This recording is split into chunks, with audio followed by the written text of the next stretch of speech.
Tantor Audio, a division of Recorded Books, presents Grumpy Cowboy by Max Monroe. Narrated by Tor Tom and Lydia Dornay. Intro. May 8th, Saturday. Circle Dub Ranch, Hollow Rock, Utah. Rhett. "Who's watching Joey tonight, Rhett?" Chase Walker asked from his spot 10 feet away, atop the fence rail to one of the paddocks on his parents' ranch, Circle Dub. We've known each other since we were in diapers and went through school together at only a year apart. But our lives these days couldn't be any more opposite. He's on the professional rodeo circuit, making a living as a bucking bronc rider, and I'm here in Hollow Rock, running my family's ranch, Shaw Springs. I'm a single dad, raising my 5-year-old daughter, Josephine, and he's a single guy with a laundry list of rodeo cowgirls he'd like to work through by the time his birthday hits. Yeah, completely different lives. Still, he's a good friend, and nights out like this for me are beyond a rarity. Sometimes it's nice to let go of all the pressure of being a single father and a boss, and just have a good fucking time. My mom has Joey, I answer. She likes to do a girls' night with her once a month. Something about reminding her that there's more to life than dirt and horse shit. There is? Lynn, another bronc rider from the professional circuit, and a guy I've only met a half a dozen times, asks, smiling flagrantly. Maybe that's my problem. My mama never taught me that. You've got a hell of a lot more problems than an affinity for horse shit. Cutter James, a younger bull rider from the circuit I'm hanging out with for the first time, challenges with a chuckle. According to Mandy Waters, one of them is in your fucking pants. What? Lynn retorts. She said that shit? Chase and Cutter just laugh and take swigs of their beers. Who is Mandy Waters? I ask, and Chase smirks over at me. She's the exact kind of woman you've been known to despise. I quirk my brow. What do you mean? A rich, gorgeous, perfectly done-up city girl who found her way to a rodeo and had the unfortunate opportunity of getting up close and personal with Lynn. You've got a thing against city girls? Cutter questions, and I roll my eyes. I don't have a thing against anyone. I just have preferences, and I prefer them to be natural, raw, wild. Women who've never stepped foot on a ranch and spend more time in the bathroom piling on makeup and hairspray have proven to be nothing but fucking trouble for me. Yeah, but your baby mama Anna is as wild as they come. Certainly knows her way around a ranch, isn't from the city, and look where that got you. Chase teases, and I can't not laugh. Frankly, he's not lying. Anna is as wild as they come, and our relationship ended with me being a single dad, and her still running around trying to sow a whole county's worth of votes. Maybe me and women just don't mesh at all, I respond, and Chase chuckles. Maybe you just need to spend the night with a crazy-ass, nothing-but-trouble cougar of a woman by the name of Donna Dorset. That fucking woman loves her some rodeo cowboys, and you'd realize sometimes a little trouble is worth it. Instantly, Lynn and Cutter burst into laughter, but also they nod at me with wide, knowing eyes. I don't know what the fuck you're talking about, or who Donna is, I say with a shake of my head, but by the sounds of it, I'm thinking that's a good thing. You don't know because you're here in Hollow Rock, pissing into the wind on your daddy's ranch, instead of out there on the road with us. Chase teases with a knowing smirk. When are you going to grow a set and tell your old man where to shove it? You should have never left the tour. I laugh. I've spent a lot of years wishing I'd had the courage to tell off my dad and keep riding broncs. But the more time that's passed, the easier it's become to accept. My daughter Josephine sure as hell has a better, more stable life here. And all it takes is seeing her hardly present mama blow through town every 6 months or so to hammer that in. Plus, it's been a decade since I stepped out of the rodeo spotlight, and I'm pretty sure the statute of limitations on my stepping back in has long passed. Not to mention, I wouldn't dream of shaking up Joey's life like that. My daughter is my priority. Always. Chase is still a kid at heart, however, and I'm about as well off wasting my breath on detailed explanations with him as I'd be slicing my own throat. No, to get him off my ass, I simply have to dish the shit-talking back just as hard as he serves it. I don't know. I retort with a sly grin. Maybe I'll tell him when you tell yours you're out here in the middle of the night riding next year's crop of broncs that aren't supposed to have ever been rode before. Shit, Chase snorts, spewing some of his beer all over his shirt. I guess I'll just have to wait and see you in hell then. My dad catches wind we're out here, and all four of us will be in the back of a cop car. And I don't know about Cutter and Lynn, but I know for a fact you and I aren't that fond of the law. He adds as he jumps down off the fence and crushes the mostly empty beer can, tossing it to the side. You mean the law isn't that fond of us? I correct. You'd think the way Chase talks, we're still wild, 20-year-old stallions with something to prove. But I'm 36. I'm a responsible grown-ass adult now, with a daughter to think about when I make decisions. But back when I was younger, I made a lot of questionable choices and partook in a number of dangerous exploits. The sheriff knows my first name intimately, and Chase Walker was right there with me more than a time or two. Hell, that's part of the reason why my dad didn't want me to stay on the rodeo tour. There was always some sort of trouble, and like it or not, I had a real way of finding it. It's also part of the reason Joey's mama Ann and I weren't meant for the long haul. I grew up. She didn't. In fact, she's still following the rodeo circuit just like she was when we first met. Most likely, drinking and partying and knocking boots with a new guy every weekend. And the only feelings I have about that revolve around our daughter, and wishing Joey didn't have to pay the price for her mama's immaturity. Yeah, I guess you're right, Chase agrees. Anytime I see Sheriff Laycliffe in the diner, he gives me more than a small amount of stink eye. Pretty sure he'd be happier if the tour ran year-long and I never came back home. I don't bother mentioning that at 35 years old pretty soon, he's going to age out of the rodeo lifestyle anyway. Or that he should probably start trying to make a better impression now if he plans on coming back to Hollow Rock full-time. But nights like this aren't the time for serious talks of that sort. I'll reserve the call to reality for an occasion with less company and harder liquor. Nights like these are meant for laughing, cutting up, and shit-talking, which I have no problem doing. Well, the sheriff isn't the only one who prefers not to look at your ugly mug. I smirk. Frankly, I'm thankful for the low-light conditions tonight. Fuck you, Jameson. Chase crows, using my last name for added emphasis. Lynn and Cutter snicker from their spots on the top of the fence rail across the paddock. You're sure doing a lot of shit-talking for a guy who hasn't gotten on a bronc yet. Cut Lynn and I have all been on a couple tonight. What are you, scared? I roll my eyes at his baiting and take a swig from my can of Coors. I haven't been on a bronc because I'm not an idiot. I've got responsibilities to go back to, unlike the rest of you. A ranch to run, a daughter to raise, that sort of thing. Hey! Cutter yells offended, although I'm sure it's on a very shallow, superficial level.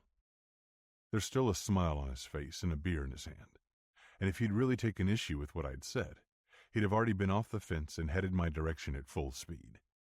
That's the thing about most of us cowboys. We're hot-headed. Crazy, wild, hair-trigger type of people. If we weren't, we probably wouldn't get on the backs of angry 1,000-pound-plus animals every chance we got. Come on, Lynn taunts. All I hear every night on the road is the legend of former bronc rider Rhett Jameson. How unbelievably good he is. How natural his fucking seat seems. How I'll never live up to his record. How the women wet their panties for him every time he stepped into the ring. I mean, I'm finally in the old great one's presence, and I'm not even going to get to see you take a ride. He shakes his head and turns to Cutter. It all sounds like bullshit to me. I think Chase has been mooning over a figment of his imagination all these years, Cut. What do you think? Cutter smirks, his big mouth curling up mischievously. I think you're right, Lynn. I don't see any champions here. Just a big old pussy and his favorite admirer. They both laugh boisterously, and Chase cuts hard eyes in my direction, clearly more affected by their razzing than I am. It makes sense, though. As of tomorrow, after they leave to head to their next stop on the tour, I won't have to hear any more of it. Chase, on the other hand, will be eating shit until the end of time if I don't step up to the challenge plate. After I consider it for another long moment, the familiar excitement of giving myself over to the power of a wild horse sings through my veins. and the pull of my long-standing friendship with Chase pushes me over the top.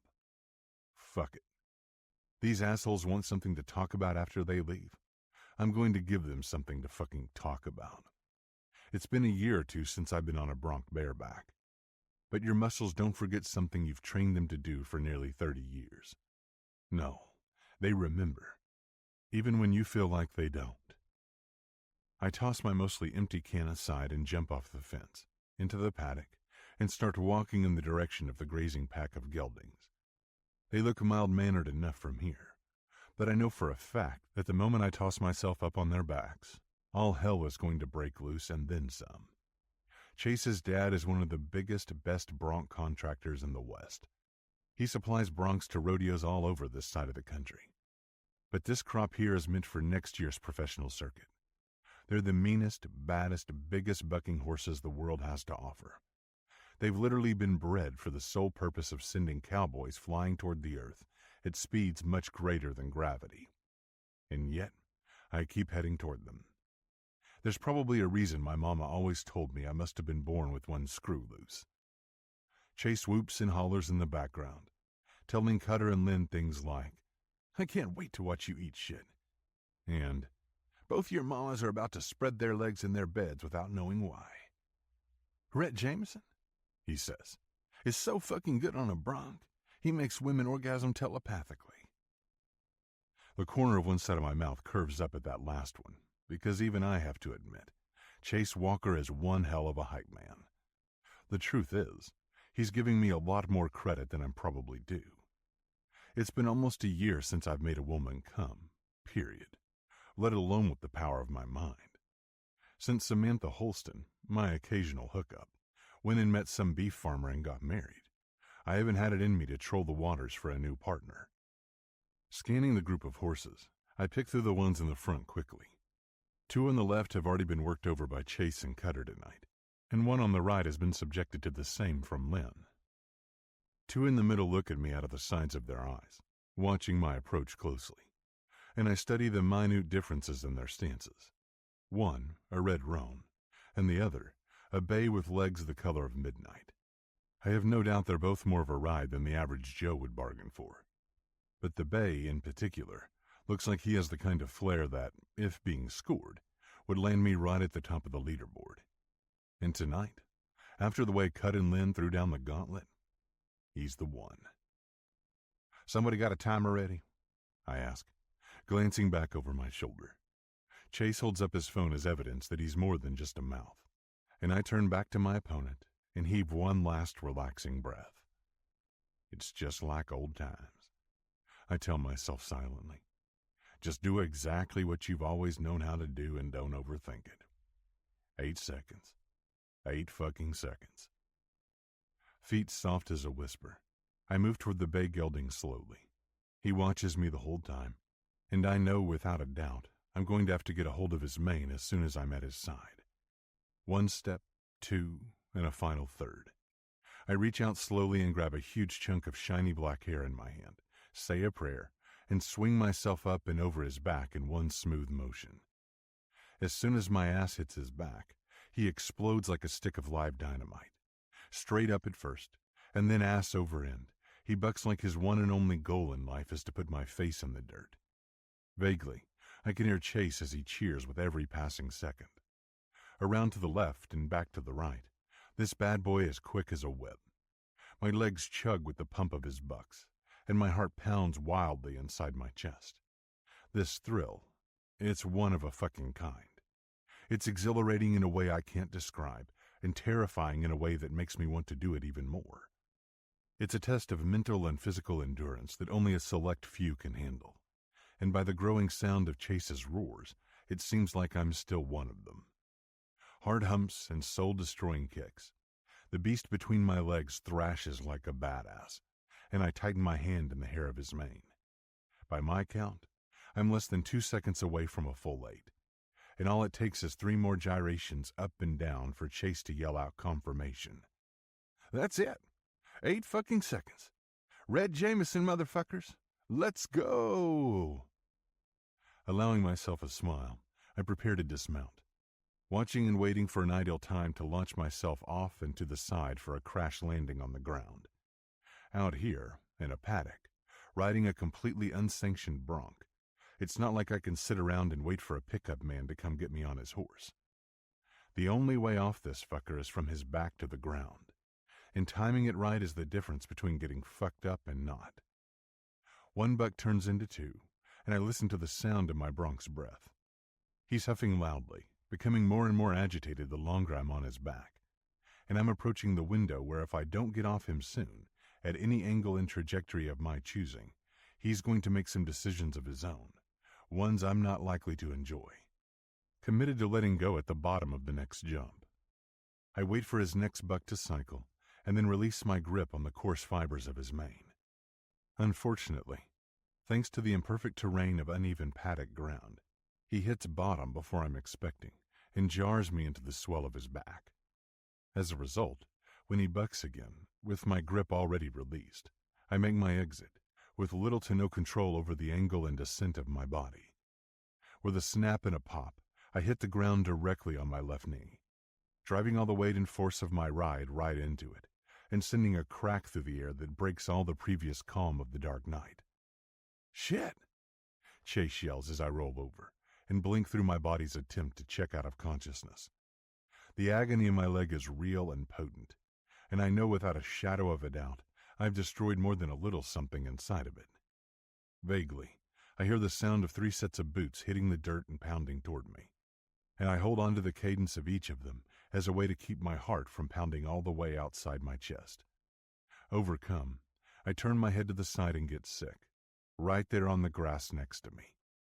"Fuck, fuck, fuck," Chase chants as he slides to a stop like he's stealing home plate in baseball and puts a supportive hand under my head.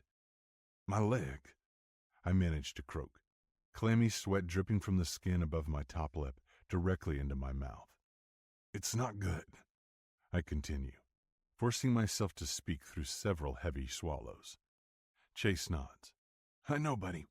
Cutter's called an ambulance. You just hang tight, okay?" My head jerks in the affirmative, and I lick my lips against the searing, mind-numbing pain. "I guess your daddy's gonna know what we've been up to now." Chase nods. "I know. I'd tell you off. But I'd say the fact that my dad's not the only one who's gonna know is punishment enough." Damn straight. My dad, Tex Jameson, is going to have my ass for breakfast. In fact, I wouldn't be surprised if he lets whatever's broken in my leg heal, just to break it all over again himself. I carry far too many responsibilities on our family's ranch to get injured and be out of commission for an extended period of time. Fuck. "Look at it this way," Lynn remarks from above me. "At least Cut and I know Chase wasn't full of shit all this time. Red Jameson can ride himself a goddamn bronc." Cutter laughs. "Fuck yeah, he can. It's the getting off that's the problem." I want to laugh, but at the thought of what this is going to mean for running my family's business, Shaw Springs Ranch, over the summer, my pain hits an absolute pinnacle, and I pass right the fuck out. I can only hope God takes pity and sends some sort of an angel to solve my problems. One thing's for sure. I'm gonna need one. 1. June 7th, Monday. Shaw Springs Ranch, Hollow Rock, Utah. Rat. I tuck the crutch tighter into my armpit and circle Huck's hindquarters with my free hand on his ass. My daughter Joey follows, watching as I do my best impression of a one-legged man. It's been just shy of 4 weeks and 1 2-hour surgery since I injured my left leg, and the first 3 of them were spent almost entirely in bed. All thanks to a patella fracture and patella tendon tear, or as I like to call it, a totally fucked up leg. For a man like me, that kind of inactivity just about made me lose my mind. My leg may not be any better than a 2x4 right now, but I'll tote the fucker around painstakingly if it means I can start to find some goddamn normalcy again. "Come here, darling," I tell my daughter, shoving the stool closer to Huck with the edge of my huge leg brace. "You climb up, and I'll hold his head." "Okay, Daddy," Joey replies. Her blonde pigtails bob from side to side as she flashes a grin my way and steps up onto the stool.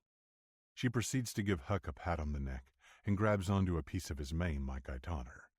Joey's been riding since the time she could walk, and frankly, does it better than a whole host of the guests we see come through our ranch on a yearly basis. But she's still my baby girl regardless. I don't worry about myself. Haven't even considered a possibility other than making a full recovery from this shit. But riding in an ambulance in the middle of the night and going in and out of consciousness the whole time feels a lot different as a father than it did as a professional bronc rider. Without Joey's mama in the picture, it's up to me to be everything she needs and then some. And knowing I let my ego lead me to decisions that make that harder to do is a difficult realization to come by. Joey settles into the saddle and shoves her tiny boots through the stirrups, anchoring on the balls of her feet to give herself leverage. Huck is a big horse, nearly 16 hands of brute muscle. But he's smart, too, and he knows to treat riders like my Joey with extra care. Okay, darling, go on and give him his head, and get on out to the arena. Walk, trot, and canter. No running, you hear me? Joey looks down at me with a toothy, mischievous smile, and I narrow my eyes. No running, you hear me? She tilts her head to the side. Like no fast running? No running at all. Not even a little running? Like just a little faster than a canter? You'd hardly even know the difference, really. Joey, I said no running. Period. End of story. This story is pretty boring, she mutters, and it takes everything inside me to keep a straight face and not laugh. I swear, some days my daughter is 5 going on 18. Josephine Jameson. That's enough sassing. I give her a stern stare, and finally she rolls her eyes back at me and nods. Fine. No running. Promise, Daddy. Good. Now, Miss Sassy Pants, I'll be out there with you in a couple of minutes, and if you keep that promise, I'll let you go buck wild for a little bit. I offer, making the apples of her cheeks lift to the corners of her eyes. Yippee! She exclaims, and all I can do is grin. There's no denying that, when it comes to being adventurous, my little girl is a bit too much like me. I slap Huck on the butt, and he walks off with Joe, out of the barn hallway and around the corner to head for the arena. Alone in the alleyway, without a horse to lean on now, I struggle to make my way back to the stall walls and pull myself up to take some of the weight off my good leg. My injured one is locked straight in a brace the size of this fucking ranch, and aches like a son of a bitch. It's sore all the time, and the pressure of the blood pooling in it feels like 1,000 tiny needles. But I'll be damned if I'm going to lie back down in the house, or take any of that fucking pain medication Dr. Namath keeps pushing on me. I open the stall door next to me with a hard shove and hobble inside with the help of my good leg and my crutch. Hey there, Sonny, I say to my personal horse. He's quick as lightning and about the best at herding cattle I've ever seen, but he also has a need for more exercise than the bomb-proof geldings we put our guests on. As far as I know, Ronald and Tiny, 2 of our ranch hands, have ridden Sonny a few times since I got hurt. But for my painted boy, that's not nearly enough. What do you think? You want to go for a ride? I ask him. I'm not sure how, but there has to be a way to get myself up on his back if I try hard enough. I grab his rope halter off the door and hobble back to slide it gently over his head. He gives me no trouble, clearly just as eager to be out and moving as I am. With his attached lead line in my hand, I tuck my crutch under my armpit and limp back into the hallway with Sonny in tow. I drop the lead line, and he stops immediately. On a ranch that's over 2,000 acres, it's really important that our horses learn to ground tie during their training. When you're out in the middle of nowhere, camping overnight while gathering cattle, there's not always something to tie off to. And the last thing you want is to wake up and find out your horse left your ass there to walk. The grooming brushes are in a container on the floor of the hallway, and with a locked-out brace, that's a bit of a problem. I turn back to Sonny and smile. Guess you're just going to have to be dirty today, bud. He huffs a puff of air out of his nostrils, and I take that as his agreement, leaving him to stand in the hall and working my way over to the saddle pad and saddle in the tack room. I'm walking back out the door when a voice calls out from behind me. Brett, What in the hell do you think you're doing? I close my eyes and sigh, not bothering to turn around. What's it look like, Tiny? Looks like you're about to strap yourself to a doomed rocket ship like in that movie Armageddon. Armageddon, I correct with a roll of my eyes, and finally turn to face him. The movie's name is Armageddon, Tiny. If there's one thing Tiny, one of our oldest ranch hands, is really talented at, it's giving his own pronunciations and names for things. And oddly enough, he looks a whole lot like Steve Buscemi, one of the actors in the very movie he's trying to reference. With his small frame, big eyes, and a slightly crooked mouth. If we tossed a cowboy hat and some dirt on Steve Buscemi, he and Tiny could be twins. Well, whatever, he says. That one with Bruce Willis. Bruce Willis, I correct with a nod. I know the one. If you know the movie, then why the hell are you trying to recreate the ending? I shake my head. I'm hardly sacrificing myself to an asteroid, I contest. I'm taking my horse for a ride in the arena with my daughter. I have to say, I don't think Tex would like this too much. I don't care if Tex likes it, I say with frustration, tossing the pad and saddle up on Sonny's back. He's my daddy, sure, but Tiny, I'm a grown man. I can make my own choices. Don't really seem to me like you're acting like you're grown. What happens to the ranch if you hurt that leg even more and end up back in bed? We've got a whole lot of shit coming up. Guests for the summer, hosting the 4th of July extravaganza thingamabob. I know I'm pretty, but you're the face of this place, son. Without enough, I explode. If you don't want to watch me do this, go somewhere else, all right? Tiny shakes his head and backs away slowly, turning and leaving the barn with a scowl. My chest rises and falls with the overzealous clash of emotions going on inside it. The battle between what I want and what I'm expected to keep in mind is violent and tumultuous. In these days, it feels a lot like it never ends. The weight of responsibility on my shoulders is heavy enough already, but with the addition of my injury, it's becoming awkward to carry. But I'll be damned if I'm going to give up my freedom. And I don't give a fuck what my doctor or Tiny or my dad or any fucking one has to say about it. 2. Tex. Tiny, I swear to God, if you walk past my door one more time without getting your ass in here, I'm gonna go nuclear. He jumps at the sound of his name and walks at double the speed as he steps inside my door and closes it behind himself. The good thing about getting as old as I am is that your reputation means something. And Harry, Tiny Minnow, has been working on my ranch for long enough that he knows I don't make idle threats. I don't say something unless I mean it, and I always follow through. To run a ranch of this magnitude, it has to be that way. You need thick skin and a quick mind, and you need to be ruthless when necessary. There are always 1,000,001 problems to be solved, and everyone is looking to you to solve them. It's a big responsibility, but it's also a huge honor, and it has been for the last 50 years, the pride of my life. But I'm getting old. I'm pushing 70, and I'm ready to retire, ready to spend some time with my wife and play with my granddaughter. But I can't do that until I feel like my son is ready to step up to the goddamn plate. What's the problem? I ask, not bothering with any preliminary bullshit. Problem? Who says there's a problem?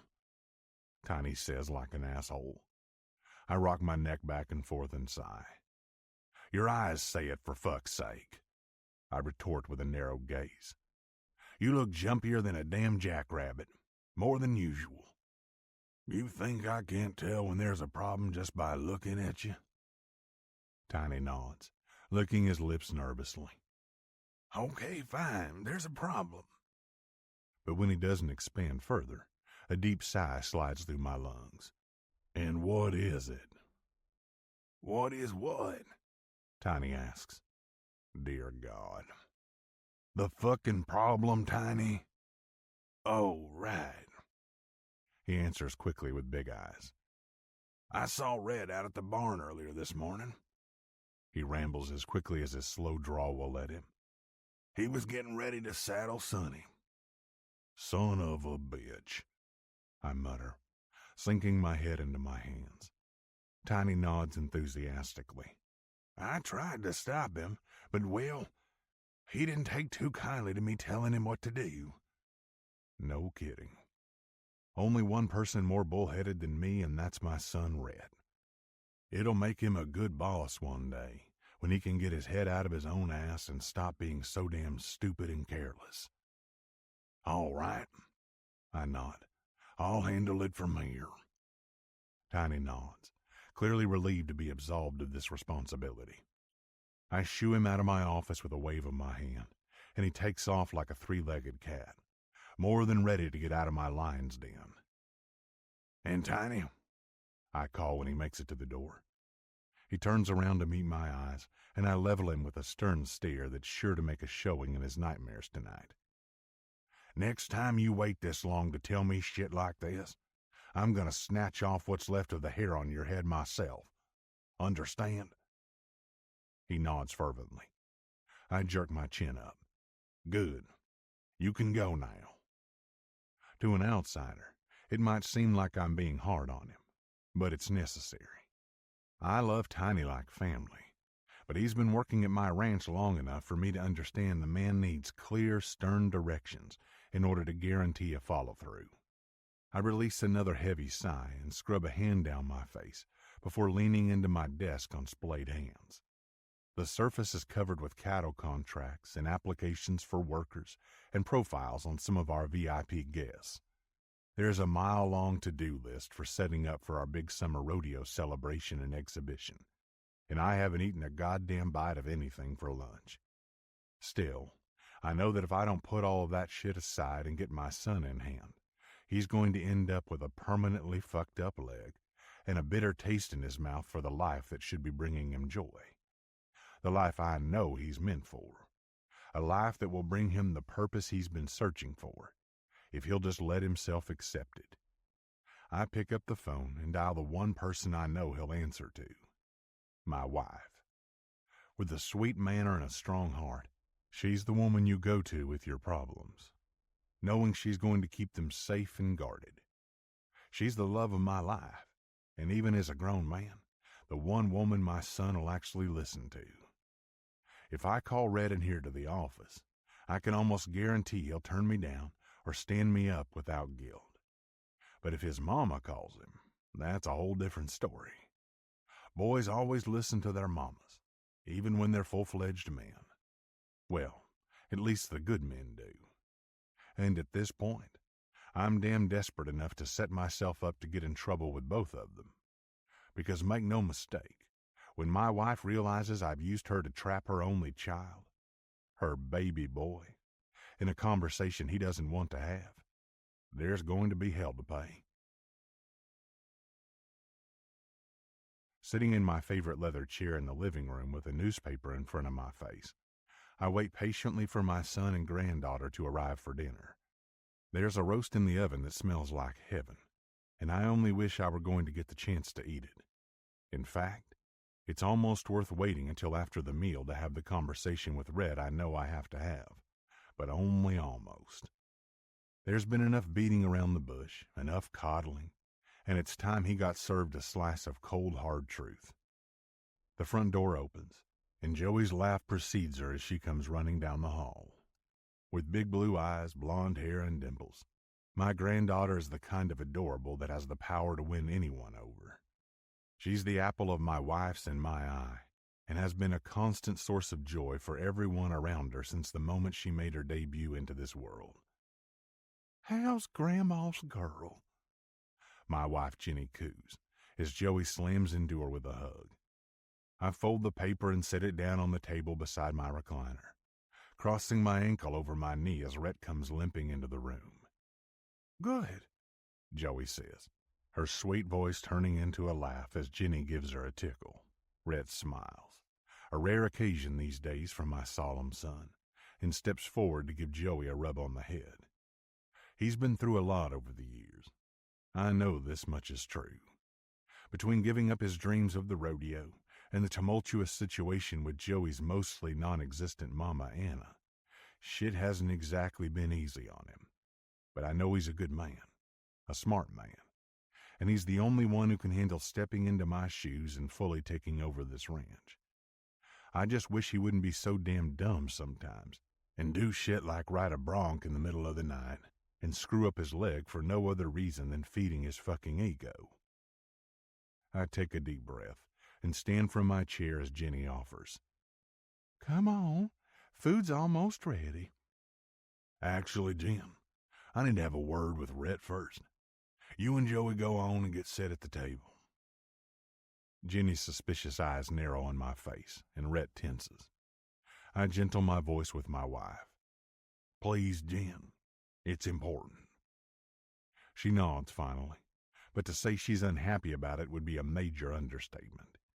Her current expression tells a story, and this age-old tale starts with, your ass is sleeping on the couch tonight. I sigh. I'd already figured as much. Come in, son, I say to Rhett as the girls retreat to the kitchen. Take a seat. He shakes his head, his mouth an unshakable firm line. I think I'll stand.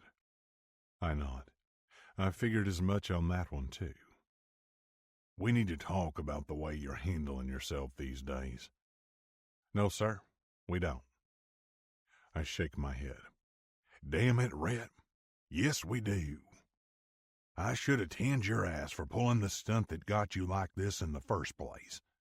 But I'll be damned if I didn't let my concern as a father get in the way of giving you the lashing you needed. What in the hell are you thinking? Getting on horses and running amok while your leg's still like this? Dr. Namath fucking told you you're not ready for any of that shit. Are you trying to ensure you can't walk permanently? First of all, I'm bigger than you, Pops, so tanning my ass would have provided quite the challenge. He shakes his head before offering an infuriating smirk in my direction. And secondly, I'm pretty sure I walked in here, didn't I? Don't get smart with me, boy. You know damn well what I'm talking about. Don't act like you're dumb. No, Dad, you're acting like I'm dumb. I'm a grown man, and I can do whatever the hell I want. I know my limits better than anyone. Bullshit. You know your ego, that's all. Fuck this, he says, turning and spinning like a top on one of his good legs. I only wish he understood how ridiculous he looks trying to storm away right now. Fuck nothing, Rhett. You start acting smart, or I'll make sure you do, you hear me? He turns back around with a snarl. And just what in the hell's that supposed to mean? It means if you keep acting like you need a damn babysitter, I'll fucking get you one. Fucking hell, when are you going to realize I'm not a child? I'm 36 fucking years old. He snaps, and it looks as if any second steam might come shooting out of his ears. I can relate. I'll realize it when you start acting like it. It's always the same with you. Same bullshit, just a different day. I'm out of here. He huffs, turning back around and hobbling toward the door in a hurry. I shake my head and sigh again. Pig-headed, prideful idiot. Tell Mama I'll be back for Joey in the morning, he yells, right before the screen door slams behind him. Jenny and Joey peek around the corner from the kitchen with wide eyes, and I lift a hand and shake my head. I'll do what I have to do to make sure he doesn't hurt himself, but the truth of it is, the rest of it, he's going to have to realize all on his own. It's the way my daddy made me learn, and the same thing his daddy did for him. We Jameson men are a little like mules. You've got to kick the stubborn right out of us. You and Joey go ahead and eat, darling, I say to Jenny. I've got a phone call to make. And a favor to ask. I pick up the rotary phone on my desk, carry it over to my chair, and spin the old dial to a number I know by heart. I know it's rare these days to still be using relics like this, but there's just something about it that feels so much better than a fucking cell phone. Plus, we don't get any damn service out here anyway. So a landline or a radio is the only form of communication you can count on. Frank Kaminsky is an old and dear friend. When we were teenagers, he worked this very ranch with me and my grandfather, stomping on chicken shit in the back of a spreader as we used it as compost. And now, he's the owner of the Salt Lake Slammers professional basketball team and one of the smartest guys I know. It rings twice in my ear before he answers. "Tex Jameson," he says fondly. "To what do I owe this extreme pleasure?" I laugh slightly, but with the way the whole situation with Rhett's got me feeling, it's not with a ton of humor. "Ah, cut the shit, Frank. You quivered when you saw my number on the screen." He chuckles. "Only a little. Years of summers spent with you have dulled my sensitivity a good bit." I smile. "That's good. Most people find me incorrigible." "Don't worry," he remarks. "That's only because you are." Sounds about right. Sighing heavily, I dive into the meat of why I'm calling in the first place. "Listen, I need your help. My son hurt himself real bad about a month ago, and as you'd imagine, he's not great at following the doctor's treatment plan." Frank laughs. Good to hear he's like you." I roll my eyes. "I know, but it's the younger, more stubborn version of me, and both of us know what a problem that can be." "Damn straight," Frank agrees. "I thought maybe with your players getting ortho injuries and such, you know of someone I could reach out to for individualized treatment. His doctors here are fine and all, but none of them are willing to do a home health plan and oversee it in person. And Rhett needs the kind of rigidity he can't escape. Any recommendation would be appreciated." "I'll tell you what, Tex. I'll do you one better. The team just hired a new secondary physician. She's smart as a whip, but could probably use some training in showing these big old guys who's boss, too. I can't think of a better crash course for either of them than throwing them together." "He's got a broken patella and a torn patella tendon, Frank. Had surgery to repair it. But it's the whole rehabbing the fucking leg that's causing the problem. I'll probably need her expertise full time for about 2 months. I'm willing to compensate her well, but the biggest question is, do you think she can handle it?" Frank laughs. "Definitely. She's smart as all get out. Top of her class and came highly recommended from her previous employer. I think she'll do exactly what you need her to." "And you think she'll be okay with a grumpy cowboy like my son?" I question on an exasperated sigh. "I mean, are you sure she's prepared for what she's walking into?" "Not at all," Frank says. "But I've got a feeling that'll be at least half the fun." I smile. "Call me if you have any problems talking her into it. The sooner she gets here, the better." "You bet. I owe you one, Frank." "Nope, buddy. This just makes us even." I hang up the phone and scrub my hands over my face, and hope like hell that this girl finds a way to be exactly what Rhett needs.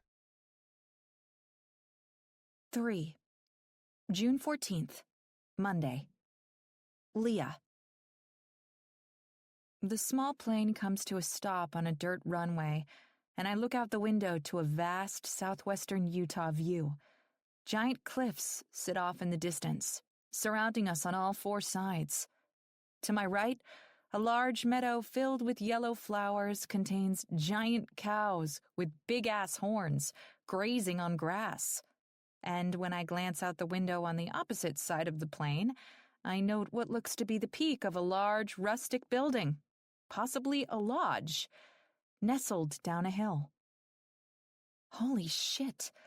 No wonder Frank Kaminsky let me take one of the small team planes out here. This place, the location of my new but temporary job, is in the middle of nowhere. So much for your daily Starbucks runs. "Welcome to Shaw Springs Ranch." Tom, the pilot who flew me out to No Man's Land, USA, announces over his shoulder. "I've known the Jameson family for a long time, Dr. Levy, and I can't deny this ranch is downright breathtaking. People come from all over the world just to enjoy the peace and serenity here. I'm certain you're going to love it." "Love it That feels like a bit of an overstatement for a woman like me. I mean, if I could choose my dream vacation destination, it would revolve around art museums and drinking expensive coffee at cafes in Paris. Not locations where the only place to land a plane is on dirt. But despite my inner concerns over Wi-Fi connectivity and wondering how I'm going to curb my caffeine addiction, I do manage to smile at his words. I might be a city girl through and through, but I can't appreciate the beauty of my new surroundings. This is more than just taking a simple hike in a pretty park. This is nature personified. People take photographs of places like this and publish them in travel books. Hell, social media influencers create entire careers from traveling to beautiful spots like this. Tom unbuckles his seatbelt, takes off his headphones, and opens the hatch on the door. "Tiny!" he exclaims the instant a burst of fresh air whooshes inside the plane. "Tommy boy, how's it hanging?" A male voice responds. It's jovial and warm, and laced with a Western accent that reminds me of melted honey. Good. Mr. Kaminsky keeps me busy, as you know." Tom answers and gestures toward me with his hand. "Mind your head while getting out, Dr. Levy. You could go on with Tiny, and I'll handle your suitcases." I follow his instructions, unbuckling my seatbelt and carefully exiting the plane.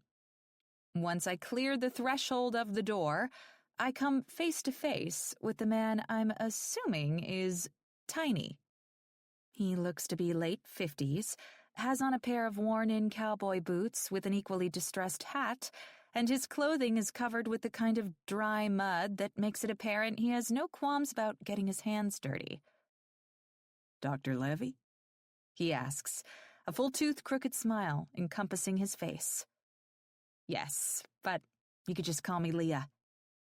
"Leah?" He tests out my name on his tongue while giving my current attire, a poochy summer dress with yellow heels, a once-over. "Pretty name that matches the pretty and very colorful lady, but I think I'll just call you Doc." I snort at that, unsure of what to say. Okay." The man just keeps on grinning. "I'm Tiny, by the way. One of the ranch hands here at Shaw Springs." "It's very nice to meet you, Tiny."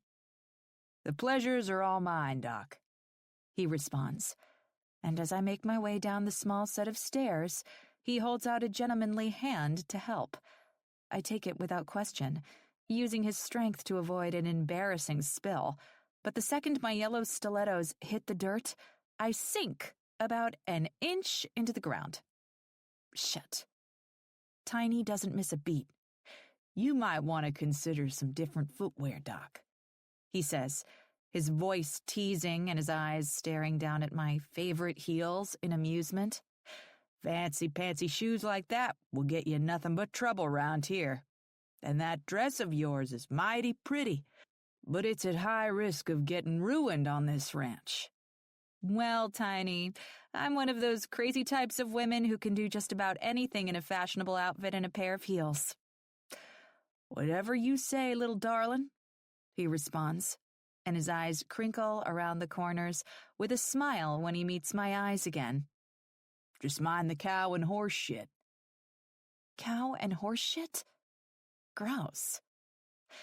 All of a sudden, my heels and favorite Poochie dress, a gorgeous short-sleeve shift dress with a mirage of yellows and pinks and purples and blues, are feeling out of place. It's safe to say I didn't really think the whole new job on a ranch thing through when I got dressed this morning or when I packed my suitcases over the weekend for my 2-month stay at Shaw Springs Ranch. But it's not like I'm here to do hard labor. I'm here to help the ranch owner's young son recover from a bad knee injury with personalized daily medical care. Plus, I wear dresses and heels like this to work all the time. Even before I took my newest job as a physician for the Slammers basketball team, I'd wear pumps and stilettos while I was making ortho rounds at Salt Lake Regional Medical Center. And I just paired my favorite designer dresses and skirts and pantsuits with my white lab coat. Frankly, it wasn't unusual for me to wear heels during surgery beneath my scrubs and protective booties. Basically, I like to wear clothes and shoes that make me feel good and confident, and I'm a strong advocate for all women being their version of fashionable in every situation. But I didn't exactly picture dirt roads and cow dung as part of the deal when I agreed to come out here to help Tex Jameson's son rehab a patella fracture and patella tendon tear that underwent surgery 4 weeks ago. Truthfully, I don't know if I packed much of anything that would be considered good in conditions where horse shit is a thing. Although, in my defense, when Mr. Kaminsky called me about the opportunity, I only had a week's time to decide, pack, and make sure my older brother Sam could keep my plants watered and mail organized.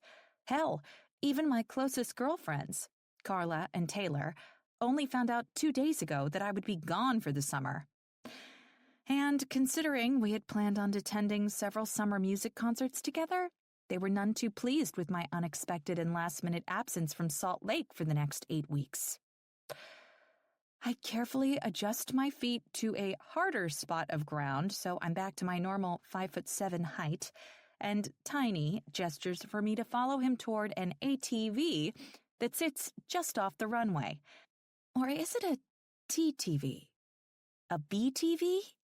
Hell, whatever those 4-wheel all-terrain vehicles with a roof that are all the rage for the adventurous, nature-y types who like to go off-roading are called, it's one of those. "Hop on in and I'll get your bag," Tiny instructs. But then when he turns back toward Tom and sees that I have more than one bag, 6 suitcases actually, he starts laughing. "How long you planning on staying, Doc?"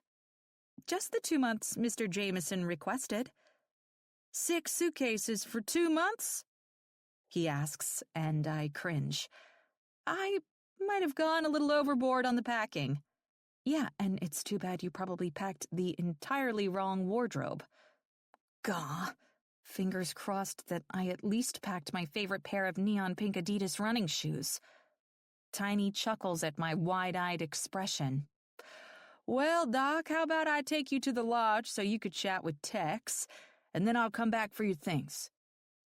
I nod. Sounds good to me. When he pulls away, I silently wonder if my luggage is just going to sit there in the dirt, or if Tom is going to wait until Tiny comes back before leaving the ranch. But I bite my tongue, because I'm certain that's being pushy and prissy for men like these two. Instead, I offer up a silent prayer that none of those big-ass cows makes their way over to my belongings. Those horns could do some serious damage to my favorite Kate Spade suitcases. The ride to the lodge is bumpy, and Tiny appears to have zero concern for avoiding holes or rocks or pretty much any damn thing, and my whole body, especially my boobs, vibrates with each rough jar of the vehicle. This situation is a perfect example of why it can be a real pain in the ass being a curvy girl with double D breasts. I feel like someone has put me inside a washing machine and set it to extra fast drain and spin. At this rate, I'm liable to knock myself out with a boob sucker punch to the face. I glance around, trying to find a seatbelt or something to, prevent an untimely death. But when I come up empty-handed, I grip the edge of my seat as tightly as I can in hopes it'll prevent me from falling out of this thing. Goodness, there has to be a better mode of transportation around here. "Is this how you normally get around the ranch?" I ask, pushing my voice to a higher than normal volume so it can be heard over the whip of the wind. "I prefer my horse," he answers, glancing at me out of his periphery. "You ride horses, Doc?" No." I shake my head on an awkward laugh. "Have you ever been on a horse?" Also no. I shake my head again, but the movement forces pieces of my long brown hair to almost blow into my mouth. I grimace and try my best to readjust my face in a way that prevents me from eating my own hair the whole ride to the lodge. "Where are you from, Doc?" "Salt Lake City." "That's not too far." "Mm-hmm." I respond, but my thoughts are the exact opposite. Sure, not too far distance-wise, but this place is worlds apart from what I'm used to. Whereas my apartment is located in downtown Salt Lake, in the middle of the hustle and bustle, this ranch makes me feel like I'm on a different fucking planet. There's no Starbucks, no restaurants, no nightlife, no cars. And besides Tom and Tiny, I've yet to see another human being. I'm thankful when Tiny pulls us to a stop in front of an impressive and huge rustic lodge. "Here we are," he says and cuts the engine. "Tex should be in his office." Careful not to trip over the gravel pathway, I follow him toward the entrance and through the large wooden doors. The moment we step into the interior, I'm shocked at just how big the structure is on the inside. The strong smell of cedar assaults my nostrils, and my eyes don't miss the massive fireplace in the center of the main room, or the dead animal heads that hang proudly all over the walls. Holy cowboys and cowgirls. This is the kind of lodge or cabin or whatever you want to call it that you'd see in a Western-style Hollywood movie. Any second I feel like a young Brad Pitt dressed as Wyatt Earp might come sidling out in sexy chaps and boots and spurs. Certainly wouldn't be the worst thing to happen. Tiny leads me out of the main gathering room, past what looks to be an even larger dining room, and down a long hallway. Once we reach the end of it, he comes to a stop. He raps his knuckles against the closed door 3 times, and it's followed by a husky male voice responding, "Come on in. I've got the good doctor here, Tex." Tiny opens the door and gestures for me to step inside. A large desk that looks like it took 3 giant trees to make sits in the center of the room, and behind it is an older but handsome man who matches this lodge to a T. His skin is tanned, his face is clean-shaven, and his aqua-blue eyes are downright striking. Wrinkles form around his lips when his gaze meets mine, and his mouth crests up into a friendly grin. "Dr. Leah Levy," he greets, and the way he says my name makes me feel a genuine welcoming. "I'm Tex Jameson," he continues, and stands to his feet, holding out a hand to shake mine. I step forward and accept the affable gesture. "It's nice to meet you, Mr. Jameson, and please just call me Leah." His grin grows. "Then you just call me Tex. Mr. Jameson makes me feel too damn old." I smile. "Okay, Tex." "What cabin are we putting her in?" Tiny asks. 3. "That's a great cabin, Doc," Tiny comments. "Clean, spacious, and with a great view of the cliffs.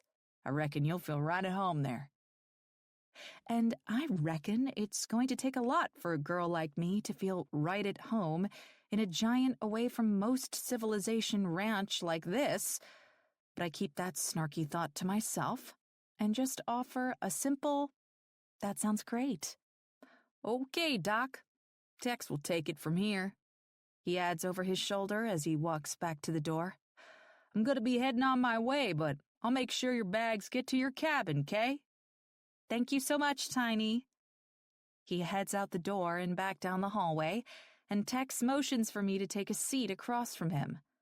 I adjust my dress and sit down in the thick leather armchair positioned in front of his desk. "Glad you could make it," he says, and sits back down in his cozy desk chair. "Did you have any trouble getting out here?" I shake my head. Mr. Kaminsky was nice enough to lend one of his planes. "One of his planes," Tex smirks. "That bastard has more money than he knows what to do with." I want to say that from the looks of it, or the fact that he's paying me a lot of money to stay out here for the next 2 months and help his kid recover from his orthopedic injury, Tex Jameson also has a lot of money, but I figure that's a little too forward of a comment for someone I just met mere minutes ago. So instead, I just smile. Well, darling, I can't deny your job might come with some difficulties. I quirked my brow. Difficulties? My son, Rhett, well, he could be a bit of a stubborn mule. He begins to explain. Well, Tex, I'm sure I could handle it. I worked at Salt Lake Regional for 3 years and handled a lot of pediatric ortho cases. Tough boys are my specialty. That's good. A laugh jumps from his throat, and a smirk follows. Because my son Rhett is definitely a tough boy. I take it Frank gave you the lowdown on everything? Somewhat, I answer. I know Rhett is 14 and recovering from a patella fracture and patella tendon tear. I also know he had surgery 4 weeks ago. 14? He questions, and his face scrunches up in amusement. Instantly, I'm confused and tilt my head to the side. Is your son not 14? Tex just laughs and shakes his head. Well, some days he could act like he's 18, even 21 on a good day. I grin at that. Teenage boys can be difficult. Teenage boys, young boys, grown boys. All ages of the male species are difficult, darling. You won't find me denying that one. Tex chuckles. I can already tell. Beneath that pretty exterior, you've got some fire and sass about you. That's certainly going to come in handy when it comes to dealing with Rhett. He leans back in his chair and takes off his hat, tossing it onto the desk. Can you promise me you'll stick it out for the full 8 weeks, even when Rhett is giving you a hard time? He queries. Dr. Namath thinks, with your hands-on help and expertise, 2 months is a long enough recovery duration to get a stubborn jackass like my son safely back on his feet. Which is the whole reason you're here. If left to his own devices, he'd never get back to 100%. Jackass. Stubborn. Giving me a hard time. Sheesh. How bad is this kid? I'm picturing all sorts of temper tantrums and spoiled brat nightmarish scenarios. But I'm also picturing the generous paychecks these 8 weeks will provide, and the fact that I'll be able to pay off my student loans and get on my boss's good side in the process. I may have been hired as one of the Slammers' team physicians, but I'm currently only second in line. One day, I want to be the number one. Calling the shots, making the decisions, running the whole show. So, taking this job for one of Mr. Kaminsky's closest friends seemed like a win-win situation, even if it comes with some struggle. I'm sure I'll be able to handle whatever Rhett throws my way. Now that's the kind of attitude I like to hear. Tex's grin grows, and he reaches out to slip his cowboy hat back on. I'd say it's a good time to get you settled into your cabin, and then you could head on over and meet Rhett and start doing your smart doctor thing. That sounds like a plan, but if you don't mind my asking, is Dr. Namath Rhett's current ortho physician? Tex nods. I'd love to get his phone number so that I can give him a call and get a full briefing on your son's case. Mr. Kaminsky assured me that I would be able to get that done before I officially started to take over his care. That won't be a problem, darling. He responds. How about you write your number down here and I'll get in touch with Dr. Namath for you. Perfect. I nod and quickly jot down my cell number with pen and paper. He slides across his desk. Now, the cell service around here can be tricky at times, but I've got a good map for you that shows all the best spots to make calls if you find it difficult from your cabin. He states and stands to his feet. Best spots to make calls? I think to myself. That doesn't sound promising. But he doesn't give me any time to question it. With him to his feet and already on the move, I have no other option but to follow his lead out of his office door. By the time we step outside the lodge, he hands me a map, a sheet of paper with important phone numbers for the ranch and staff, and a set of keys. You could borrow my Jeep while you're here to get around, but I should warn you, this ranch is over 2,000 acres, so make sure you keep this map handy until you get the lay of the land. Over 2,000 acres? That's insane. I can't even calculate how big that actually is. I just know it's a lot of land. Surely it's enough to put at least one Starbucks out here. That's my Jeep, he says, and points to what has to be the oldest working Jeep in the fucking world right now. Its doors are rusted out, and it has more layers of dust and dirt than 10 car washes could remove. Just filled the tank for you, so you should be good to go. I nod and try to hide my shock over driving this death trap around. I circled your cabin number 3. It's a straight shot from the lodge only a mile up the road. Tex pats my shoulder. And I also circled Rhett's house on the map for you, so once you get settled into your cabin, you could head on over to his place. Rhett's house? He doesn't stay in the same house as his dad? I'll make sure my wife Jenny stops by to see you later today. If there's anyone who could make you feel at home around here, it's her. But don't hesitate to call me if you need anything. My number is on the sheet. Oh, okay, Tex. I stutter out, my mind bouncing around to all the things he keeps flinging my way. Now, if you don't mind, I gotta head back inside and get back to work. He states at rapid-fire pace. Real glad to have you here, Leah, and I'm sure I'll see you later tonight. There's no doubt in my mind my Jen will want to have you over for dinner. All I can do is nod, though inside I'm a ball of fucking anxiety. I feel like I've been tossed to the proverbial wolves, and now my only option is to sink or fucking swim. Tex's boots crunch against the gravel as he turns back to the lodge, and I hesitantly make my way over to the Jeep in hopes I can figure out how to drive the damn thing. I lift my fingers to the door handle, but pause when Tex's voice fills my ears again. Oh, and by the way, Rhett doesn't know you're here, he calls toward me. So if he gets pissy with you, tell him I'll be in my office and more than happy to have a word with him. Wait, what? He doesn't know I'm here? I blink several times, but before I can even inquire further about that mind-blowing statement, Tex is back in the lodge and out of sight. And I'm just left standing there, staring at the keys and map in my hands. Holy hell. What have I gotten myself into? 4. Tex. What are you doing over there? My wife's voice startles the hell out of me, and I quickly back away from the curtains and try to act like I'm doing something manly, like checking the strength of the lodge's foundation.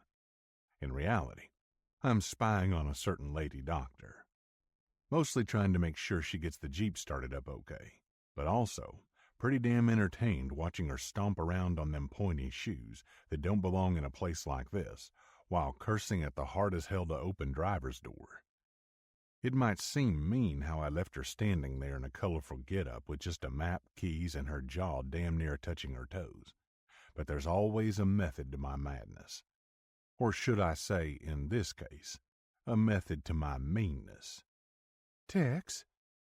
Jenny's voice fills my ears again, and I pretend I'm being productive. Thought I saw some instability here. After a few taps to the wood of the large wall in the entryway, I nod. But don't worry, everything appears good. Though I still might call the contractor to come out and take a look just in case. When I turn around to face Jenny, she's standing there, staring at me like I've got two heads, with a sassy hand to her hip. Even though she looks prettier than a Sunday morning sunrise in her favorite pair of Levi's and old cowgirl boots, I can tell she is ready to ream my ass.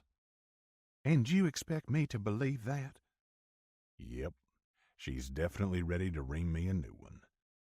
Doesn't mean I'm not going to try like hell to avoid the subject of what I was actually doing, or who I was actually snooping on through the window. What are you talking about, Jen? I retort like I'm not full of crap. You know this lodge here is a relic. It's important I keep an eye on it for any issues.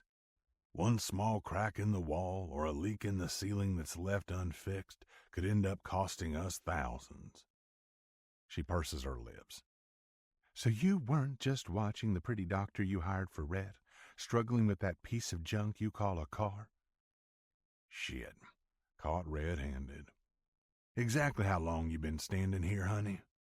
Long enough to watch you all but shove her out of the lodge on her pretty heels, with some excuse of having work to get back to, when I know for a fact the rest of your day is pretty damn clear.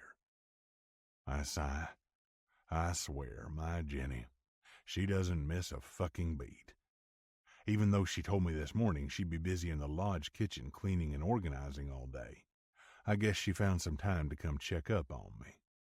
It's like she's got a pair of eyes in the back of her head and her hearing is better than a damn dog. Tex, I'd say it's high time to fess up. Looks like the old cat is out of the bag, and the wife isn't going to tolerate anything but the truth. I take it you figured out I've hired a doctor to come stay at the ranch and help Rhett get back on his feet. She guffaws and tosses a sarcastic hand in the air.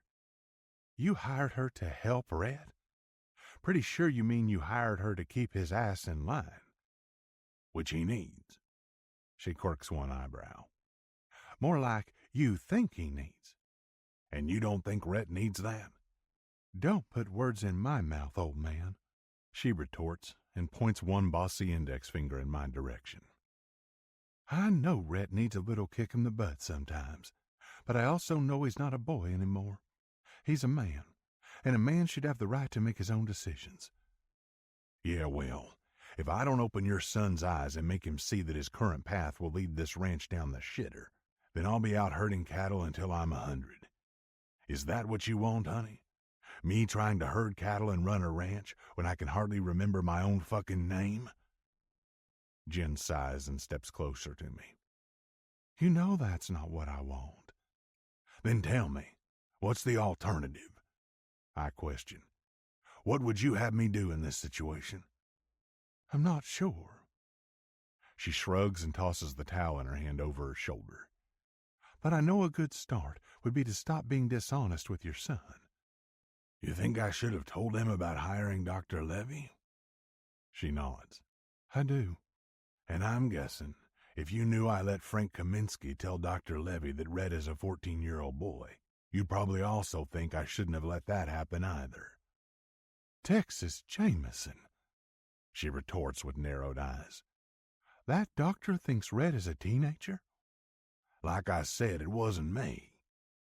I quickly respond with both hands held high. It was Frank. Wasn't you my patootie? She chastises. You obviously went along with it.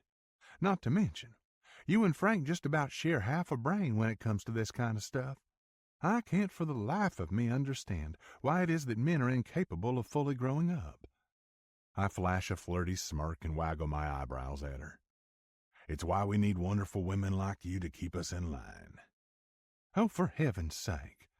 Don't think you can try to distract me with your flattery. She takes the towel off her shoulder and whips me in the side with it. You old bastard, you. I laugh and raise both of my hands up in the air again. Come on, Jen. You know if that doctor would have known what she was really walking into, she would have never come out here. And trust me, Rhett needs this. Just a week ago, Tiny caught him out in the barn saddling Sonny. No, he didn't. She tries to refute the idea that her baby boy is a fucking troublemaker. But I don't have any problem setting her straight, even if it means another night on the couch. Jenny, I know you think Red is a good boy, but I'm telling you, that son of ours is as stubborn as they come. If I didn't bring someone out here to help him safely get back on his feet from that knee injury, I feared he'd end up losing the fucking leg. All them years of riding broncs has only made him more willing to take unnecessary risks, more willing to choose ego over rationality. Jen shakes her head and steps closer to the window to peek out the curtains. I'm not sure if Dr. Leah Levy has managed to get out of the parking lot yet, but with the way my wife huffs out a sigh, I can imagine there's still a bit of a struggle going on. Tex, don't you think you should at least give her something better to drive? She requests. Making a pretty city girl like that drive around in your old hunk of junk just seems downright cruel. I'm planning on switching it out for one of the trucks later. Why later? She asks, glancing at me over her shoulder. because that old Jeep of mine is good for one thing and one thing alone, breaking the fuck down. And guess who's gonna have to come to her rescue? She inhales an exasperated breath. Red. Now you're getting the idea. I'm just encouraging some bonding is all. I grin and step forward to stand beside my beautiful wife, and with my arm around her waist, after I give her a little squeeze, I watch out the window with her. Dr. Leah Levy has now managed to get inside the Jeep, and thankfully, it's only a few minutes later before the engine roars to life. The thing sounds like shit, but I've had it long enough to know it should get her to her cabin in Rhett's house before it gives out, and I have a feeling the timing will be perfect. No doubt by then, Rhett will need something to force him to have some fucking patience and help her out, thereby, hopefully, forcing him to fucking listen to her medical advice. It might seem like a bit of a long shot, what I'm doing, but I've always had a good sense of knowing how certain things will play out. And more than that, I've also been blessed with the foresight of knowing when to meddle. So, tell me, Tex, what exactly do you think is going to happen when that beautiful doctor shows up at your son's house and finds out he's no teenage boy? Well, honey, that's where you come in. She turns around and meets my eyes. Me? I nod. A few hours from now, I need you to head on over to cabin 3 and check on her. Jenny rolls her pretty eyes. I should have known you'd rope me into this somehow. I smirk and press a kiss to her forehead. You should take it as a compliment. I know I can always count on that kind heart and sweet, soothing voice of yours to smooth things over. She sighs. Tex Jameson, you're a real asshole, you know that. I do. I respond without hesitation and with a big old smirk. But that's why I have a perfect woman like you by my side. She quirks a brow, and I have no problem obliging her silent question. See, sweetheart, when I do asshole shit like let a pretty doctor think our grumpy cowboy son is a teenager, and she finds out he's a stubborn grown-ass man, I know I can count on you to be the one to reassure her that not everyone on this ranch is an asshole, and convince her to stick it out. Why does everything have to be so darn complicated with you? She questions on a snort. Why couldn't you just be a normal person and handle things like normal folk do? Because you wouldn't have married me 40 years ago if I'd have been just a normal guy, I retort, and grab both of her hips. Both you and I know you were a wild little thing back in the day, and it's that untamed spirit of yours that's helped ensure our son grew up to be a fantastic pain in the ass. Jenny just rolls her eyes. You're a strange man, Tex Jameson. A strange, strange man. Yeah, but I'm your man, honey. That's true, she responds with a genuine grin. And you're also the man who's going to have to deal with the fantastic pain in the ass when he finds out his daddy hired a pretty doctor to take care of him for the summer. I grin and nod at that. There's no denying Rhett's going to be pissed off more than a hive of angry bees when he finds out the beautiful, curvaceous lady standing at his door is actually his personal doctor for the next 2 months. Truthfully, I didn't know Frank Kaminsky was going to send over a goddamn modern-day brunette version of fucking Marilyn Monroe. But I'll be damned if it isn't going to make things a hell of a lot more interesting around here. If Tiny had to practically wipe the damn drool off his shirt earlier when he brought her to my office, I can only imagine what my son will think when he sees Dr. Leah Levy for the first time. I'm just hoping she'll know how to handle the stubborn son of a bitch.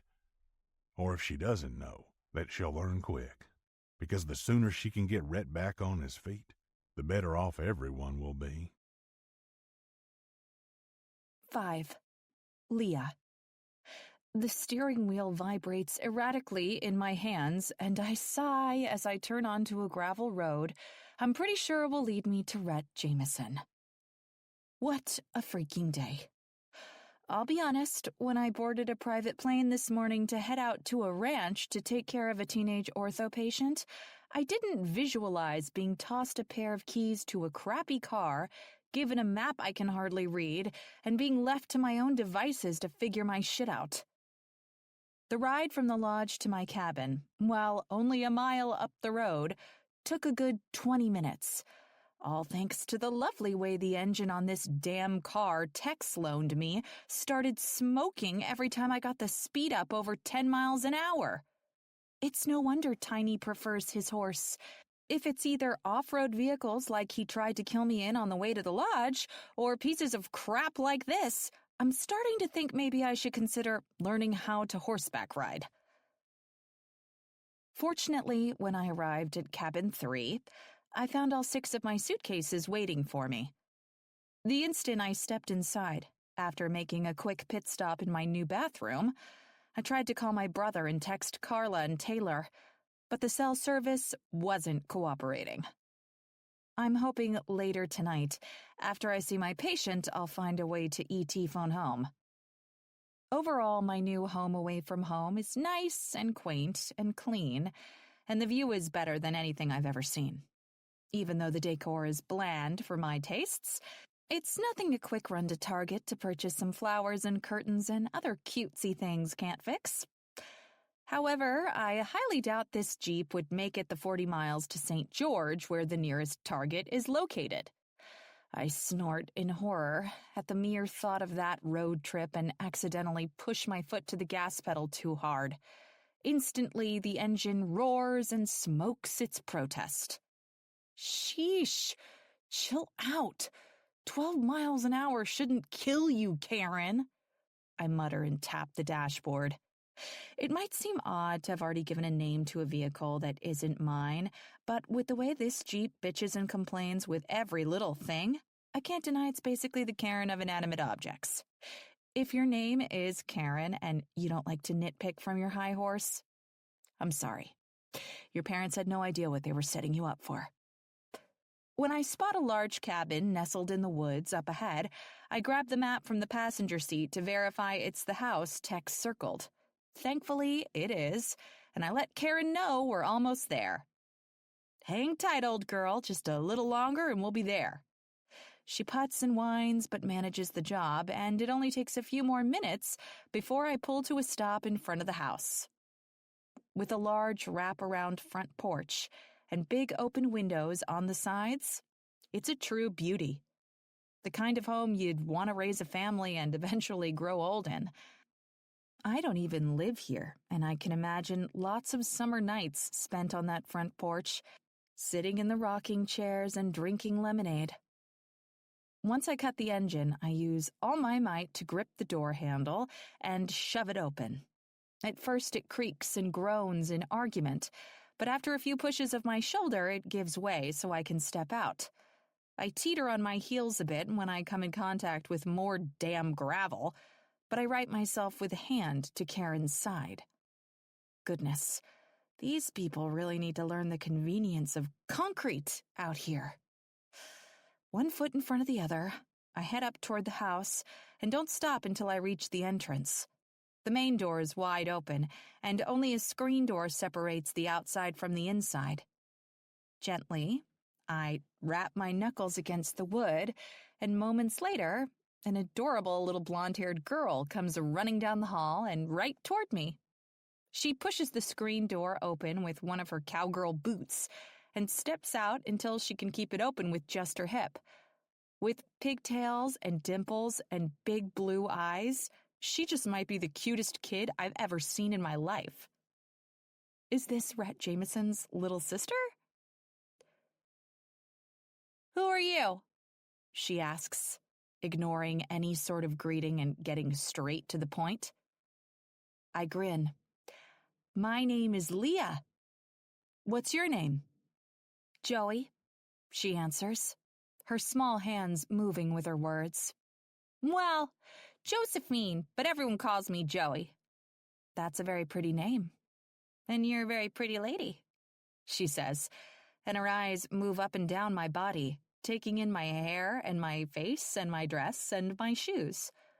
Maybe the prettiest lady I've ever seen. Are you in movies? No, I'm not in movies, I answer on a soft laugh. But you know what's funny? What? You're the prettiest girl I've ever seen in my whole life." She giggles, and then her eyes get big. "Wait, oh my goodness, are you here to teach me how to braid my hair?" Her button nose crinkles up in the most adorable way. "My granny told me she'd teach me how to do it, but I think she can't remember, and is that why you're here? Because you know how to do it?" she asks. Her short legs bounce up and down ever so slightly. I pause, completely entranced by this sweet little human, but also utterly confused. "Actually, sweetie, I'm not here to teach you how to braid your hair. I'm here—" "Aw, shucks!" She swishes one fist from her right hip to her left hip, and her tiny mouth points down at the corners. Immediately, I feel like the worst human being alive, and it takes everything inside me not to step inside the house and ask her to get me a hairbrush. But I rein in the emotion and offer up something I hope will soften her disappointment. "How about this? Since I'm going to be here for the summer, I'll make sure someday very soon I teach you how to braid your hair." "Yeah?" Her big blue eyes light up like the sun. "You promise?" "I promise." Truthfully, I'm just assuming this young girl lives here on this ranch, but I have no idea. I don't know if she's Tex's daughter or someone else's daughter. I don't really know much of anything. Haven't known much of anything since I told Frank Kaminsky I'd take this job. But so far, feeling out of the loop appears to be par for the course. The girl steps out of the house on her tiny cowgirl boots and wraps her arms around my waist. "I'm so excited, Leah!" I'm shocked at first by her instant affection, but it doesn't take long before I'm putty in her teeny hands. "Me too, Joey!" A tickled laugh emerges from my lungs, and I pat her head tenderly. Eventually, she steps back and puts one hand to her hip. "So, if you're supposed to be here all summer, but it's not just for my hair, why are you here?" "I was just about to ask the same thing, Joey."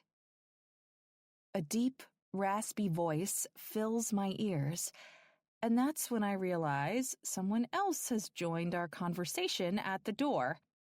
My eyes move up, past Joey, and land on a pair of perfectly worn-in jeans over a shirtless and firm set of abs and an even firmer chest, and they don't stop until they meet aqua blue eyes that are pointed directly at me.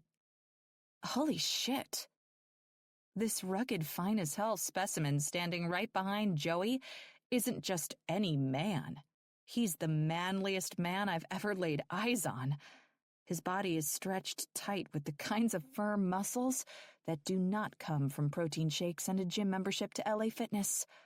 No, these are real muscles, made from hard, sweaty work on a big-ass ranch like this.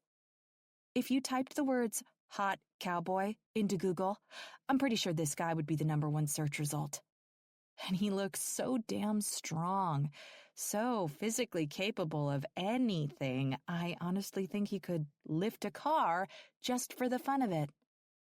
With brownish red hair that looks almost gold in the sunlight, a sharp jaw that's peppered with some scruff, and full lips that are set in a firm line, I can't help but wonder, who is this guy? Rhett Jameson's older brother? His uncle? Some kind of familial male figure. He clears his throat, and that's when I realize just how long I've been standing here, staring at this slightly irritated but also handsome-looking cowboy like a moron. Hello, Earth to Leah. Now would be a really great time to remember how to speak. 6. Rhett. With the length of time it takes the fancy shoe-wearing stranger to string some words together, her mouth gaping like a fish the whole time, I consider going back in the house and calling an ambulance to come deal with her stroke.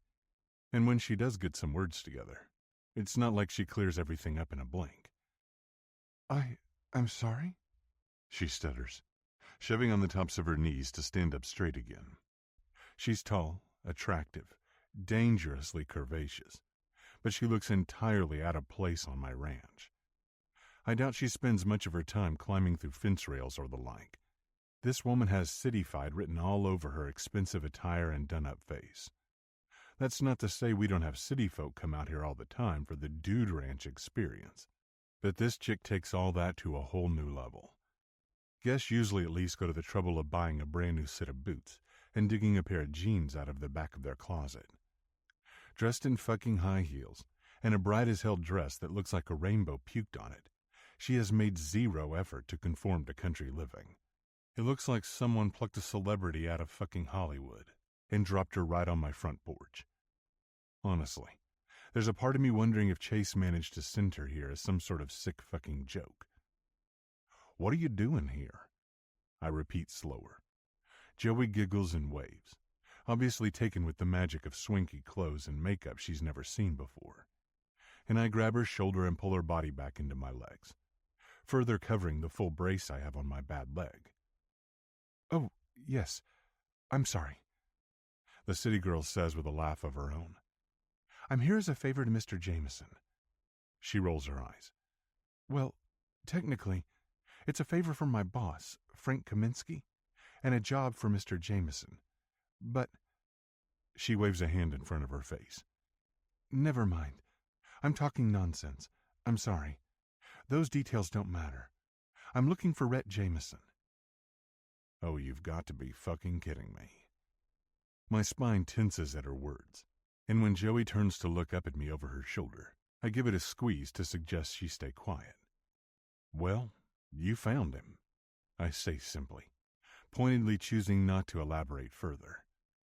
"Oh, thank God." She cheers with a clasp of her hands, peering around me curiously. "Is he inside? I'd love to introduce myself." My eyebrows draw together, and Joey once again damn near jumps out of her skin to set the record straight.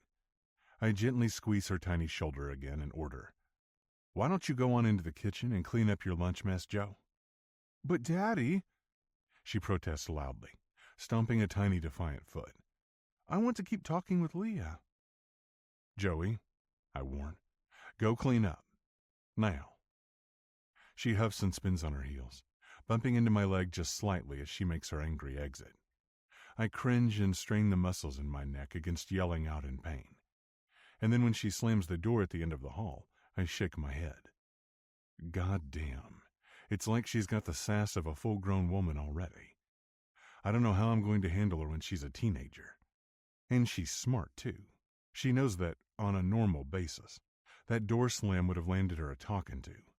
But she's used the circumstances of a stranger on our doorstep against me. When I look up to meet Leah's eyes again, hers are fixated directly on the giant brace over my left leg. I move that leg just enough to break her concentration, and smirk as her wide-eyed gaze jumps to mine. She looks downright scared and confused. You can't be Rhett Jameson," she finally breathes, shaking her head slightly as though she's trying to jiggle some kind of nonsense out of it. I shrug. "Well, darling, I am. Now, who the hell are you?" Her head bobbles again, shaking back and forth mindlessly. "But you're not 14 years old." Her eyes jerk up to mine again, and her chin tucks into her chest. "Right? I mean, I'm sure the rate of maturation is a little different out here, with all the manual labor and... But you can't be 14. She scans my body up and down again, pausing on my bare chest and licking her lips almost imperceptibly. "Definitely not possible." "No, I agree. I'm definitely not 14. Haven't been in more than 2 decades. Question is, why do you think I should be?" She rubs at her temples with 2 red fingernail-tipped fingers and shakes her head, her mouth sucking air like a fish again. Growing more frustrated by the second, and with my leg aching like a son of a bitch, I slam a hand into the door jamb and lean some of my weight into it. "Could you spit it out, honey? If you haven't noticed, standing here waiting for you to put your thoughts together isn't exactly pain-free." "Oh my gosh, I'm sorry." Determined, she nods and puts a sentence together. "I'm Leah Levy. Dr. Leah Levy." and I'm here to do personalized medical physical therapy and rehabilitation care for 2 months for, well, you, I think. Though you are not the you I thought was you. And I'm still trying to wrap my head around how all our wires got crossed this badly. A fucking doctor? For me? I shut my eyes for a brief moment and let out a harsh sigh. Already I have a pretty strong sense of who is behind this. But before I draw any final conclusions, I try to get the pretty city girl to confirm beyond a shadow of a doubt. Tell me again who sent you here, I ask, anger building in my chest like lava bubbling to the top of a volcano. His name is Tex Jameson, but I think, well, I guess he's your father? Goddamn, sometimes I hate being right. Instantly my dad's words pop into my head.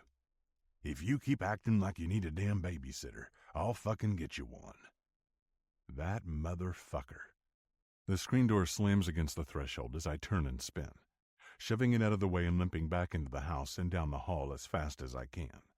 Joey peeks out from the kitchen and watches as I grab the phone next to the sofa in the living room, pick it up, and start dialing immediately. I only vaguely note that Dr. Leah has followed me inside, somewhat cautiously, and is now standing at the entrance to the living room.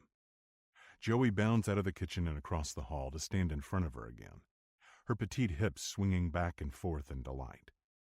It's on the tip of my tongue to snap at them both, but the sound of ringing in my ear reminds me to save my anger for the man who deserves it. My father.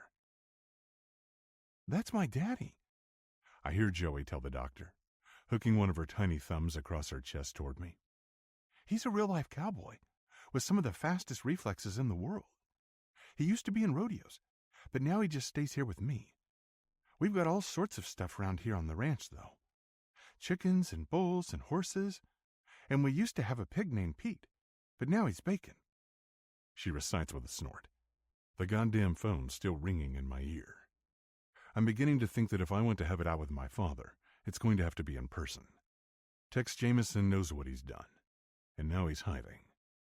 I slam the phone back down on its base, and Leah jumps, her eyes widening again as she glances between my sweet girl and me.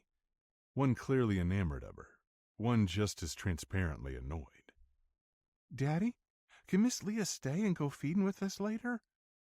Joey asks sweetly, running across the room to tug on the belt loop of my jeans. I want to show her Charles' chickens and Moby Chick.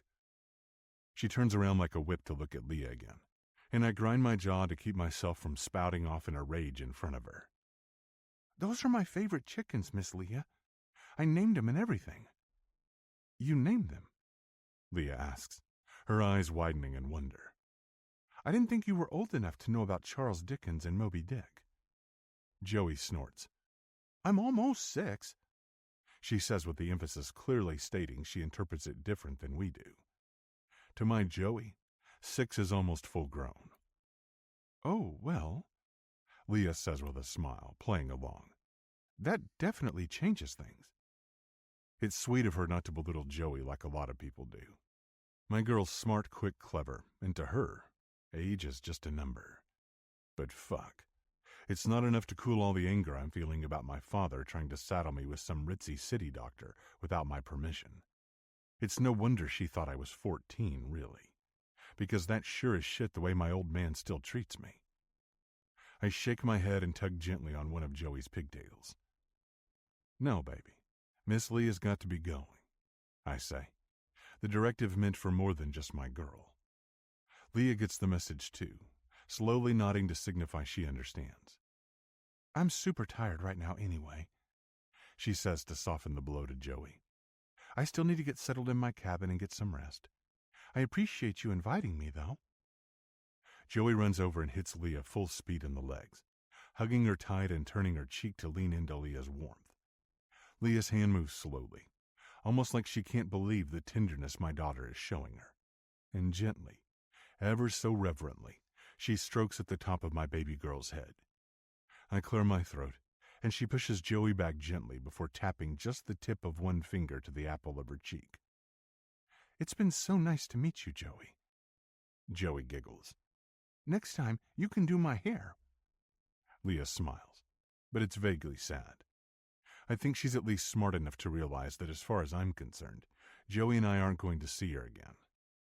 Next time. With a deep breath, Leah straightens to her full height and fixes her fancy, so bright it's practically blinding dress. It wasn't out of place, but I think for some reason it makes her nerves feel better to pretend like it was. And fuck. I hate that I notice how goddamn curvaceous and tempting her body is when she turns and heads down the hall toward the door. It's like her ass is purposely swaying back and forth to throw my focus off kilter. Don't even go there, you bastard. With a roll of my eyes, I hobble along to follow her, ordering again. Joey, stay here. Okay, Daddy. I get to the front door as she's opening the door of my dad's old Jeep and preparing to climb inside, and I push through the screen to catch her attention. When she looks back up at the house, I do my best to be a decent human being. As far as I can tell, she's been swindled just as hard as I have. I'm sorry you went to all the trouble and that you got dragged into the middle of this shit, but this is a whole lot bigger than you realize. She shields her eyes from the sun with a hand atop her forehead and nods. I'm just here to help with your knee. Darling, come on now. You're smarter than that. My dad's been trying like hell to turn me into a puppet, and you're just decoration on the strings. Besides, I continue with a shrug, my knee's fine, healing by the day, and I can assure you I've been through a lot worse. Just part of the cowboy way of life. She opens her mouth to speak again, but then, seemingly, thinks better of it. With a final wave, she climbs up into the Jeep and turns over the key with a crank. It whines and sputters, but I'll be damned if it's going to start. Why on earth would he have given her that old piece of shit to drive around? It's like he's asking for fucking trouble. Lord knows this ranch has more than a few trucks and SUVs that he could have loaned. But old Tex gave the fancy doctor the one vehicle I wouldn't trust on a 70-degree sunny day.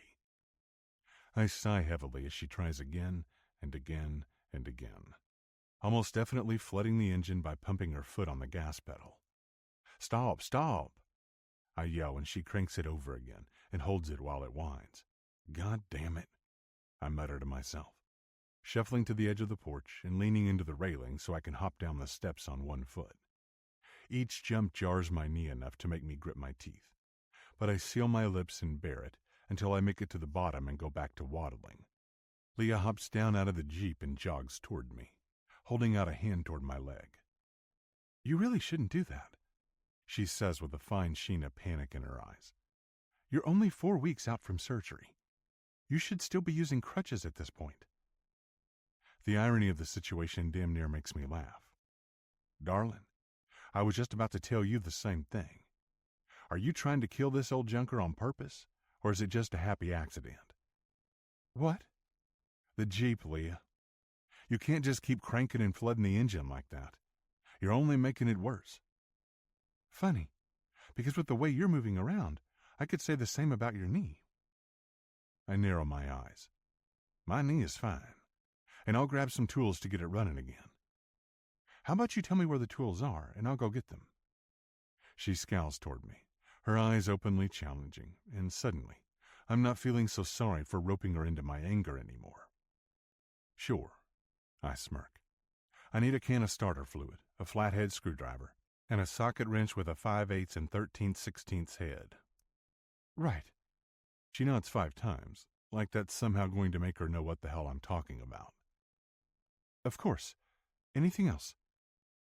I already know she doesn't have a clue what any of those things is, but the fact that she's trying to act like she does is pretty fucking amusing. And call me evil, but I'm more than willing to sit back and watch her fail at her own game. Just a rag. I nod toward the side of the house. Garage should be open. Everything will be in there. She nods again and takes off in the direction of the garage, and my fucking eyes don't ignore how good her hips look swaying back and forth as she moves on them ridiculous don't fucking belong out here shoes. I wait until she rounds the corner and then let loose with a smile. Well, for as frustrating as this day has been, at least this should be entertaining. 7. Leah. How in the heck have I gone from trying to introduce myself to my new patient to stomping toward a garage to find tools to fix a broken-down car. I run a hand down my face as I continue to walk toward the back of the house. To be honest, I don't know why I care so much to go to these lengths, but there is just something about the stupid, smug smile on Rhett Jameson's face that makes me want to find every darn item he mentioned. Sadly, I don't even think this is about protecting his injured leg from unneeded activity. Probably because it's definitely not. Fine, it's not. The bastard triggered me. He wrote me off as some woman from the city who doesn't know shit about cars or ranches or whatever the hell else he's assumed I'm a moron in.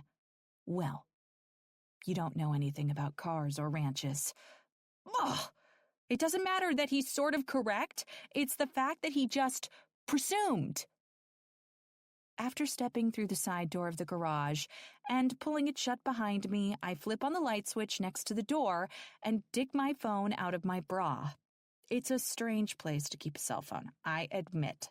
But when I wear a dress without pockets, it's the most convenient of all locations. Google, Google, Google. I mutter to myself, willing the processing system on my iPhone to work faster. I click my bookmark in Safari with the hopes of getting there quickly, but the little blue line at the top of the screen barely makes it out of the gate. Come on, you stupid phone. Get some freaking service. Please, I whisper-yell, banging on the side of my hot pink case. Do not let me down in my time of need.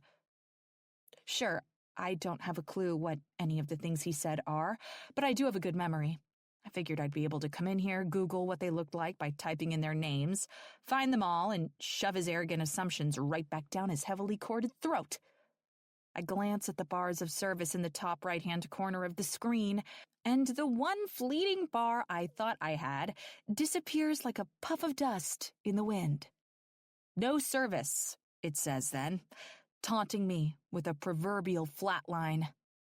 What is it with this place and freaking cell service? So far, everywhere I've been since I left the lodge, my cabin, the drive here, Rhett Jameson's house, I've had exactly zero luck with reaching the outside world. It's like the land repels any form of digital contact. Damn it! I huff with a stomp of my heel, tucking my lifeline back into the cup of my bra and scanning the walls of the garage. Statistically, there's a pretty low chance I'm going to pick the right thing, since there are tools everywhere, but I'm just stubborn enough to try anyway. Going back there with my tail tucked between my legs isn't an option. He quite obviously thinks I'm an incapable idiot. I may not be rural savvy, but I was at the top of my class in medical school, and I'm not going to let a stubborn, self-righteous cowboy defeat me that easily. I spot a shelving unit full of cans, bottles, and containers, and decide to head there first. Of all the things on his list of items, starter fluid seems like it has the highest probability of being labeled. I thumb through cans on the first two shelves quickly, and finally, when I get to the third, a can stating engine starting fluid is right in front of the mix. Aha! I shout victoriously, tucking it into the crook of my arm and moving to another item he rattled off.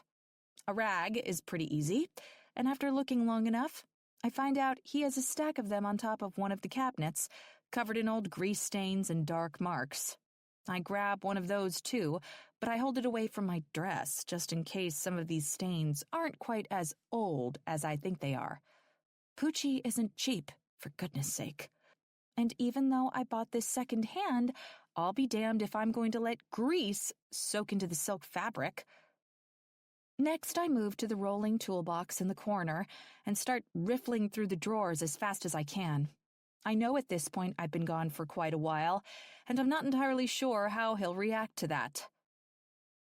Anger, worry, humor.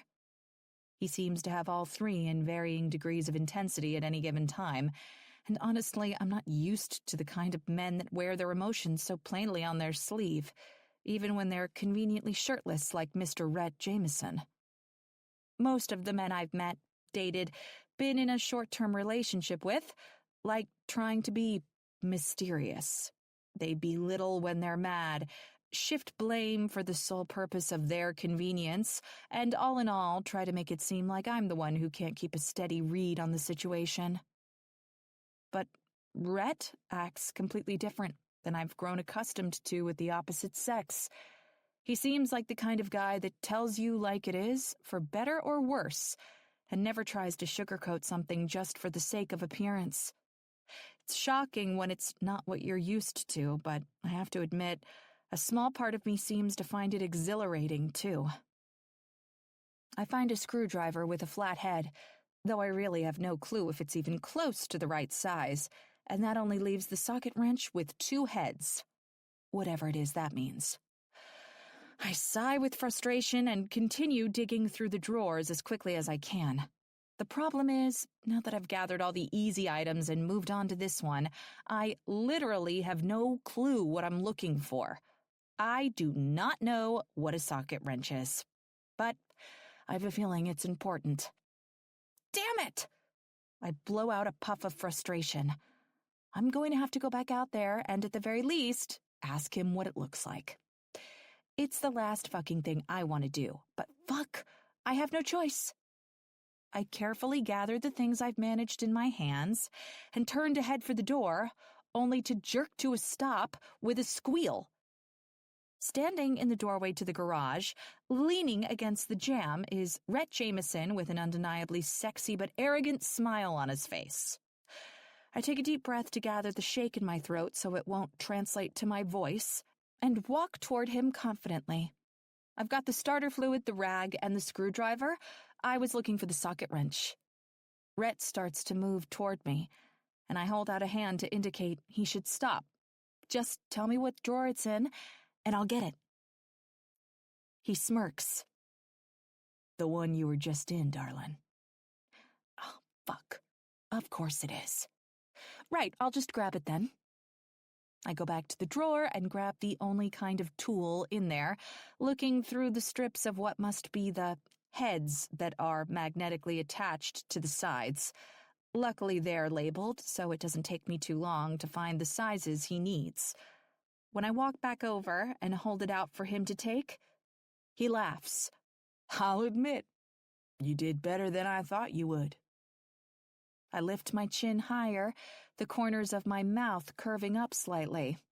I'm ready to bask in my victory, but he gives me no time.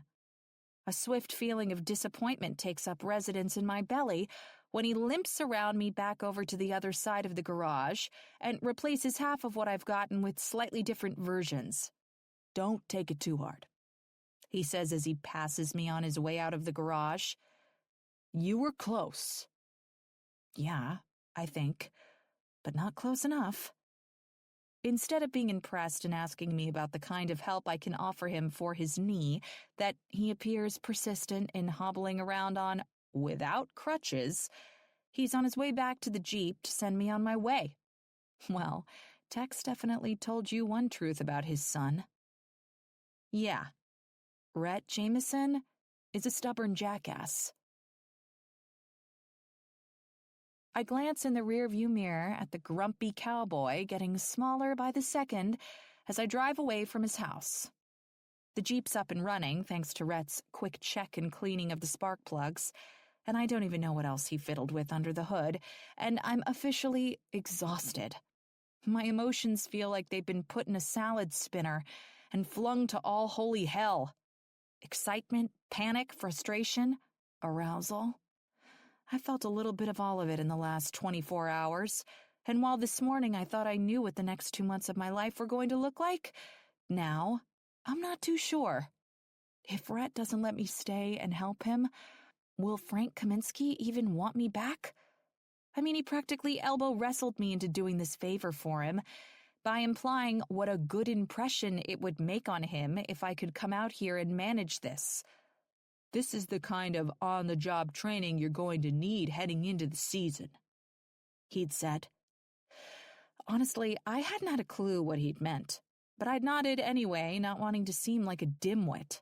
A painfully ironic tidbit now, considering I've never felt more in the dark. I just can't figure out why someone like Rhett Jameson wouldn't want my help. I mean, the bastard isn't even using crutches right now. He's just hobbling around on that leg without any real concern for the damage he might be doing to the unhealed tendons and bones that just underwent surgery a month ago. It's like he wants to barrel through his recovery like a fucking race car driver. And I know with certainty that kind of recklessness won't have him speeding across the finish line with a black and white checkered flag waving him on to victory. If anything, he'll be lucky if he gets an opportunity to make a pit stop and regroup before his damn race car explodes. Why can't he understand that a well-thought-out care plan for his rehabilitation would make a truly substantial difference in getting him back to the kind of physical abilities he must be used to? And what a bounty of them there must be. I can't help but think to myself, gripping the steering wheel tighter and picturing the stark lines and shadows created by the cut of his muscles. I bite into my lip a little and hum, Lord Almighty. The way that man must look when he's having sex with a woman whose presence he doesn't resent. Maybe, if I'm lucky, I can get him to pick up an axe and swing it around before I leave, at least. You know, just to see what those muscles look like when put to use. Maybe I could even get a quick video to send to Carla and Taylor. They'd certainly enjoy the show. Ugh, stop being a fucking pervert. I sigh heavily before glancing back down at the map I've been following since my arrival, and then concentrate as hard as I can to ensure I don't miss the cue to turn, a giant shrub on the left-hand side of the gravel road. I shake my head. Never ever would I have believed I'd be where I am right now. Thankfully recognizing the foliage-style street sign, I turn down the drive for cabin 3, kicking up a holy mother cloud of dust behind me as I hit the gas. The Jeep strains under my command, but at this point, if I break down, I can walk the rest of the way, and even a second of extra time spent waiting for the simple reward of solace feels like too much. I round the final curve at the old girl's full speed, but when the path I'm expecting to be clear is anything but, with a Volvo station wagon backing its way up the small gravel driveway that leads to my cabin, I slam on the brakes and pray to Jesus this thing stops better than it goes. I close my eyes and cross my arms over my chest as though that'll somehow protect me if I have some sort of reversing back-end into speeding front-end collision, and wait for the impact to hit. When it doesn't, I open my eyes to complete encapsulation by a cloud of dust. Holy hell. A rush of adrenaline dumps into my veins, and my heart responds accordingly, kicking into the kind of high gear this damn Jeep is utterly incapable of on inclines. And all I can do is sit there, staring straight through the windshield like a woman whose life just flashed before her eyes. Not even 10 seconds later, the sounds of a door slamming shut, followed by quick footsteps over gravel, fill my ears, and it's not long before the driver of my almost collision comes into view. "Oh, my heavens!" she shouts as she jogs toward me. The instant she reaches the driver's side door of the Jeep, she yanks the damn thing open with a harsh tug that makes her cowgirl boots slide over the gravel a bit. She rights herself quickly, filling the open space in my door, and then her hands are on my face, touching my cheeks tenderly as her eyes search for injuries. "Honey, are you okay?" I'm fine. Are you sure?" "Yes," I nod. I might have seen the light for a second, possibly even briefly said hello to Jesus, but I'm fine. My heart also seems to be doing its best impression of a drumline inside my chest, but now that I've seen the way the woman's eyes have widened at my casual claim of seeing God's actual son, I don't expect it's going to slow down anytime soon. Surprisingly and thankfully, a small, amused laugh spills from her lips. Well, anyone good enough for a visit from Christ himself is good in my book. I almost snort as she continues. "Which means I like you already." Then she winks.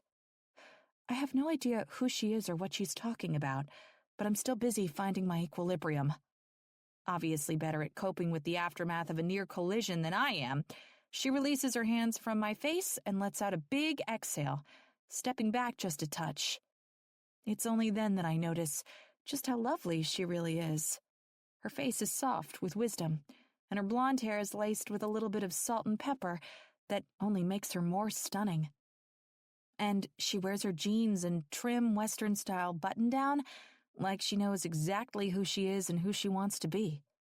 I'm not one to dwell or flounder with self-doubt, but the kind of confidence and self-awareness she so obviously has seem like a distant goal for a woman my age, still trying to make a place for herself in this world. "I guess I scared you, huh, honey?" she asks, and I offer a simple nod. "Just a little bit.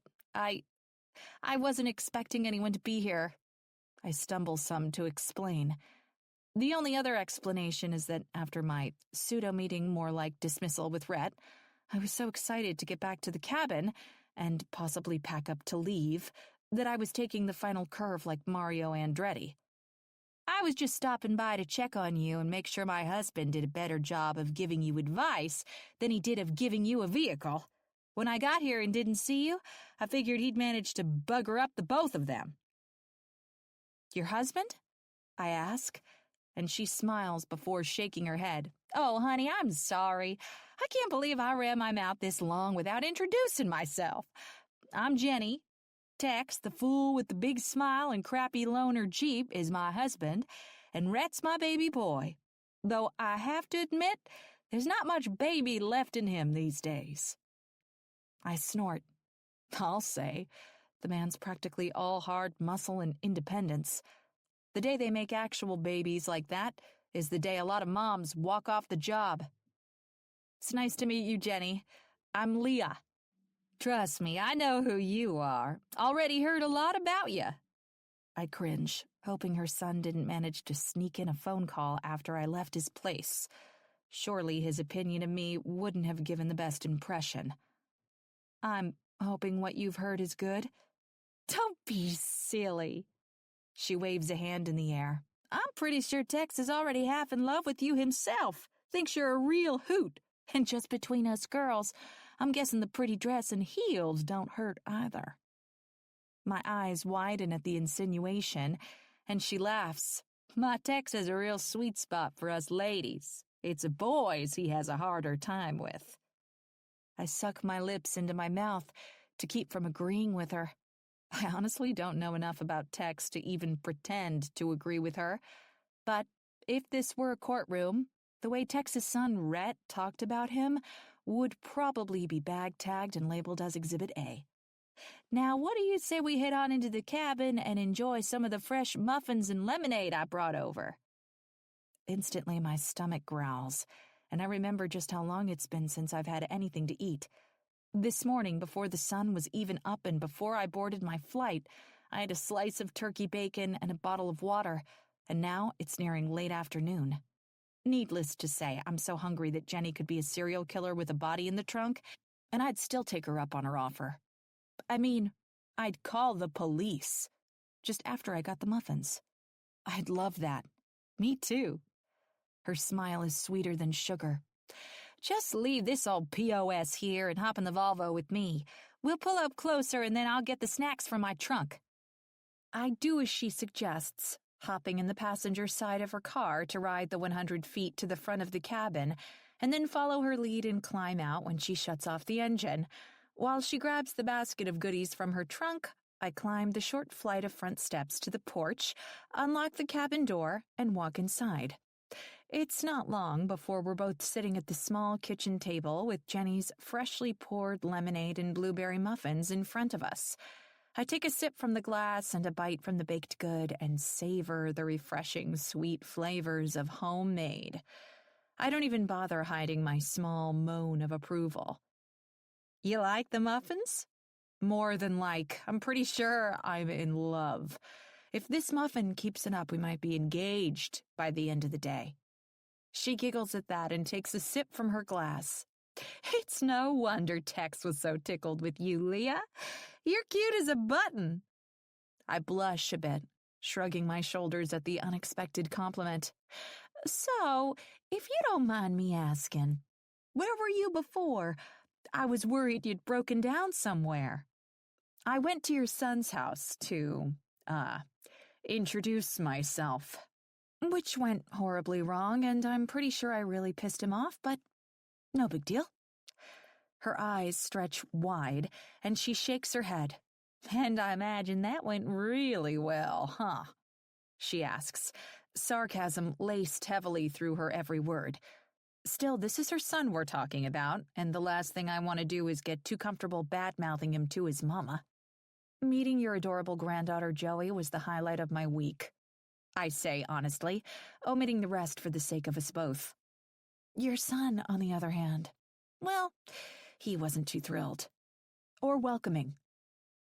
Jenny purses and smacks her lips together. Clearly she's read between the lines just fine. My Red can be like that, especially when it's over something his daddy arranged without his permission. And something this big? She laughs a little and shakes her head. Probably went over like a hooker teaching Bible school. Her transparency takes me off guard, but also it makes me feel as if I could tell her anything.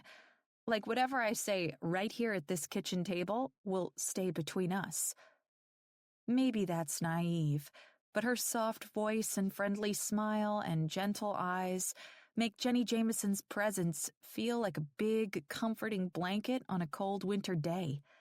Her eyes hold no judgment and even less impatience. And that's when it occurs to me that this conversation with her is probably my one and only chance to turn this situation around. And if I don't give it to her straight, I might as well just give it up now.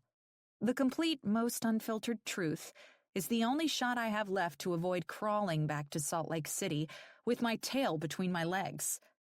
Somehow, I don't think Frank Kaminsky would welcome me back to my job at the Slammers with open arms after I fucked up a favor and job for one of his oldest and dearest friends within 24 hours of my arrival.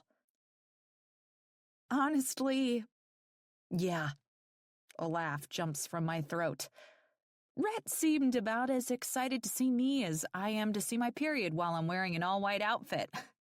I mean, I think he was actually trying to keep in mind that I didn't hire myself, but when he tried to call your husband to let off some of the steam in his pot, he didn't answer, and then, well, the Jeep broke down and he had to fix it, so she tisks her tongue. Oh, for heaven's sake, that's some introduction. I nod. Basically, it was just one big disaster after another. Jenny sighs and rolls her eyes. I swear, sometimes my husband and son could really use a boot up their stubborn asses. I take it Rhett and his dad are kind of at odds with each other occasionally. Occasionally! Her eyes go comically wide. These days, it's a rare occurrence to see them getting along. Like oil and water, the two of them. They're always battling. But it shouldn't be a surprise, really. They're cut from the same obstinate cloth. Too much pride and ego and likeness between them to mesh well together. It's like watching two big bulls banging horns. She sighs and takes another sip of lemonade as a wave of realization washes over me. I glance down at my fingers and mindlessly run them along the well-worn but obviously loved dining table. This is a long-standing, ongoing battle between father and son that, quite frankly, I don't have any business thinking I have the tools to solve. Neither I nor my older brother Sam have spoken to either one of our parents in years. They're both raging alcoholics and put the hell in unhealthy relationship. Once we were out of the house and on our own, keeping our distance from them, unfortunately, became a requirement to live normal lives. Truthfully, I can't even fathom what it's like to have love and conflict mingled together like the Jameson men. Rhett really doesn't want my help, even though by the looks of the reckless shit he was doing without crutches, he really fucking needs it. And although Tex was insistent that I stick out the 2 months, he didn't exactly fill me in on the kind of resistance I'd be up against. Trying to wrap my head around all this, navigate my way through it, feels like someone dropped me off in the middle of the woods without Wi-Fi or sustenance and told me to find my way back. I mean, Am I in way over my head? It sure freaking feels like it. No, don't do that, Jenny says, interrupting my thoughts, and I jerk my eyes back up to meet hers. Don't give up. Don't sell yourself short because my son was being a hard-headed, most likely mannerless moron. You're the right woman for the job. I can tell. But how did you... I didn't say anything. Jenny grins. You didn't have to, darling. You got the urge to flee written all over your pretty face. I swallow hard at being read so easily, and Jenny reaches out and covers my hand with her own on the table. Listen, Leah, I know Rhett is difficult. Ha, understatement. And I know he's stubborn, she continues. I know he's set in his ways and doesn't want help from anyone, but I also know he needs the chance to change both. Truthfully, this ranch needs him recovered. Tex is getting old and can't always be doing all the things he used to do. He needs to retire soon, and the only way to do that is for Rhett to be healthy and ready to take it all over. And Rhett needs all that too, darling. He just hasn't fully realized it yet. What are you saying? You need to stay and do the job you were hired to do, she says, like it's just that simple, patting my head before pulling hers away. I hear you, I really do, and I want to stay, but it's going to be very hard to treat a patient who wants me gone. I can't imagine chasing him around the ranch for the next 2 months is going to do anyone any good. Look at it this way. At least he's only got one good leg. How fast can he really be? She teases. Regardless of how stressful this feels, I can't hold back a smile. Jenny, I murmur, and her grin turns serious again. You agree to stay, and I swear I'll do all I can to help you sort the rest. I know it's more than you bargained for, but can you promise me you'll at least hang around and try? I think for a few seconds, but the truth is, there's only one way to answer her question. Of course, yes. Frankly, I really need this job to work out. Not only could I use the money, but I really don't want to go back to Salt Lake City and have to tell my new boss that I had to give up on the big favor after a damn day. I mean, he definitely threw me to the fucking wolves on this one, but I want to take my career to the next level. I want to eventually be the primary team doctor for the Salt Lake City Slammers, and if I don't succeed here, I can pretty much guarantee that'll never happen. Well, okay then. Hands to the table, Jenny stands to her feet. Looks like I best be heading back home to get going on dinner. You like chili and cornbread? Made by the baker of these muffins? I ask rhetorically. Yeah. Perfect, she says with a small smile. Come down and eat dinner with us tonight. I'll have it on the table around 7. I nod. She winks. Bring your appetite, okay? You're gonna need to keep up your strength.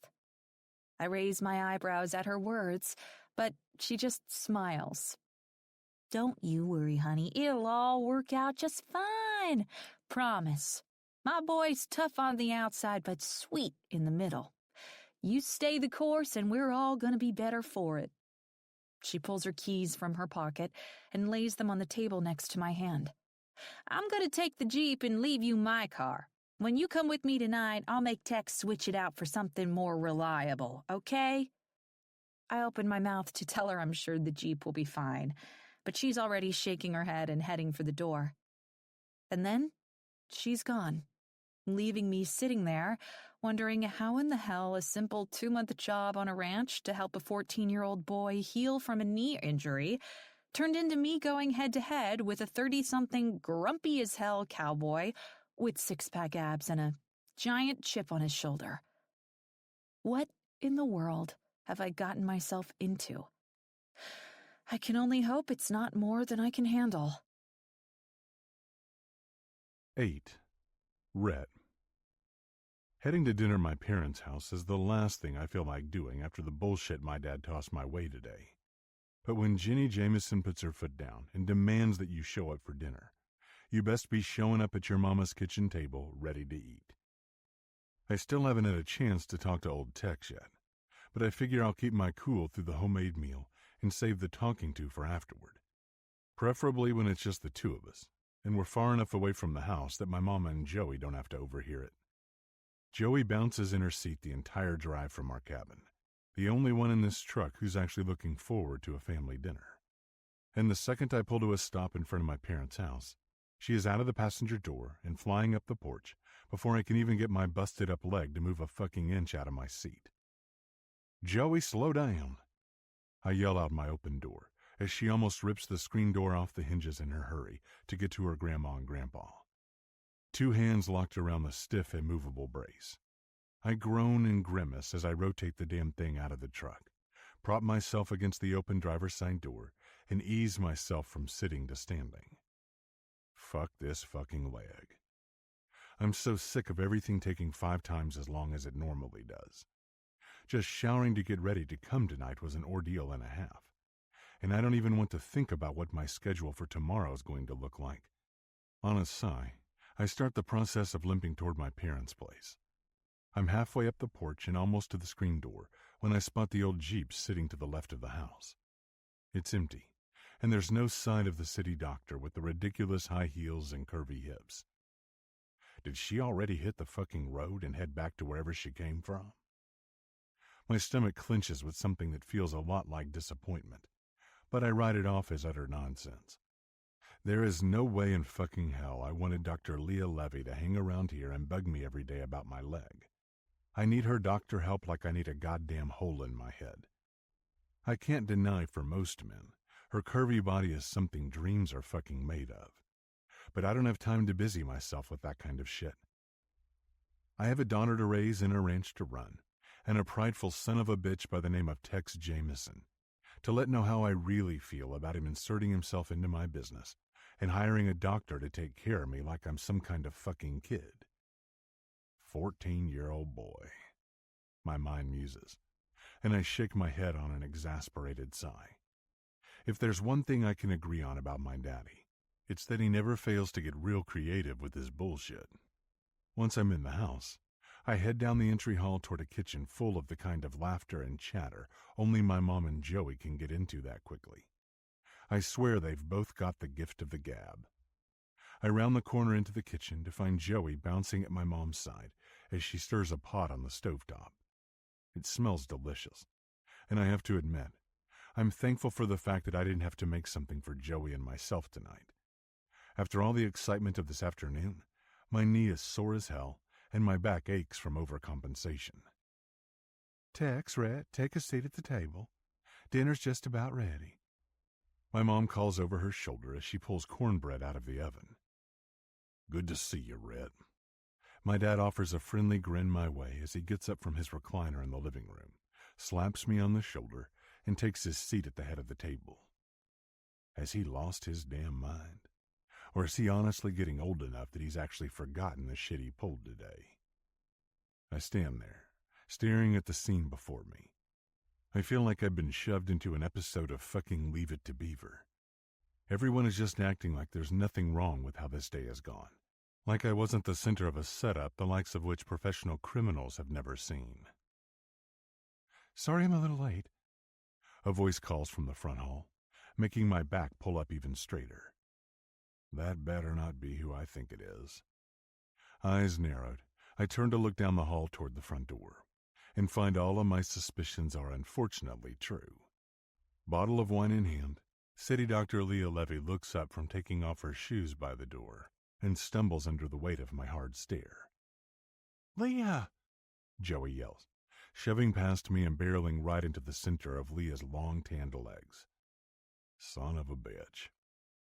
"Daddy, now Leah can show me how to braid my hair after dinner," my Joey exclaims, and it takes everything inside me to force a half smile to my lips and offer a small nod. I can feel Leah's eyes looking directly at me, but I refuse to acknowledge her presence with eye contact. Not fucking happening. I've already made it more than clear to her where I stand with her being on my ranch. "All right, Everyone sit down. My mom instructs again, and when Joey keeps standing there, smiling up at Leah, my annoyance starts to get the best of me. Joey, you heard your grandma. Take a seat, I say, and I hate how stern my voice sounds. But fuck, I can't help it. My daughter is taking to this city doctor like she's God's motherly gift to little girls, and I'm hating every damn second of it. Soon, Dr. Leah Levy will be gone, and the last thing I need is for my Joey to have some kind of misplaced disappointment about a complete stranger. She already has more than enough disappointment to handle when it comes to her mother. Joey pouts but listens, trudging down the hallway with the excitement of a sloth. Leah follows cautiously, skirting past me with a nod of her head when I make no effort to get out of her way. It takes me a minute, but eventually, I force myself to move in the direction of the table, if only to take a seat and some of the stress off my throbbing leg. My mom carries over a plate of cornbread, sitting it at the center of the table, and smiles up at the new arrival, who's taken a seat at the table next to my daughter. Leah, I'm so glad you made it. My car didn't give you any trouble, did it? Leah shakes her head and reaches down beside her chair for her purse. Not at all. Let me get you the keys before I forget. She holds them out for my mom, who takes them with a smile. I see you brought a bottle of wine, too. Yes, I hope that's okay. I managed to pick this up in the gift shop before my flight out here, and I just wanted to say thank you. Leah, did you know my granny makes the best cornbread in the whole world?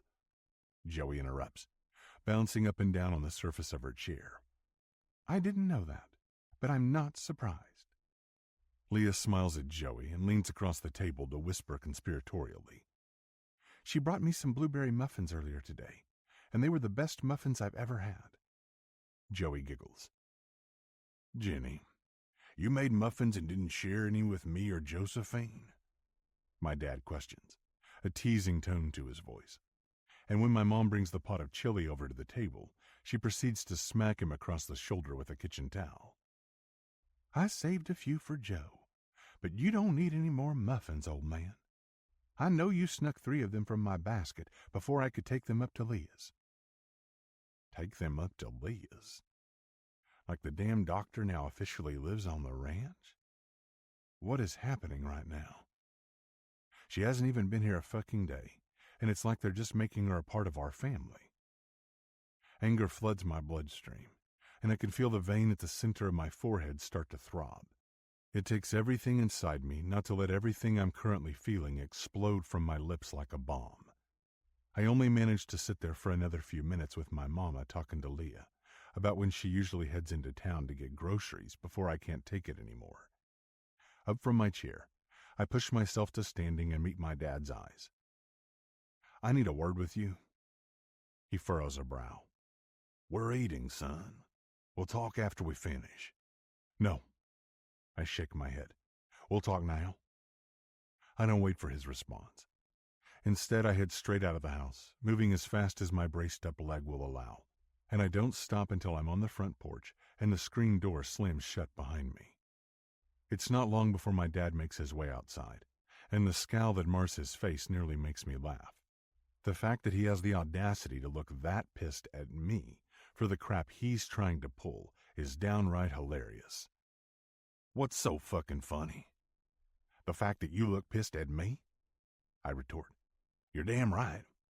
You don't leave your mother's table in the middle of the meal she's worked hard on, and you definitely don't do it in mixed company. I swear to Christ, I don't even know if the boy I raised is in there anymore. A harsh laugh is jarred free from my lungs. You hire some fucking doctor behind my back, tell her I'm a 14-year-old kid, force her on me, and invite her to dinner without even so much as a conversation with me about what you've done, and I'm the one whose behavior is in question. I shake my head. You're getting more delusional by the day. Son, I fucking told you, if you needed a babysitter, I'd hire you one. Just be glad I was nice enough to saddle you with one this pretty. I don't need a fucking babysitter, I shout. I need you to stop meddling in shit that you don't belong in. He scowls. You don't need a babysitter? You're getting on fucking horses for shit's sake. You shouldn't even be tottering around on the damn thing like you are. And you're out there acting like you can rope the fucking wind. Give me a break, Rhett.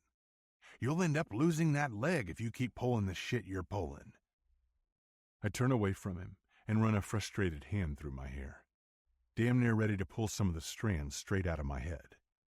I swear, I mutter, it's a real talent that one man can be this infuriating all the goddamn time. He laughs at that. The feeling is mutual, son. With a shake of my head, I grab the handle on the screen door and open it wide with a yank. It flies back and hits the house, and I don't bother looking back or apologizing for it. I head straight for the kitchen, keen to get my daughter and get the hell out of there. But when I arrive, Joey's sitting in Leah's lap, smiling like she's in heaven. My mom catches a glimpse of my face and stands up from the table to come toward me. Her voice is gentle, soft, goddamn traitorous, as she says, I know you're upset, baby. I was too. But I wouldn't be condoning this if I didn't think it was what's best. You hear me? I hear her all right, and I'll be damned if I don't want to retort with a growl. But my mama knows, seems like she always does, and puts a hand to my elbow softly. Look at your baby girl, son. Look at the way that innocent baby looks at that woman, and tell me that doesn't tell you everything you need to know. She's dazzled, I rasp, the low, hard tone unmistakable in my voice. But my mom shakes her head and whispers again. She's more than dazzled, Red. She's smart, and she's a good judge of character, and you know it. Look at her with unvarnished eyes and give this a chance. Give yourself a chance to get better, she insists. I let my head fall back for a minute and blow out a deep exhale. This is complete shit. The whole situation. But I can't seem to do anything but agree. Fine, I say, meeting my mom's eyes again before glancing over her shoulder to my happy little girl. If everyone wants the city doctor to stay, she can stay. That doesn't mean I have to accommodate her. Can Joey spend the night with you tonight? I ask, and my mom nods immediately. Of course. Why? Instead of answering, I turn to Leah and wait for her to look up and notice me. When she does, her eye contact sticks and holds. How about this? I ask her as Tex takes his seat back at the table. If you can find me, you can treat me. Red, my mom breathes, no doubt disappointed in my behavior as I turn and hobble my way straight out the door. I make my way down the porch steps and back to my truck, climbing in as gingerly as I can. I've just gotten my legs swung inside and my hand on the door when someone grabs it and yanks it back open unexpectedly. Did you mean that? Leah asks, slightly out of breath from the jog out of the house. My eyes narrow. Do I mean what? That if I find you, I can treat you. I consider her for a minute, and she squares her shoulders under my scrutiny. This woman might have just become the biggest pain in my ass, but she has some thick skin. I can at least give her that. But that's all I'm giving her. Like I said, if you can find me, you can treat me. She sticks out a hand for me to shake, and some weird part of me feels the need to clarify. I don't know if you really know what you're signing up for, darling. You're going to have to find me more than once, and it'll never be in the same place. Truth is, around here, I doubt you'll even be able to keep up. I know what I'm signing up for, she insists. Now shake my damn hand. Okay, but don't say I didn't warn you. Our hands glide together, her fingers clutching around mine with a flash of electricity that zaps me all the way to the base of my spine. Leah snaps out a shake, then turns on her fancy heels and, hips swaying, heads right back into the house. Ready or not, here we go. 9. June 22nd, Tuesday. Leah. I slug a sip of coffee from the to-go mug I found in the cabinet of my cabin and place it in the cup holder of my updated ranch vehicle, a much, much newer F-150 with a fancy Shaw Springs Ranch logo emblazoned on the side. After an awkward but delicious dinner a week ago with Joey, Jenny, and Tex, Jenny ordered Tex to take me up to the lodge and give me a vehicle I could depend on. I can't be sure, as I haven't known the two of them for long, but if I were making an educated guess based on the light in Jenny's eyes as she ordered it, I'm pretty sure the only alternative for Tex if he didn't comply would have been death and dismemberment. That night I drove home in my loaner truck, more than ready to step up to the challenge Rhett laid out. If I found him, I could treat him. Well, after 7 days of attempting to chase him around the ranch, I'm finding it's not as easy a task as I originally thought. Truth be told, I didn't even think it'd be easy. I knew it'd be hard. I just didn't think a full week would pass without me even getting a damn ice pack on his injured knee. He's basically Carmen Sandiego, and I'm a clueless Acme agent always 10 steps behind him. Where in the world is the fucking grumpy cowboy? Thankfully, after several days of figuring out his usual routine on the ranch, last night, after I managed to have a long conversation with Dr. Namath about Rhett's current plan of care, while I stood outside at one of the good cell spots on the map Tex gave me, I headed back to my cabin, made up a game plan, and tucked myself into bed immediately. If I hadn't, I wouldn't even be functioning right now. Sky still dark with the cool air of pre-dawn, I flip through the pages of notes I made on Rhett's case and glance up to his front door yet again. The house still seems dark to me, and his truck is still out front. But after the difficulty I've had trying to find him, I wouldn't put it past him to have snuck off to Mexico on a horse in the middle of the night. I check my watch. It's almost 5 a.m., and the first light of the day is only about 30 minutes away. The one good thing about playing CIA agent for the past week is that I've learned the basic ins and outs of the ranch. I know the typical routine for the guests who stay here to get the Dude Ranch experience, and I also know that Rhett Jameson starts his days bright and early. Come on, I mutter to myself, admittedly eager to see Rhett choke on his freaking tongue upon noticing me out here. I won't deny that when a person challenges me directly, especially when they goad me to take their bet and savor the taste of my perceived defeat prematurely, I turn into a bit of a maniac. Not in the manic sense, though, the calculated kind. I plot, I plan, I lay down a strategy, and I put in the work, even if that means I have to play freaking stalker and sit outside his house at an ungodly hour of the morning.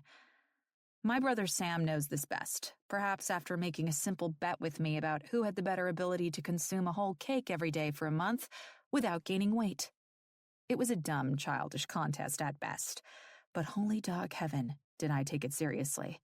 I made 3 trips a day to the gym and limited my liquid intake to water only.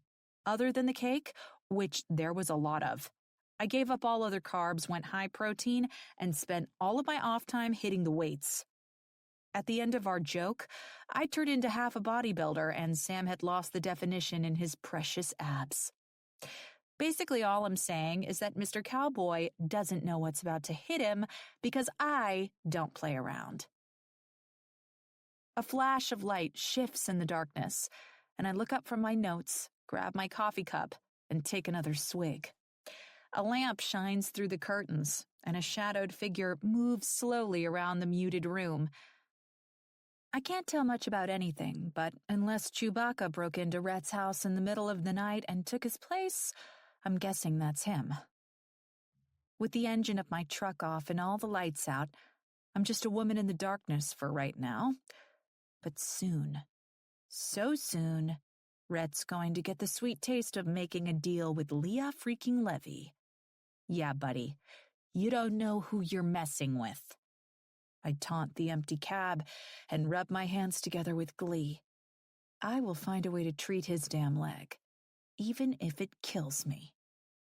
Or I get arrested for stalking and he has a judge slap a restraining order on me. You know, whichever comes first. When the front door opens, my excitement crescendos, and I reach forward to the dangling keys and crank the engine without thought. It roars to life, and unfortunately so do the headlights, beaming Rhett in the face so hard that his body jerks to the side and he loses his balance on his good freaking leg.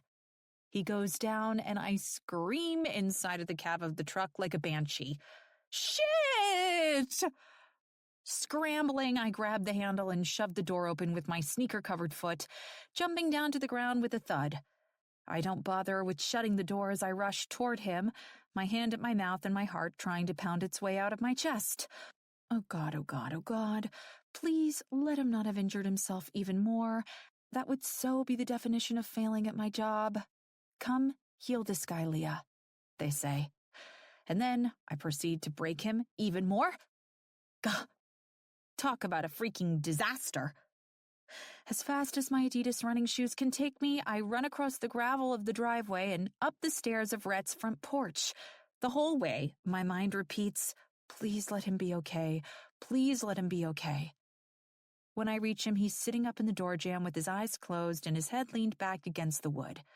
I hesitate to speak, given the fact that this is all my fault, but I really doubt touching him without permission is going to make this any better.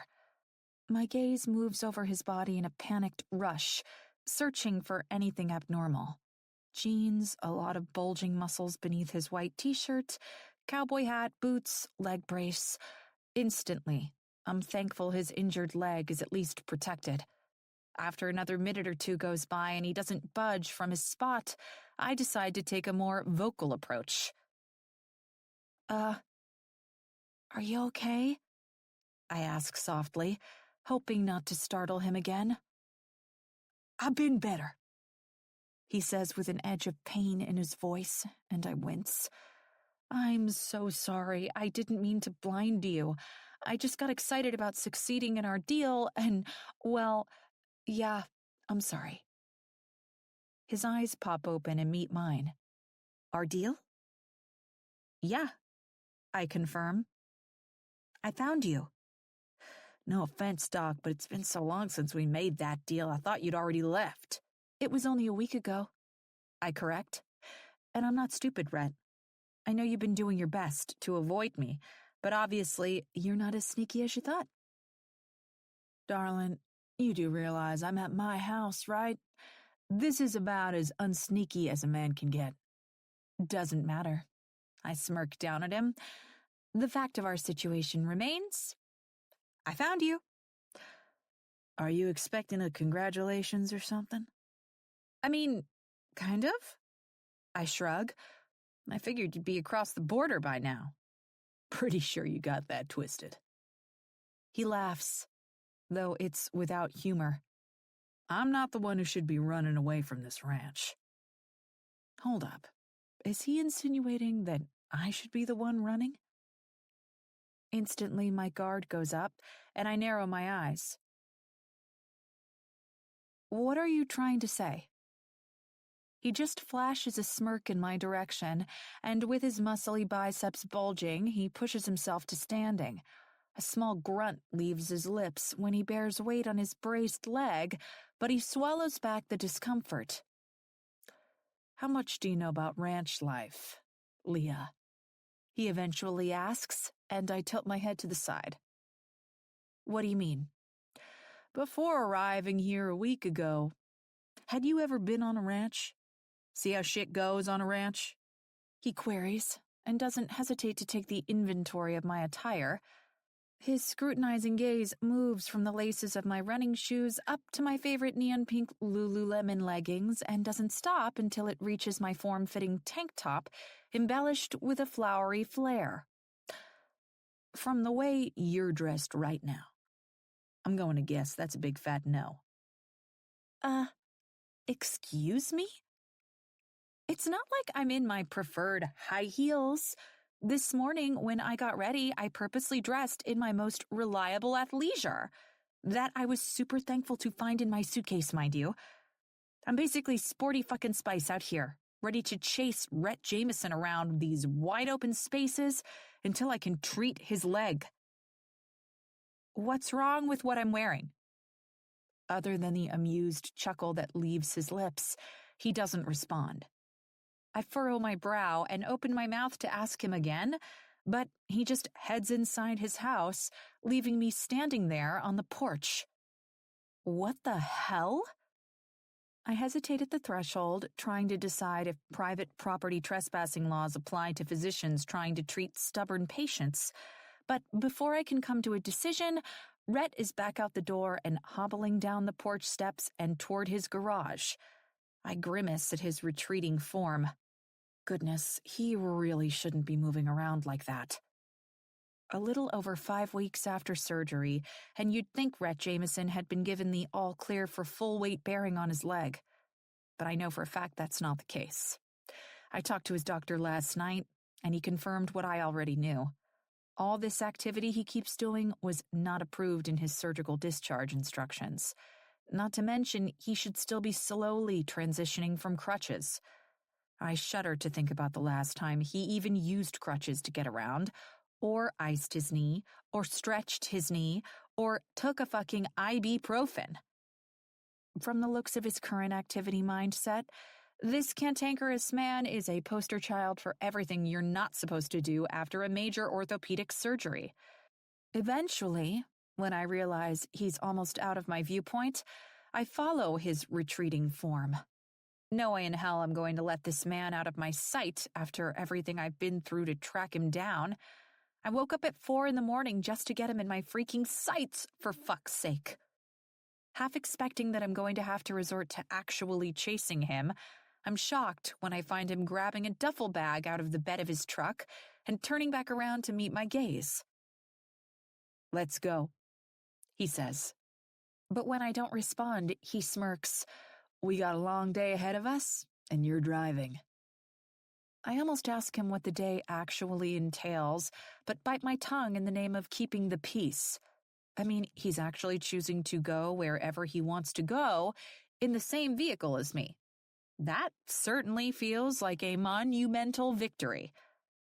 I'll figure out the details of the day as they come. "Looks like Tex gave you something more reliable to drive," he notes when we reach the F-150. "Yeah, though I'm assuming it was more out of pressure from your mom than anything else." "I'd say that's an accurate assumption," he comments and opens the passenger door. "She's about the only one who can pressure that hard-headed bastard into doing anything that isn't his idea." A sigh leaves his throat, and his voice is laced with just enough frustration that I know to stay far away from this line of conversation. Rhett and his dad are on shaky ground at best, and I'd prefer not to add that to the mix of my already challenging task of convincing this stubborn cowboy grouch to let me help him rehab his knee. Don't forget, insanely hot cowboy.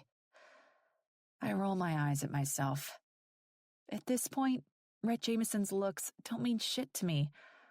All I'm focused on is doing the job I was hired to do.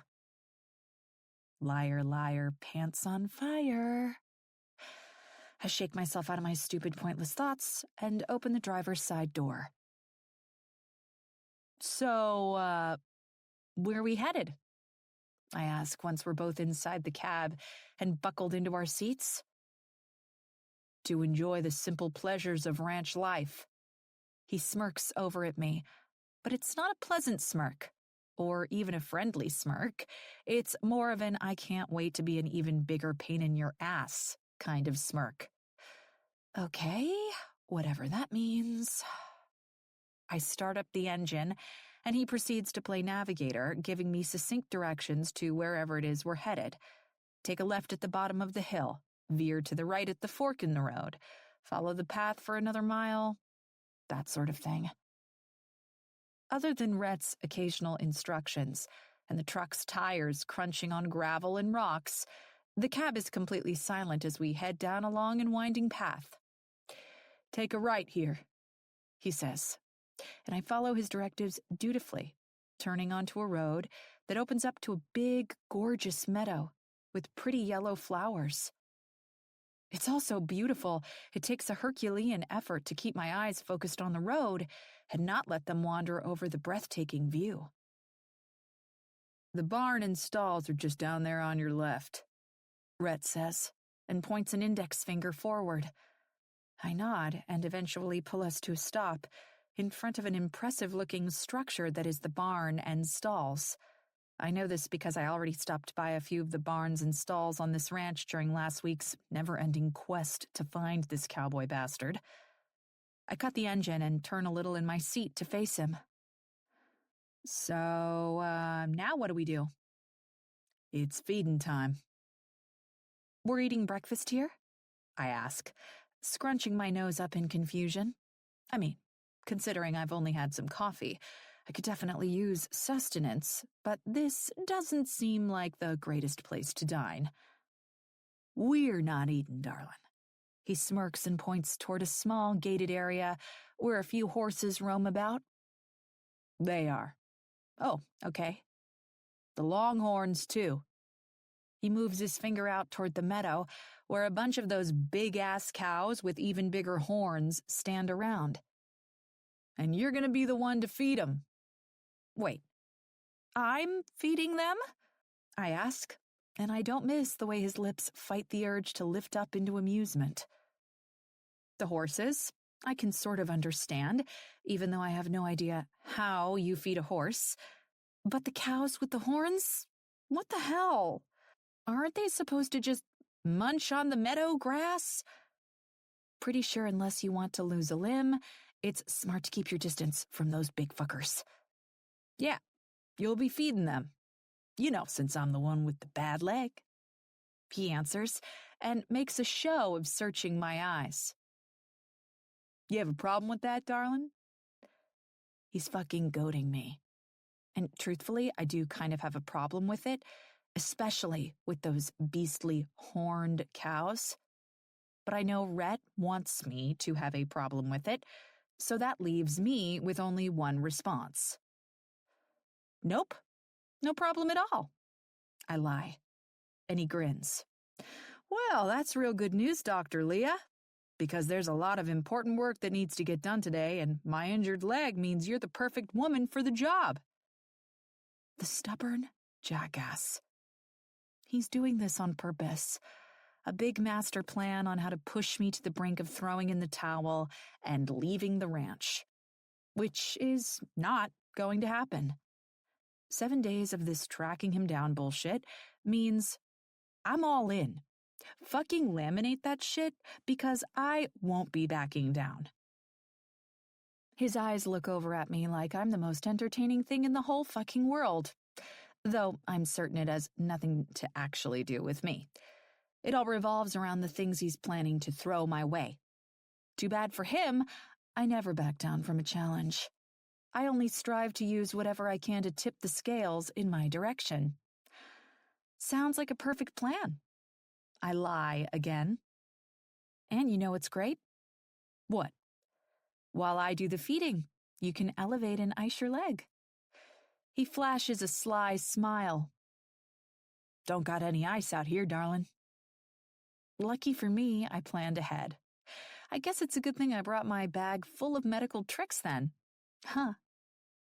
I retort with a sugary sweet smile. He just stares at me, furrowing his brow, and I go in for the kill. You know, since treating that leg of yours is the whole reason I'm here. Suck on that, cowboy. Come hell or high water, I will find a way to do the job I've been asked and make sure Rhett Jameson's knee is fully healed and rehabilitated before I leave this ranch. The instant I managed to get the stubborn bastard to take off his knee brace so I could properly elevate and ice his leg, I realized just how poorly he's been taking care of himself since his surgery. Severe swelling stretched from his upper thigh all the way down to his ankle.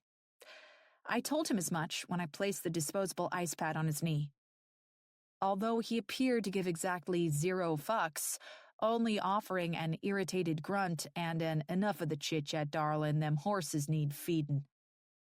It was more than apparent that his focus was more fixated on getting me started on my day of fun. And by day of fun, I mean day of hell mixed with hard fucking labor. I have no idea how long I've been out here, working my ass off, but with the way the summer sun is beating down on my shoulders and sweat is making my sports bra stick to my boobs, I'd say at least 600 hours, maybe 700. I grimace as I shovel fresh horse shit out of one of the empty stalls and just about gag when the lovely aroma hits me straight in the face. Goodness, what have they been feeding these horses? I know they ate some special kind of feed this morning because I had to drag heavy barrels of it out to their troughs, but I'm starting to wonder if they let these horses binge on Taco Bell at night.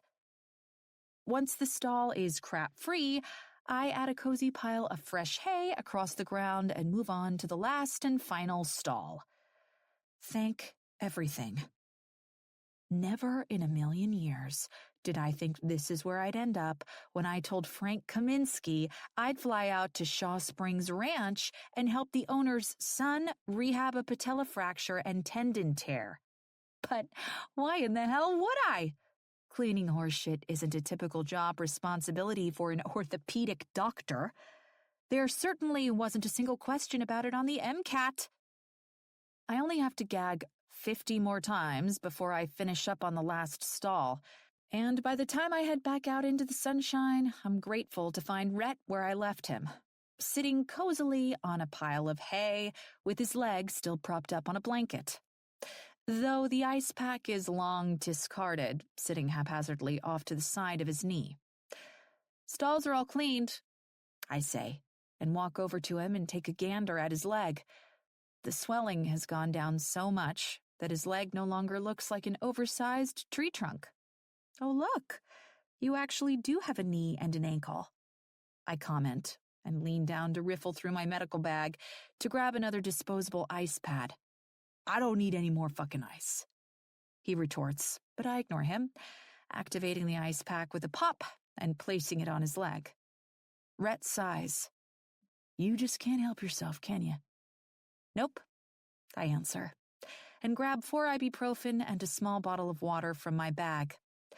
Even if I have to clean horse shit out of stalls every damn day before I leave this ranch, that leg of yours will be fully rehabilitated. I hold the pills and water out to him. Now take these. I'm not taking any fucking drugs. I snort. It's ibuprofen, not ecstasy. He stares at me and I stare right back at him, still holding the medicine and water in front of his face. Don't be a baby, Rhett. It's just a little medicine. He shakes his head, snags the pills from my hand, and swallows them down without the water. See? That wasn't so hard. I smile at him and open the bottle of water for myself, drinking most of it down in 3 big gulps. Lord knows I could use the extra fluids after being put to work all damn day. I swear, every muscle in my body aches from all the manual labor. Muscles I didn't even know I had are screaming in pain. So, shall we head back and eat some lunch? And I stop myself before I tell him about my other plans. Medical-related plans. I still have no idea how I'm going to persuade this grouch to let me do some stretch work and administer deep tissue massages. I mean, convincing him to ice his leg was hard enough. And what? He asks, and I shrug. And, take a load off? His responding sly smile makes me instantly suspicious. There's still work to be done. I stare at him. Still work to be done? First, the horses you fed need exercising in the pasture. I almost add, and cleaned up their foul-smelling shit. But I bite my tongue. No way I'm going to let him know just how awful I really think that task was. If he knew I had to gag my way through every single stall, with the way his calculating brain works, he'd make a point to have me out here every day for the next 2 months, doing just that.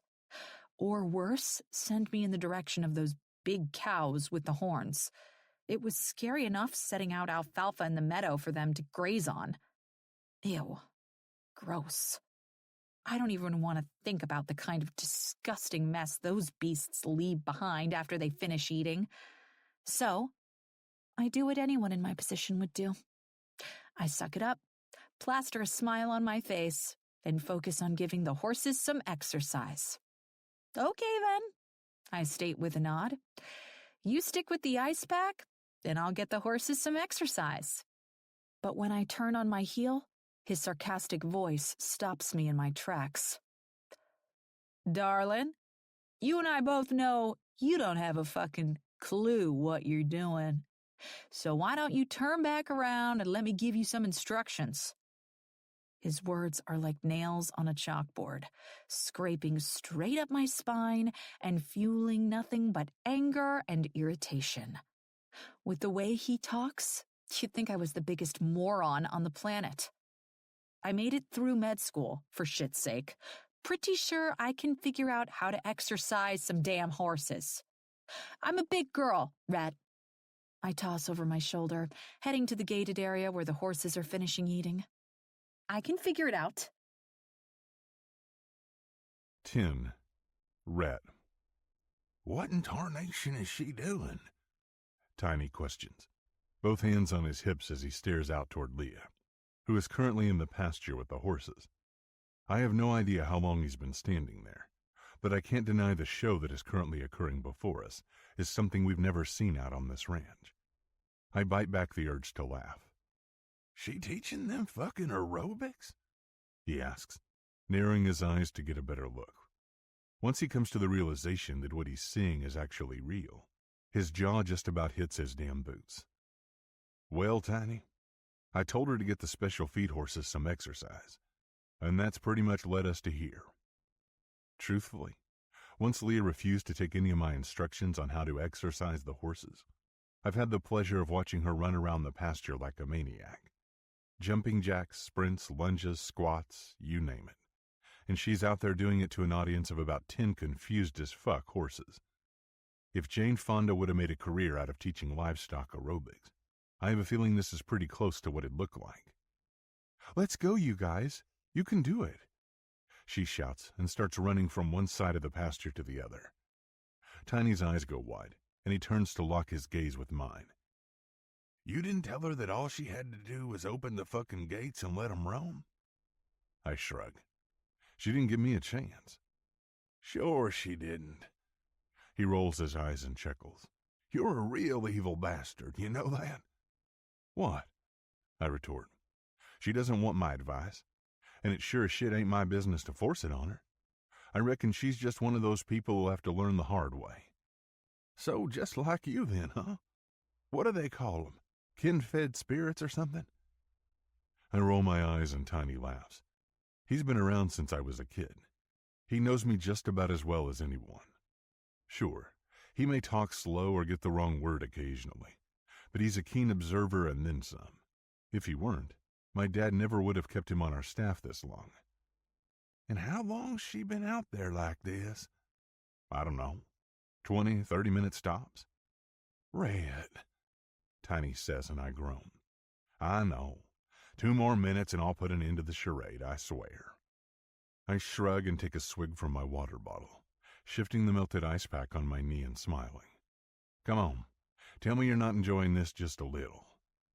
Tiny looks from me out to the pasture where Leah is crow-hopping from one foot to the other, stretching her arms over her head with each jump. The horses are largely ignoring her, though one filly named Jasmine is completely enraptured. Ears perked and eyes wide, she can't look away from the crazy lady with the sudden movements. I'm not enjoying this, though if I were, I'd probably be smart enough not to say so, just as a matter of respect for the good doc and all. I snort. He's loving this. Discarding the ice pack, I retighten my brace and press my weight into my hands to shove up to standing. Leah leans down with her hands on her knees and heaves a few deep breaths of exhaustion. A fine sheen of sweat makes her dark hair stick to her face, and I have to fight to keep my mouth from curving up into a smirk. All right, it's time to be moving on to the next task anyway. Which is what exactly? Tiny asks. And also why? We've got plenty of ranch hands around here to do all this work while you heal that damn leg. Yet you just ain't letting them do it. There's always something that needs done around here, Tiny, and you know my job is to oversee the action. Today's action just so happens to be in Barn 6, over with the Longhorns. He shakes his head. You must be one sick, sadistic son of a bitch. I laugh. Why? 'Cause you know damn well how the doc's gonna react to collection, and still, you're gonna put yourself through the mayhem anyway. Hey, she's the one who wanted to follow me around so she could see to my leg. It's not my fault that the Longhorns are part of today's agenda. Yeah, right, he retorts. The Longhorns don't need to be on your damn agenda, and you fucking know it. Actually, Ronald has somewhere to be, I retort. And if the good doctor doesn't want to chase my leg around, she's more than welcome to see herself out of today and go into town and shop or do some spa shit, or whatever it is she likes to fucking do. So what? She's trying to make your leg better. What's the big deal about that? It's not about the leg, I contest. It's about control for Tex, and you damn well know it. I'm on my ass putting ice on my leg all day, and he makes sure everything gets done the way he likes it. Tiny shrugs. I don't know. Looks to me like you're standing a whole lot easier on that thing. Not wincing in pain or anything. It's been so long since I've seen your forehead without all them fucking wrinkles. I was starting to think you were older than me. Tiny's in his late 50s and looks it. He's a good worker and in decent physical shape because of it. But with the hard life he's lived, he's not likely to win any beauty contests anytime soon. Maybe that's why his words have more impact than I'm expecting them to. Surprised at myself, I look down at my leg and take stock. The pain has eased from a 7 to a 4, and it doesn't feel quite like I'm dragging around a swollen club anymore either. Hey, Leah says from right behind me, startling me away from the kind of realization I probably wasn't ready to have anyway. I turn around to face her and have to chew the flesh of my bottom lip to stop from laughing. She's slick with sweat and red in the face, and all of her normally perfect looks are notably marred. Don't get me wrong, she's still fucking beautiful, but now it's looking a little less varnished. Yeah? I'm sorry to interrupt. How long exactly are they supposed to exercise? I'm doing my best out there, but they don't seem particularly interested in burning calories. Most of them have just been eating grass the whole time, actually. Not that I don't understand the draw of a good snack, but... Leah, I cut in, interrupting her ramble. Yeah? They're good. All you had to do was turn them out. They'll exercise themselves out there plenty. What? Turn them out? Open the gate and let them roam, I clarify. That whole show you just put on was noteworthy, darling, but what it wasn't was necessary. The point of turnout time is so they stretch their legs themselves. If we're going to work them, we put them in an arena. Are you serious? She glares. Why didn't you tell me? I shrug, smirking. Probably because, way I remember it, you weren't too interested in hearing my advice. That's not advice. That's essential information. I tilt my head to the side and laugh. Well, I guess you'll know for next time. Next time? She asks, her breath catching in her throat and creating a sound of desperation. I nearly laugh, but it's hard to do when she's looking this pitiful. Maybe later, when she's had time to wipe the sweat-streaked mascara out of her eyes, I'll enjoy it more. Yeah, darling, horses get fed twice a day. This group's on a special diet, so we've got to feed them in the stalls, and horses in the stalls mean shit to clean. Just because you did it once doesn't mean it's done.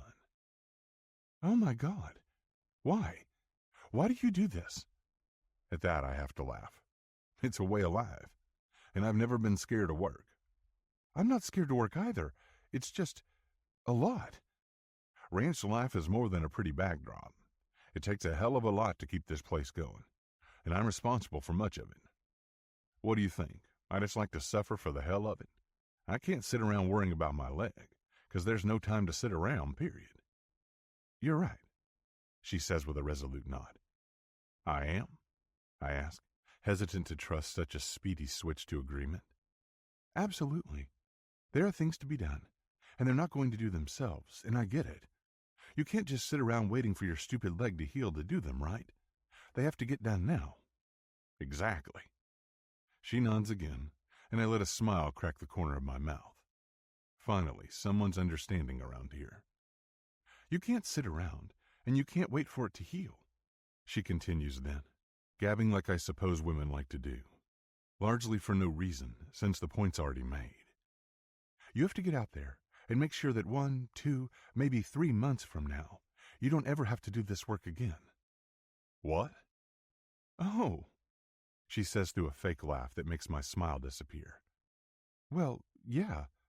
I mean, that's how it works.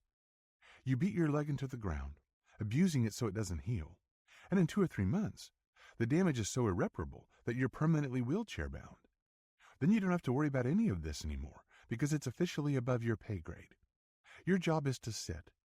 All the time. I grind my teeth as my jaw tightens. There's just about nothing I hate more than being talked down to, like I don't understand that actions have consequences. I know that overworking my leg isn't good for it, but I also know that I'm not like most patients of hers. I know my physical limits, and I'm designed to push them, but that doesn't mean I'm a complete idiot. I know my stopping point. I'm not stupid. I know my body and, I'm sure you do, Red. She cuts me off. I'm sure you know it just the same way I know horses. Clearly, I'm a professional, right? I don't need your help, right? This is not the same damn thing as you doing jazzercise with my damn horses for the last half hour. I'm in my body. I know it. She shrugs. I'm on your ranch, Red. In fact, since I've been here for 7 days now trying to track your stubborn ass down, you might even say I live here. I could tell an outsider that, and they might actually assume I know something. But sometimes geography isn't the whole story. My eyes narrow, and she returns the gesture before continuing. I've spent over a decade learning all about the limitations of your leg injury and the right ways to bring it back. How long have you been thinking about that leg, Rhett? If I had to guess, I'd say it started sometime around the day after it happened. I think that puts me in the lead. Fine. I shake my head. You want to make sure I don't do shit you deem I shouldn't? Well, then buckle up, sweetheart, because we're already late for our next stop on the schedule. But if I were you, I'd make sure you wait around to get some advice on how to handle yourself. If you don't with this task, you're sure to regret it. 11. Leah. What, and I mean this in the nicest, most non-offensive way possible, but what in the ever-loving hell is going on here? My eyes bounce like ping-pong balls, trying to focus on one of the many happenings in front of us, but it's too much. I'm on sensory overload, and I don't even know how to process what I'm seeing. I mean, that's not true. I'm processing it fine. It's the acceptance of reality and putting it into words that are giving me the biggest struggle. There's a big boy cow up on his hind legs, his giant horns stretched way out to each side of his head, and a man stands at his side with a tube of some sort in his hand. There's another big cow or whatever in front of it, just sort of standing there while someone holds its head in a fenced-in area with a lead line. And it's very apparent the big boy cow is thinking he's getting some bow chicka wow wow action. Literally.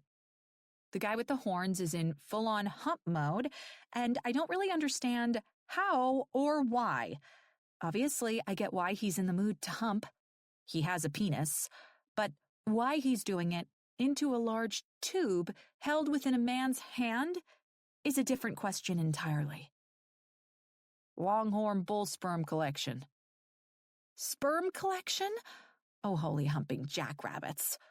I'm not ashamed to admit that I nearly have to pick my jaw up off the ground.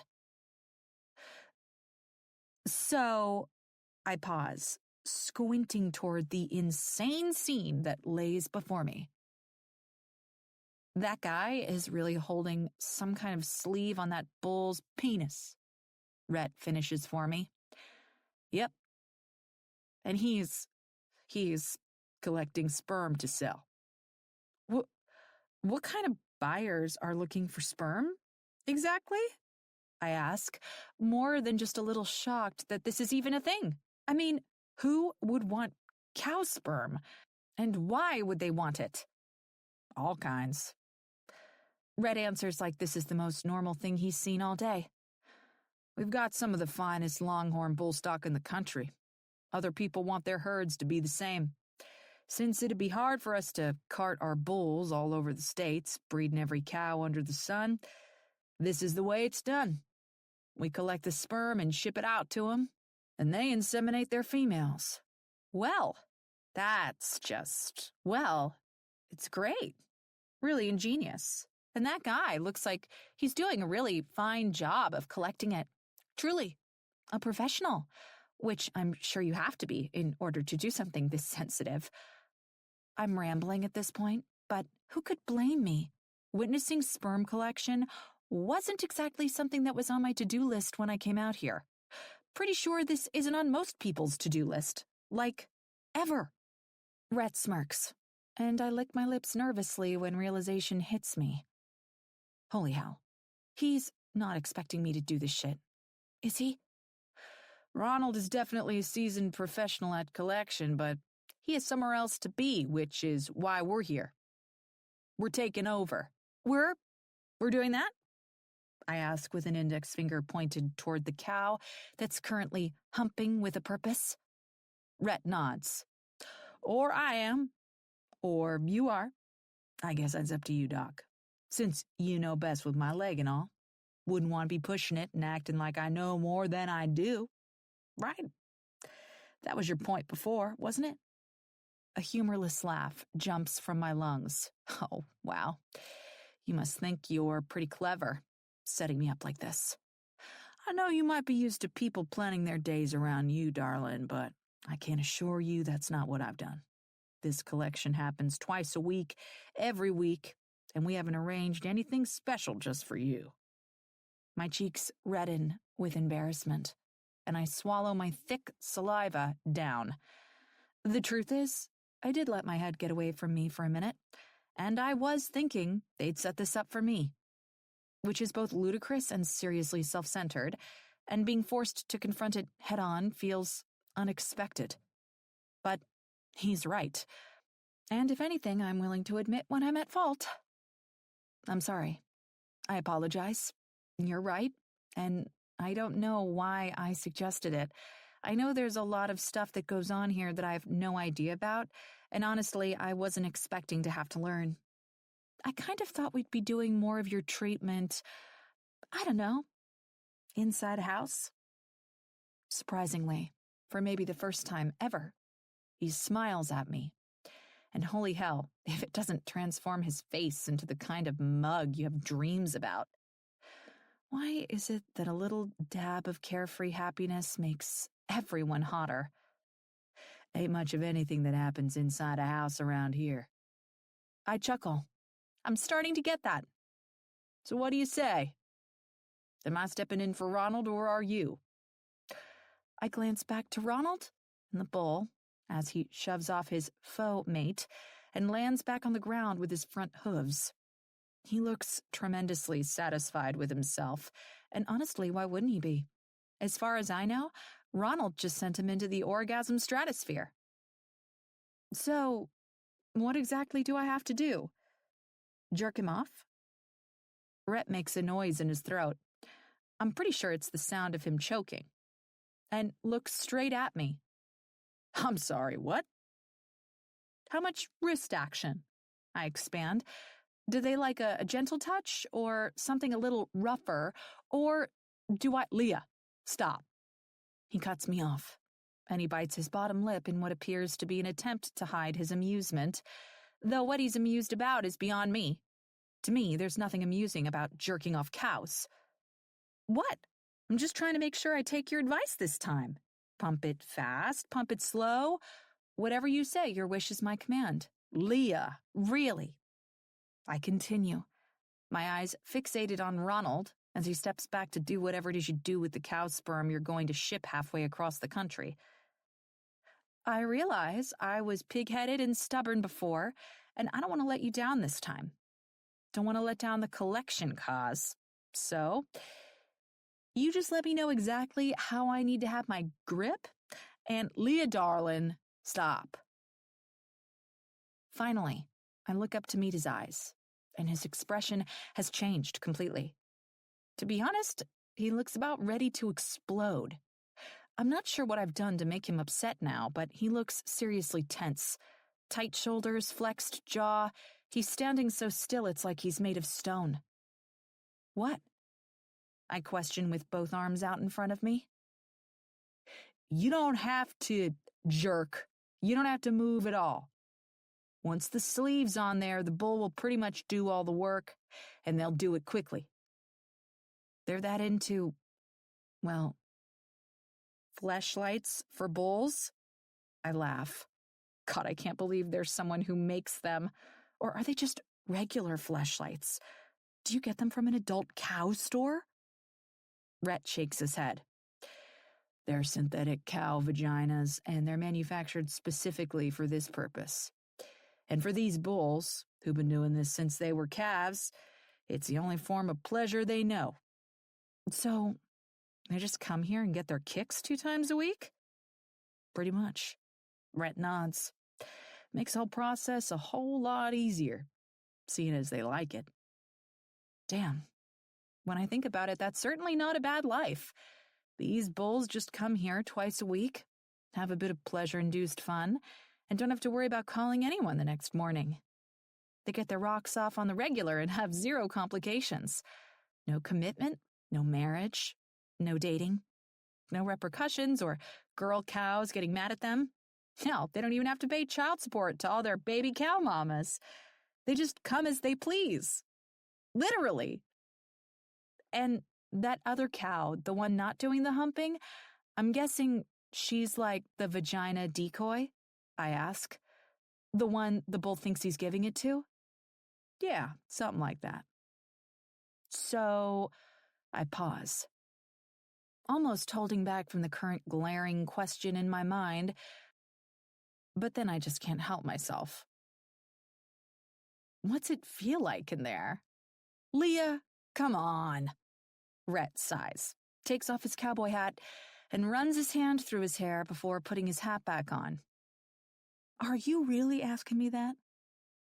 His eyes are wide with the words he won't say. It feels like a cow pussy, Leah. That's the whole point. I mean, is it wet, dry, cold, warm? I'm suddenly in need of answers I never knew I had questions for. Rhett chuckles. It's warm and wet, just like a man likes it. We put some lube in there and heat it to the right temperature to simulate the real thing, and they pretty much come as soon as they put it inside. 1 pump chumps? All of them? Believe it or not, that's actually what we're looking for here. The sooner we fill a vial with their semen, the better. We've got 100 bulls to work through in a day, and that's kind of the thing that takes time, even if they go quick. That so doesn't apply to the human equivalent, I say before thinking better of it, and once again, red spreads into my cheeks. Thankfully, surprisingly, Rhett doesn't call me on it. Instead, he hobbles forward toward Ronald to take over. I jump into action without thinking then, because I know damn well he doesn't need to be standing next to a full-grown, huge bull when he can't get out of the way quickly if he needs to. At least, not without doing so much damage to his leg that it'll be over for him here at Shaw Springs. I mean, these bulls appear pretty controlled and used to the hump schedule, but that doesn't mean there isn't any risk involved. They're fucking bulls. They're giant beasts. They're basically walking, grunting, I'm a huge risk billboards. I'll do it, I nearly shout. The words just flying out of my mouth before I can stop them as I jump forward with a hand in the air to volunteer. I'll collect the sperm, I can do it. Good God, what is happening to me right now? Ronald and Rhett glance between each other, and then do some sort of nod in private man-speak communication. I wait for Ronald to move the bull, who's just finished, back out of the way, and return with another before stepping forward. Ronald nods in introduction rather than sticking out a hand, but given where it's been for the last few hours, I don't object. Hi there, he says cordially. Hi, I respond. I'm Leah. Nice to meet ya. I smile nervously. I cannot believe I'm about to hold a cow fleshlight for a bull while he blows his load. This is so crazy, it almost doesn't seem real. I'm a doctor, for God's sake, and suddenly I'm working in the adult bovine industry, procuring sperm to be sold in the online marketplace. Yeah, and sadly, this is about to be the most action with a penis you've had in months. Oh my God. I roll my eyes at myself and try to keep my mindset professional. I am a serious bull sperm collector. I'm just doing my job here, just helping bulls blow their loads in the name of the national cow population. It's basically a patriotic duty, like joining the military or running for president. Goodness. Even I'm having a hard time acting like that thought process is completely normal. But when Ronald starts to give me instructions on the hump-inducing device, I'm well aware time is officially up and I'm about to go where most women, most human beings, never thought they'd go. Right into the ring with a horny bull and a fake cow vagina in my hand. Holy shit. 12. Red. I watch as Ronald places the large tube in Leah's now gloved hand, and the enjoyment that I thought I would get out of putting her in this situation doesn't come. If anything, I feel like I'm living up to what Tiny called me earlier. A real evil bastard. But despite my newfound reticence, the show goes on. Once Ronald is confident he has her all squared away with instructions, he offers a wave goodbye before he heads out, and Leah is locked and loaded and ready to begin her task of her first sperm collection. Fucking hell. This feels wrong. If my mama found out I put a woman like Leah Levy in this situation, she'd beat the shit out of me. And kind-hearted Jenny Jameson isn't exactly one for violence. Most women around here wouldn't think twice about this shit. But I know for a woman who lives her life in bright dresses and 6-inch heels, this kind of thing has to come as a hell of a culture shock. A part of me wants to tell Ronald to stop and finish the rest of the collections before he leaves. But I know he has plenty of other shit to get done today. Plus a whole other part of me feels vindicated in the choice. Leah's known I haven't wanted her help for well over a week now. And still, she insisted on inserting herself into my days anyway. She's had an out. She's had several, really. So in that sense, I feel like all's fair in this kind of war. Eyes back toward the ring, I watch as Tilly, one of our younger ranch hands who's apprenticing under Ronald, offers Leah an encouraging smile as he holds the female cow still. Leah licks her lips nervously and steps up to the bull, her eyes damn near bigger than the bull's, and it all feels like a real kick to the fucking gut. Shit. I can't let this continue. Hold on. I shout toward the two of them, and Leah pauses to glance at me over her shoulder. Don't do anything just yet, I instruct, my words firm enough to get my point across. Both Leah and Tilly stay rooted to their spots, and I hold up one finger. Give me a minute. I need to check on something before we proceed. Without delay, I turn on my heel and hobble toward the truck where my bag sits inside the back seat.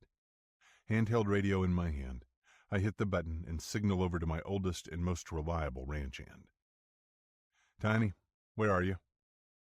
The speaker screeches and squeals, but within 30 seconds he's responding. Still over at the stalls?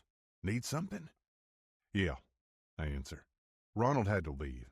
Need you to take over bull sperm collection. No shit, he retorts, and I don't miss the amusement in his damn voice. You finally realizing you gotta stop trying to do everything? Nosy bastard. I roll my eyes. Just shut up and get over here, all right?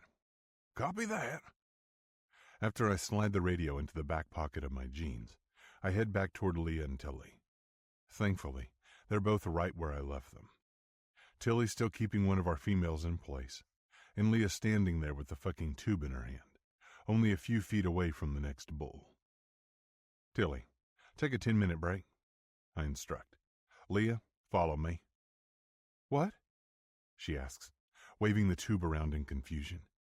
Where are we going? We got somewhere else to be. She squints toward me. But I didn't collect any of the sperm. Tiny's gonna take over. Why? She retorts, putting her free hand to her hip. You don't think I can do this? Never said that, darling. We just got something else we need to do. But you're thinking it. She narrows her eyes, and when I realize she isn't going to budge from her spot, I step forward to get the process moving quicker. I'm not thinking anything, I say, and reach out to take the tube from her hand, but she yanks the damn thing away. You don't think I can handle this? She spits. What? You think I'm too girly for this or something? That this is men's work and the women should be back home in the kitchen cooking meals? That's misogyny at its finest, Rhett. Oh, sweet Jesus. This situation has nothing to do with me being sexist. It has to do with me feeling badly for putting her in this situation in the first place, given her lack of experience with this sort of shit. If this is the thanks I get for calling it off, though, I'm not entirely sure why I've bothered. Darling, I never said any of that. I sigh and reach out to take the sleeve again, but she pulls it farther away from me. It's not the flippin' 50s, you know. She continues on her ramble and rampage. Women can do everything men can do. If we want to jerk off bulls into a fake cow pussy, we can do it. Tilly chokes on his own saliva when the word pussy falls from Leah's lips. And here, I was worried I was going to traumatize her. Ha! This woman is so fucking stubborn that she's now fighting me over collecting a bull's sperm. If I weren't so damn annoyed, I might actually be amused. Leah, relax, I state, and despite my rising irritation, I try my best to calm her down. I'm well aware you can do this. Truly. No one is doubting that. I glance at Tilly. Right, Till? But all he can offer is a manic nod with wide eyes. Poor kid is about to be the only one walking away from this situation traumatized. Then let me do it, she declares with that sassy free hand of hers on her hip again. This bull wants to get his rocks off, and I want to help him get his rocks off. So, go away and let me collect the sperm. Christ, Leah Levy might be more fucking obstinate than me. Never in a million years did I think I'd be arguing with a woman over something like this. But here I am. What are y'all doing here? Tiny's voice fills my ears, and I glance over my shoulder to see him walking up toward us. I sigh. Tilly just stands there looking like a deer in headlights, confused as hell over what to do. But Leah? Oh, she's confident in her task. Just trying to collect sperm, but Red appears either insistent on slowing us all down, or he doesn't think I can do it. I'm guessing it's probably a little of both. Is that right? Tiny smirks and glances between the two of us. We're basically in a Wild West-style standoff, and it's all over the cow vagina sleeve still gripped tightly in Leah's hand. Yep, she answers, glaring at me. But her words don't stop Tiny. He strides right past me and directly to her, and without saying anything, he takes the tube out of her hand. I'm sure you do a fine job, Doc, but see, my mama, may she rest in peace, she'd spin in her grave if she knew I'd let a pretty woman like you be involved in a dirty task like this when I could have done it for you. But, Leah starts to interject, but Tiny is having none of it. You go on with Rhett now, he says, and takes her place near the bull. Leah scowls at me, her eyes showing that she knows full well I called Tiny to take over for her.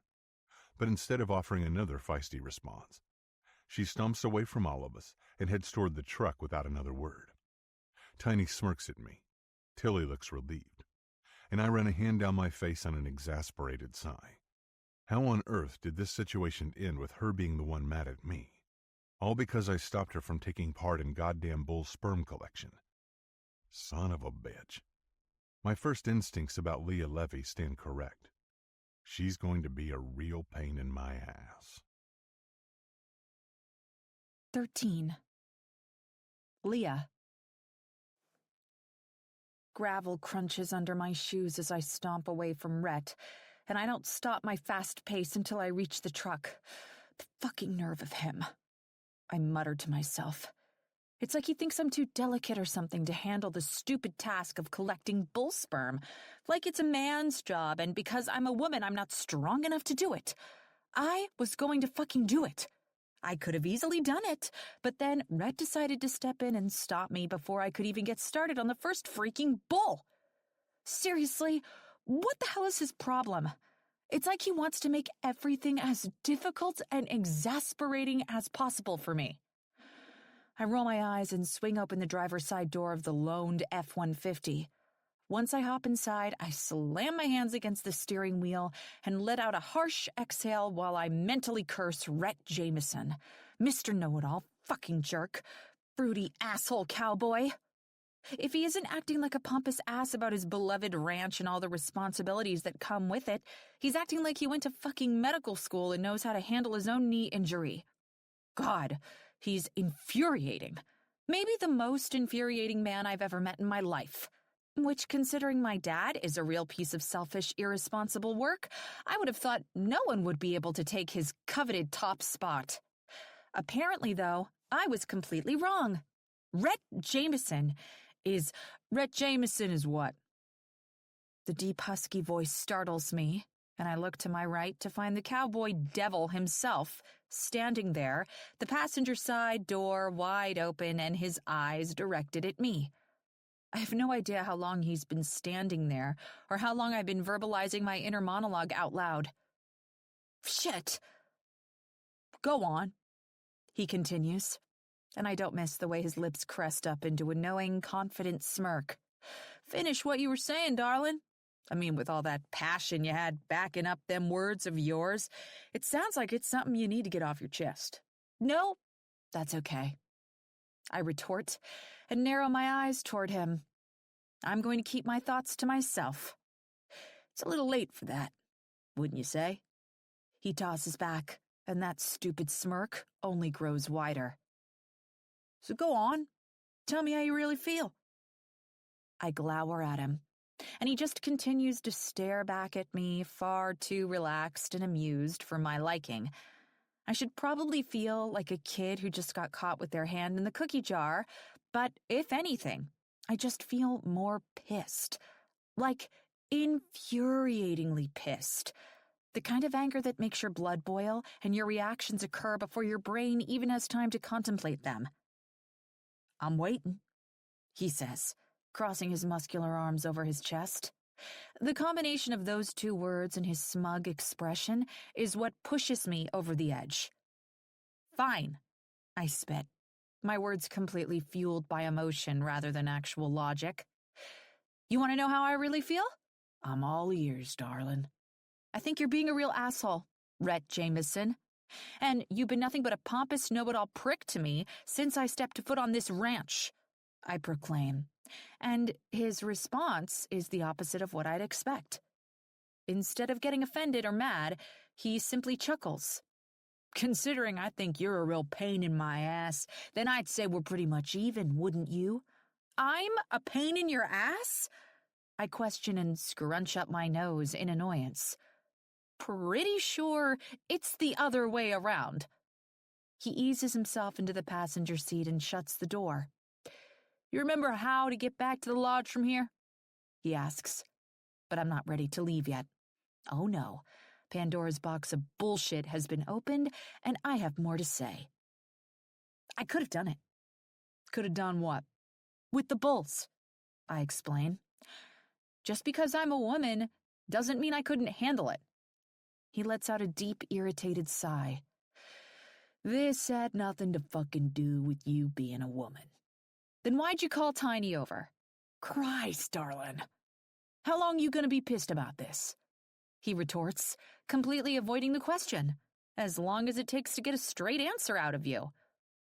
Because you looked fucking uncomfortable. He sighs, takes off his cowboy hat, and tosses it down onto the dashboard. And even though I'm an asshole, like you say, I don't get enjoyment out of making people feel bad. He finally answers, and turns slightly to meet my eyes. Now, if you don't mind, I need you to focus on the important shit, like driving us to the lodge so I can check on inventory for the guests arriving this weekend before I have to head to Barn 4 to deal with the chicken coop. I wasn't scared shitless or miserable, I retort, and he shakes his head on a laugh. Whatever you say, darling. I would have done it. He shuts his eyes and leans his head back against the seat. I'm well aware of that. and I would have done a damn good job. Of course, he says, but his voice is all placating. You would have been the best damn bull sperm collector this ranch has ever seen. Hell, Ronald would have started to get worried about job security. I quirk a defiant brow at him. I know you're patronizing me, but I'm going to ignore that and tell you the facts. And what are those facts, darling? I wasn't scared about collecting the stupid sperm, and I would have done a good job, I declare. So damn good those bulls would have thought a fucking bovine hooker stepped onto this ranch and would have felt obliged to pay me commission. Or, at the very least, leave me a tip on the freaking nightstand. A smile starts to spread itself over his mouth, and Rhett bites his bottom lip to try to fight it. But it's no use. A big-ass grin followed by a hearty laugh transpires, and the whole time he's just looking at me with amusement in his eyes. What? I question. Why are you looking at me like that? Because you're pretty fucking hilarious, he comments. Bovine hooker? Tips on the nightstand? I mean, hell, Leah. A few more laughs jump from his lungs, but eventually, once they slow, his eyes switch from amused to serious. Listen, I know you could have done it. There was never a question in that. I can see from the short time I've known you that you're a strong, determined woman. His words take me by surprise, but I still feel compelled to ask once more. Okay, but why didn't you let me do it then? Because that's the kind of situation someone should choose for themselves, he responds, not get forced into. If you're still geared up to do it when you've been here a while, you let me know and we'll head right back to Barn 6 to collect as much specimen as you can handle. I open my mouth to respond, but the radio on the dashboard screeches and a tiny, adorable voice comes through. Josephine Tourette! Josephine Tourette! He smirks and grabs the receiver. Rhett to Josephine, what do you need, honey? Josephine would like to request to be picked up at Jenny Jameson's house so she can help feed the chickens. Rhett's eyes meet mine. Looks like we're going to have to make a pit stop on the way to the lodge. I nod, more than happy to oblige. Pretty sure I'd do just about anything for that adorable kid of his. She's like the real-life version of a walking, talking, sunshine unicorn rainbow. I mean, she's not even in this truck with us, and just her voice had the power to stop us mid-bicker. Okay, Joe, Rhett responds into the radio. We're just leaving Barn 6 and getting ready to head to the lodge, but we'll swing by and get you first. What is your ETA, Rhett? She responds, and I can't not grin. She's incredibly professional on the radio. I comment, and Rhett chuckles. Tell me about it. Someday I swear she's 5 going on 30. He jokes, and then proceeds to answer her. ETA is 15 minutes. Copy that, Rhett, Joey answers. Josephine out. The responding smile on Rhett's lips makes my heart do weird things inside my chest, which is completely stupid. This man might be sinfully good-looking, and the love and adoration he shows for his daughter could pull at any woman's heartstrings, but 99% of the time that I've been here, he's either been avoiding me or been a big fat jerk. Bottom line, Rhett Jameson might look like God's gift to women, but it doesn't take a genius to understand he's nothing but certified trouble. The last thing I'm going to do is let myself feel a certain way about a broody cowboy who walks around with an eternal chip on his shoulder. No fucking thank you. So, I do exactly what I should do in this situation. Focus back on the whole reason I'm here. Rhett Jameson's busted up leg. I turn around in my seat, snag another disposable ice pack from my bag, and activate it with a pop before placing it across his knee without asking for permission. You've got to be fucking kidding me, he responds on a groan. If you haven't figured it out yet, it's my responsibility to make sure that knee of yours gets healthy again, and I take all of my responsibilities seriously, so no, to answer your question, I'm not kidding. I answer and start the engine. Now, remind me how to get to your parents' house from here? He huffs out on an exasperated breath. But, also, he keeps the ice on his knee and starts to give me directions. Hallelujah. A teeny tiny win at best, but a fucking win, nonetheless. Just think, only about 1 million of those tiny wins to go, and Rhett Jameson's leg might actually be fucking rehabbed before you head back in August. Holy hell. It's going to be a long summer. 14. June 25th. Friday. Leah.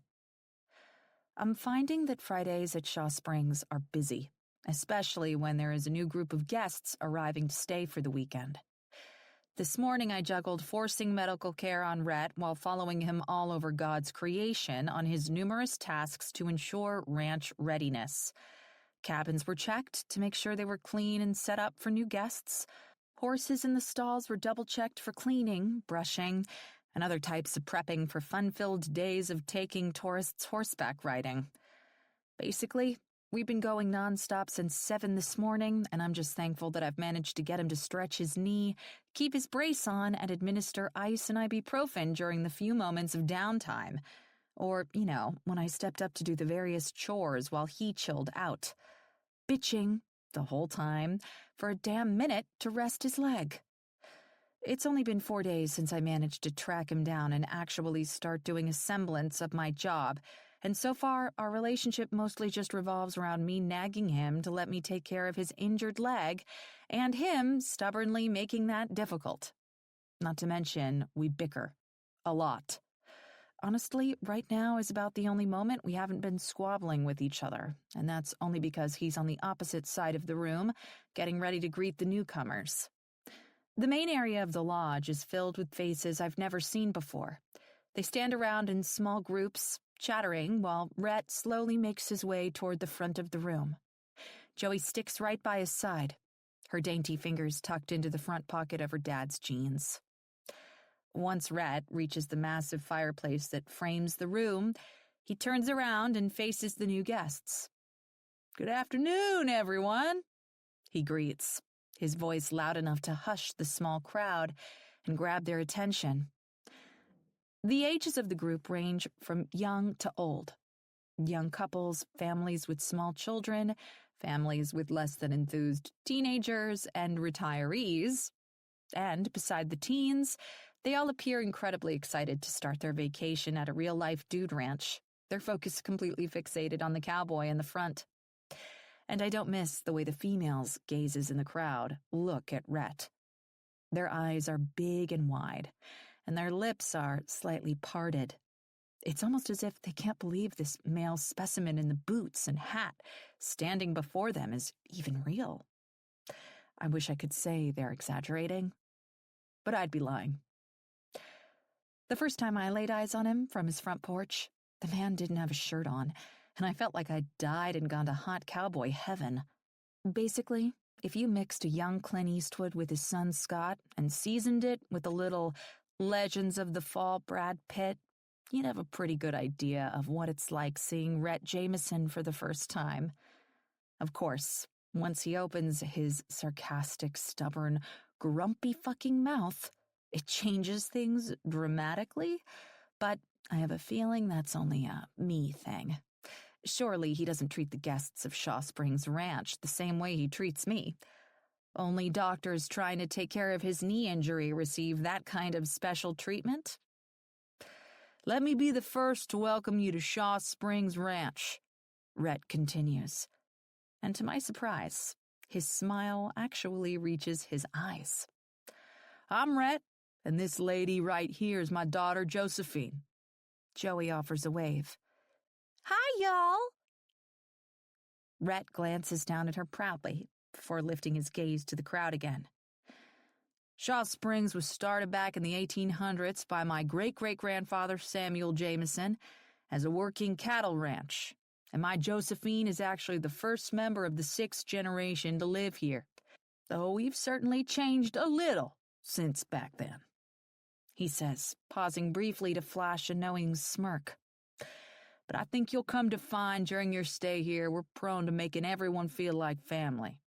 It's actually our #1 goal. So if you don't feel like family by the time you leave here, take it up with Tex in the complaint department, and just so you know, Tex is my dad. and he's been known to be a real hard ass. The crowd laughs, taking Rhett's comment about his father as a more teasing jab, but it's almost comically sad how much he's probably not joking.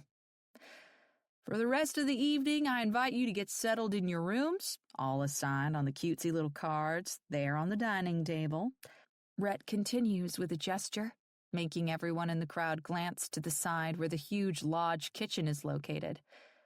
Dinner will be served around 7, and then tomorrow morning we'll see you bright and early to work on getting everyone all set with horses that match your skill level for the tour.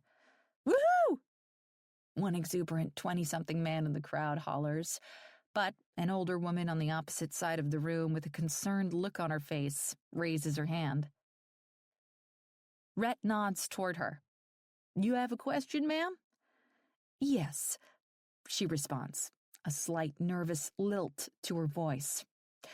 I don't have that much experience with riding horses. Is that going to be a problem? Not at all. Rhett shakes his head. Don't worry, we've got 'em all, ranging from peppy to practically lifeless, and we'll make sure we pair you with the right one. Normally, I'd be helping y'all, but as you could see, he says, and grabs his braced legs with 2 hands. I'm recovering from a bit of an injury, but don't worry, you'll be in good hands with Rodney, one of our ranch hands and all-around horse expert. So what you're saying is that we'll be safe out there even if we have no experience? The woman probes further, and Rhett nods. That's exactly what I'm saying. Besides making you feel like family, it's our top priority to ensure your safety, and Rodney will do just that tomorrow while you're horseback riding. I promise you have nothing to worry about besides having fun, all right? His words appease the woman's nerves, and she responds with a nod of a head and a relieved, sounds great. But speaking of safety, he announces, and I don't miss the way his eyes flit across the room to mine for a brief second. We have our very own doctor on staff here for the next few months.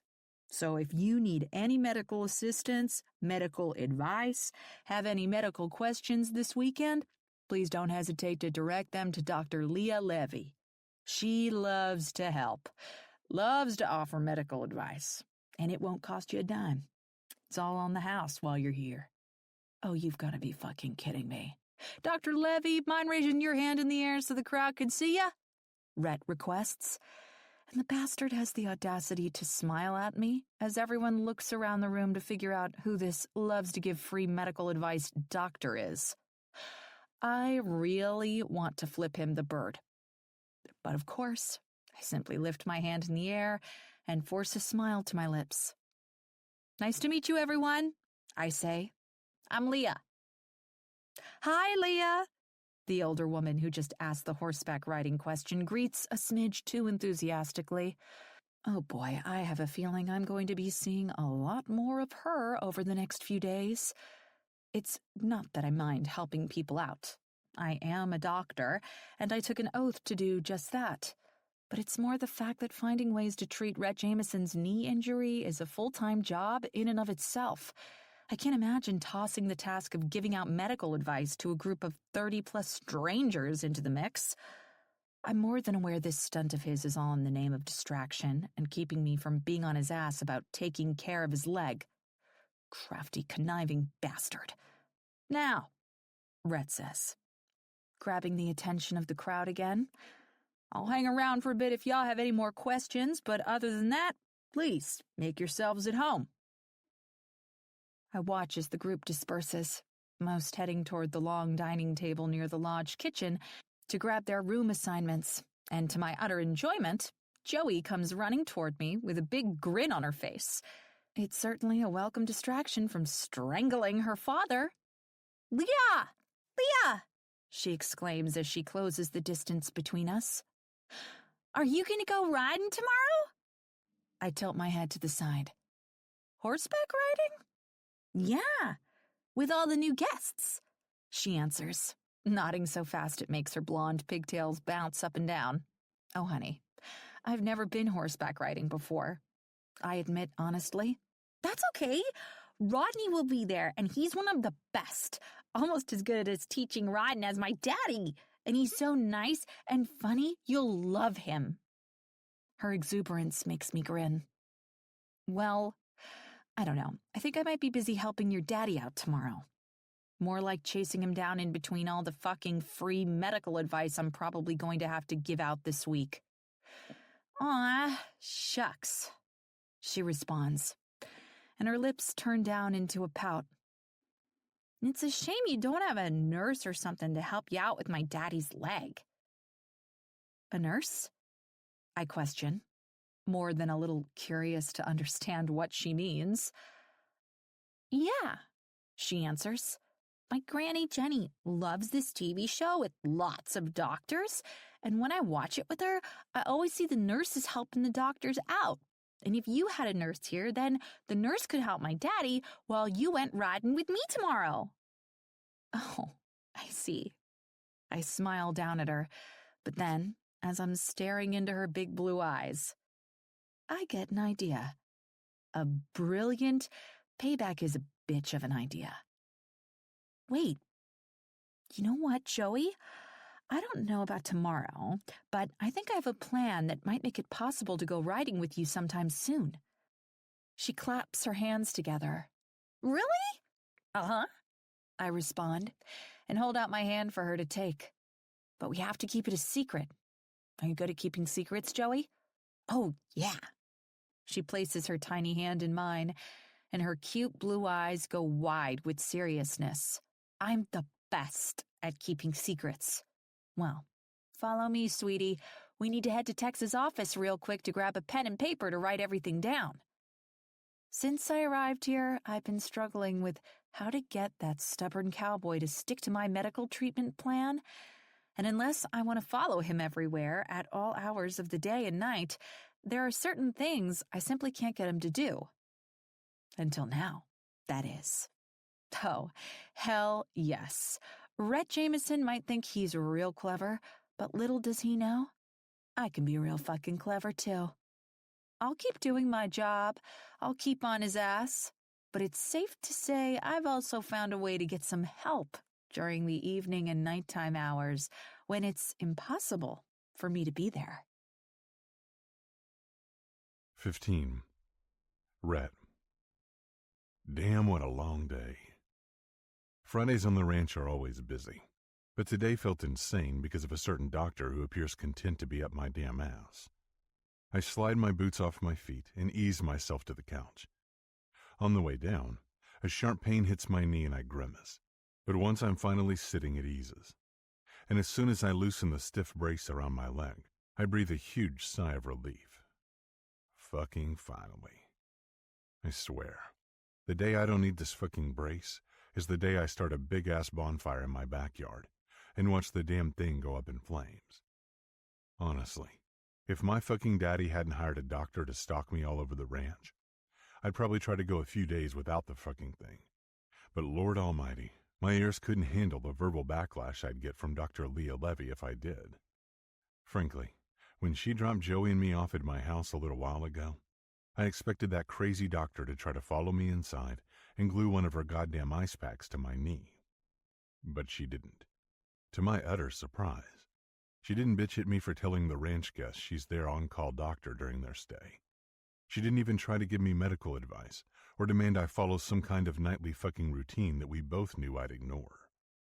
She didn't do anything besides offer a simple goodbye before heading back to her cabin for the evening.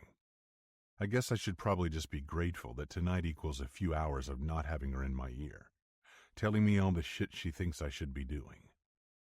"Daddy, what are you doing?" Joey shouts, popping out of the hallway and startling me out of my thoughts. I sigh and then I smile. Joe, unless you want to give your daddy a heart attack at the age of 36, use your inside voice, please. It's just me and you in this house, baby. No need for yelling. "Sorry, but you shouldn't have your leg like that." "What?" She huffs and puffs and puts a hand to her hip. "Your leg shouldn't be like that." "Then how should it be?" She rolls her big blue eyes and stomps her tiny cowgirl boots over to the other side of the couch. Once she has a pillow in her hand, She moves toward me and sets the pillow down on the coffee table. Lift your leg, Daddy, she instructs, and in the name of keeping the damn peace, I listen. After 4 long-ass days with Dr. Leah Levy, I certainly don't need another woman riding my ass about this fucking injury. Slowly, and with 2 hands carefully bracing my knee, I lift my leg up and rest it on the pillow Joey is keeping steady. Better? Uh-huh, she says, and then she's off again on her boots, the sounds of them click-clacking across the hardwood floor as she makes her way into the kitchen. Before I know it, those boots are heading my way again. Only this time, a frozen bag of mixed veggies and a pill bottle are in tow. What are you doing, Joe? You need to ice your knee, Daddy, she responds, and sets the bag carefully on my knee before I can stop her. And you need to take the medicine that your doctor told you to take. Baby, I've been icing this knee all day, and I already took medicine earlier. That's real good, Daddy, but you need to ice it more, and you need to take your medicine again. Says who? Says me, she answers, and that sassy hand of hers is on her hip again. I furrow my brow. And who put you up to this? Dr. Namath, remember? She rolls her eyes. He told us all this stuff after your surgery. You remember all that? Of course I do. I want you to get better, Daddy. I want to make sure your knee gets all healed up so we can go horseback riding together again. I miss it so much. Shit. If that doesn't hit me square in the chest, I don't know what would. I miss it too, Joe, I answer. And once I down a few of the prescription-strength ibuprofen that Dr. Namath gave me after surgery, don't worry, the bottle is childproof. I reach out my arms for her to sit in my lap. Come here, baby. How about we watch a movie before going to bed? Frozen? She asks, climbing into my lap and smiling up at me. It's already in the DVD player. Considering I've seen that movie more times than any human being should have to see any movie, I know it's already in the DVD player. To be honest, I'm shocked the damn disc still works. The man in me wants to say hell no, but because of a little something called unconditional love, the father in me says yes. Sure, why not? Grab the remote and hit play. Once Joey gets the movie going, she cozies up to me with her arms around my neck and her head against my chest. Love you, Daddy, she whispers as the opening credits start to play. I smile down at her and kiss her forehead. Love you too, Joe. It's moments like these that make me certain I'm exactly where I need to be. Sure, my original plan didn't revolve around having a little girl or settling down at the ranch as a single dad. I wanted to stay on the rodeo circuit and ride broncs until my body couldn't handle it anymore. I'd loved it, lived for it even. But the day Joey came into this world and the nurse placed this tiny human into my hands, everything changed. I knew right then that I'd do anything for this little girl, even if it meant giving up my own dreams to make sure she had a good and stable and happy life. So yeah, even though I've seen Frozen 1,000 times, I'll keep watching this damn movie if it means I get to experience quiet nights like this with my daughter. 30 minutes into the movie, Joey's tired yawns came quicker and quicker. And even though she kept telling me she didn't want to go to bed until the movie was over, about an hour in, her eyes grew too heavy for her to fight the sleep battle any longer. With my daughter fast asleep in my arms, and while bearing most of my weight on my good leg, I carefully eased myself to standing and carried Joey into her bedroom. Luckily, she's a tiny thing, and it's not much effort to limp the short distance from the living room, down the hallway, and into her bedroom. Gently I lay her down on her bed, and it's only when her head hits the pillow that her eyes flutter awake. Daddy, I'm not tired, she says, her voice sleepy and adorable. Baby, it's time to go to bed. But the movie wasn't over. I grin down at her. We can finish it tomorrow night. She nods and shuts her eyes again, but a few seconds later those eyes of hers pop back open. Oh no, I forgot to tell you to take a hot bath. What, honey? For your knee, Daddy. The heat will help. Then you need to ice it again before you go to bed. Baby, it'll be fine. Go to sleep. No, Daddy. You gotta promise me you'll do it. She responds and starts to sit back up in bed. We can't go riding if your leg doesn't get better. I smirked down at her. We'll figure it all out in the morning. Joey glares. No, we'll figure it out now. Christ. Okay, Joe, how about this? If you promise me you'll go to bed now, I'll take a hot shower and do some more ice before I go to bed. Deal. She nods, then yawns, and not even a minute later those eyes of hers are closed tight and her breaths are coming out in soft, deep waves. A low, amused chuckle spills from my lips as I reach down to remove her shoes from her feet. First, her right boot and sock, but then, when I take off her left boot, a crinkled-up piece of paper falls out onto the bed. I furrow my brow and pick it up. Once I have it unfolded, I see that it's a handwritten note. Half of the handwriting is my daughter's messy scrawl, and the other half is very legible and feminine in nature. Super secret Leia and Joey plan. 1. Put Daddy's knee on a pillow. 2. Ice it with frozen stuffs. 3. Have Daddy take his medicine from Dr. Namath. 4. Tell him to do bubble bath.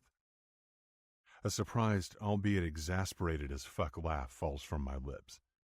And here I thought my Joey was just being sweet and wanting to make sure my knee was healing. Looks like the joke's on me. Dr. Leah Levy has now wrangled my baby girl into helping administer her medical dirty work. Less than 2 weeks on my fucking ranch, and the doctor has managed to get everyone on her side, including my own kid. Well, everyone but me, that is. I'm still hoping that city girl will eventually get the point, that I don't need her damn help, and head on home. Oh, that's rich coming from the man whose fucking knee hasn't felt this good since before he fell off that bronc. 16. June 26th, Saturday. Leah. The screen door swings open, and Rhett steps inside, wearing nothing but a cowboy hat, a pair of well-worn Levi's, and boots. He's shirtless and slightly sweaty, and I'm not sure if I should thank the rising summer heat in Utah for making it a frequent occurrence that Rhett spends the better part of his day showcasing the rippled muscles of his abs and chest, or if I should be annoyed that the man who seems to thrive on making my life difficult looks that damn delicious with his shirt off. Sigh. It's quite the mental conundrum. And trust me, I know a thing or two about him making my life difficult. Today alone, I've done 3 free assessments on ranch guests and answered that woman who was worried about horseback riding's medical questions about hypertension and diabetes. What the hell are you doing here? Those are the first words out of his mouth when he spots me sitting on his couch. I flash a sugary sweet smile his way. Oh, just waiting on my next patient to get home so I can treat his knee. Already finished up with my other 4 patients about an hour ago. He smirks, but then he scowls. You do realize you already saw me this morning over at Barn 3, right? I know, but see, this whole treating your leg thing is actually a full-time job. Otherwise, I wouldn't be here. This morning I tracked him down over at the stalls and managed to get some ice and ibuprofen down him. I also managed to get him to do some stretching. And sure, I might have left him with the impression that I was done for the day, but I wasn't. I knew he'd be taking a lunch break at his house this afternoon and made damn sure I could capitalize on it. And today's afternoon task is incredibly important. It involves attempting to finally get my hands on that leg of his and administering a deep tissue massage so I can get a good feel for what state those injured tendons of his are in. So what? He questions, taking off his hat and tossing it onto the coffee table. You breaking into my house now? Nope, Jenny answers for me, stepping into the living room from the kitchen. Her smile is knowing. I let her in. Rhett lets out an exhale and moves his irritated focus to his mom. And why are you here? His mom is completely unfazed and puts a hand to her hip. Because Joey met a new friend while she was horseback riding this morning and wants to go swimming at the lodge pool. So we had to stop here to get her suit. Right on cue, Joey comes running down the hallway with a pair of goggles and a yellow bathing suit in her hands. Daddy, I met a new friend today. Her name is Kayla, and she's staying in the lodge with her mama and daddy until Monday morning. His daughter's exuberance eases the tension from his face. That's great, baby, Rhett says with a soft smile and reaches out to feather her hair with his hand. She giggles and jumps out of his reach. You want to go swimming too? He shakes his head. Not today, but you have fun, all right? Y'all set, Josephine? Jenny asks, and Joey nods. You betcha! She wraps her arms around Rhett's waist and hugs him tight. Love you, Daddy.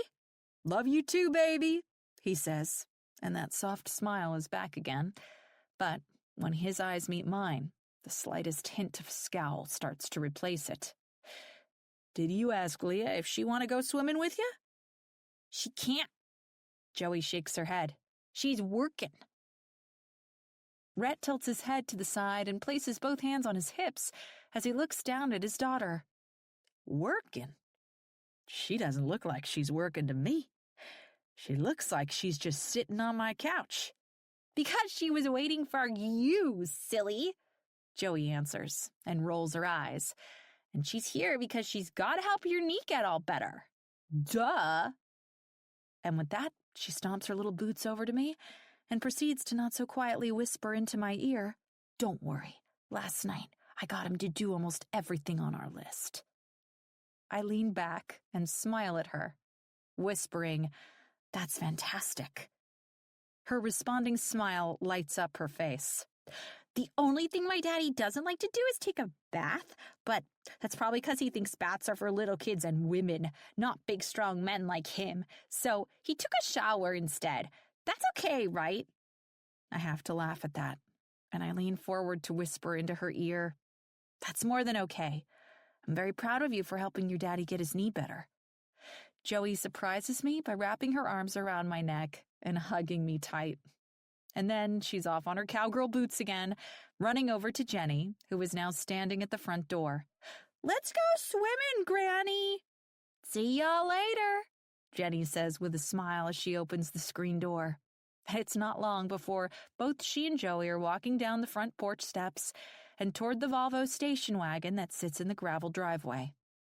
Once they start to pull away, Rhett turns his attention back to me. You know, last night, I found the strangest note crumpled up inside my daughter's boot, he states, and his eyes narrow with insider knowledge. You wouldn't happen to know anything about that, would you? I tap my finger on my chin dramatically and shrug. I don't think I do. Liar, he retorts and shakes his head. I can't believe you'd stoop so low as to use my own daughter to do your dirty work. Getting an innocent 5-year-old to do your job? You should be ashamed of yourself, darling. I snort. Oh, let me be the first to assure you that there is absolutely no shame in my game, Cowboy, I retort.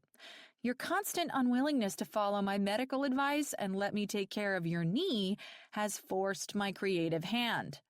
Real creative using a man's daughter against him. I shrug. I never said I'd play fair. He huffs out an incredulous laugh and heads into the kitchen, and I waste no time getting off the couch and following him. He grabs a bottle of water from the fridge and sighs when he turns around and finds me in the same room. What are you trying to achieve here, Leah? My job? He rolls his eyes and guzzles down half the bottle of water in 3 large gulps. And I hate how my eyes fixate on the corded muscles of his neck, watching them flex as water slides down his throat. Why on earth did God think it was a good idea to give this stubborn bastard the golden ticket in attractive looks? I'm sure there's a reason, some kind of lesson in avoiding temptation. But man, oh man, the sight of this shirtless, rugged, muscular male specimen is quite the distraction. Once he finishes off the rest of the bottle, he tosses it into the recycling and strides out of the kitchen and into the hallway. Social manners and formalities should probably make it impossible for me to follow, but desperate medical treatment times call for desperate measures. By the time he takes her right into his bedroom, I'm hot on his tail. Christ, he mutters and runs a hand through his hair. What are you doing in my bedroom? And what the fuck is all this shit? He asks, glancing around to see where I've already set up everything I need for the deep tissue massage. Take off your brace and pants, Rhett. His blue eyes go wide with surprise. Excuse me, darling? You think maybe you should offer to buy me dinner first? Not like that. I roll my eyes. I need you to take off your jeans so that I can massage your leg. A fucking massage? He retorts. My leg doesn't need a trip to the spa. Why does everything have to be so difficult with you? I ask on a sigh. Like, are you this obstinate all the time, or are you doing this special just for me? He just stares at me. Look, Red, from the way I see it, you have two options here. When I don't expand, he narrows his eyes. Are you gonna tell me the options, or am I supposed to guess? Option 1, I elaborate. You let me do what I need to do as your hired physician so that I don't have to keep bugging you about it all day long. And option 2? You can keep making everything incredibly challenging and ensure that I keep bothering you all day, every day, until I succeed in my task of making that knee of yours healthy again. And I take it option 1 includes me taking off my pants. Precisely. I answer with a nod, pointing one index finger toward his bed that I'm going to utilize as my makeshift therapy table. Take off your pants, get on the bed. When he doesn't make a move, I add, if you would like me to step out for a minute so that I don't see anything while you get yourself situated, I can do that. He scowls at that. Darling, I'm not insecure about you seeing me in my skivvies. Then what's the problem? You. He comments on a smirk. You are my problem. And the sooner you let me do my damn job, the sooner I can officially get out of your hair and be a distant memory. He huffs out a sigh, but eventually he begins the process of taking off his brace before moving to his belt and jeans. I wish I could say I remain completely professional during the whole process and don't sneak a peek at what Rhett Jameson looks like in just a pair of black boxer briefs, but yeah, my far too curious eyes can't seem to help themselves. Thick but lean muscles highlight his thighs and calves, and it's more than apparent that the bottom half of his body most certainly matches the top. My goodness. All those hours doing hard labor on his ranch have certainly done his body good. When my eyes locate a more than healthy-sized bulge beneath his briefs, my mind can't stop itself from thinking, holy huge packages, this cowboy is big everywhere. Oh my God, what is wrong with me? Quickly, I avert my eyes and stare at an adorable picture of him and Joey that sits on his dresser. Truthfully, the photo doesn't make me feel any less dirty than I was just thinking about Rhett Jameson's penis, but it at least distracts me long enough for him to get on the bed. In the name of keeping my sanity, I walk into his master bathroom and snag a clean bath towel from the shelf, even though I already set 2 towels out on his nightstand before he got home. And once I make my way back over to him, I waste 0 time covering his body so that my eyes can only focus on his injured leg. Now what? He asks, and I grab my bottle of massage oil from his nightstand. Now you just lie there and relax while I do all the work, I say. But the second the words leave my lips, my cheeks heat with a hint of irrational embarrassment. I've massaged and stretched and worked with thousands of legs, and a lot of them have been connected to adult men. But why does the mere idea of massaging Rhett Jameson's leg feel like I'm about to do something incredibly naughty?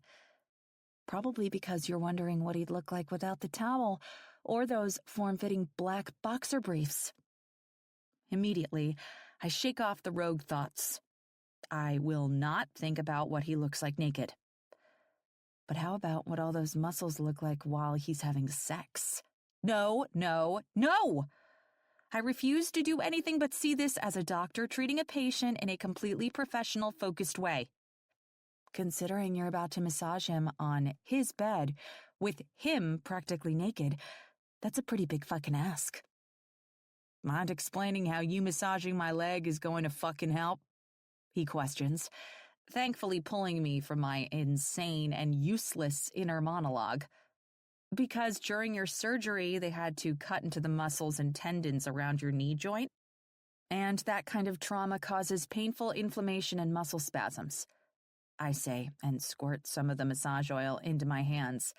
And deep tissue massage that focuses on the quadriceps and hamstring muscles in your thigh can help relieve the tension that causes the inflammation and spasms. No offense, darling, but it all sounds like a bunch of fucking hogwash to me. I ignore his comment and gently place my hands on either side of his hamstring and begin to carefully knead my fingers into the tight flesh. It's not long before I identify several knots that have locked themselves inside the muscle. You feel that? I question, lightly pushing my fingers against the biggest knot. Rhett grunts. Yeah, I fucking feel that. It certainly doesn't feel good. This knot right here is a buildup of fluid and blood inside your muscle, I explain, and massage provides the counter-pressure that's needed to force it back into your blood vessels where it belongs. The more of these I can get rid of, the less pain and discomfort you'll have, and the quicker your knee can heal. Slowly, I increase the pressure of my fingers while I continually watch his face for signs of it being too intense or painful. And while you think it's all a bunch of hogwash, I repeat his earlier words, it's not. It's actually very important and a step that's often skipped during postoperative rehab. Not only does massage help with inflammation and pain relief, but in your case, it will help with alignment. Alignment? I got surgery because I fell off a bronc, darling. Not because my shit was out of place. You just love questioning everything I say, don't you? He just shrugs. I'm aware your knee wasn't out of place, but between the surgery and the severe injury you endured, you basically need to retrain the parts of your knee that work together to do so effectively. If they don't work together efficiently, then everything will be out of alignment. If that happens, then healing, stretching, and rehabbing are of zero use. You'd just end up back in surgery down the road. When he doesn't say anything, I add, I mean, maybe you learned differently where you got your medical degree, but all my years of training taught me that the right kind of massage is vital. The hint of a smirk lifts one corner of his mouth up. You're feeling mighty proud of yourself with that little dig, aren't you? I shrug, but also keep steadily increasing pressure to his hamstring muscle with my fingertips. Well, I could tell you one thing, I'm not gonna let you do this shit as often as you and Joe keep tossing those fucking ice packs at me. If you haven't noticed, I don't have time to be lying flat on my back all damn day. I grin at that. Just so we're clear, it's your stubbornness that led you to that many ice packs. He quirks a brow. And how's that? Oh, come on, I retort. If you would have been following doctor's orders from the start, the swelling and inflammation would have never gotten that bad. It wasn't that bad. Your leg looked like a tree trunk. He snorts at that. You have a real gift for exaggerating, you know that? I roll my eyes. And you have a real gift for being pig-headed. For the most part, Rhett just lies there with his eyes closed, and the same irritated scowl he tends to have when I'm around doesn't grow deeper. You do this shit for all your patients? He asks, his husky voice eventually breaking the silence. Before I left my practice to take a job with the Slammers? No, I didn't have time to do this with all of my patients. I answer honestly. But I did have a few massage therapists that I trusted, and I referred my patients to them. You work for the Salt Lake City Slammers? I do. But why are you saying that like it's a shock? No offense, darling, but you don't come across as the kind of woman who's into sports. I narrow my eyes at him. Just because I like wearing heels and nice clothes and putting on my makeup and fixing my hair doesn't mean I don't like sports. I mean, truthfully, I didn't get a job for the Slammers because I like basketball. I got the job because I want to succeed in my career as an orthopedic physician and surgeon. And I want to have the financial stability I never had growing up. When it comes to my brothers and my childhood, it wasn't abnormal for us to go hungry some nights because our parents were too busy feeding their alcohol habit. So you like sports? Red asks, pulling me from my walk down unfortunate memory lane. I mean, sort of? I respond, and he laughs. How much do you even know about basketball? I know enough. Sure you do. I dig my fingertips into the top of his hamstring muscle, and he grunts in discomfort. Christ, no need to take it out on my leg. Oh, sorry. Was that too much for you? He glares at me. You know damn well you did that on purpose. I would never intentionally hurt a patient. I feign outrage. That goes against my oath. He smirks at that. Something tells me I'm an exception to your oath. Well, I've never had to chase around a patient on a 2,000-acre ranch just to get him to let me help him heal his knee. And I've never seen a physician try to teach horses aerobics. He retorts on a sly grin. I was not teaching them aerobics, I protest, and he just chuckles. Whatever you say, Doc. Pretty sure my filly Jasmine is still traumatized from watching the scary lady in neon pink spandex do jumping jacks and squats in the pasture. New rules, I say, and he looks at me with a quirk of his brow. No talking during massage. That spurs a laugh from his throat. This your way of telling me you don't want to talk about your new aerobics gig? It's my nice way of telling you to shut up for a while so I can focus on your leg. Rhett chuckles, but thankfully he closes his eyes and keeps his mouth shut for the time being. All this constant verbal judo we have going on is enough to make my head spin, and I savor the rare moments of silence while I continue to massage his leg. Moving my fingers up and around his knee, I carefully prod around the reconstructed patella tendon, examining its current state before slowly easing my hands farther up his leg to his quadriceps muscle. More knots make themselves known as I explore the prominent muscle and slowly increase the pressure into each one to help work out the tension and fluid that have built up inside the taut flesh. Eventually, I have to adjust the sheet that covers his body to reveal a little more of his upper thigh, and when my gaze spots the hint of his boxer briefs, it just kind of fixates there. Don't do it, Leah. Do not think about what lies beneath those briefs. I try really hard to divert my brain to a safer mental route, but it becomes an impossible feat when my fingers locate another knot in his quad muscle that sits too close to his you-know-what for comfort. A few more inches, and I would nearly be right there. Right at the promised land of Cowboy cock. Oh my God. Stop it. This is so unprofessional. It definitely is completely wrong, and I should not be thinking about any of the things I'm thinking of, but holy hot bod, when my fingers hit a particularly tender spot on his upper thigh, and a soft and insanely sexy grunt escapes Rhett's lips, my nipples take that as their cue to join in on the inappropriate, horny fun and tighten beneath my bra and tank top. Get it together, Leah. I don't know if it's because I'm in one seriously long sex drought or because Rhett Jameson's rugged hotness is 100 on a 10-point scale, but my body appears impervious to the memo of keeping shit professional. He opens his eyes, and I don't miss the way his gaze flits from my eyes to my lips, to my chest, to my fingers that are currently still touching him. and I hate how fucking tempted I am to change up the purpose of the massage. The urge to just touch him and caress him and feel him instead of only treating him is so strong that I feel like my head might explode. My mind races with a million different conflicting emotions. Maybe you should move your fingers up a few more inches and to the left. No, don't do that. But, you should probably do it, just to make sure all of his muscles are in good shape.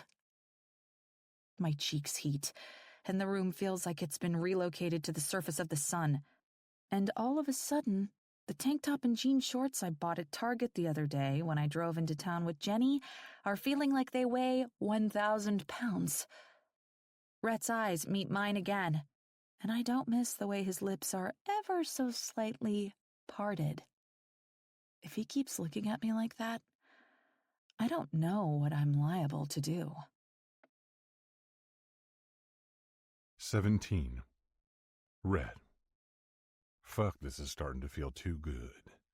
If I would have known agreeing to let Leah massage my leg would have led me to lying flat on my back, in my fucking bed, while she threads her fingers up my thigh, I sure as shit would have never taken my pants off in the first place. Christ, I hate how good her hands feel on my skin, and I really fucking hate that every time I see her, I feel like she's wearing fewer and fewer clothes. Today's outfit consists of a pair of cut-off jean shorts and a loose tank top that teases the curves of her breasts, which might as well be a fucking bullseye. Shit. I shut my eyes for a moment and try to think of anything but how soft Leah's hands feel, or the way her breasts move up and down as she works her fingers into the muscles of my thigh.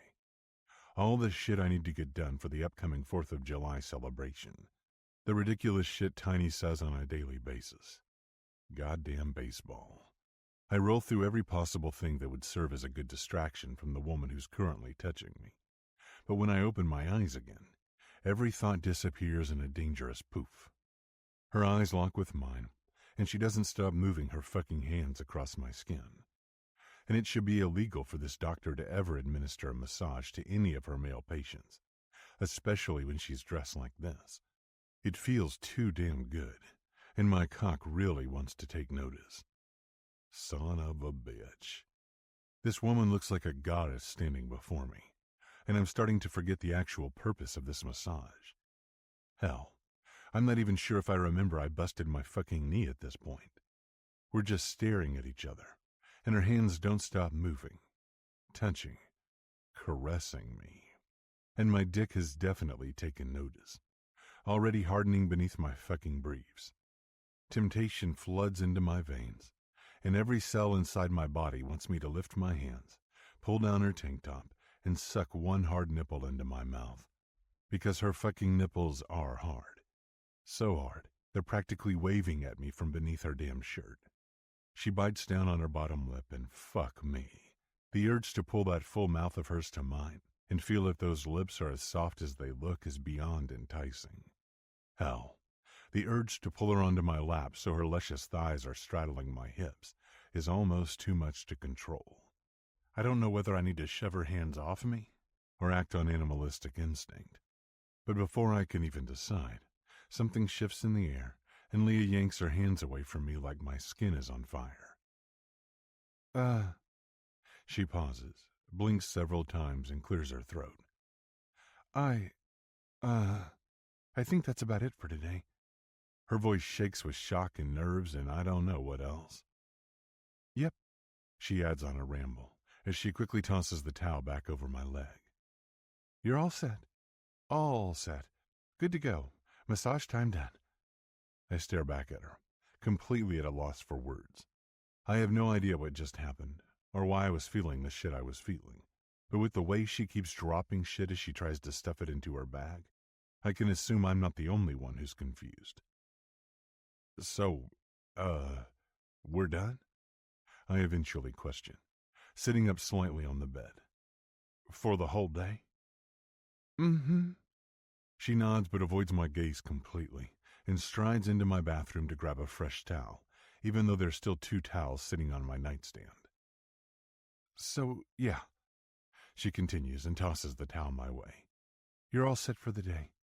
Just make sure you do some ice tonight. And, I'll see you tomorrow. And then she's gone. Out of my bedroom, down the hall, and once the sound of her footsteps reaches the front of the house, I hear the screen door creak open and slam shut. What the fuck was that? As I get up off my bed and wipe the massage oil off my leg, I realize my cock is still hard as a hammer beneath my briefs. Pretty sure you're not supposed to get hard-ons while your doctor is massaging your leg, you sick bastard. I'm also pretty sure that I should avoid having Dr. Leah Levy massage my leg. Like, at all fucking costs, that shit shouldn't happen again. Too bad you're already wondering when the next deep tissue massage will occur. 18. Leah. The instant I'm out of Rhett's house and in my loaner truck, I waste no time starting the engine and getting the hell out of tempting Cowboy Dodge before my libido has any more time to act a fucking fool. What in the hell happened back there? In the rearview mirror, I glance at Rhett's house as it disappears with a cloud of dust behind me. Never in my career have I ever fantasized about having sex with a patient. Not one single fucking time. Yet back there, that's exactly what I did. I groan and grip the steering wheel tighter as I turn onto the road that leads to my cabin. In reality, after the massage, I should have pushed his leg through some stretching, but hell's bells, it was more than apparent my stupid, horny body couldn't handle any more up-close and personal contact with Rhett Jameson today. Are you sure, though? Because you could have easily just slid down those briefs of his and saddled the fuck up.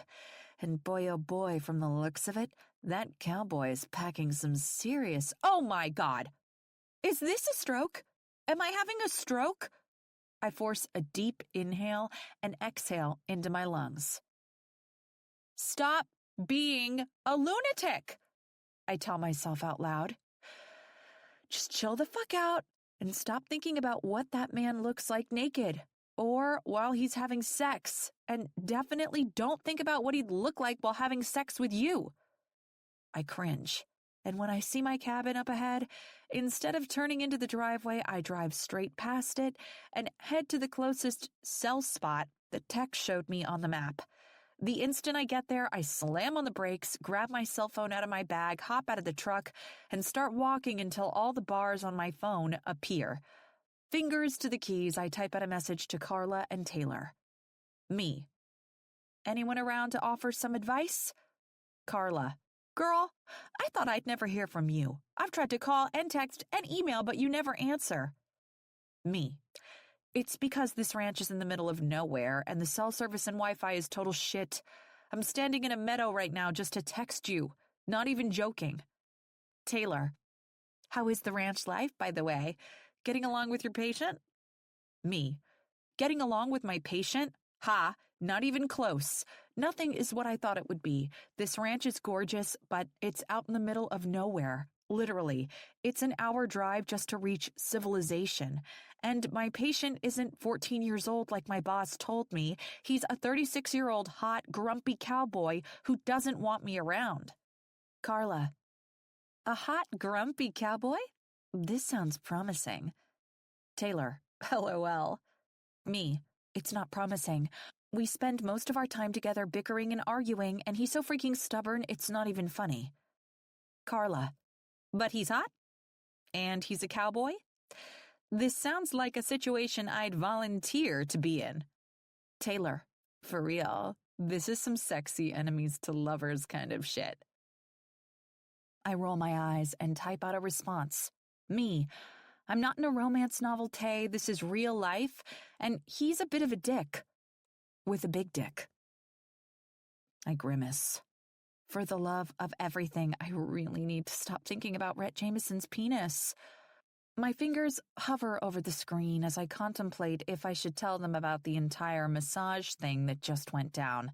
I mean, it was the whole damn reason I texted them in the first place. But something tells me they're only going to cause me more confusion.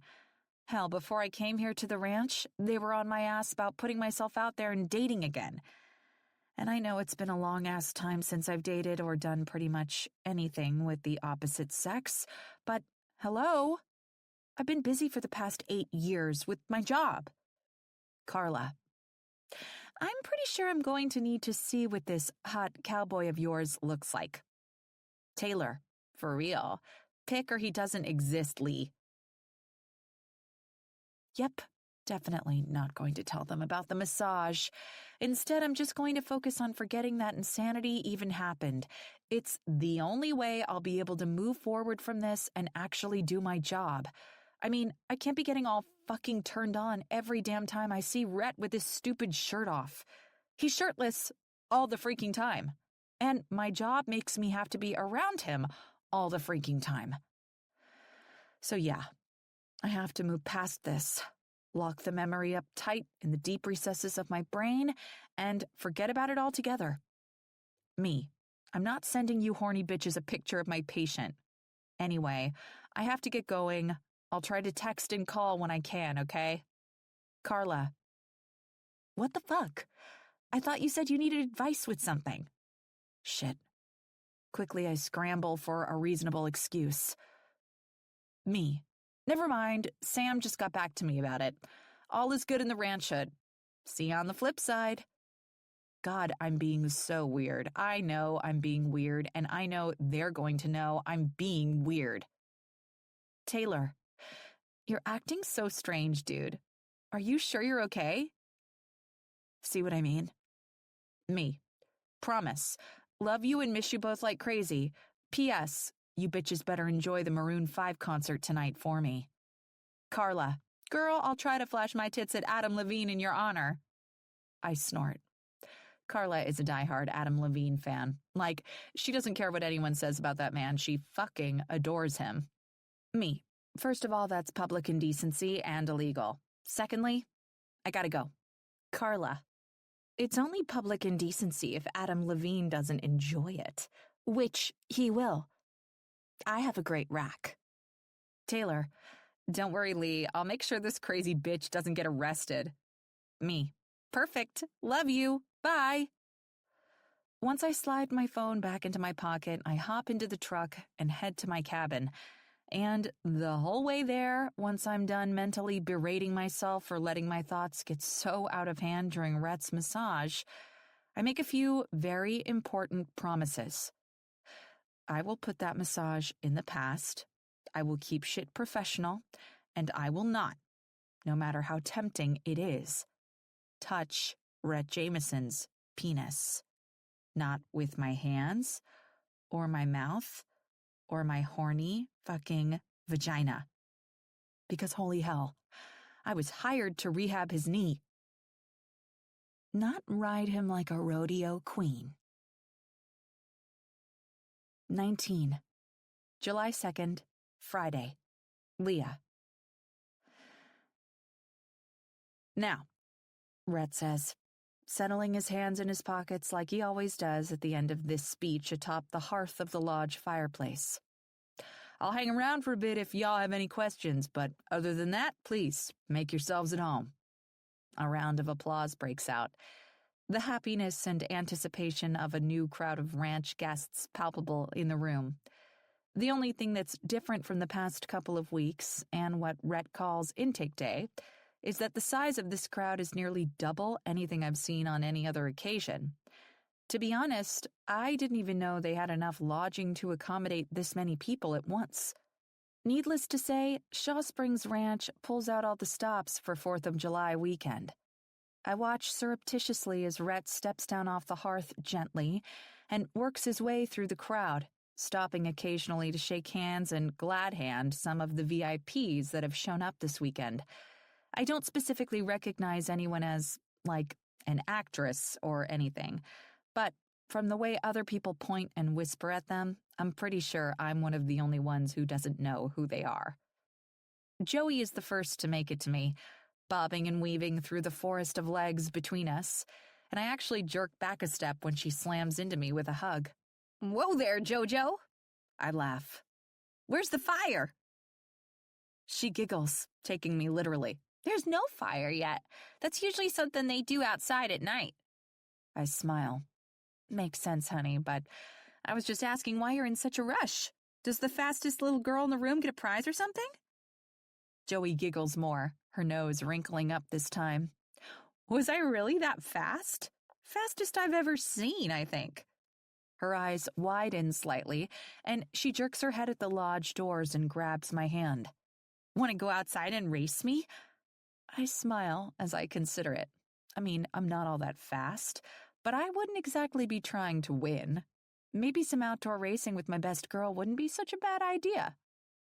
I glance up at Red again, just as he throws his head back and laughs at one of the female guests. Blonde hair, big boobs, and a perfect body. She's like a walking advertisement for sports cars. She reaches out and touches Rhett's elbow, and then his shoulder, and then even slides her hand all the way down to rest on his forearm. All of her touchy-feeling flirting sets me on edge, and Joey tugs on my hand again. Leah, come on! With effort, I tear my eyes away from sexy what's-her-face, and the man I have absolutely no claim over, and look down to the sweet, blonde-haired girl who doesn't make me want to lash out irrationally. Goodness knows it's taken me long enough to put the massage thing behind me from a week ago. The whole fantasizing about my freaking patient while providing a massage to my patient situation really messed with my head. Huh. Messed with your head? As in past tense? Girl, this is the present, and you're still going there when it comes to Rhett Jameson. Gah! I have to stop. Hello? Leah? Joey bounces with impatience. Okay, yes, let's go outside and race. Maybe the physical activity will level out my hormones or something. I glance back up at the catalyst of all my unrest to find him still talking to the same woman. She laughs again, but Rhett's eyes move off her for the first time as a different woman approaches him, a crowd of rowdy guys around her taunting one another and laughing. She's voluptuous and skinny at the same time, and the features of her face are so overproportioned they ooze sex appeal. She's wearing a button-up blouse that looks like the American flag, but it's more than clear that when men around her pledge their allegiance, it's to the boobs inside. It's not like she has it unbuttoned indecently low. She's just that well endowed. A huge sparkling buckle sits at the front of her hips, and if I didn't know it's the kind of style all these rodeo types wear, I'd liken it to the kind of chastity belt that's there for the sole purpose of enticement and inviting attention. With blonde brown hair and big unmistakable blue eyes, she is the Kate Upton of rodeo queens. Hands down. Beyond all that, though, is the familiar way she looks at Rhett. It's not the longing, wishful way that other women did. It's knowing. Without a shadow of a doubt, this woman has seen the inside of Rhett Jameson's pants. My gut roils, and I shake my head to clear it, and Joey once again tugs on my hand. Come on! Willing myself to end the misery, I tear my eyes away for a second time and follow Joey's lead out the lodge doors and over to a patch of grass so we can have the race to end all races. As Joey giggles in the free space and spins around with her arms out to the sides, I resolve to one thing. I'm going to run like the freaking wind and show this little girl the time of her dang life. I only wish I could use the same kind of speed to put some distance between me and my very much unwelcome feelings about the grumpy cowboy. 20. Rhett. What happened? I asked Chase with a jerk of my chin, as he, Cutter Lynn, and another bull rider by the name of Bo come to a stop behind the one woman in this world I have true unending disdain for. You all get the last pick on Rodeo Queen selection when you split into teams for the day? Hannah rolls her eyes and jabs me in the chest teasingly, and I have to grind my jaw to keep myself from shoving her away. I'm not rough with women, ever. But I'll be damned if the touch of this bitch doesn't make my balls want to crawl up inside my body. Instead, I circle the wrist of her hand she's left on my chest and toss it back in her direction. I don't know why you have to be so rude, Red, she contests, ignoring my gesture of displeasure completely. I just came to say hello. Oh, I know, sweetheart. You'll just have to excuse me for not jumping for joy and shit. After all, hello is the furthest you ever take it. 3 seconds later, you're flying out of town without so much as a wave. Why are you so angry all the time? Anna asks, so out of touch I can't stand it. That's what I want to know. That's what you want to know? I challenge. Well, I want to know how a woman can be so cold she doesn't even give a shit about her own flesh and blood. That's what I want to know. The ice that must run in the veins of someone who can't acknowledge their daughter is something I doubt even reaches Utah.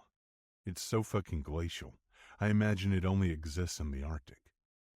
Hey kids, Chase says as a means to intervene. I can feel the vein in my forehead bulging and pulsing with every beat of my heart. But the rage for this woman burns so deep, it feels nearly impossible to stop it. How about we shelve this conversation for now, in the name of not having a domestic right in front of the rest of the guests? I glance to my left to see the crowd of incoming guests is congregating around the dining room table, still getting their room assignments, and force myself to take a deep breath. I don't want to back off. I want to put the screws to this woman and then some. I want to finally give her the tongue lashing she motherfucking deserves for deserting my Joey. But she isn't worth it. She isn't worth the thought, the time, the effort. Not when all of that is better spent with the girl she won't even acknowledge. The center of my world. My Josephine. Eventually I assent to Chase with a curt nod. Even though I'm finding the strength it takes to put all this shit from the past to the side, seems to get harder and harder to muster every year. Come on, guys, Chase directs. Let's go back over by the exhibition, set up, and eat some lunch before we have to get warmed up and shit for the run-through. Anna rolls her eyes and then smirks, lifting her hand in a wave just to mock me before turning to sashay away. I grind my jaw so tight I nearly bust through my own mouth, but Chase reaches up and places a calming pat to my chest. I'll keep her away from you from now on, he guarantees. When she started in this direction, I didn't know this was where she was heading. What are you doing, Chase? I ask in a heated whisper, now that Anna, Cutter, Lynn, and Bo are all out of hearing distance. Fucking her? Can't y'all find any other pussy on the goddamn planet Earth? Chase shakes his head and holds up both hands in a defensive salute. It's not like that, Red. I swear. I know Anna just as well as you do. And she could have a pussy made of gold and I'd not dip my shit in there. Swear it. Same for the other boys. They all respect you more than that, I promise. Then what in the hell are you doing traipsing around with her? Standing right behind her while she ambushed me like that. Goddamn. We're just keeping her out of trouble. Keeping her distracted. Last thing I want is to see her break your sweet kid's heart over and over again. I don't even know why she's going to come back here every year for this fucking event. She knows damn well I don't want her here. Because she knows damn well she's going to get an emotional rise out of you, bud. She loves the attention. You fucking know that. Don't matter to her if it's positive or negative, just as long as you're thinking about her. I roll my shoulders back and sink the grip of my hands into the back of my neck. I know Chase is right, and still, I can't seem to help myself.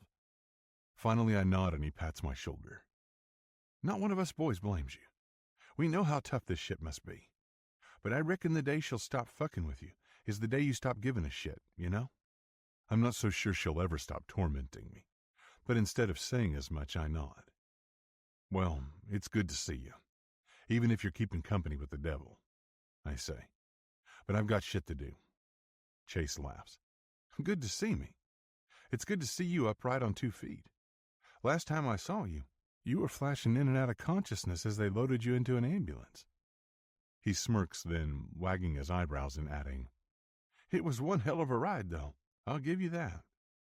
Cutter and Lynn practically worship at the altar of bronc-riding great Rhett Jameson now. I shake my head and laugh, and with another slap of my shoulder, he takes off at a jog out the doors and in the direction of Bo, Lynn, Cutter, and the woman who shall not be named. I take a deep breath and follow, tipping my hat down slightly to shield the sun as I step through the big French doors and scan the area. It doesn't take me long to spot Joey and Leo, running full steam through the grass on the other side of the fire pit and gazebo area. They're barefoot and laughing, and Joey's face is alight with the kind of happiness that makes being a father feel like the biggest honor of my life. And Leah, well, fuck. She looks the prettiest I've ever seen her. Honestly, after reminding myself of what ugly actually looks like talking to Anna, and then seeing Leah laughing with my little girl like she's the best thing in the world, I don't know that God even makes anything better. The bold thought takes me by surprise. So much so that I stop walking and pause before stutter-stepping back into motion. Unfortunately, the unexpected movement jolts my knee, and a zap of pain runs through it that I haven't felt in weeks. I reach down as I grimace, pausing again, and before I know it, Leah's there, grabbing me by the arms and searching my eyes. "Are you okay?" she asks seriously, trying to make the kind of eye contact my emotional awareness isn't quite ready for. Instead, I look around her to Joey as she runs toward us with a smile on her face. "Daddy!" she yells, completely out of breath and almost wheezing, but doing it through a huge smile. "Leah and I've been racing, and I won twice." "That's pretty impressive, darling," I tell her, gritting my teeth as I try to stand up straight again. Leah notices the strain and takes charge immediately. "Stand right here, do you hear me? Don't move.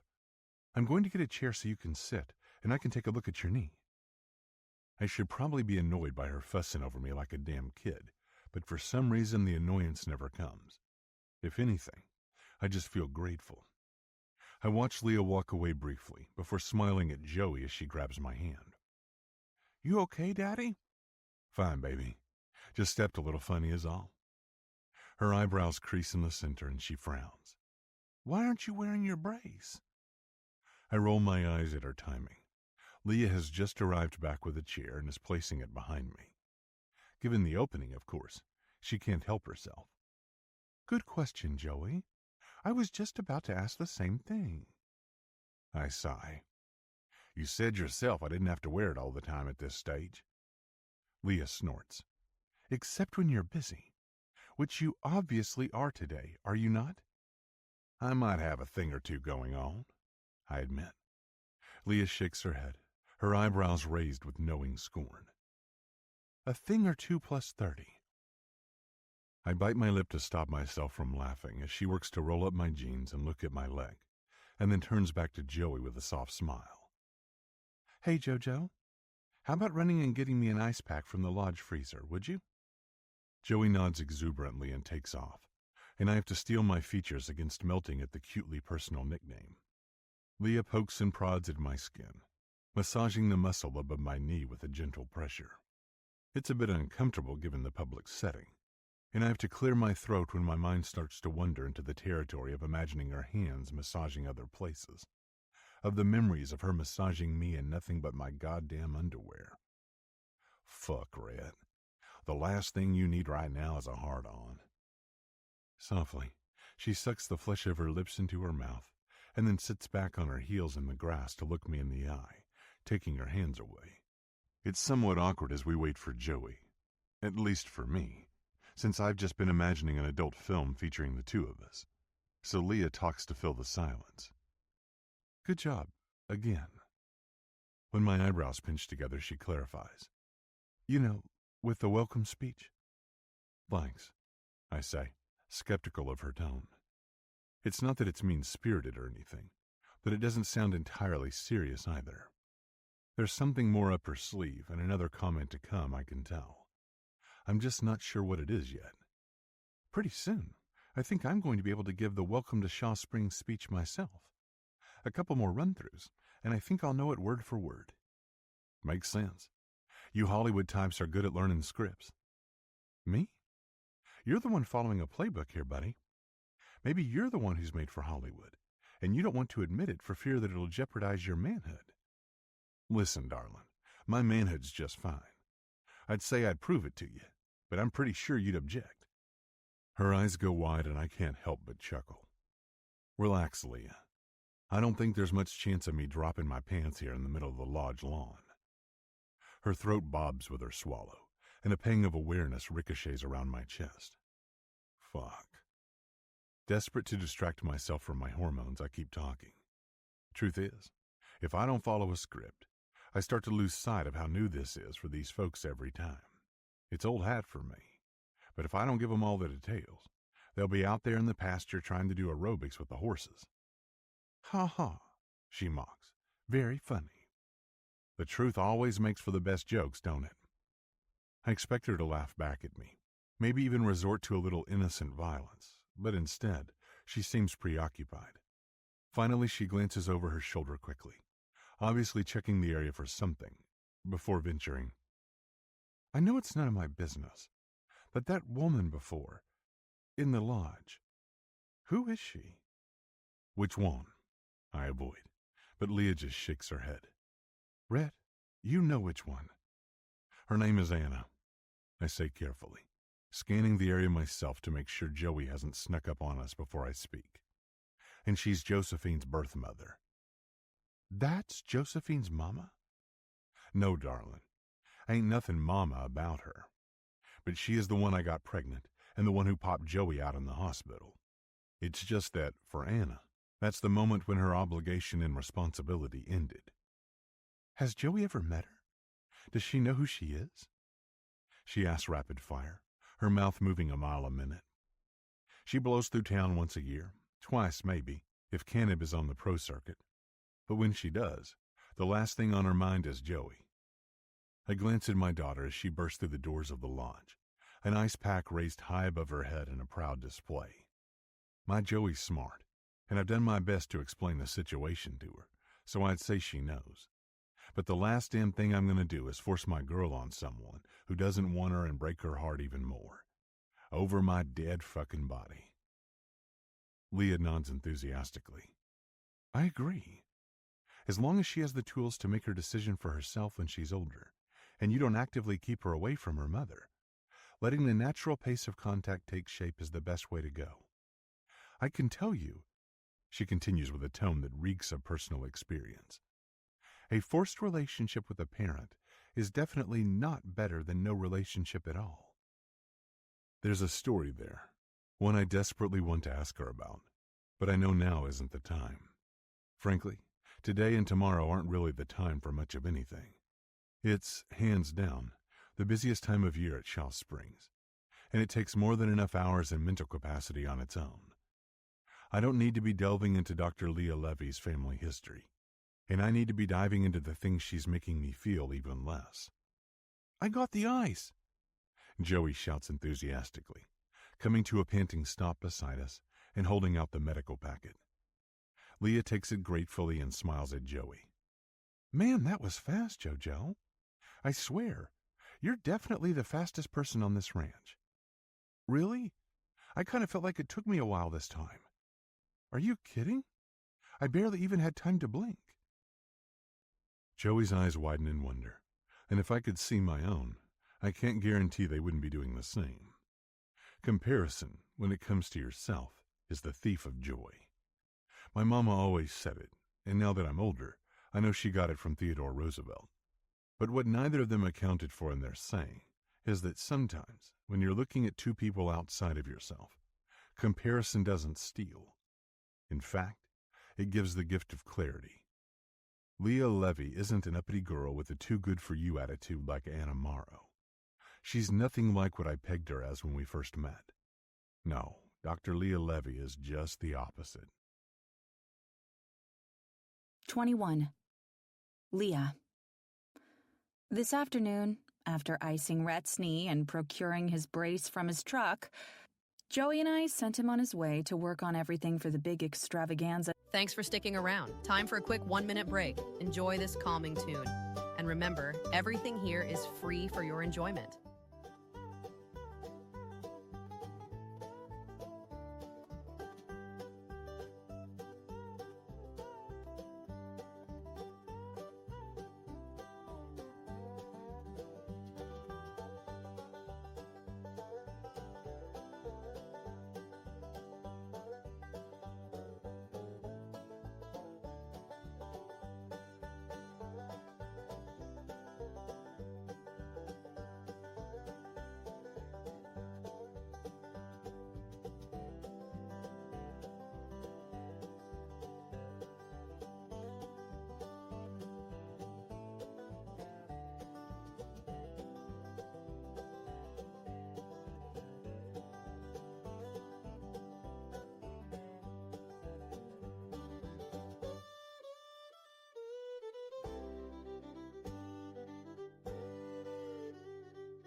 tomorrow. They have events to set up and seating to stage and a whole number of volunteers to train and assign. And although Rhett was poised to take Joey with him, I figured a little bit of girl time and a lunch picnic sounded like a much better idea. Which it was. We danced and ate a boatload of cheese and sliced meat from the ranch guest market and laughed ourselves silly until my stomach hurt. But once Jenny showed up on babysitting relief duty before dinner time, Joey went home with her and I was left to my own devices. And honestly, after the amount of manual labor I've been doing in Rhett's place to keep him from re-injuring himself, I was kind of looking forward to it. A little R&R, a little recoup, and a few mindless rom-coms on the old DVD player. Remote in hand, I lift it toward the small television to hit play, but the soft sound of thumping against my front door stops my finger in midair. My eyebrows draw together. Who in the world would be here right now? The whole ranch is busier than I've ever seen it, and from what I understand, that's completely unlikely to stop until tomorrow. Plus, it's pretty darn dark outside, and I figured I'd be long forgotten until the end of events tomorrow night. When another delicate knock sounds from the other side, I toss the remote down on the couch and head for the door. It's strangely timid, and pretty much an entire half of me is wondering if wild mountain lions can make that sound to fool unsuspecting victims in the middle of the night. Nevertheless, I can't Google it, thanks to the lack of Wi-Fi I'm actually starting to get used to, so the only way to find out is to check for myself. I tread gently to the window and pull back the curtain with the kind of hesitation that suggests I actually think it'll affect a mountain lion's ability to sense my presence. Like if I'm too loud, that's when it would attack and shoot into my cabin like it's in the Matrix or something. Geez, Leah, get it together. Scraping the curtains back all the way, I jump when a cute, toothy smile turns to look at me, and it's very much not the cute, toothy smile of a mountain lion. Scrambling, I drop the curtains back into place and race around to the door to open it as quickly as possible. Oh my God, Joey! What are you doing here? Where's your dad? Still working, she says simply, as I shuffle her inside the door, close it behind her, and lock it. She might not be a mountain lion, but for God's sake, there must be some out there, and she was just standing on my stoop waiting for me to open the door for who knows how long. I didn't even have my freaking porch light on. Does he know where you are? How did you get here? Oh yeah, he knows. Joey smiles. There's some emergency or something. Bulls broke through the fence, I think. Tiny brought me over after I told everyone you said I could come over here if I needed to. I'm not about to discredit a 5-year-old for the sake of being right, but I definitely didn't say she could come over. I mean, I don't mind, but I definitely didn't say it. Maybe, though, that means she actually likes spending time with me. And man, does that feel good. And what? Tiny just dropped you off and left? What if I wasn't home? We could see you moving through the curtains. Holy hell, what? Suddenly, I'm reconsidering all the naked dancing I've done through the living room on my way to make coffee in the mornings. Somehow, I'd just assumed that being so out in the middle of nowhere meant I was invisible. But evidently, I've been performing the ranch's unofficial burlesque show for everyone within a mile radius. Still, I don't have time to think about that now, so I scrub my hand down my face to clear that idea from my mind and move on. Okay, well, no big deal. I'm glad you're here, actually. I was just about to pick a movie to watch, and now you can help me. Yay! She says with a bounce that makes her hair fall in her face. I reach forward to move it aside and notice the smudges of dirt on her normally pristine skin.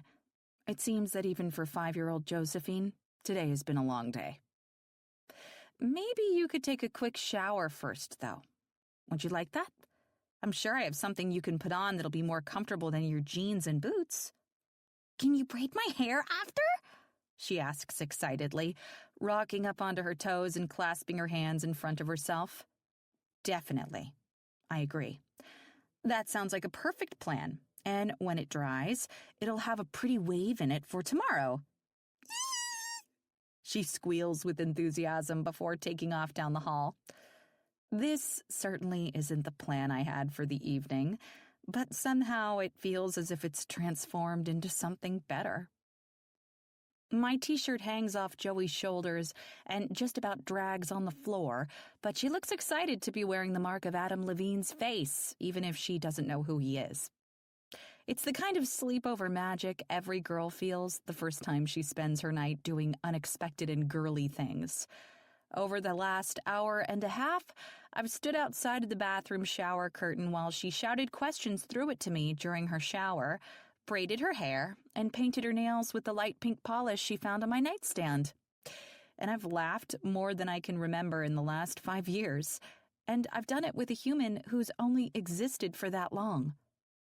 I don't know what that says about my social life of the recent past, but as Joey flashes her nails and spins in a circle in my t-shirt, I can't really find even an ounce of flesh inside me that cares.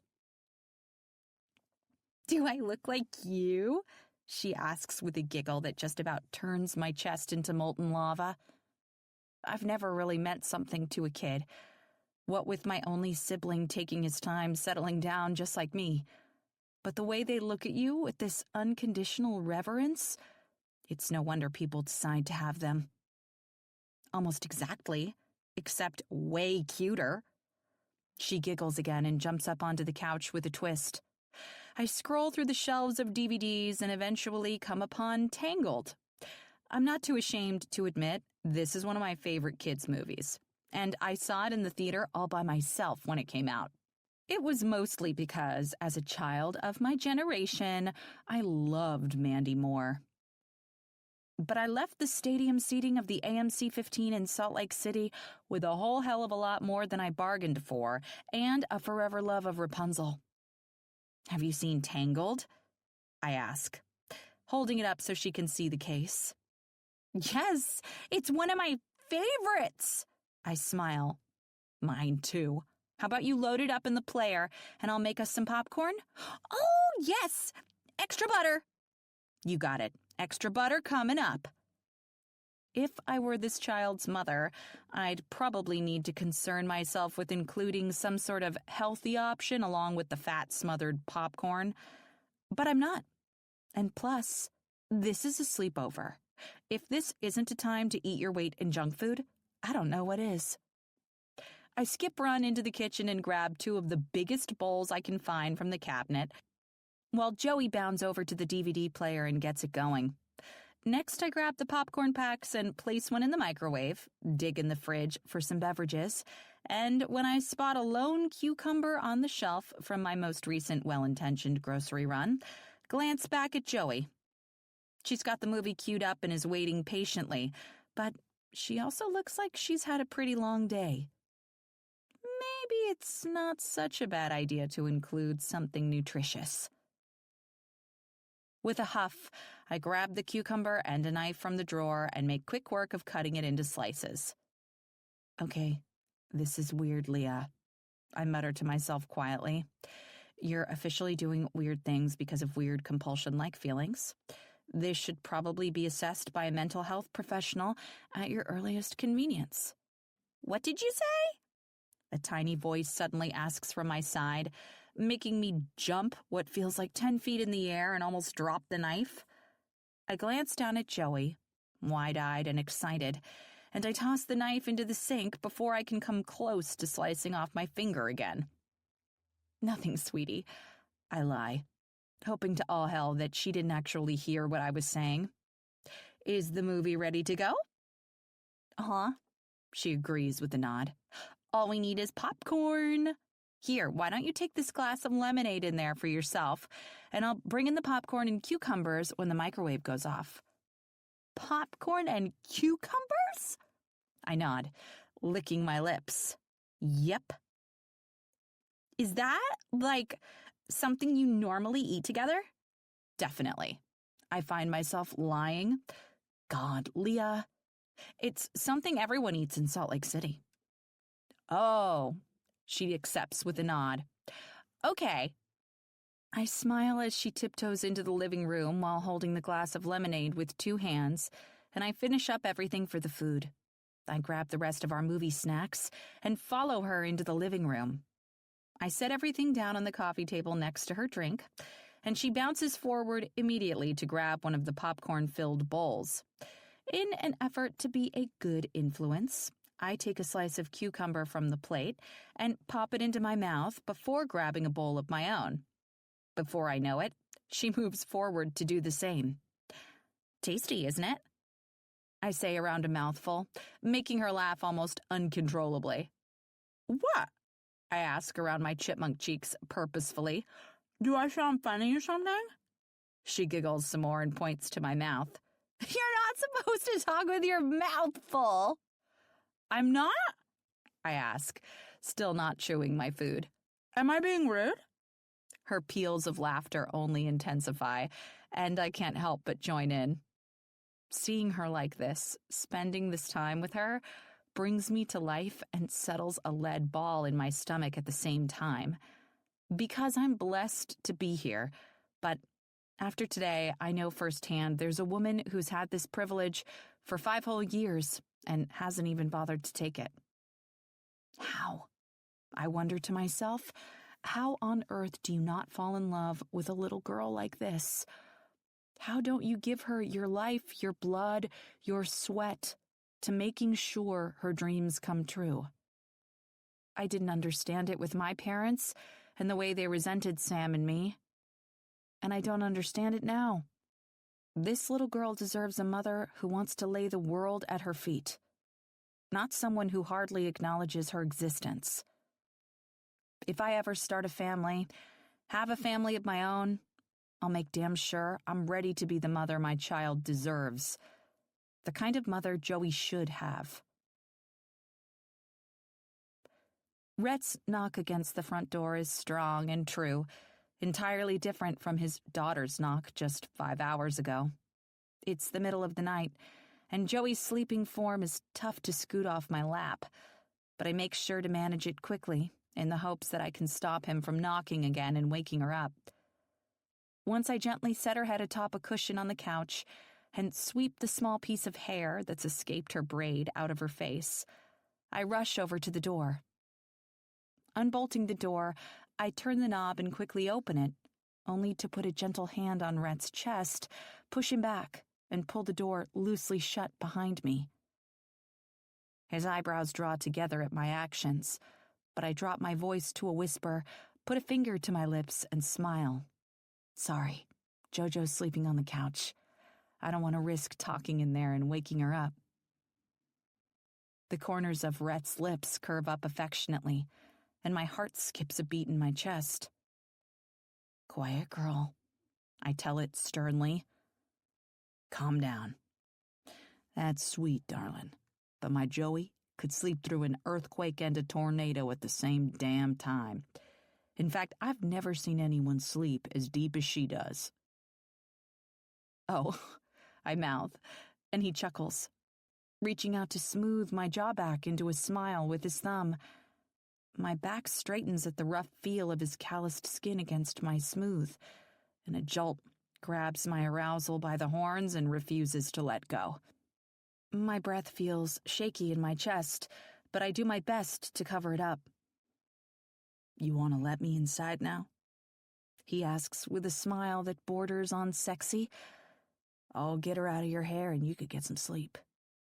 Before I even know what I'm doing, I shake my head and his forehead pinches together. No? He contests softly, something in his aqua blue eyes I'm terrified to inspect. No, I say through a hard swallow. I mean, yes. I shake my head again and start over. I was just going to say, why don't you leave her here? She's already asleep and you're going to be just as busy in the morning as you were tonight, right? He nods.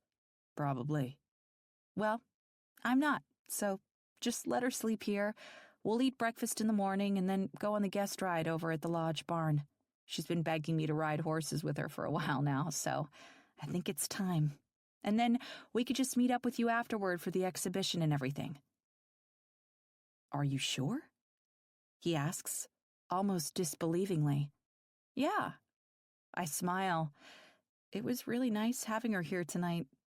She's a great kid, Rhett, and it's no trouble at all. This way, maybe you can actually get some real rest and recharge for another busy day tomorrow. Tension crackles between us. And I swear, for one short instant, we actually consider kissing each other. I can't really explain how I know the feeling is mutual, but I do know that I feel it. In the end, though, reason prevails, and I step back so hard I bump into the unlatched door and almost fall right through. Rhett catches me, thankfully, sending us both into laughter we don't expect. This quick movement, however, reminds me to be a pain in his ass and doctor his knee. You know, Leah, the actual job you're here to do? Don't forget to do your stretches and brace up tomorrow, okay? I don't want to see you without it. He shakes his head and sighs, but what he doesn't do is fight me on it. Well, that's a first. Backing away slowly, he tips his hat and then turns to walk gently back down the stairs. When he gets to the bottom, he glances up at me over his shoulder, the perfect picture of the grumpy cowboy I know, and actually kind of like. Except this time, all the grumpiness melts into a downright sinful smile. I'll see you tomorrow, Dr. Leah. Take care of my girl. I will. I promise with a nod. And then I thank God that she's here. Because as I watch Rhett Jameson climb into his truck and drive away, I know, without a shadow of a doubt, that if she weren't, I'd be nursing my arousal to sleep with a hand in my pants and a sexy, rugged cowboy on my mind. The last thing I need to do is give these strange feelings and fantasies any encouragement. 22. July 3rd, Saturday. Rhett. Okay. I tell Tiny over the radio, taking a swig of my second travel mug of coffee for the day. I'll take care of it when I get over there. How long? He asks, a bit of panic in his voice that nearly makes me laugh. Tiny is a simple guy who likes simple thinking. He likes working at Shaw Springs because, for the majority of the year, his days are predictable, dependable even. But the chaos of this event always sends him into a tailspin, even when things are going according to plan. There are too many unknowns, too many decisions that have to happen on the fly, and mostly, too many damn people. Tiny has known and loved horses for 50 years, and that's it. Anything else is beyond foreign territory.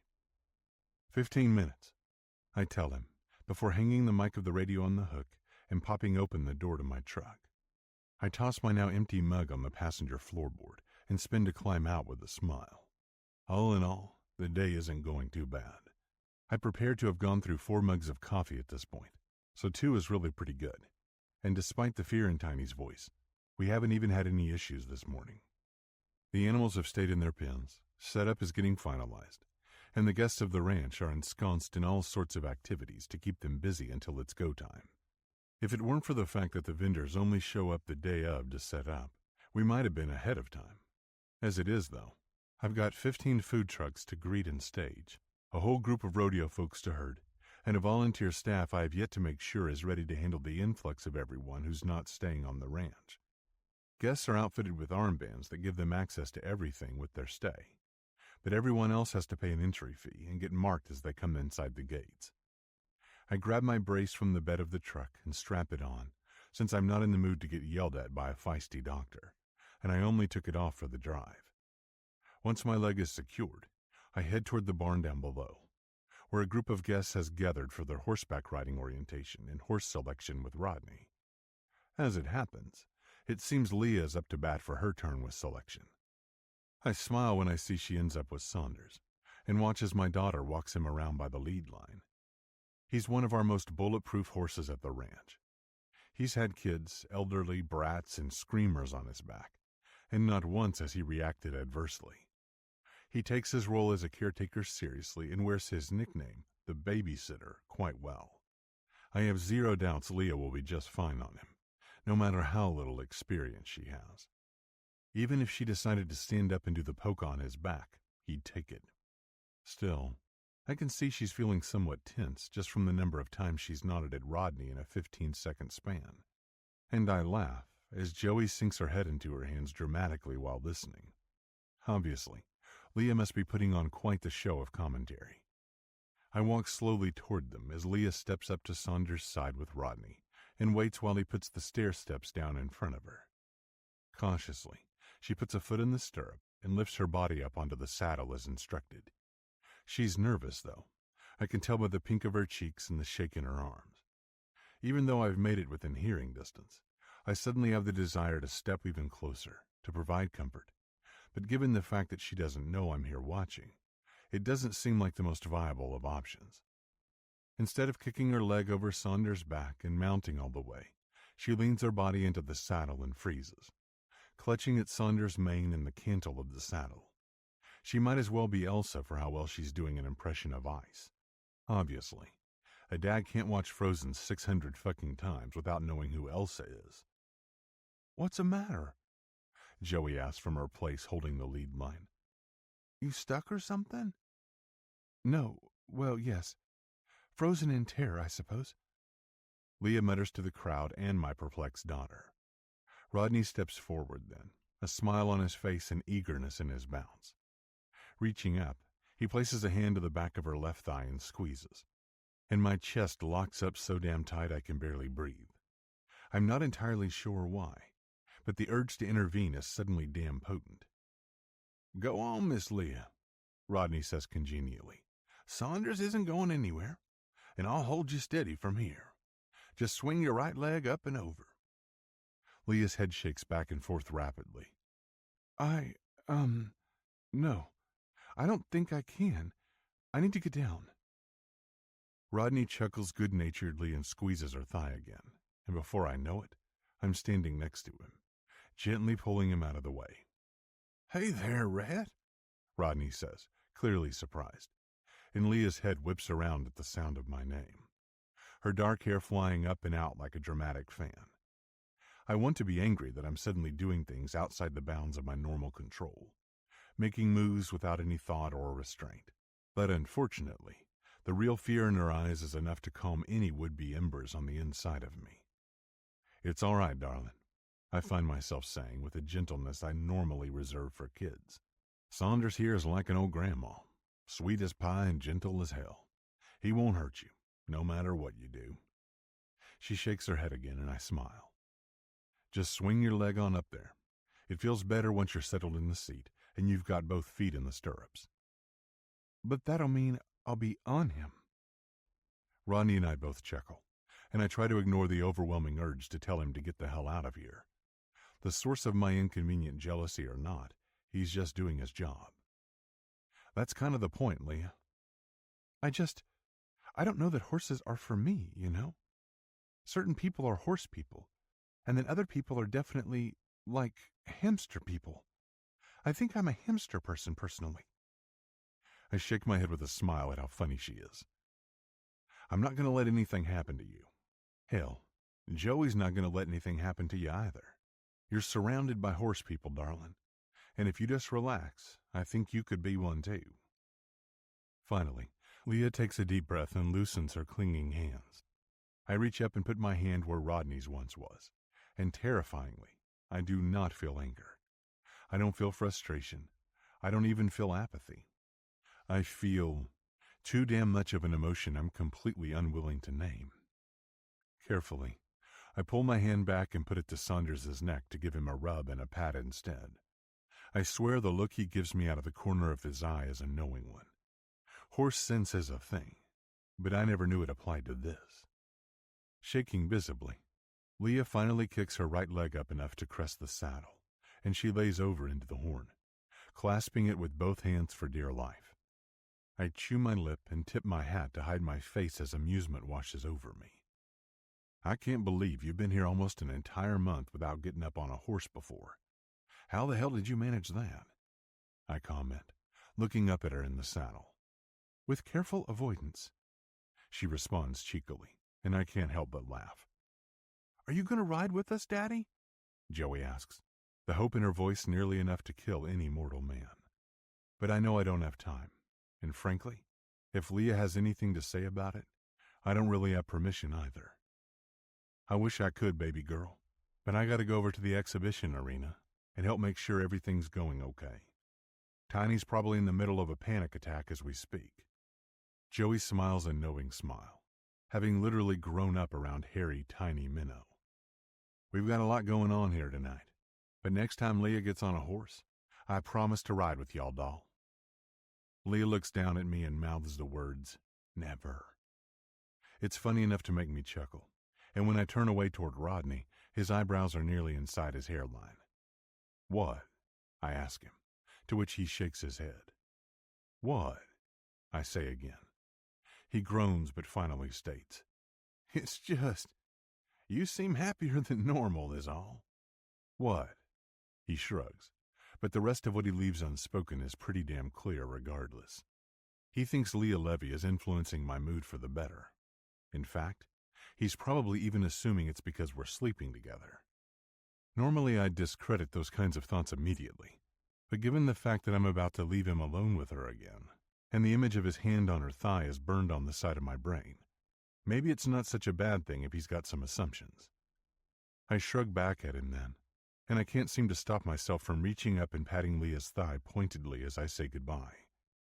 I'll see you girls over by the exhibition, okay? Joey nods and Leah assures me verbally. Yes, go. We've got everything covered here. As long as I survive this ride, that is.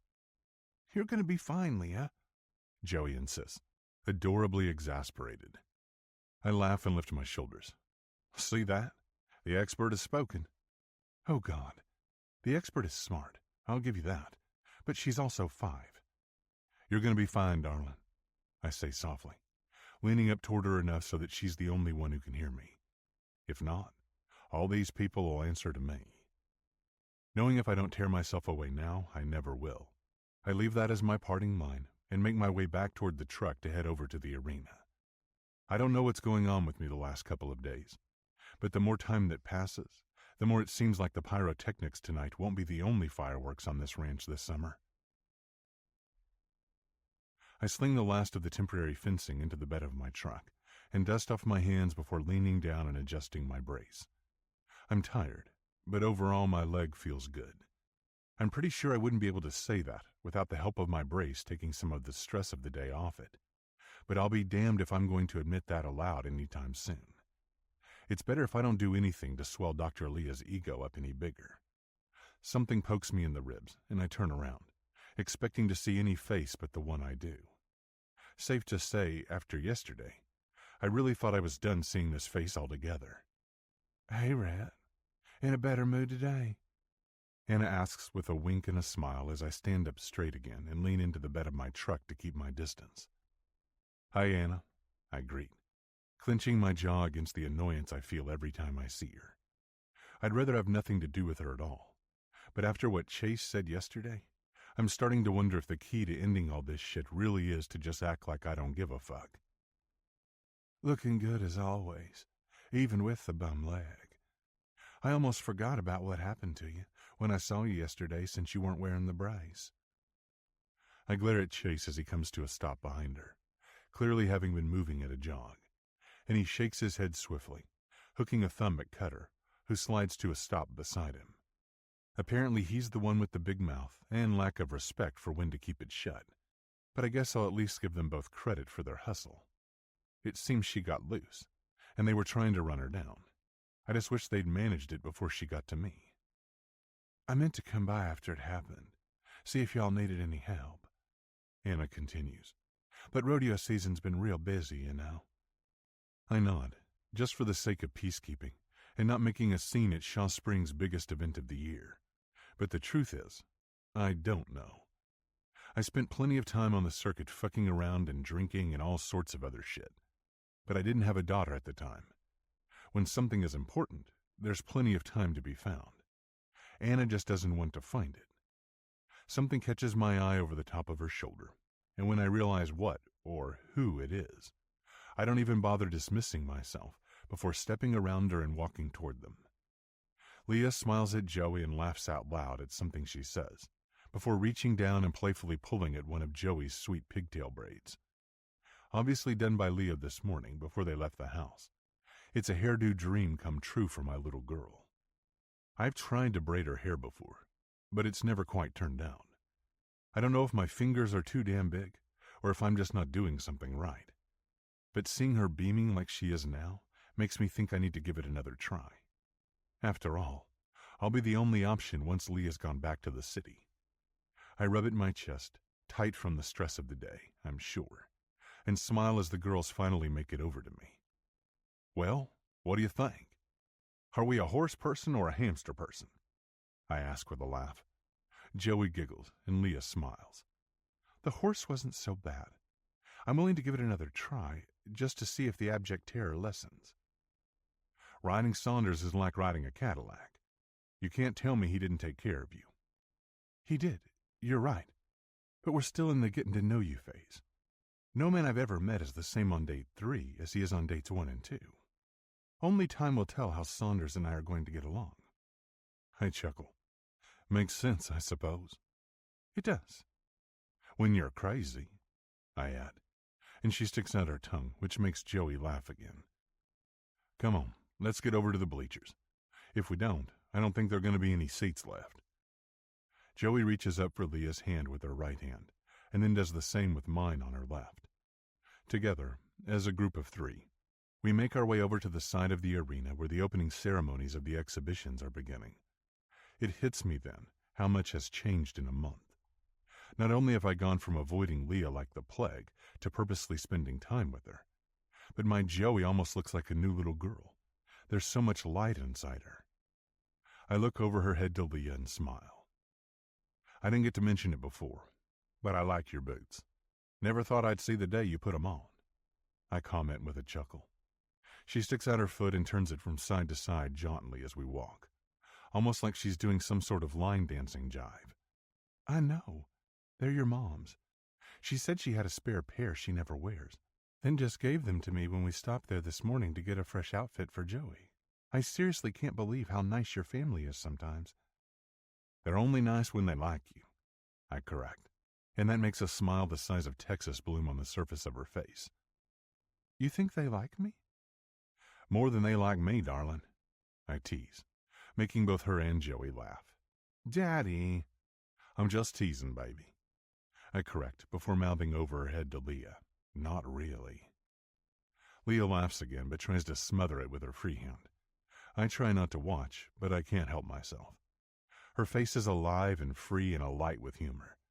All things I never expected it to be when she first arrived here. She's beautiful always, but today it seems like there's something magical in the combination of her dark chestnut hair and midnight blue eyes, which is probably why I'm caught off guard when a hand presses into my chest to stop my forward motion.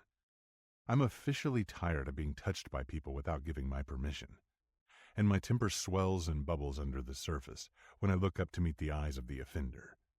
Worn gray hair and weathered skin around hazel eyes, Clay Walker looks to be every bit of who he is. Chase Walker's daddy, and the man whose bronx started this whole damn story. 23. July 3rd, Saturday. Leah. A second ago we were walking, now we're not, and a man I don't know has his hand on Rhett's chest. There's tension in the air, and I find myself holding my breath, waiting for the other shoe to drop. Joey, however, upon looking up to see who it is unfazed. "Mr. Walker!" she shouts, which prompts him to move the hand from Rhett's chest and hold it down low so Joey can give it 5 instead. "Well, hello there, Josephine. How's everything? Did old Tex put you in charge of the ranch yet?" She giggles, and at the sound of it, the rocks in my shoulders finally give way. There's a hint of contention here. The way Rhett is still looking at him with a touch of uncertainty assures it, but at the base of it all, this is a good guy.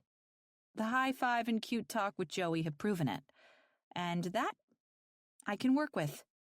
"Daddy, can I go sit with Granny?" Joey asks, pulling free of our hands and speed hustling toward a waving Jenny before Rhett can even answer. He rolls his eyes and says to her, retreating back, "Sure thing, baby doll. Thanks for asking."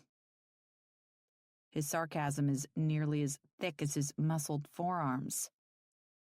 The unknown Mr. Walker smiles slightly at that, but doesn't make any move to relieve us of his company. So after a small sigh, Rhett completes the formal introductions, if only under minor duress. "Leah, this is Clay Walker. Clay, this is Dr. Leah Levy."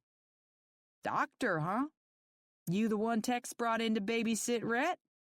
Clay asks with a wink that makes Rhett's jaw go hard and his eyes shift away. I force a smile and nod, all while sticking out my hand for him to shake. The thing is, we all know he's teasing, but I imagine out here in the rough country of Utah, men spend so much of their time trying to be tough that any insinuation against their manhood is a hard pill to swallow. Not because they think women are inferior, pretty much the opposite, from what I've seen. It's just that they carry a very heavy burden on their shoulders, wanting to be the one to ensure their families and property are taken care of with the utmost respect. Being talked down to, no matter the subject matter or the person doing it, never feels good. The only thing I can do is try to move the conversation along. "I've been entrusted with Rhett's recovery, and it's going really well. I'm very happy with the progress his leg is making, and he should be back to 100% in no time if we keep this up." "Well, that's good. I mean, as long as you could keep yourself from playing around on my broncs going forward. Wouldn't want this to happen again because of some need to prove something to all the boys who made a career out of it, you know." Wow. That was definitely a jab if I've ever heard one. But Rhett keeps his cool and shakes his head. "I don't plan to do any more bronc riding anytime soon, sir. Yours or any others." "Well, that's good. Takes some of us longer to grow up than others, I guess. But eventually, it happens." Feeling antsy at the serious attack on Rhett's character, I can't help but speak up, though I'm careful to do it without any aggression. You catch a lot more flies with honey than you do with vinegar. Of that much, I'm certain. I don't think Rhett needs to grow up much more. I say with a teasing smile. I don't know that I've ever met someone who takes all of his responsibilities so seriously. Any more stony-faced jaw ticks out of this guy and his face just might freeze like that. Clay laughs, thankfully, and for now it seems like the bulk of the tension between the two of them is broken. As a person who's not exactly prone to conflict of any kind, I'm tremendously proud of myself for not turning, running, and cowering in the corner while two tough cowboys duked it out. Evidently, I'm turning into a sturdy, strong-willed rancher girl after all. I look down out of an involuntary compulsion to hide my reddening cheeks and see that there's a glob of horse poop stuck to the toe of my new boots, and it takes all the strength inside me not to scream out in hysteria. Okay, so maybe I'm not at full ranch girl status, but I'm getting there. Surreptitiously, I try to twist my leg down and around so I can wipe the offending substance in the grass. "Come on, Dr. Leah," Clay invites. "Why don't we find some seats? I think the exhibition's about to start." Okay. I hedge hesitantly. I really didn't expect to be sitting with a complete stranger while I figured out how everything worked about rodeo. In fact, I planned on sitting next to Rhett and asking every ridiculous question I could think of. And now that seems like it would be kind of embarrassing for me, to be honest. "Have you ever been to a rodeo before, hon?" Clay asks, and I shake my head in the negative. "Ooh, doggy," he cries out, slapping his thigh for extra emphasis. "You're in for a treat, then." "Really?" "Oh, yeah, best entertainment there is, if you ask me. Though I suppose I may be a bit biased since I make my living from it." He winks. I glance back at Rhett as Clay loops my arm in his without warning, and Rhett rolls his eyes. but he does it with a smile. Clearly, we've moved on from the portion of the interaction where Rhett's manhood feels threatened and are now entering the "these fucking old guys and their showboating" portion of the afternoon. See, doll, rodeo's more than a show. It's a lifestyle. It's grit and nerve and a whole hell of a lot of work. Even me with the livestock rearing, it's a science, you know? Not quite as crude as all those city folks seem to think. Clay explains as we walk. I suck my lips into my mouth as he adds, "No offense, of course." I laugh. Of course. Clay leads us around one end of the arena toward the stands, and with a quick glance back at Rhett to see he's still with us, I admit, since I've never actually seen a rodeo in person before, I don't even know about all the things that can be done. I mean, other than riding stuff, what actually happens? Well, there's quite a few events today, and at an actual scored event, even more.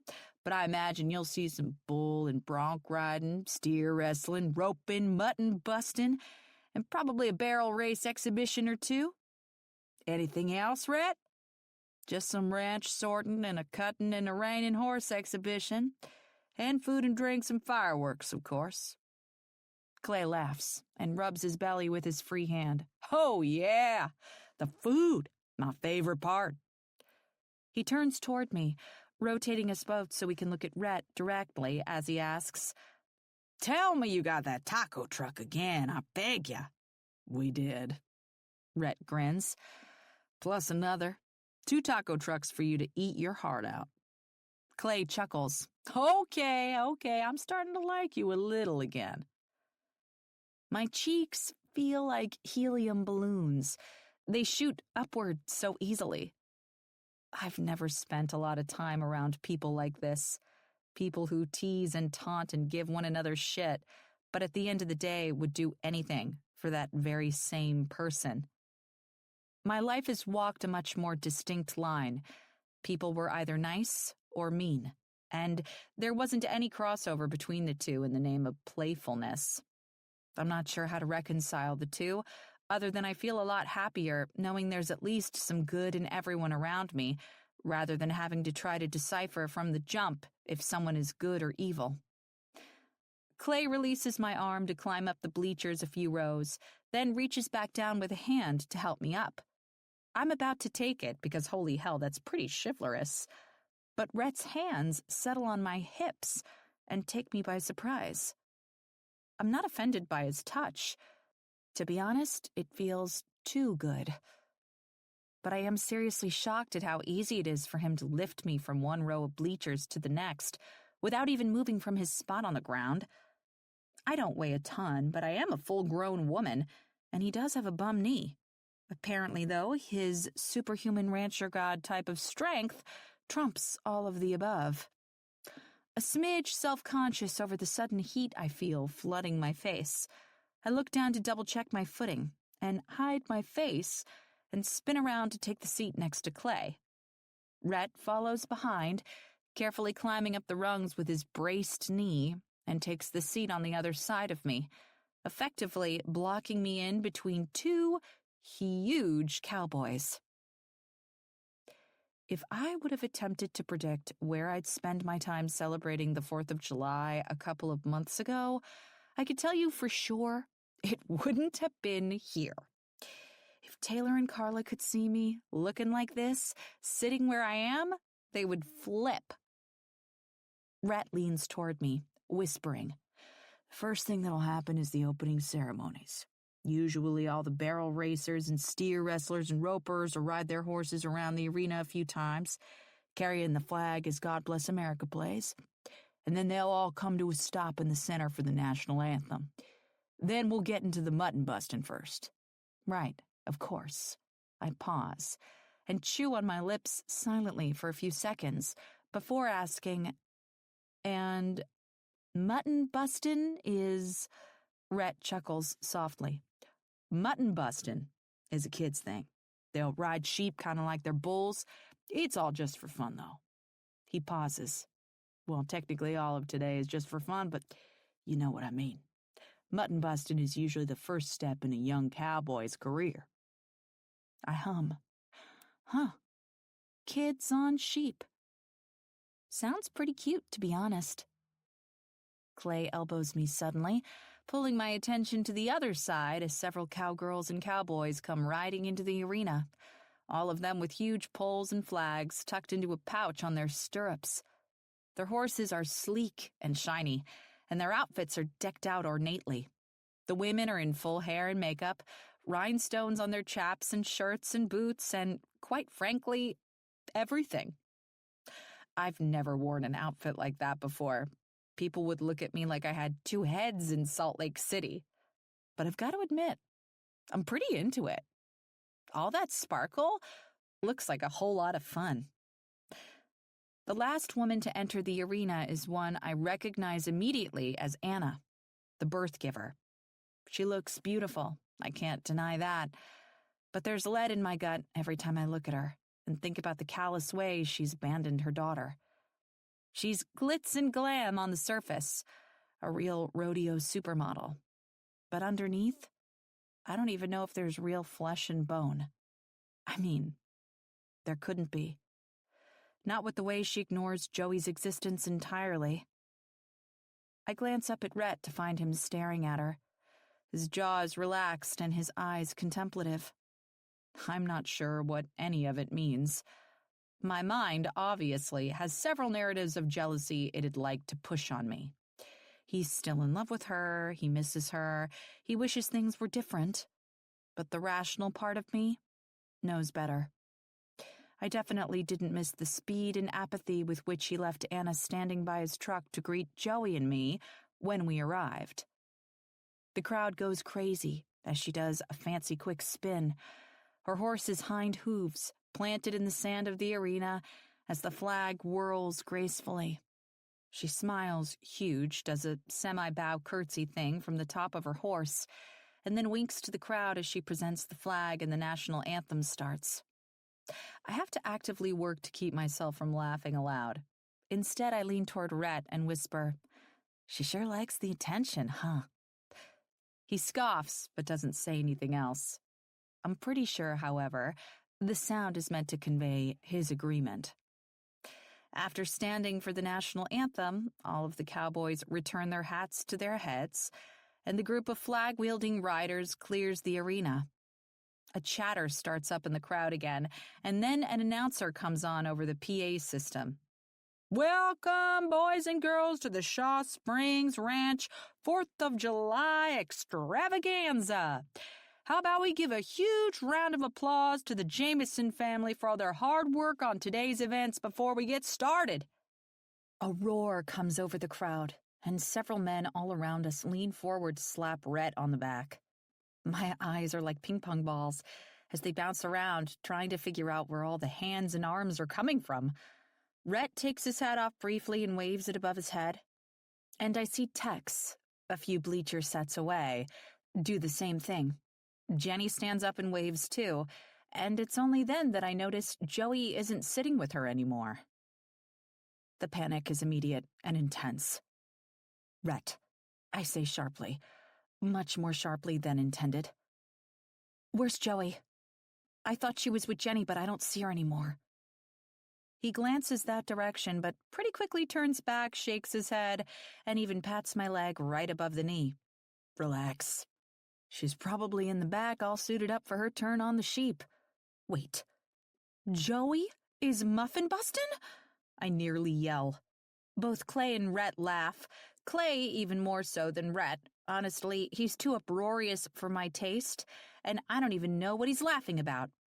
"It's mutton bustin'," Rhett corrects. "Not muffin." "Who cares?" I whisper yell. "I don't care if it's blueberry or corn or freaking cranberry muttons. I care that Joey is doing it." He laughs again, and it's a good thing his brace is there because I get too violent with his leg when I slam down my fist. But he's fine. I know he is, since I got all plastic with my blow, so I ignore my mistake and focus on what's important. "Joey, how are you so calm right now? Couldn't she get hurt?" Rhett shrugs. "In theory, sure. but she could get hurt doing anything, darling. And she's been doing these events at local rodeos for going on 2 years now. You don't have to worry about her. These other kids do. She's pretty stiff competition. So, what am I supposed to do?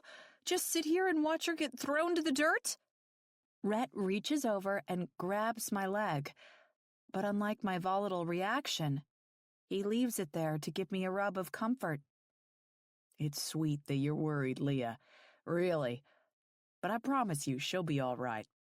I wouldn't let her do it if it was as big a deal as you're making it seem. She's got to hold on for 6 seconds, and I can almost guarantee you she will. She's good. Focus on that maybe instead of all your doom and gloom and get excited. She's going to give you something to cheer for. My nerves battle stoutly against Rhett's words and the common sense they attempt to elude. I'm used to caring for the well-being of my patients and my brother and my friends, but none of those feel like this does. This is more extreme, almost instinctive in nature. After just a month of time here at Shaw Springs, I care about that little girl more than I probably cared about anything before. Scooting to the edge of my bleacher seat, I lean forward to make sure I could see the whole arena clearly and lick at my lips. My feet bounce and my fingernails dig into the flesh of my palms. "All right, ladies and gentlemen," the MC announces proudly from the center of the arena, swinging an arm toward the metal gates at the end. "If you'll all turn your attention to the chutes, our first mutton buster is none other than Josephine Jameson herself, and she's ready to give us a show." The crowd cheers, and I whoop, my nerves so alive I actually bound upward with the sound. "Come on, Joey!" I yell like a woman possessed. Rhett chuckles and leans forward to look around me as the first gate on the left opens and a sheep with a little girl decked out in pink gear atop it shoots out like a rocket. "Woo! Joey!" I scream as the sheep runs full steam toward us, its body rocking Josephine around like she's a doll. Thankfully, her hold looks secure, her feet locked to the back, and her hands entwined thickly in the sheep's shoulder wool. The buzzer sounds loudly, and I lose all semblance of control, jumping straight up in the air and shouting like a banshee, "Woohoo! You go, girl! You killed it! Hell yeah, JoJo!" The crowd of people around me laughs and claps, Rhett included, but as she dislodges herself, tucks and rolls, and comes to a standing position in the dusty arena right in front of us, he climbs down and gives her a high five through the fence. Seeing her face beaming inside the cage of her helmet, I'm suddenly ready to drive her around town looking for all the sheep we can find. "See, darling," Rhett says as he takes his seat beside me again. "I told you she'd be fine. She's more than fine," I say automatically, looking at her pigtail braids that she had me redo this morning. "She's magnificent." 24. July 3rd, Saturday late night. Rhett. She's magnificent. Along with 3 full hours of an unexpectedly bloodthirsty spectator approach from Leah throughout the events of the exhibition rodeo. Those 2 words have been all I can think about since the moment they came out of the good doctor's mouth, both in the context she used them, to describe my reason for living in the center of my world, my daughter, and for a different one entirely. I, as it seems, can't seem to stop myself from applying those same words to her. It's been a month since she showed up on my doorstep with more makeup and attitude than I was prepared to handle. But it might as well have been a year for all the things that have changed. When she got here, we were enemies, pitted against each other as we both fought to win in the war of, "I've got something to prove." But now Leah's relaxed and opened and, as she showed this afternoon with Clay, ready and willing to defend me when my character is attacked. She's fun to be around and a stable, dependable influence in my daughter's life. And the more time I spend with her, the more I start to feel like I don't know how it's going to be without her when she leaves. With the fireworks getting ready to start, Leah, Joey, and I set up on the grassy knoll just on the south side of the arena. It's one of the best spots for watching the fireworks, in that it's got a good view. but it's also decidedly distant from the bulk of the crowd down by the pond. I had thought we'd be watching the show as a threesome, until Tiny showed up and offered to take Joey to the best viewing spot in the place. Joey looks up at me with her big blue eyes and pleads, "Please, Daddy? Please, can I go up on the roof with Tiny?" Tiny smiles his goofy, crooked-toothed smile. "Promise to watch her every second, Rhett. Ain't got anything to worry about." I sigh heavily, but eventually I nod. I remember the wonder of this fireworks show I used to feel as a kid, and know all too well that Joey could use a little more of that feeling in her life. Between her mother wanting nothing to do with her and my well-intentioned shortcomings, she's not exactly won the damn lottery when it comes to her upbringing. I just hope one day she'll be able to see how much I tried, even when I failed. Plus, I don't actually hate the idea of being alone with Leah, as strange as that thought sounds even to my own mind. "All right, darling, go ahead, but you be careful, and I want you back here right after they're over, okay?" She nods excitedly, reaching up and putting her hand in Tiny's with a smile. "Mind Mr. Harry, you hear me?" She giggles and nods. "I will, Daddy." "Have fun, Chica," Leah says with a thumbs up, to which Joey returns the gesture enthusiastically. We both watch as Joey skip-walks her way back over toward the main building, while Tiny looks down at her with a goofy smile and listens to God knows what she's probably chattering on about. "Looks like it's just the two of us," Leah remarks, her voice a touch shakier than normal. I smile at that because it makes the whole situation feel more human. "Don't worry," I tell her. "I won't bite." She starts to laugh, but I talk over her seriously to add, "Unless you ask me to." Sudden silence descends between us, and she drops to the blanket we have spread out almost violently. I can't say for a fact that her knees gave out, but it sure as hell seems like it. And I'm supposed to be the one with the bum leg. I get down much more gently, swinging my legs out in front of us and crossing them at the ankles before leaning back into my hands.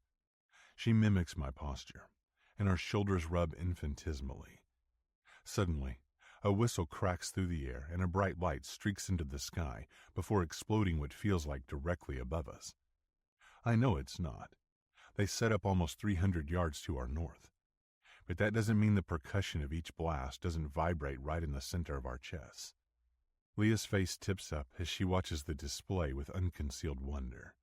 And the longer they go on, the lower her guard becomes, her body shifting toward mine more and more by the second. Leah's side rubs against mine in a way that sparks my awareness to an 11 on a scale of 10. A simple brush of her arm feels like she's taken her hand and put it directly around my heart. I don't know what it is about the crack and pop and flash of the brightly colored celebration in the sky, but it makes the space between us, the past conflict between us, feel practically non-existent. I can feel the pulse of her breath pointedly, so when the cadence of her inhales increases, it's not something that goes unnoticed. I don't know what it is about us, what it is about her, that's suddenly driving me to distraction. But I can't focus on anything but the way her lips look as she runs her tongue across them and glances up at me. I've never felt anything like this, anything this potent, even with Anna. With her, back then, it was rushed and rough and bold. At times, the intensity far outweighed any of the actual feelings. But this, it's as if I'm sitting right in a puddle of every emotion I never knew how to feel. Like there's a peace in the connection with a woman I don't understand entirely. Like finding out all the little pieces that make her gives me a purpose I didn't know I needed. The weight of my stare must eventually become unbearable, because she turns to look at me with a quizzical light to her eyes. But when she sees what's in mine, all the air in her lungs leaves in one swift rush. "Rhett?" she questions, searching the depths of my gaze for a transcript of words I can't find a way to say. Words like, "I like you," and "I want you." Silently, I slip my hand into her hair until it settles at the back of her neck and lift with a pressure I can't control.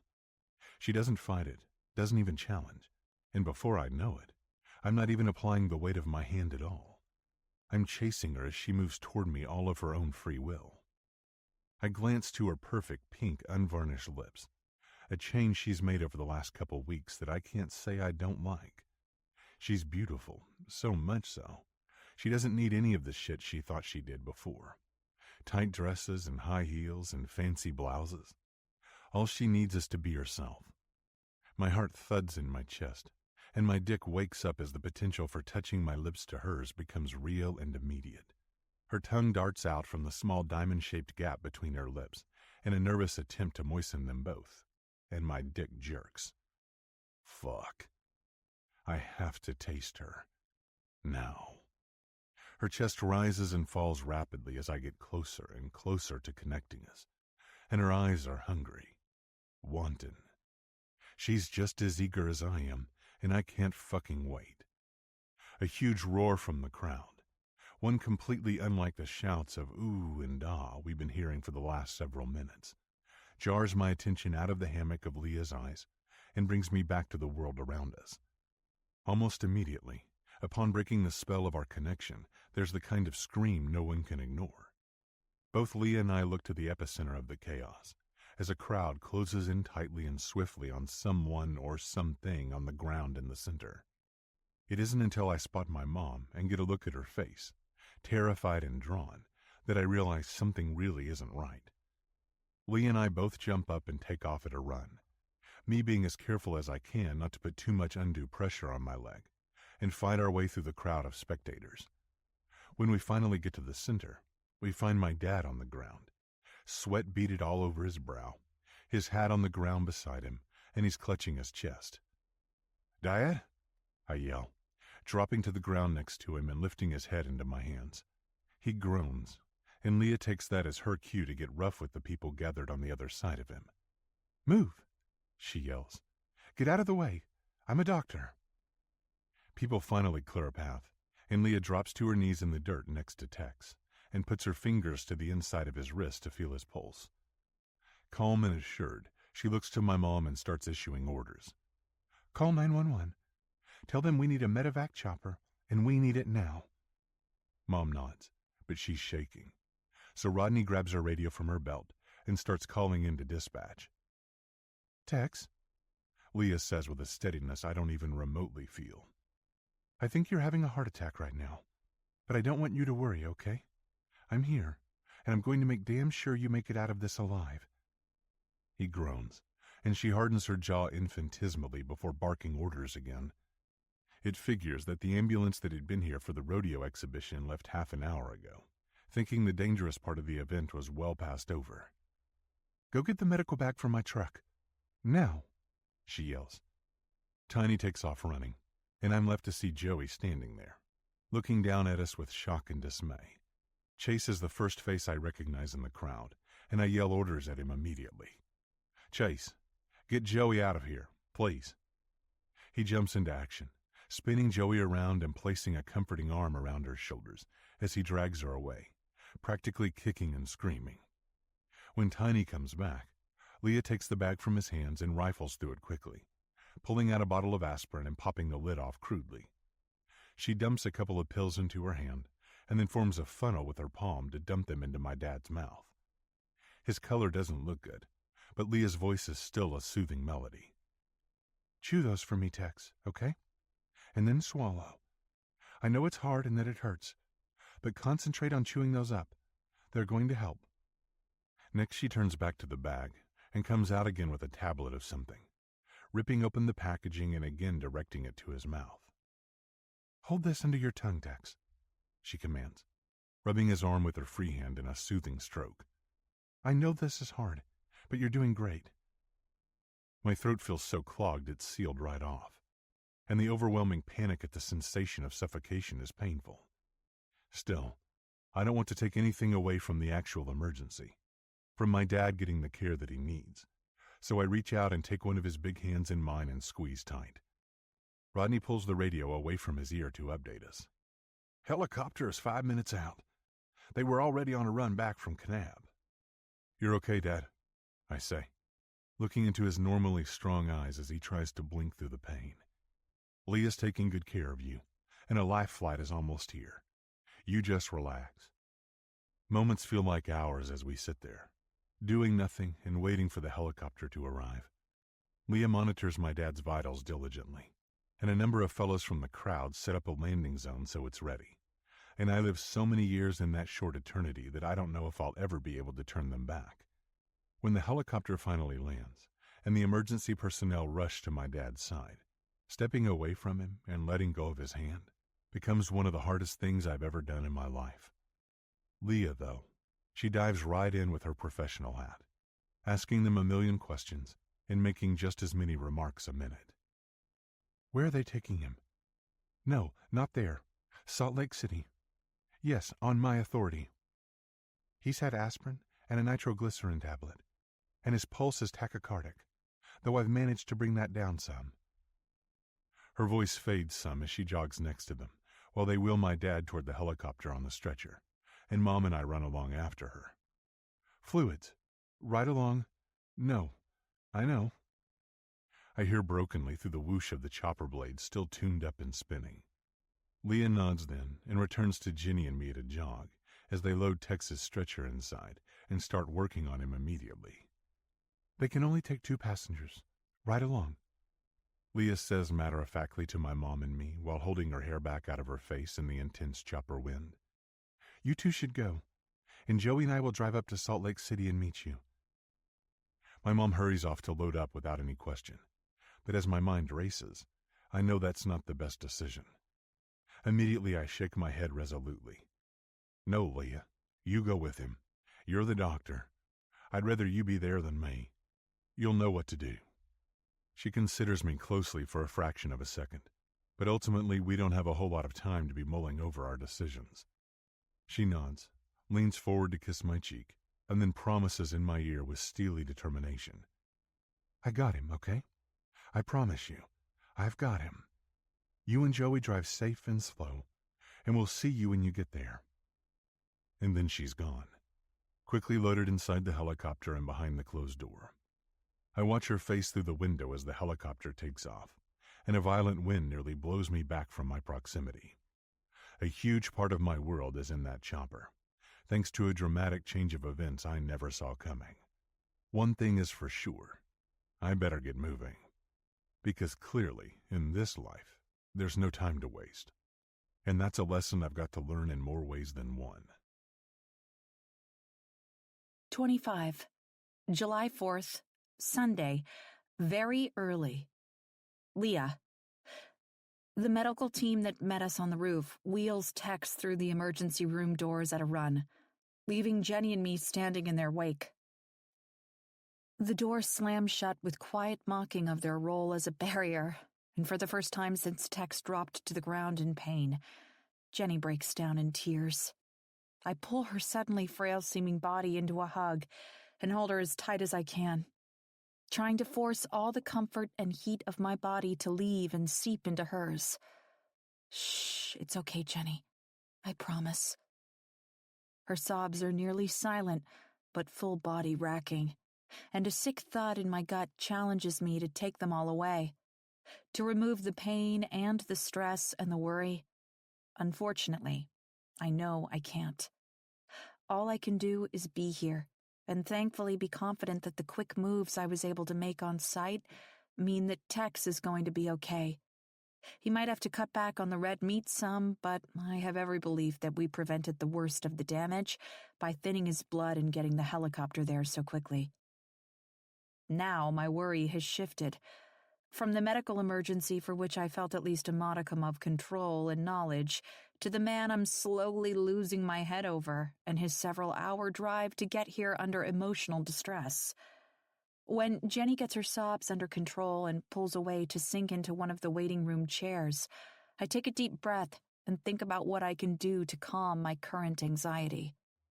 I reach for my pocket and pull out my phone, something I can hardly believe I still keep charged and carry with me everywhere I go, open up the screen and my contacts, only to quickly realize that it might as well be an actual brick for all the good it'll do me right now. I don't want to put any other stress on Jenny, especially not now that she's just found the strength to pull herself together, but I don't think I can wait another minute before assuring myself that Rhett and Joey are okay either. Cautiously, I sit down in the chair next to Jenny and place a kind hand to her shaking knee. She looks up at the contact and meets my eyes, so I chance a calm, gently toned question. Do you have Rhett's cell phone number? I just want to check in on him and Joey and give him an update, but, well, at the ranch, as hard as it is for me to believe, I've gotten so used to not using my phone, I don't even know his number. Jenny nods, grasping me by the wrist, with a little bout of motherly dismay, her forehead crumpling from top to bottom. Oh my goodness, of course. I can't believe I didn't even think to call him. I shake my head. You have enough on your plate, Jenny. You just worry about Tex and yourself. Leave Joey and Rhett to me, okay? Here, she says, digging her phone out of her purse and shoving it at me. You could just take mine. I hardly even know why I have the damn thing since I don't know how to work it. I know his number's in there somewhere, though. I squeeze her leg. Don't worry. I'll figure it out. Okay, she agrees, looking down at her hands and staring at them mindlessly.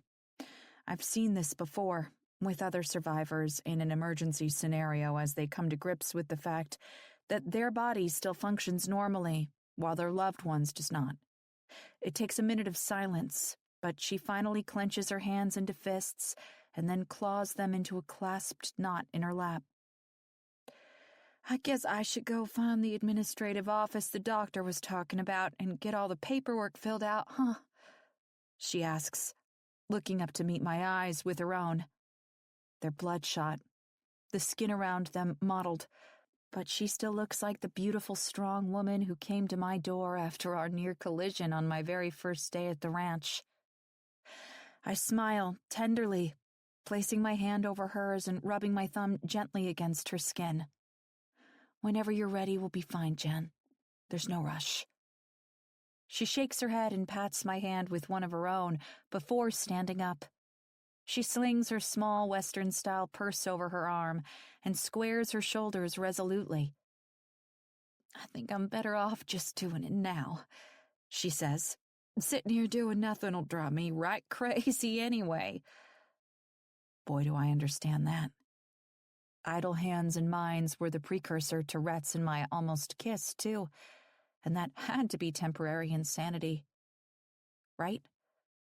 Sure, Leah. Tell yourself whatever you need to, not to implode from the sheer disappointment that nothing actually got to happen. After a quick acknowledgement from me that she should do whatever makes her feel best, Jenny disappears down the hallway, and I sit down in the chair and start scrolling through her contacts list until I find the number I'm looking for under Rhett Jameson. Some women might have their son's name in there as a nickname or something cutesy, but not Jenny. And frankly, that's probably because it's not Rhett. He's not the kind of guy you call baby boy or some shit.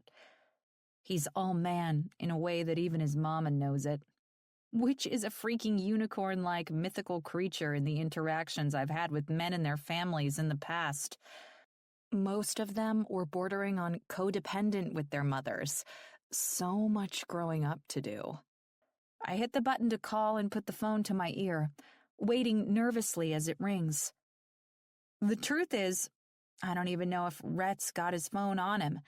It's such a different life there on the ranch from the rest of the urban world. Here in Salt Lake, it's weird if people don't have their phones. On the ranch, it's pretty weird if people do. Probably the most surprising thing about it all, though, is that I find myself preferring the second. Hello? Rhett answers on the third ring, his voice deep like always, but with the addition of an extra rasp. If I had to guess, I'd say that he's tired and emotionally drained, which, of course, makes me feel like it's all the more important that I called. Rhett, it's Leah. I wanted to let you know that we made it here to Salt Lake Regional Medical Center, and your dad is with the doctors now. He's doing well, though, okay? We didn't have any more major episodes on the flight in, and all of his vitals are stable. They're going to work to ensure he stays that way, but I promise you don't need to stress too much. He's doing really well, and we acted fast enough that I think we prevented the worst of the damage. Thank God. He breathes on an exhale that I feel all the way to my soul. Even with the distance, even through the phone, I can feel Rhett's relief, as sure as I could if it were a physical touch. The connection crackles, and I'm not sure, but it might be more about him struggling with his emotion than cell phone service. While there's absolutely no boundary for what kind of emotion is acceptable in a man, I'm still careful not to mention that I notice. I'd like to think that Rhett would be comfortable being anything he needs to be in front of me, but I'm also not naive enough to believe we're to that stage of our, well, relationship, for lack of a better word. He's a tough, rugged cowboy who can literally handle having his knee shredded in a bronc riding accident. When he makes the decision to expose himself to me emotionally, I know for certain it'll need to be on his own terms.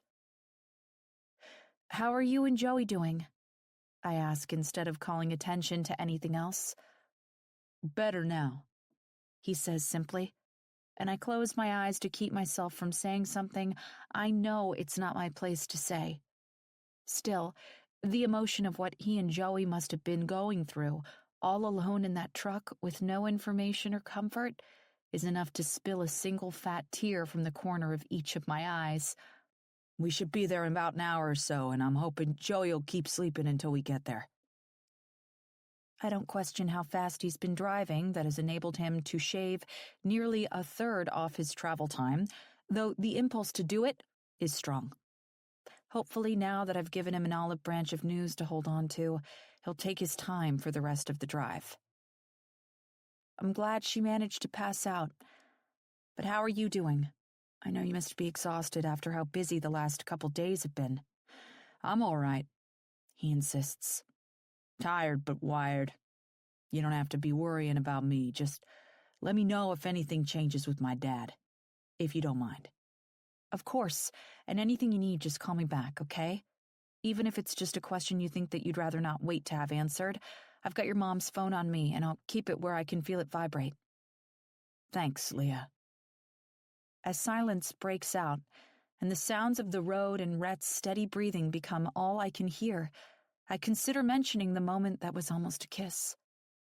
A flash fantasy of his hands, tangled back in my hair, and his lips against mine, hits me squarely in the chest and holds it, making a slow burn roll all the way to the space between my legs.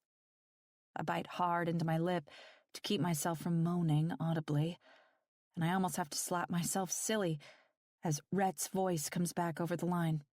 "Leah, you still there?" I swallow hard, praying my voice will come across as a fraction of normal. "Yes, I'm sorry." "Okay, well, I guess I'm gonna concentrate on driving, and I'll see you when I get there." "Of course," I agree. "I'll let you know if I get any other updates." "Thanks, Leah." "Safe travels, Rhett." I pull the phone away from my ear as the line goes dead, and then out of pure reflex, I pull it in tightly to my chest and think back to the kiss again. My mind races in a million different directions, but at the end of it all, I have but one resolute thought. I want it. The missed opportunity. And for the first time since our almost kiss happened, I consider the possibility that it might not come back around again. The prospect of what that might leave me with is downright terrifying. Unrequited love. Or lust, at the very least. I mean, what will I do then? What if he decides it wasn't a good idea after all? 26. July 4th, Sunday. Rhett. The room is quiet other than the infrequent beeps of some machine, and the smell is chemical in nature. I know for a fact that taking a man straight from the middle of a 2,000-acre ranch and setting him in the middle of a hospital is bound to make him feel like a fish out of water. But even if that weren't the case, I don't think I could ever feel comfortable here. Leah, though, as I saw in the hall when I left Joey with her to sleep, appears to have zero unease about the hospital. Her posture is relaxed, her eyes are calm and assured. This place that feels so foreign to me, to her, feels like a slice of home. I have to imagine, then, that upon arrival at Shaw Springs, maybe she felt a little bit like I do now. Like the world around her was a strange and uncertain place, and like everything she's ever thought she knew to be true, was maybe only true part of the time. I lean forward and rest my forehead on the side of my dad's bed, clasping my hands in front of my face as he sleeps. I've been here for the last 3 hours, waiting for him to wake up and tell me you've got a hell of a lot of growing up to do. My mom has been in and out of the room, but for her, sitting around and waiting felt like giving in to what could have been. It's funny how something like this makes you appreciate so much you never thought you could. Things that, at one point, you outright hated. The meddling, the pressure, the tough love from my dad. All of it always felt like a burden I didn't think I'd earned.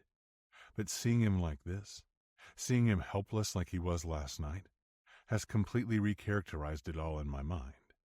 He wasn't demanding. He was demanding more from me because he could see the strengths I possessed.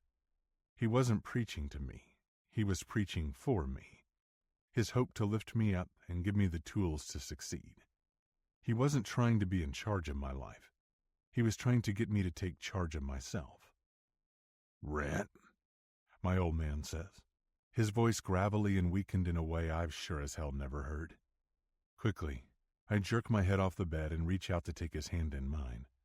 It's the first time I've heard him speak since last night, and it only half sounds like him. He's clearly been through the ringer and then some. His normally pinkened skin is pale and sunken, and his messy hair is going every which way without a hat. A sick twist grabs hold of my stomach as I read the truth plain as day in his eyes. If it weren't for Leah being there, if it weren't for getting lucky, he very well might not be here anymore. All the fights and arguments we've gotten into over the years feel like a lead weight on my shoulders. I don't know that I'd go back and change the past if I were given a second chance, if I didn't know this feeling. But right now, feeling the way I do, I know I'll think harder going forward. "Yeah, Daddy?" I say through a tight throat after forcing a swallow. Sometimes, to outsiders, the impulse of a grown man to call his father Daddy seems out of place. But I can say with the certainty of all 36 years of my life that I wouldn't be able to change it right now if I tried. On the outside, I'm a grown man with thick skin and a hard head. But on the inside, it's been a long damn while since I felt this much like a scared little boy. "Cheer up, boy, and stop looking so sad, all right? I'm doing just fine. But watching your heart break like it is for much longer, I think might just turn that around." I'm sorry. "Rhett, no. Don't go doing that, okay? Ain't no one sorrier than me for sticking my head in my ass so much.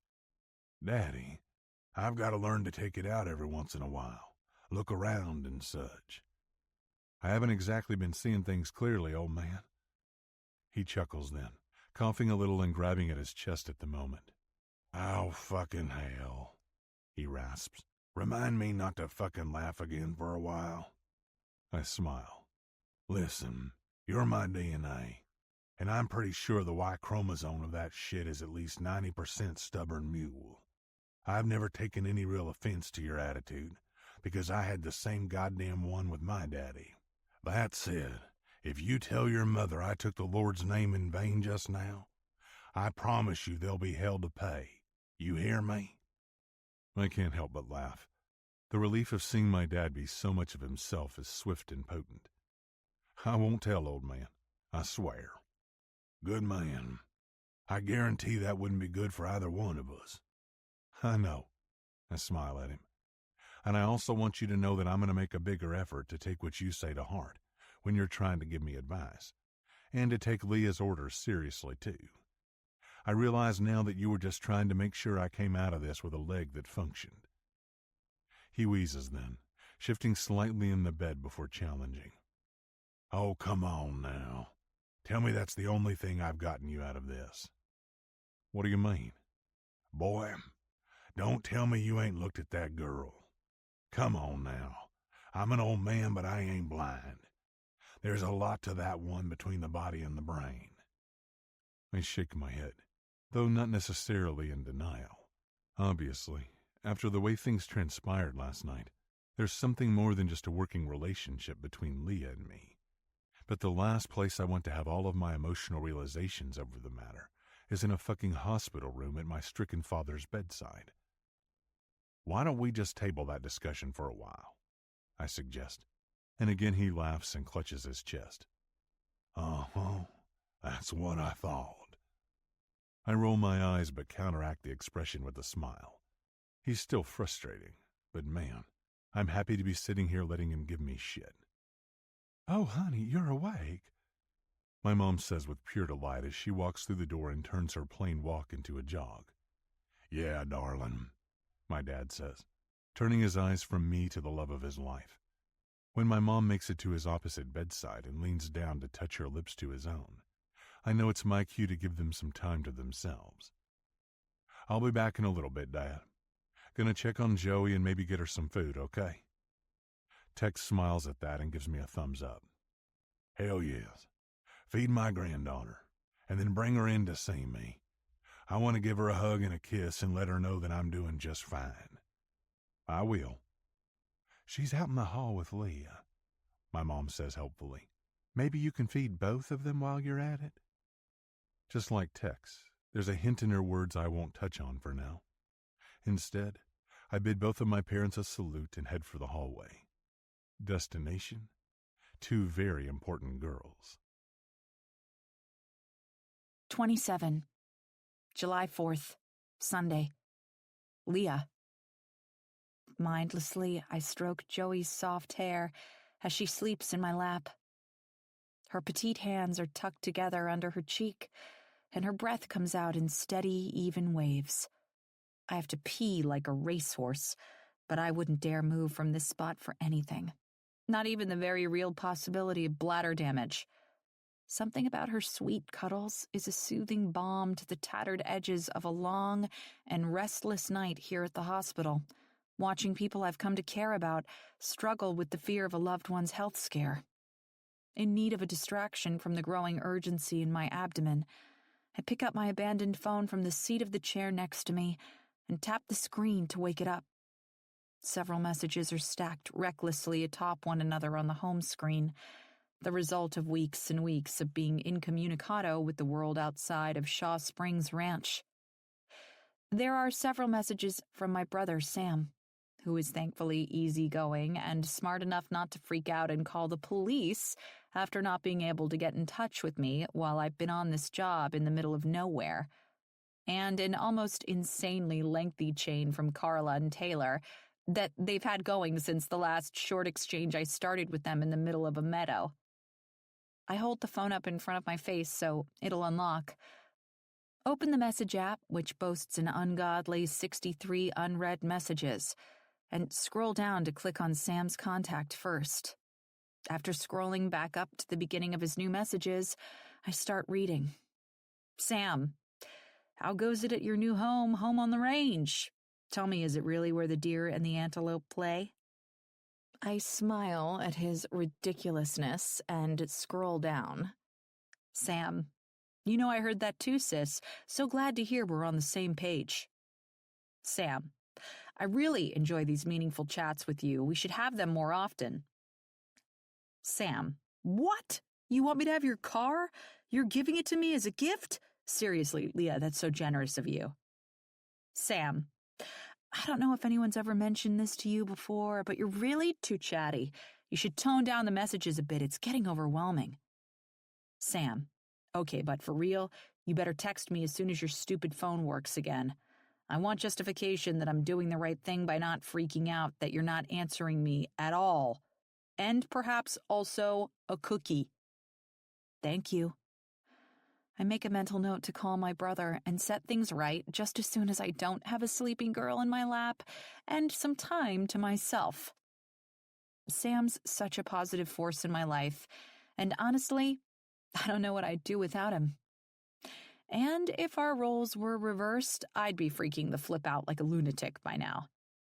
Scrolling up through the message app, I stop on the group message with Carla and Taylor and click it open to read through what they've had to say. It will probably be a lot less calm than Sam, but I can pretty much guarantee it'll be just as colorful. Carla. I'm not sure I'm loving the whole knock and dash you did on us the other day, Lee. I mean, you tell us all about some hot, disgruntled cowboy and get our hopes up for little Western outfitted babies, and then you just disappear? That's damn near criminal. Taylor. Right? My sweat glands haven't been the same since you dangled the hot guy carrot and took it away. I'm sweating right through my pajamas at night, damn it. Carla. To be fair, Tay, you've been having night sweats for longer than Lee's been gone. Remember last summer when we went to Vegas and we woke up so wet I thought we both peed the bed? Taylor. Carla, I thought we agreed never to speak of that again.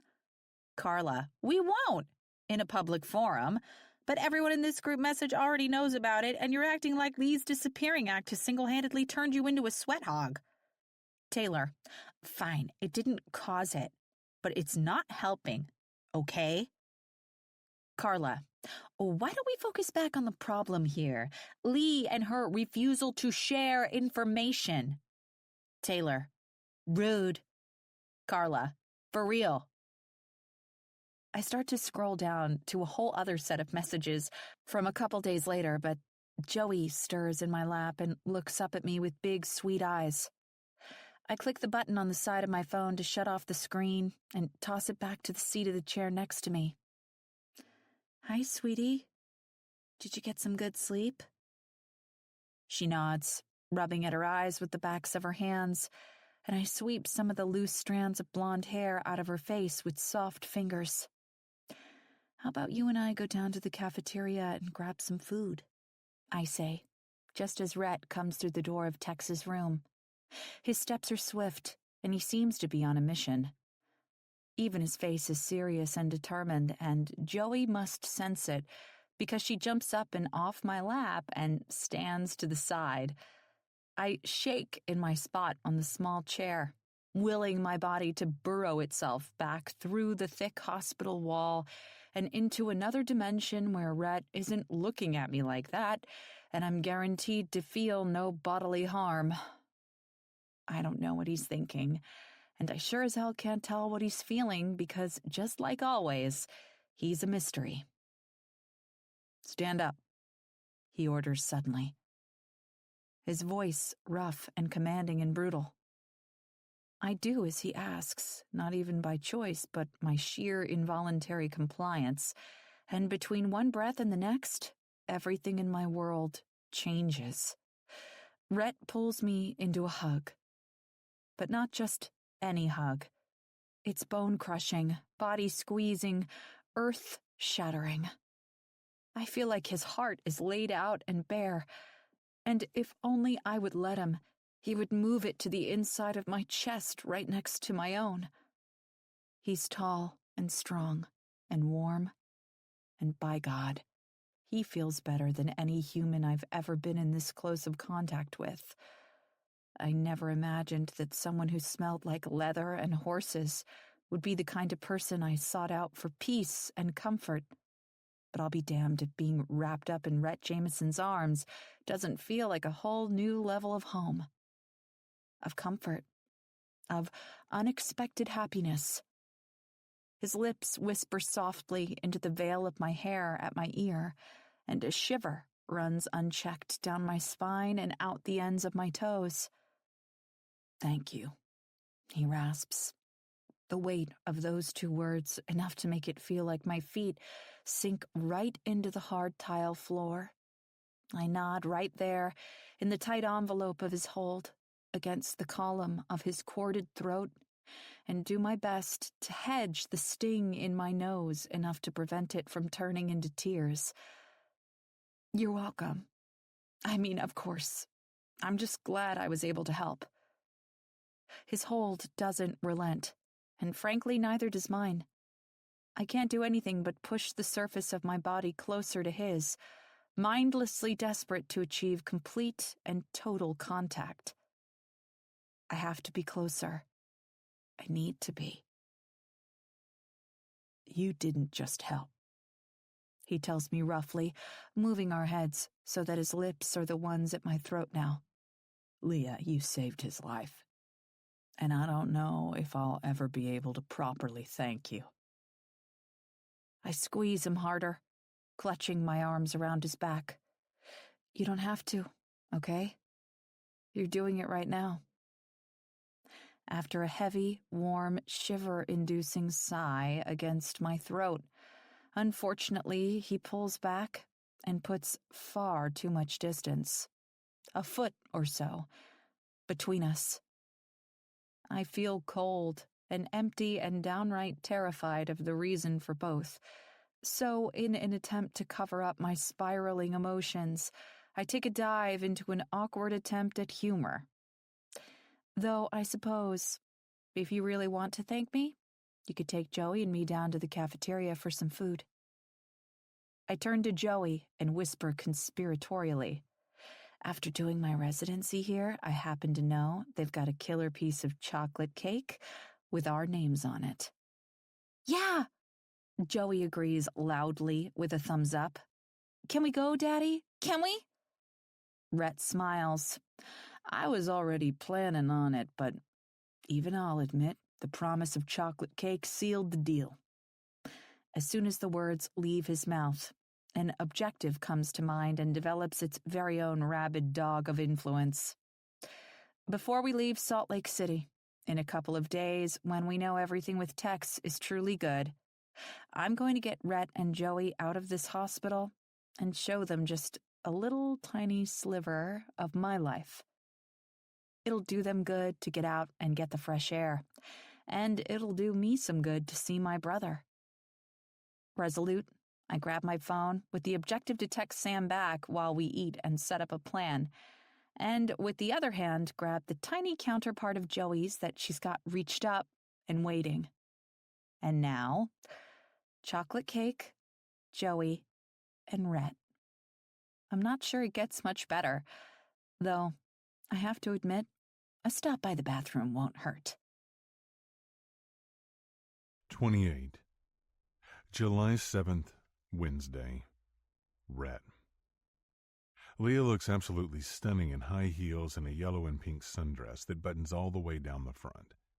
She walks across the parking lot toward Joey and me just outside the front door of Flan Solo, which is evidently Leah and her brother Sam's favorite restaurant in Salt Lake City. Her hair is down and around her shoulders, and her eyes look so sharply blue tonight it's almost as if she dyed them. She hasn't worn her hair down in nearly a month, having fully given herself over from the done-up princess that arrived to a true working ranch girl. She looks beautiful both ways, but I'd be lying if I said she didn't take my breath away tonight. And after several days in the hospital, with no time or space to even consider addressing the kiss that very nearly happened before Tex's heart attack, it's almost as if it's amplified.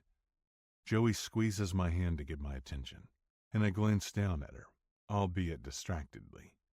It's not like me not to give my daughter my full attention, but tonight, Leah's smile seems to be inescapable.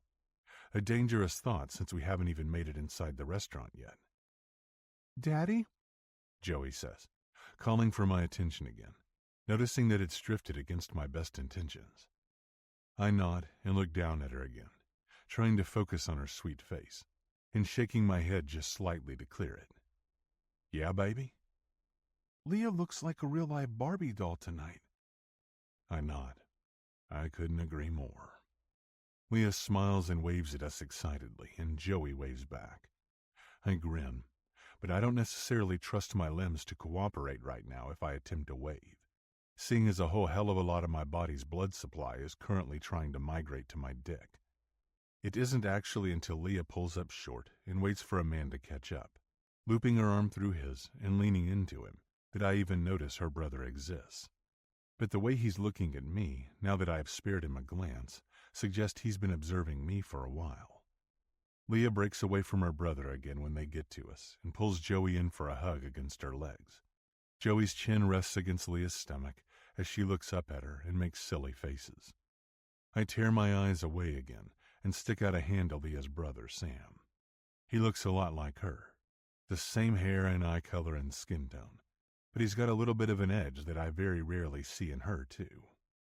I'm not sure if it has something to do with the responsibility of deadbeat parents or something else, but I can tell right off the bat that he's got a keen sense of character judgment. Hey there, Sam, right?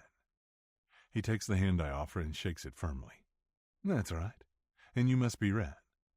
I nod congenially, settling one hand on Joey's shoulder as she steps back to her position beside me and slipping the fingers of the other into the pocket of my dark-washed jeans. They're new, as is everything we're wearing at this point, since we left the ranch to head here in such a hurry, but they'll get broken in no time once we get back home. Joey holds out a hand then, like a miniature adult, sending a pang to my chest over how fast she's growing up. Hi, Mr. Sam. I'm Josephine Jameson, and I really like your sister. Sam smiles huge, leaning down to get closer to her level and accepting her shake. Well, hello, Josephine. Are you sure you like my sister that much? Doesn't she smell sometimes? Joey shakes her head with a giggle. No.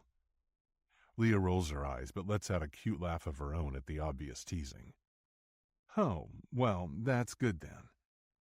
I don't necessarily want to rush things along, but I'm also fucking starving, so that only leaves me with the option of a quick verbal nudge. Ready to go inside then? Leah nods enthusiastically. Yep. I can't wait for the crispy mac and cheese. I grin. I guess it's a good thing I put our name in with the hostess then, huh? We just have to let her know we're all here.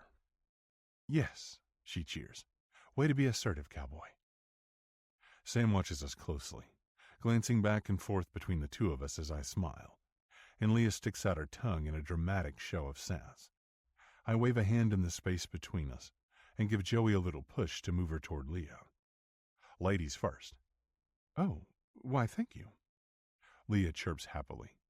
She's super bubbly tonight, and I have a feeling it's because she's just happy to have us and her brother and a night out at her favorite restaurant all at the same time. When we all get inside, I make quick work of letting the hostess know we're ready to be seated, and she escorts us to a table toward the back of the restaurant that has leather-seated chairs and a crisp white tablecloth over its top. Sam takes the seat on the opposite side. Leah and Joey take the seats across from each other, and I take the seat across from Sam. I have a nearly blinding urge to stick my hand under the table and give Leah's leg just the slightest of touches, but because of the company we keep, I don't. Sam, though, he smiles at me in a way that says he knows I want to. Is Sam short for Samuel? Joey asks, pulling Leah's brother's attention away from me, thankfully. I take the opportunity to look Leah up and down one more time, and I can tell you it doesn't help the redistribution of my blood supply at all. With a cute beachy wave in her hair and long full eyelashes framing her sparkling blue eyes, she's stunning. Add that to the way her dress hugs her sweet body in all the right places, and she has me convinced I've never seen a more perfect package. Luckily, Sam's answer gives me something else to concentrate on, if only for a little while. Because if left to my own devices, I'd be liable to jump across the table right here and pull Leah's body flush against mine. Yes, it is, actually. How did you know? Joey laughs. It was my great-great-great-grandfather's name, too. He's the one who started our ranch. I knew that, Leah mouths teasingly, referring to knowledge she's gained from the welcome speech she's so fond of mocking. Well, that's pretty awesome, Sam replies. I've never been too keen on my name, but now, maybe, I'll be able to associate it with a cool story. I mean, if you like living on a ranch, that is. I've never been to one myself. You haven't? Joey asks, shock and awe in her tiny voice. Nope. I work in a boring, pointless job titled corporate analyst. I cringe. I can't help it, and Sam notices. Thankfully, he doesn't seem to take any offense to my clear contempt for the corporate world. I know. Sounds awful, doesn't it? He agrees with a chuckle instead. I nod and shrug slightly, and he laughs even harder. Oh, come on, Leah chastises. You have a really important role, and you worked really hard to get where you are. Be proud of it. Sam blushes as she adds, I am. Then she turns to me with a cute smile. We can't all collect bull sperm for a living. At that, both Sam and I both burst out laughing. You should come visit sometime, Sam. We're always looking for volunteers for collection. Leah laughs. Okay, I admit it. It's funnier when it's someone other than me. I smirk. I actually thought you handled yourself pretty well, darling, for what it's worth. You? Sam asks, his eyes wide and his smile huge. You, my sister, Leah Levy, collected bull sperm. I tried to collect bull sperm, she says, but then she shakes her head and drops her face into her hands on a moan. It's a long story, really. Let's not get into it now. It's not the usual dinner conversation you'd hear at a nice restaurant in the middle of Salt Lake City, but it is what we've needed to break the ice. The rest of dinner is filled with laughter and joking and an overall sense of acceptance. I don't feel like Sam's watching me as much, and hell, maybe it's because I'm not acting as suspicious. Joey's still tickled pink to be out to dinner like a real grown-up, and I'm still smitten with a woman I never expected to be. But all in all, it's the breath of fresh air and relaxation we all needed after the way this week has gone. Sam says his goodbyes first, heading back to his car with a wave and a promise to take time off from his job he hates to come visit the ranch one day. And Leah hangs back with Joey and me while we wait for the quick rain shower that just popped up to pass before making our way to my truck. Leah frowns a little and then sighs, and suddenly my good mood starts to take a bit of a nosedive. It doesn't exactly sound like she's gearing up to give me good news, and to be honest, I'm not really sure I want to hear it. So, I talked to Texas doctors today, and they've said they plan to send him home in a couple of days. I guess my boss Frank is going to loan us his plane again to fly your mom and him back, and I know you all have your truck, but he's asked me to come into work tomorrow and maybe even stay an extra day, just to go over everything for the upcoming season before he flies me back a day later than your parents. The news stings more than I expect, given the fact that not too long from now she'll be set to leave the ranch for good. But in the interest of not ruining any more of a good night, I keep that tidbit to myself. Instead, I smile and pull her into a hug that feels too damn good. That's all right, darling. I'm just glad you're coming back. Glad you're going to be there to help see to both of us, me and the old man. Talk about the understatement of the century. She leans in and puts her lips to my cheek, letting them linger there in a gentle kiss just long enough to make me close my eyes against the permeating warmth in my chest. I'm glad too. With one last smile and a hug for Joey, she retreats across the parking lot, back to her car, and away from us for the next little while. Watching her walk away is harder than I ever dreamed it would be. And that worries me, because if it's this hard now, what in the hell is it going to feel like when Dr. Leah Levy moves on from us for good? 29, July 10th, Saturday. Leah. Home sweet home, Tex muses as he sits down in his favorite leather recliner. After a short flight via private plane from Salt Lake City, we landed on the dirt runway of Shaw Springs Ranch. I thought I'd have to stay the extra day at work with the Slammers, but for whatever reason, Frank declared he'd seen everything he needed to, dismissed me with a smile, and sent me on my way to catch the plane with Jenny and Tex. Given the choice, I probably would have driven back with Rhett and Joey, but they'd already left an hour before. Upon arrival, it didn't take long before we were swarmed by Tiny and other staff wanting to check on Tex. He took all the attention in his usual gruff manner and told them he was fine, and then proceeded to say, "Now get your asses back to work. This ranch ain't gonna run itself." Oddly enough, everyone responded with smiles and laughs. The man is a hard-ass, but he's also a beloved hard-ass. Now that we're back at his and Jenny's house, the main focus is getting him all settled in and comfortable. He's been given the all-clear from his medical team at the hospital, but the stress his body and heart have gone through will require a slower pace and low-stress mindset to ensure a healthy recovery. It's become a full team effort, and I'm honored and happy to be a part of this team. while Joey helps Rhett outside with a loose fence post. I'm inside making sure Tex has all his medications lined up and laid out for the coming days. It's imperative that he sticks to doctor's orders from here on out. Proper diet, medication regimen, and frequent blood pressure checks. I have no qualms with being the bad guy in this scenario and enforcing the health rules if I have to. Lord knows I've already gained some experience in handling stubborn Jameson men. Jenny flashes a smile at her husband, relief still evident in her eyes, and heads down the hall to their bedroom with a new rolling suitcase in tow. I can only imagine the anxiety and worry that have been plaguing her over Tex's heart attack. I'm just thankful he got the care he needed and he's stable enough to finish his recovery at home.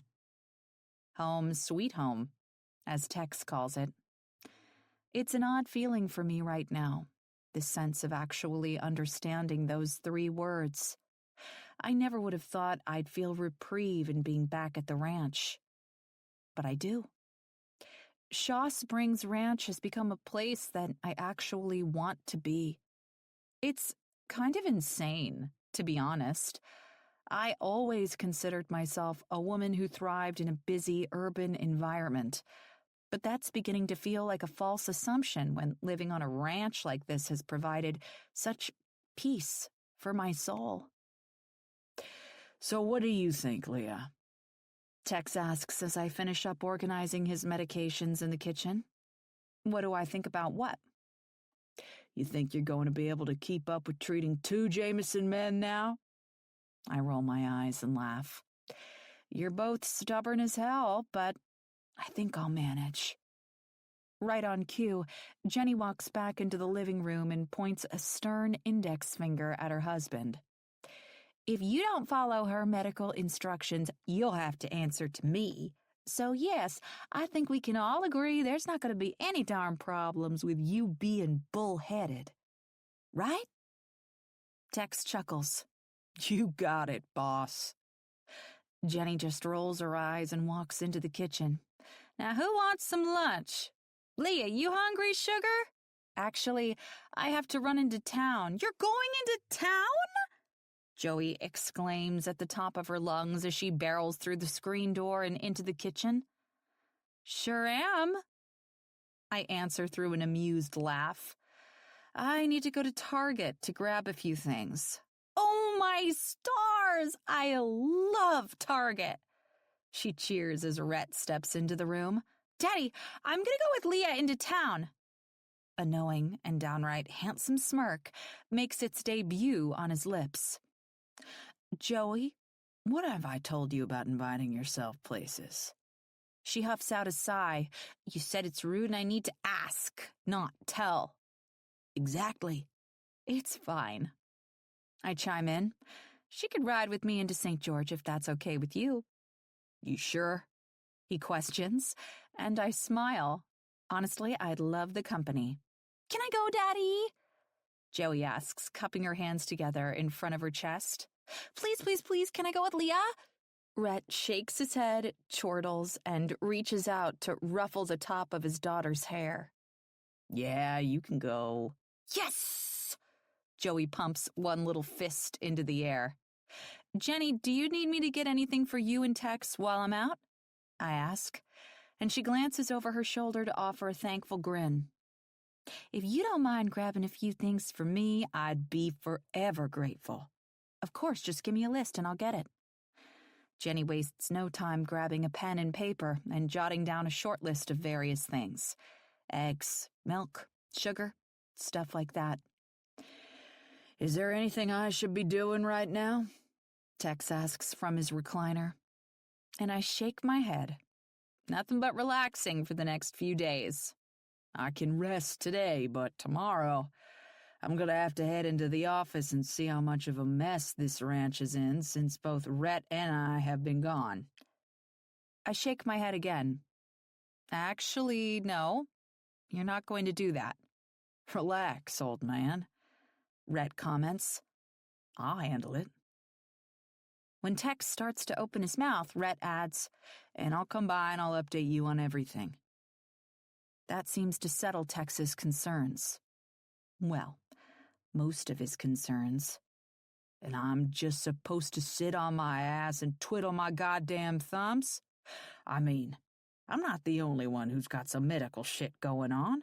What's Rhett allowed to do, Leah? Rhett bursts into a hearty laugh. You worry about yourself. Tex smirks. I snort, but also I don't hesitate to include my 2 cents. Rhett's current plan of action revolves around him wearing his brace when he's busy, and what? Rhett scowls. I thought you said I'm nearing the time when I could be done with this thing for good.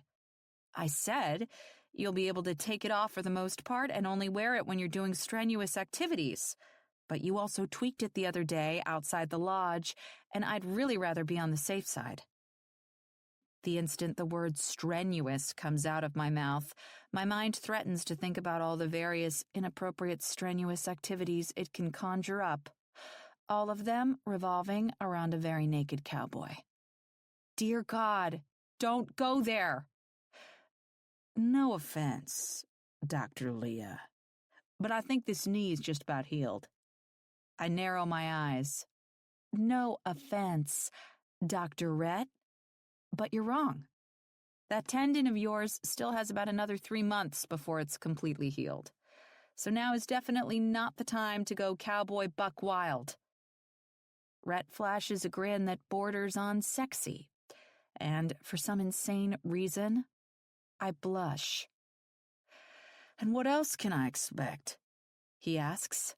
You still gonna be pushing ice packs and massages and stretching and water therapy at the lodge pool on me? I nod. Damn straight. Tex chuckles, chiming in with, remember what you told me in the hospital, boy. Rhett rolls his eyes. I thought you were dying. I can hardly be held accountable. Tex opens his mouth to respond, but before he can get the words out, Joey is at my hip, tugging on my shirt and talking loudly enough to distract him. Can we go? I'm ready.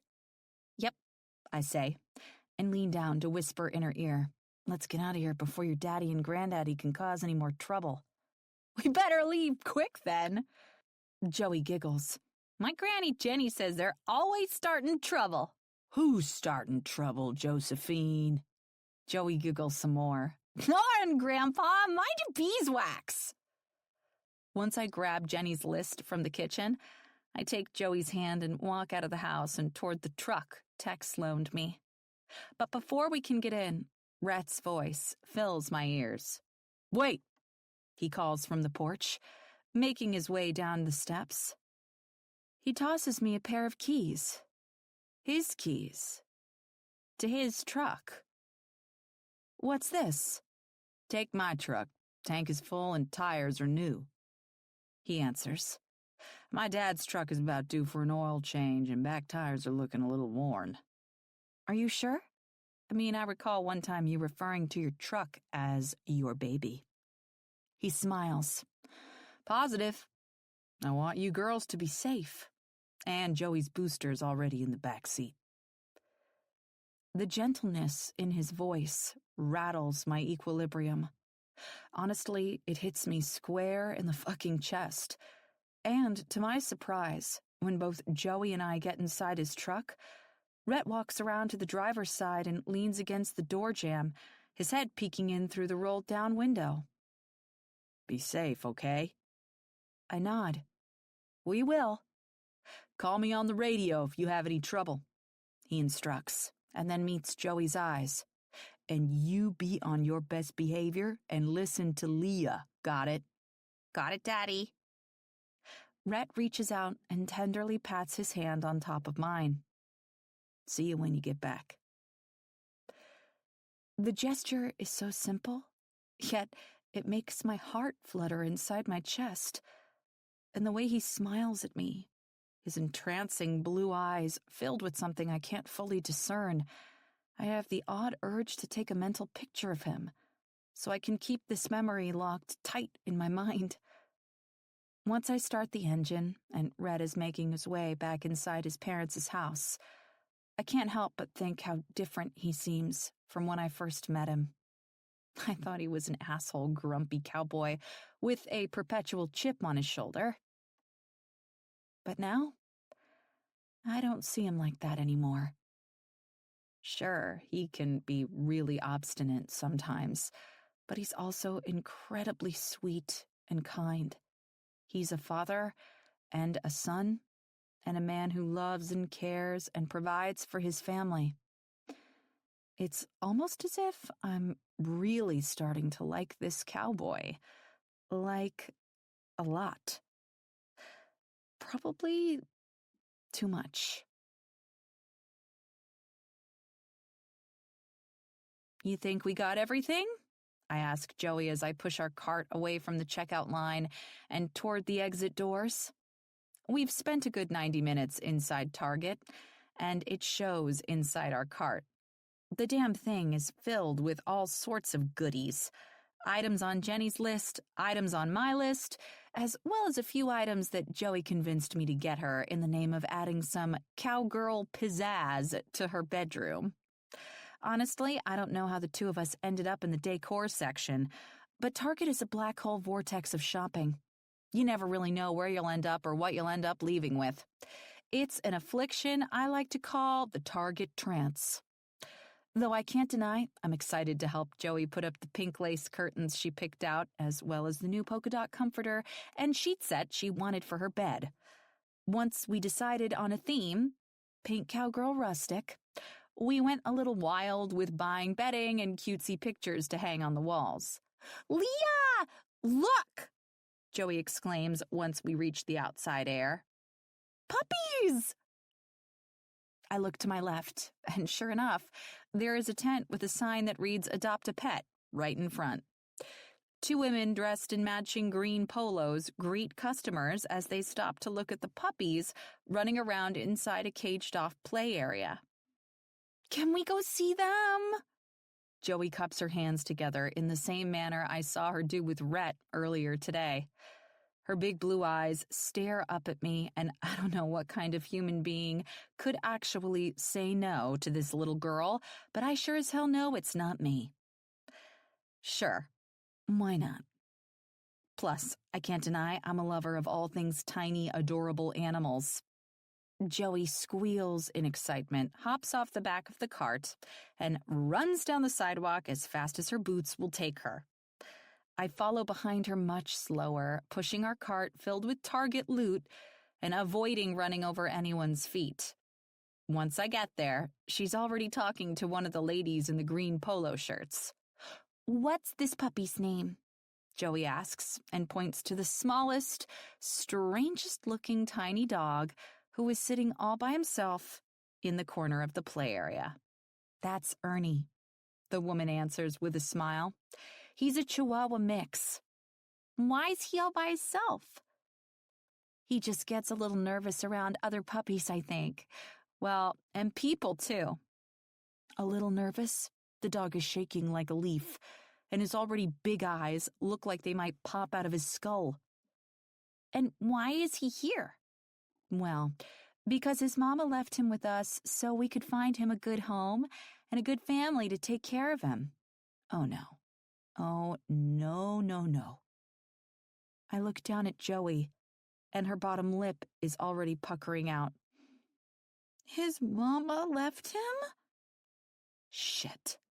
"Uh-huh," the lady answers, and the saddened look that takes shape on Joey's face could make a grown adult cry. I know this because I feel like crying. I swallow back the emotion and start to tell Joey it's time to go, but thanks to the lady in the green polo's commentary about dogs without mamas, she's too fixated on the shaking small dog. "You poor little fella." Joey leans down and carefully reaches out to touch the top of Ernie's head, and he looks up at her with big, rounded eyes. "It's okay," she whispers, and the dog moves as close to her as the fenced-in area will allow. "Aw, I think he likes you," the lady says. "It's probably 'cause I know what it's like to have your mama not want to stay with you." Oh, hell's bells. My heart wants to break in half at her words. Obviously, Anna's absentee parenting has had more of an effect on her than Rhett even thought. I wish I could take him home and be his mama, Joey says and locks her big blue eyes with mine. I think Ernie would be so happy with me. Leah, don't you?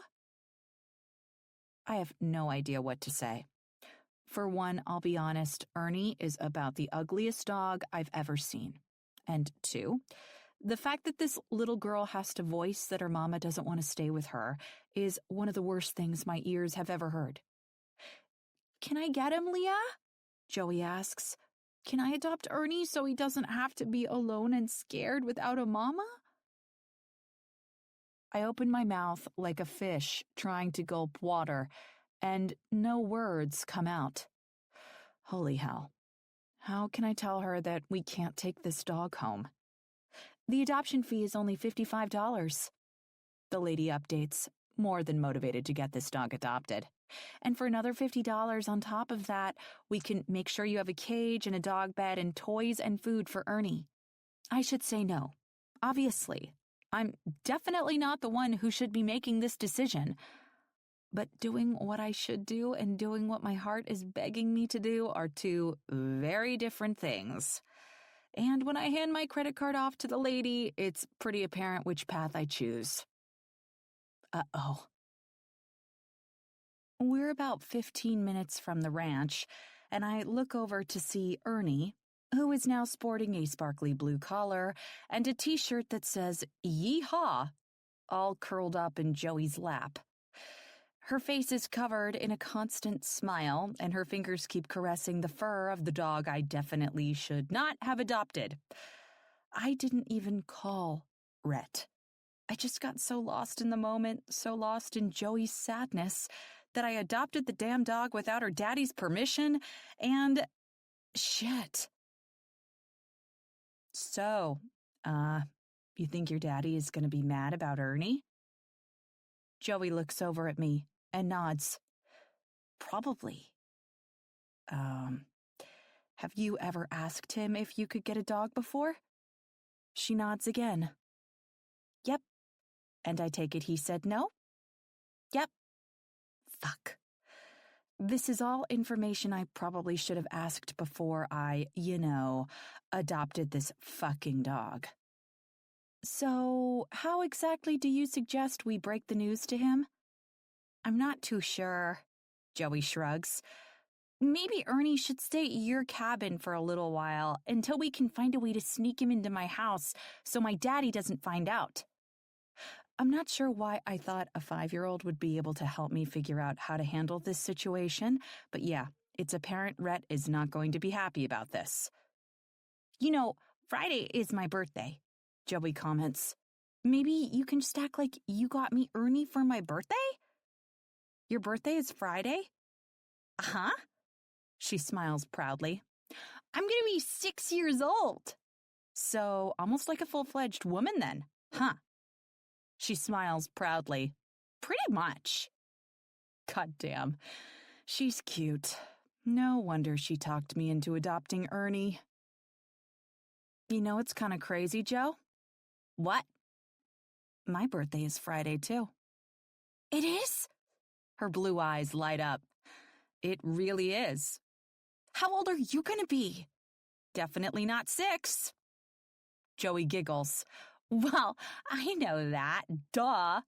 I'll be 33. That's 3 years younger than my daddy. I nod and take a right onto the road that leads into the ranch.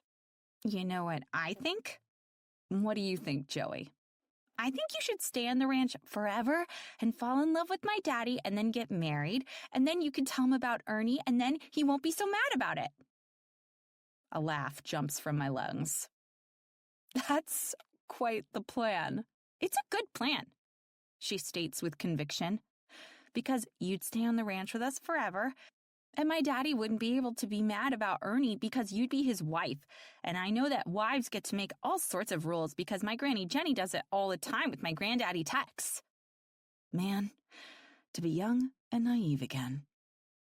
There's so much to unpack in everything she just said, I don't even know where to start. But I don't have time to ponder if I should be telling a 5-year-old about the reasons people get married, because the dashboard screeches and Rhett's voice echoes inside the cabin. "Where are you girls at?" Joey wastes no time grabbing the receiver and answering. "We're almost home. How many minutes?" Joey looks at me, and I tell her 10. 10 more minutes, Daddy. Now, Joey, did you mind your manners and not con Leah into buying you all sorts of stuff? Joey glances down at Ernie and then at me, and I glance in the rearview mirror, where all of Ernie's belongings and the Target bags filled with Joey's bedroom decor are located. Whoops. When Joey doesn't respond, Rhett's voice fills the cab again. "Josephine Jameson, you better not have talked Leah into buying you things we both know you don't need." "I didn't ask Leah to buy me things I didn't need," she eventually responds. "Promise." Then she looks at me. "Don't worry, Leah, it's not lying. I needed all those things. The stuff for your bedroom, sure." I agree. "But Ernie?" I question with a half smile and half grimace. "You really think your daddy is going to be okay with him?" Joey's eyes go wide, and she shakes her head. "He's gonna be mad about Ernie, that's for sure." "I'll meet you girls at Leah's cabin, all right?" Rhett adds. "See you in a few." Joey looks at me with big, wide eyes. "How we gonna hide Ernie if Daddy's at your cabin?" Honestly, I sigh. I have no idea. Oh, boy. 30. July 10th, Saturday. Rhett. Leah pulls my truck to a stop a few feet away from her cabin, and I start to walk down the steps of her porch and toward the girls. "Stay there, Daddy," Joey shouts through the open window of the passenger door. "We don't need no help. We got it." I tilt my head to the side in confusion, narrowing my eyes as I peer through the windshield toward Leah and Joey, who appear frozen in their seats. What the hell is going on? More than a little suspicious now, I walk toward the two of them, and once I'm about 10 feet away, Joey's eyes go wide, and Leah leans her head back against the headrest. The instant I step up to the driver's side door, the window already down, I look inside and spot a shaking furball sitting in my Joey's lap. What the fuck is that? Is that a damn rat? I question, my eyes going wide. In a t-shirt. It's a dog, Daddy, Joey answers. A dog? I thought you two went to Target. We did, Leah responds, and I don't miss the slight grimace that mars her face. Last I checked, they don't sell dogs at Target. They don't, Leah agrees, and her smile drips with apology. But sometimes they set up adoption tents outside of Target. I glance back and forth between the two culprits. Joey clutches the t-shirt-wearing rat dog in her arms, and Leah looks like she can't decide if she should sprint from the truck or wiggle into the floorboards. So whose dog is this supposed to be? I ask, already knowing by the damn collar and t-shirt that my daughter probably thinks this dog is hers. It's Leah's, Joey chimes in, her voice far too amped up and excitable to be believed. Leah fell in love with Ernie, and the lady said he has no mama, so Leah wanted to be his mama. Ain't that right, Leah? I move my gaze to Leah, and all she offers is a shrug. I guess it was something like that. Something like that? I question. You sure my daughter didn't con you into adopting her a dog? No way, Joey answers before Leah can even open her mouth. I didn't do that, Daddy. I narrow my eyes at my adorable but certainly lying-ass kid. I mean, I might have told Leah it was a good idea, and that Ernie should have a mama. Joey. I'm no con, Daddy. She shouts so loud that the damn rat dog in her lap yelps and burrows itself into her t-shirt. Josephine Jameson, you know how I feel about lying. She huffs out a sigh. Yeah? Did you get Leah to adopt you that dog? Maybe. I furrow my brow at her. Maybe. Okay, fine, she says on a heavy sigh, and her bottom lip starts to tremble. But I couldn't help it, Daddy. Ernie looks so sad, and his mama just left him, Daddy. She left him, and I know how that feels. So I thought I would be able to take good care of him, because my mama leaves me all the time, you know? I know that doesn't feel good sometimes. By the time she's done, a few tears drip down her cheeks, and I feel like the meanest bastard on the planet. Fuck. I let out a sigh and look down at the ground, and Leah leans closer to me to meet my eyes. Her face still looks guilty as hell, but apologetic too. Yeah, so... She whispers toward me, low enough for my ears only. That's pretty much how I ended up adopting your daughter a dog without asking you. I'm sorry. Like, so sorry. I know I shouldn't have done it, but the whole thing just broke my heart, and before I knew it, I was driving back with a dog in a Yeehaw t-shirt. I meet Leah's eyes, and she offers another small, please forgive me smile. Please let me keep Ernie, Daddy. Please, please, please. Bless his little heart, he needs a mama. He needs a family. He don't have nobody but me and you and Leah. Joey sniffles and tucks her chin into her chest and grips Ernie so tight, the dog's already bugged-out eyes look like they're about to pop out of his head. That's one ugly fucking dog. I whisper back to Leah, and she snorts. Trust me, I'm aware. I stare over at the dog, a ball of fur and nervous tremors wearing a t-shirt in 90-degree Utah heat. Why you got a t-shirt on him, Joe? I question. It's hot enough to melt cement out here. Because he gets cold a lot. See? He's shaking because he's cold. I don't think he's shaking because he's cold. He also gets a bit nervous sometimes. That dog isn't a little nervous. He's scared shitless. I think a feather falling from the sky would have him running for the fucking hills. And he's now been brought to a ranch with roaming animals that are 1,000,000 times his size. Well, I think it's safe to say you're going to have to make sure that dog doesn't get anywhere near the horses or the bulls, I comment. Or the chickens. Or, well, pretty much everything on this ranch. The fear he'd feel is liable to kill him, not to mention the coyotes at night. There's no way we can let him out alone. He'll be fine, Daddy.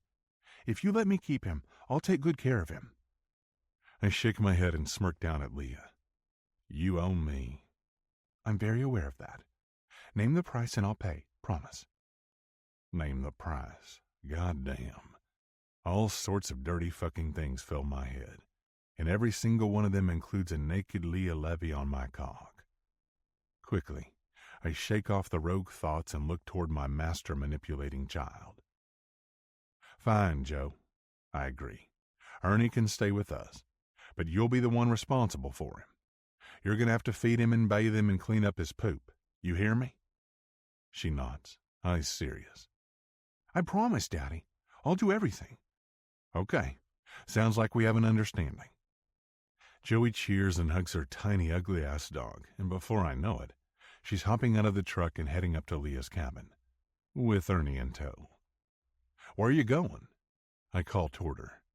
I need to pee, she shouts over her shoulder.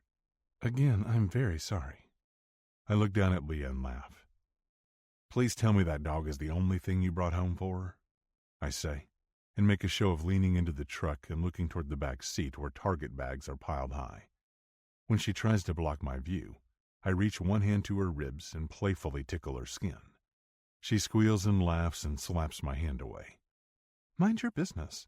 There's nothing in here you need to see.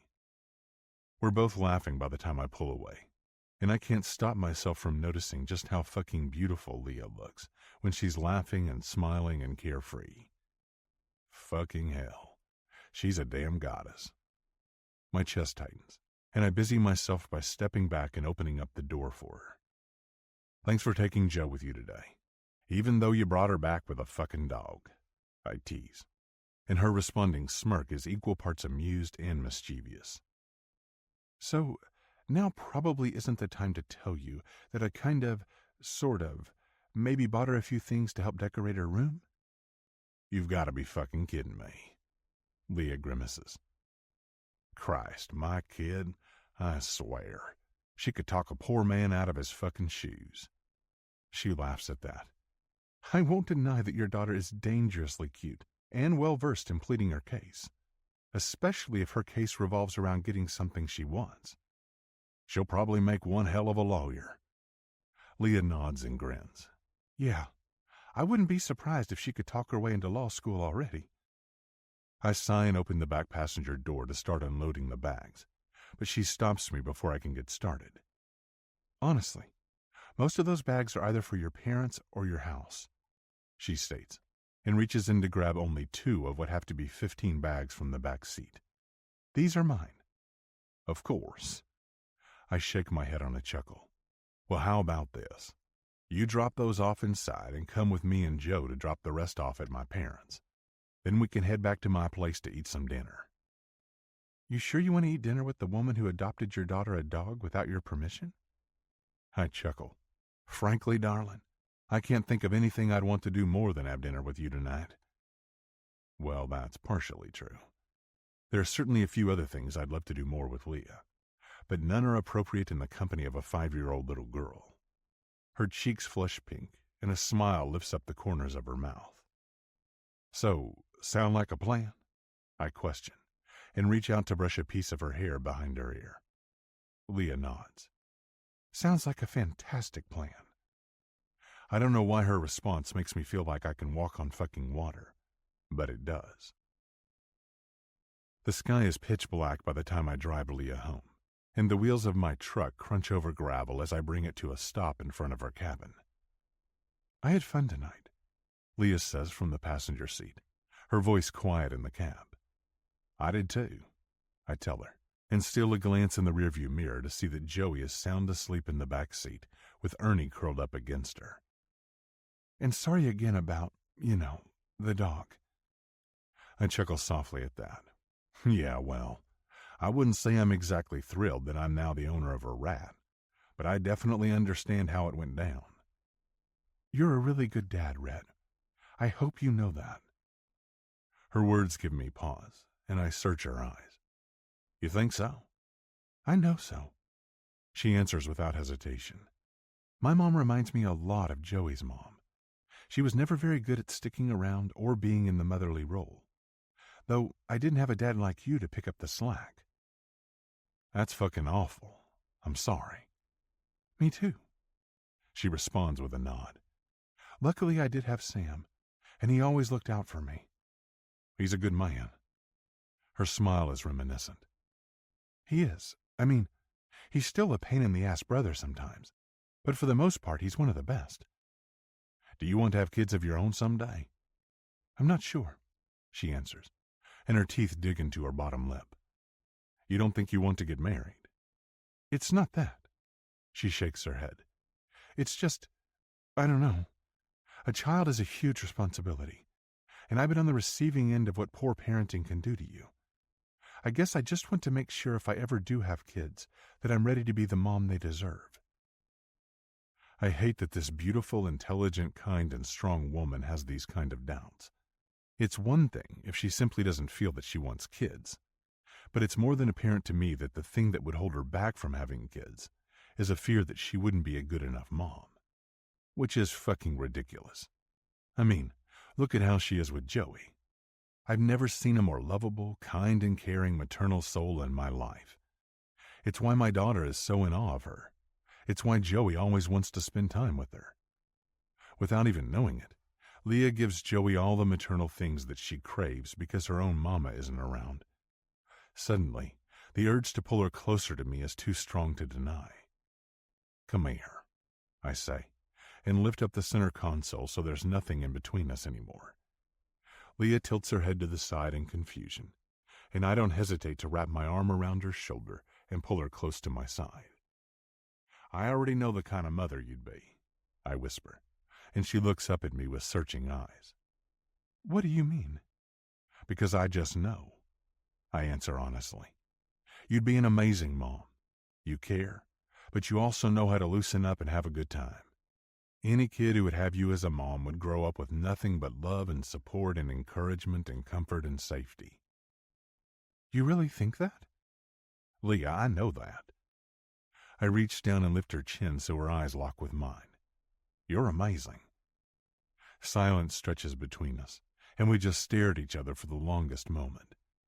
My eyes flit down to her lips and back to her steady gaze, and the urge to lean forward, to press my lips against hers, becomes all-consuming. It's the only fucking thing I can think about. We've been dancing around it for too fucking long, and I can't take it for even a minute longer. I want to know what those full lips of hers feel like. I want to know what she tastes like. I want to know what her soft breaths feel like against my skin. Fuck it. I give in to the desire, slowly moving forward, closing off the distance. The entire time my eyes watching hers, making sure she's thinking and feeling the same things I'm thinking and feeling. And when she abruptly closes the distance of our mouths and presses her lips against mine, I know I'm not the only one who's been waiting for this to happen since the night of my dad's heart attack. Or honestly, probably before. Her lips are softer and smoother and silkier than my brain could have even fathomed. And the instant they part, I slip my tongue inside and can taste the remnants of the sugar cookie she had at my house after dinner. A little moan leaves her throat, and the sound is so good. A tempting combination of sexy and sweet. It's practically my undoing. Hands in her hair, I pull her body even closer to mine.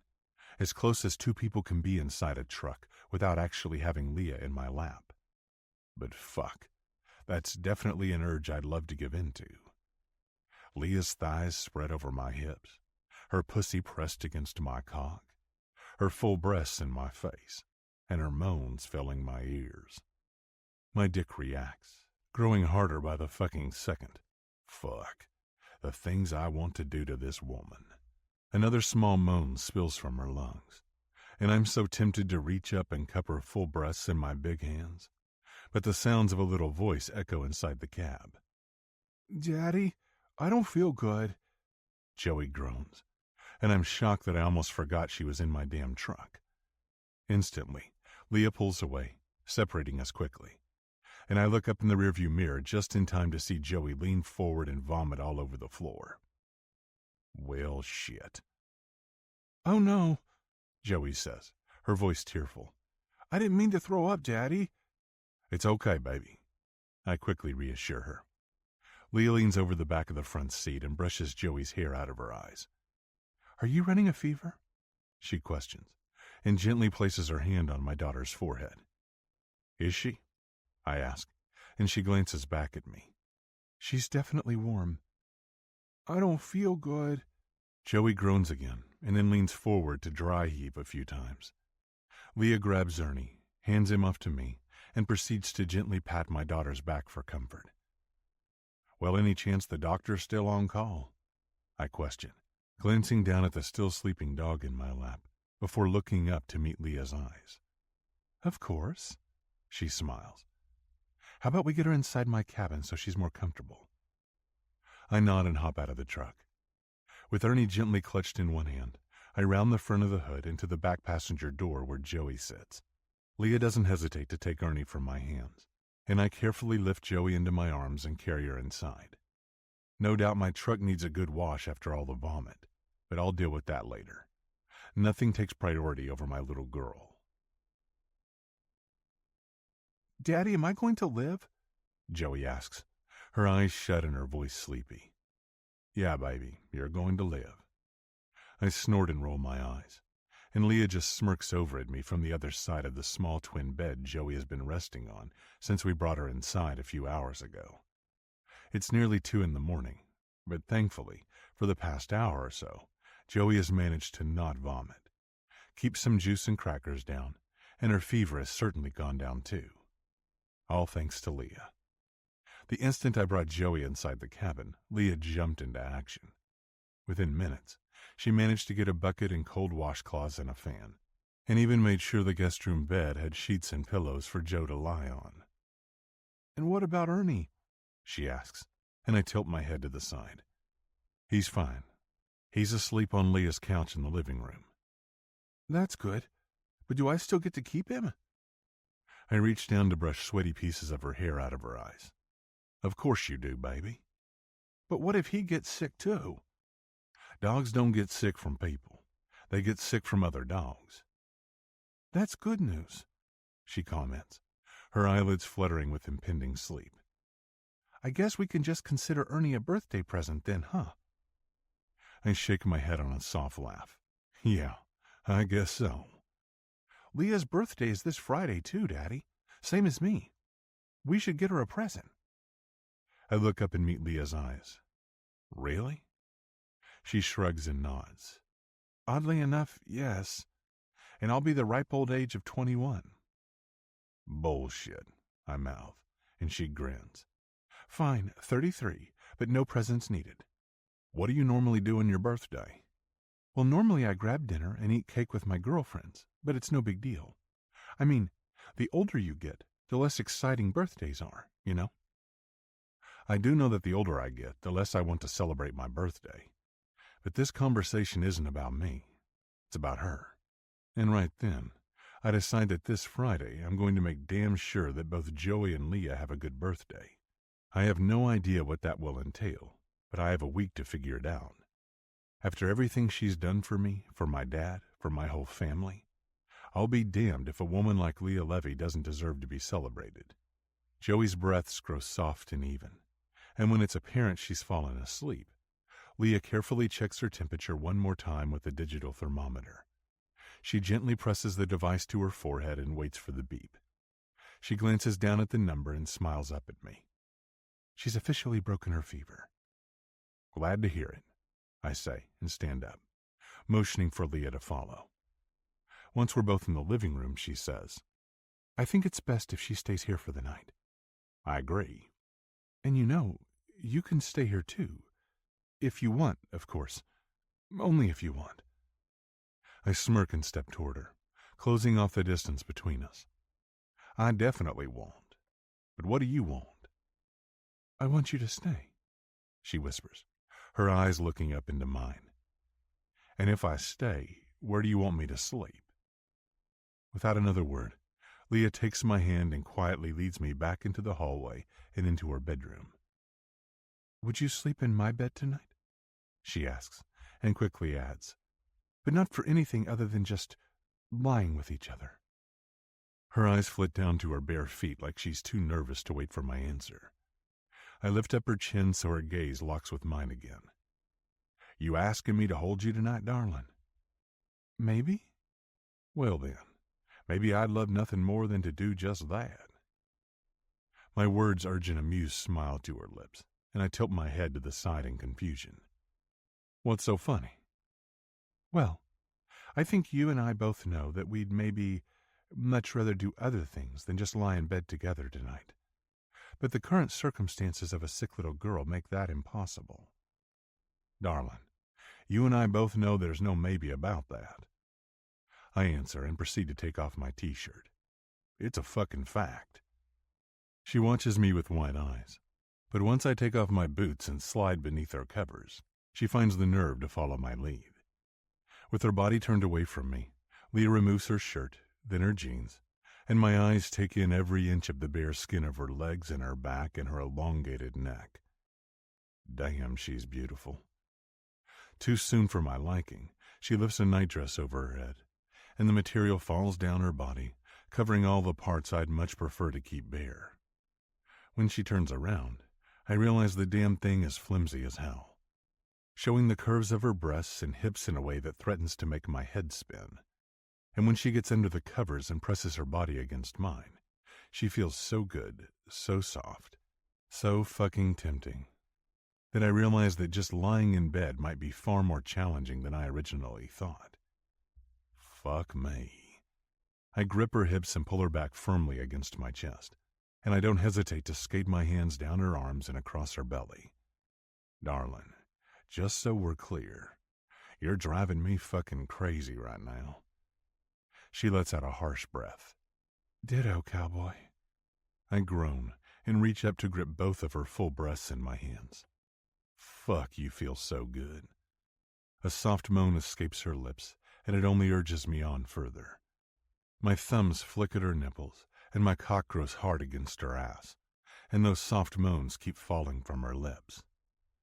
It's taken everything inside me not to slide this nightdress up your thighs and yank my cock out of my pants. She lets out a whimper and I groan, Both of us know tonight is not the night, but that doesn't make it any less tempting. Any less painful not to give in to the temptation. Fucking hell, Leah, I mutter, and let my head fall back against the pillows. This is starting to feel a lot like torture. A half-giggle, half-whimper emerges from her lungs. Tell me about it. Fuck. I shut my eyes and try to keep control, but my willpower feels like it's hanging by a damn thread. And when I attempt to inhale a deep, cleansing breath in through my nose, the floral scent of her hair does nothing to dampen how turned on I am by her. Everything about this woman has become a temptation. Her smile, her laugh, her smart mouth, her feisty humor, her fucking gorgeous body and mind-blowing curves. And all of it is right here, in this bed, with me. This is going to be a long fucking night. Yeah, this is... I don't know. Shit. She pauses, glances over her shoulder at me, and then climbs back out of bed and to her feet. I sit up, resting my body on my elbows. Where are you going? I think you and I both know nothing good is going to happen if we keep lying in that bed together. Yeah, I chuckle. So how about we meet in the kitchen for some pancakes? You're going to make pancakes? I question. At nearly 3 a.m? Don't tell me you're too good for pancakes, Cowboy. Fuck no, I'm not. I just wanted to make sure you weren't expecting me to do the cooking. Smart ass. She giggles and picks up a pillow to toss at my head. Now come on, get your lazy ass out of my bed and get in the kitchen so I can distract us with food. As she walks out of the bedroom and down the hallway, her perfect ass sashaying with each step, I can't wipe the smile off my face. Damn, Leah Levy, what are you fucking doing to me? 31. July 13th, Tuesday. Leah. Morning, darling. Rhett greets as I walk out my front door. It's another morning on the ranch, and another morning that I'll spend riding around with Rhett, trying to help him with all sorts of tasks while tossing in some important medical care and instructions. And the further we get into his recovery, the less I end up doing. Now, mostly, I just serve as a spectator. Which you'd think I'd loathe the idea of it, or find the whole thing really boring, but I don't. This time together has become something I actually look forward to. Especially when I walk out of my cabin and find him standing outside his truck, waiting for me. Dressed in his usual jeans, boots, and t-shirt, Rhett looks like the kind of hot cowboy that Hollywood actors playing roles in Western-themed movies only dream of embodying. His smile consumes his whole mouth, and his blue eyes shine from beneath his cowboy hat. Damn, this just might be my favorite part of the day. How'd you sleep last night? He asks as he opens the passenger door for me. Pretty good. I lie. Honestly, I tossed and turned for most of the night, my body feeling more like a live wire every day that I spend in close proximity to this man. It's only been 3 days since we kissed in his truck. 72 hours since we attempted to lie in my bed together, only to realize that the temptation was too strong for either of us to withstand. That night had ended with us eating pancakes until the sun came up, and checking on Joey every hour or so. We talked and laughed and kissed a few more times, but other than that, we didn't let anything else happen. It honestly would have felt wrong if we had.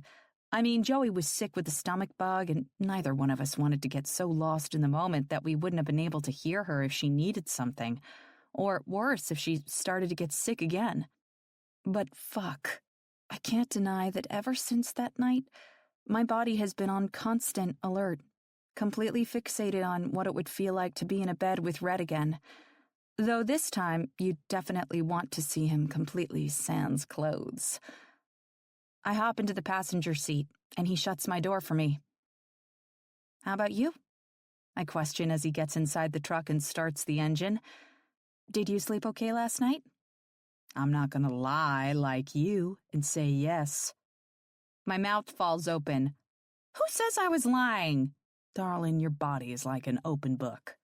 he says, his eyes flitting over to me in amusement and then subtly glancing down at my chest. I follow their lead and note that, sure enough, my nipples are so damn hard, they could probably cut fucking glass. Goodness gracious. Maybe I'm just cold, I retort, and he chuckles. It's already 80 fucking degrees out, he retorts with a sly, knowing grin, and I reach out to slap a hand to his shoulder. Shut up. He laughs some more and puts the truck into reverse to back us up a little before slipping the gear into drive. But before he presses the gas, he leans toward me and whispers into my ear, "Just so you know, you're not the only one feeling out of sorts for the last 3 days." With one discreet hand, he reaches up to brush his fingers over my tank top and bra-covered nipple. I can't stop thinking about the other night. A shaky breath escapes from my lungs. And I'm hoping one day real soon I'll get to finish what we started. Oh boy, me fucking too. Eyes back to the road, Rhett presses on the gas and pulls away from my cabin. The sun shines in through the window, and I slip on my favorite pair of sunglasses to shield my face from its rays. "Did you talk to your dad this morning?" I ask in the name of changing the subject to something less distracting. "He was still asleep when I dropped Joe and Ernie off at their house, but I talked to my mama. She said he's doing pretty good, mostly just bitching about his new salt-restrictive diet." I smile over at him. "So, back to his old self then?" "Yep, I'd say so." "I'll stop by his house this afternoon to do my usual blood pressure check and assessment. Surely he'll bitch at me about that too." Rhett smirks and glances at me out of the corner of his eye. I think it's safe to say that's a certainty. "So, what's on the agenda today?" "Your favorite," he says. "Bull sperm collection." "Seriously? I'm fucking with you," he retorts, and I shake my head on a giggle. "Though I know you could handle it no problem, it's not what needs to be done today. With the rodeo in Kanab coming up in less than a month, the big focus right now is on prepping and finishing up maintenance work in the barns and stables and doing a yearly overhaul on the lodge. We're the biggest, closest stable to the arena in Kanab, so we get a huge influx of both people and animals when it rolls into town. And I trust if it's anything strenuous that you're planning on wearing your brace and doing the stretches I taught you before you get started?" "That depends." "On what?" "What happens if I don't wear my brace and do the stretches?" A rogue grin stretches across his face as he pulls the truck to a stop just outside of the stables. "Trouble happens." I narrow my eyes at him. "Big, fat trouble." "Does this trouble include those glorious tits of yours in my mouth and you riding my cock?" His blunt but incredibly dirty question catches me off guard. It also turns me the fuck on. "Oh my God, I can't believe you just said that," I respond, and my mouth is a half gape, half smile. I kind of feel scandalized. Rhett is completely unfazed. "Well, I did say it, and you still didn't answer my question, darling." "Well, Cowboy, no brace and no stretching equals no tits and no cock riding."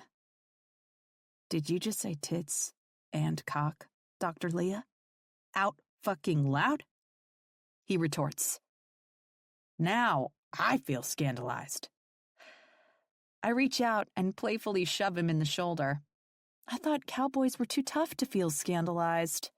"We are," he answers with a grin. "And don't you worry, darling.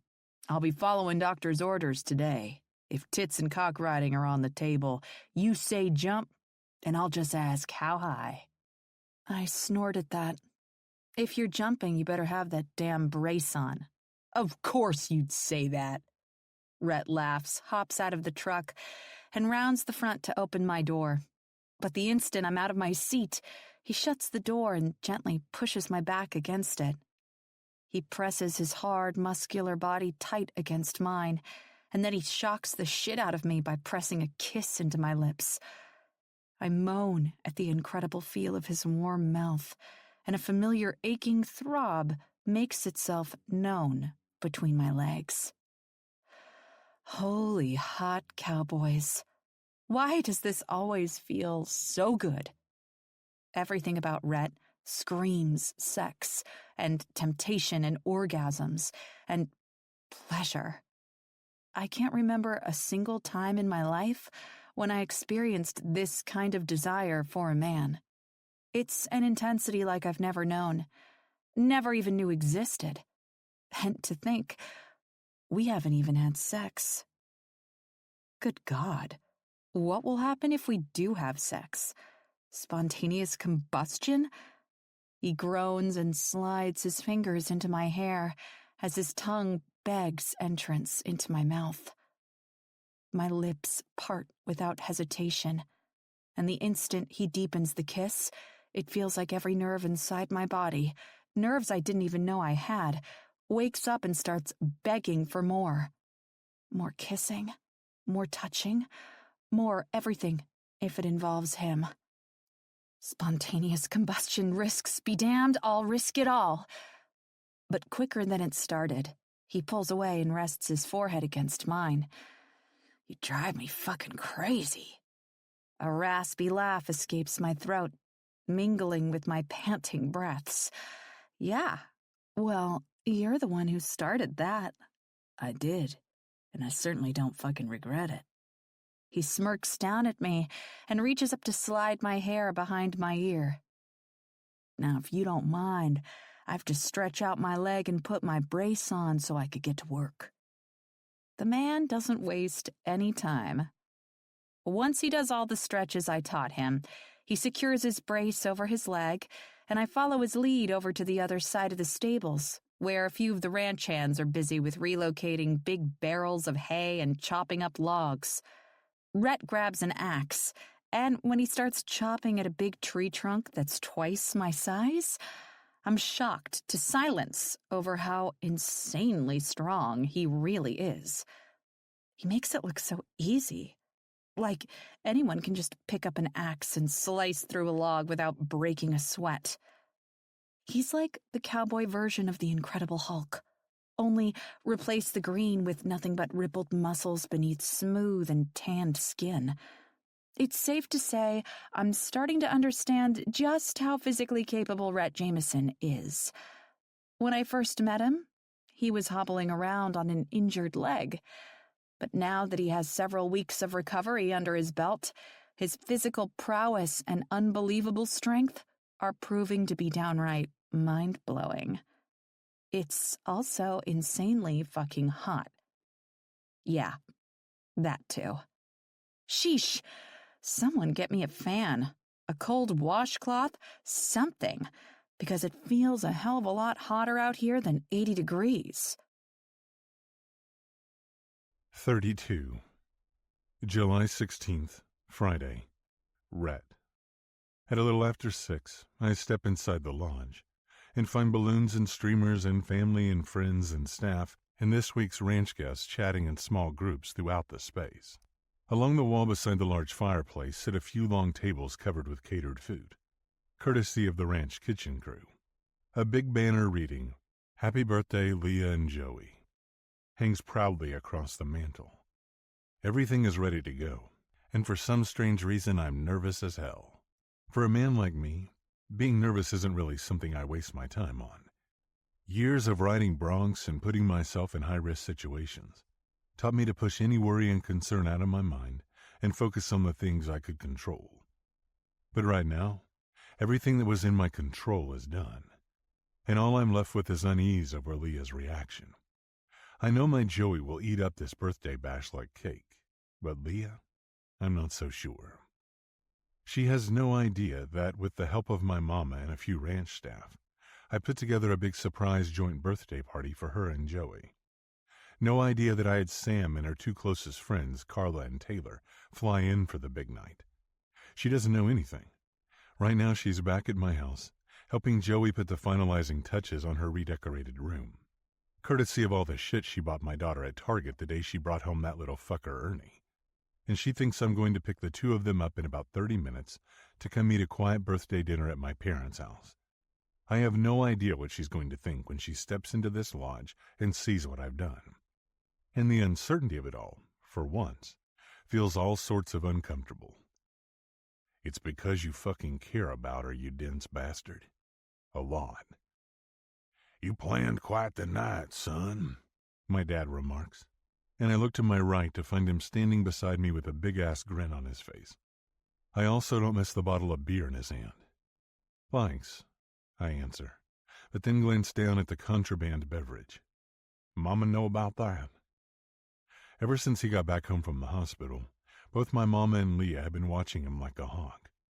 His medications, his diet, his activity, pretty much everything he does is being scrutinized, like it's an application for a job at a nuclear bomb storage facility. Hell no, she doesn't know. He slices his eyes toward me with a knowing stare and points an authoritative finger. And she don't need to know. It's just one beer. It's not gonna kill me. I let out a quiet wolf whistle and shake my head. She finds out you're sneaking booze, and she's gonna have you sleeping outside. Pretty sure Leah will be riding your ass too. He points the tip of his bottle toward me. Which is why this stays between me and you. We've bonded now, remember? I semi-snort. I won't say a fucking thing. But I'd like to suggest you maybe try harder at keeping it under wraps before we both end up buried where nobody will ever find us. He lets out a deep sigh. I swear, I can't take a shit without Jenny or Leah finding out. He lowers his voice to a mocking rendition of a woman. How many loaves did you pinch off today, Tex? Were they hard or soft? He shakes his head again with a groan. Jesus. I chuckle at that. Well, I'd like to show some sympathy, but see, a while back, my daddy hired a doctor to come out to the ranch to ride my ass about my leg. So I'm sure you can see where I'm torn between feeling bad for you and wanting to celebrate. Touché, son, touché. A hearty laugh pops from his lungs, and he reaches out to wrap a firm arm around my shoulders. You know, now that I've got two women nagging me about my fucking salt intake and blood pressure and the damn heart pills my doctor prescribed, you'd think I'd feel some regret over bringing Leah out to the ranch. But I can't seem to feel anything but relief that she's here. I tilt my head to the side. Without her, I'd probably be 10 feet in the ground, and that fucking leg of yours would be a useless stump of flesh. I smile. Nah, I'd find something to do with the leg. Use it to hammer nails or some shit. Tex guffaws, reaching out to grab me by the shoulder and give me a playful shake, and then suddenly turns serious. Okay, then. So you'd find a use for the leg. But if not for her, me and you wouldn't have gotten a second chance at being the real father and son we both deserve. His words nearly take me back a step. I'm proud of you, boy. He continues and squeezes my shoulder. Hell, I've always been proud of you. I know there's a lot of times we haven't seen eye to eye, but I want you to know I've always been proud of you. And sometimes it might have felt like I was too hard on you, but it was only because I knew what you were capable of. Knew the man you were, knew the things you could achieve. And all I really wanted to do was be the father you deserved, the man you could look up to and be proud of as well.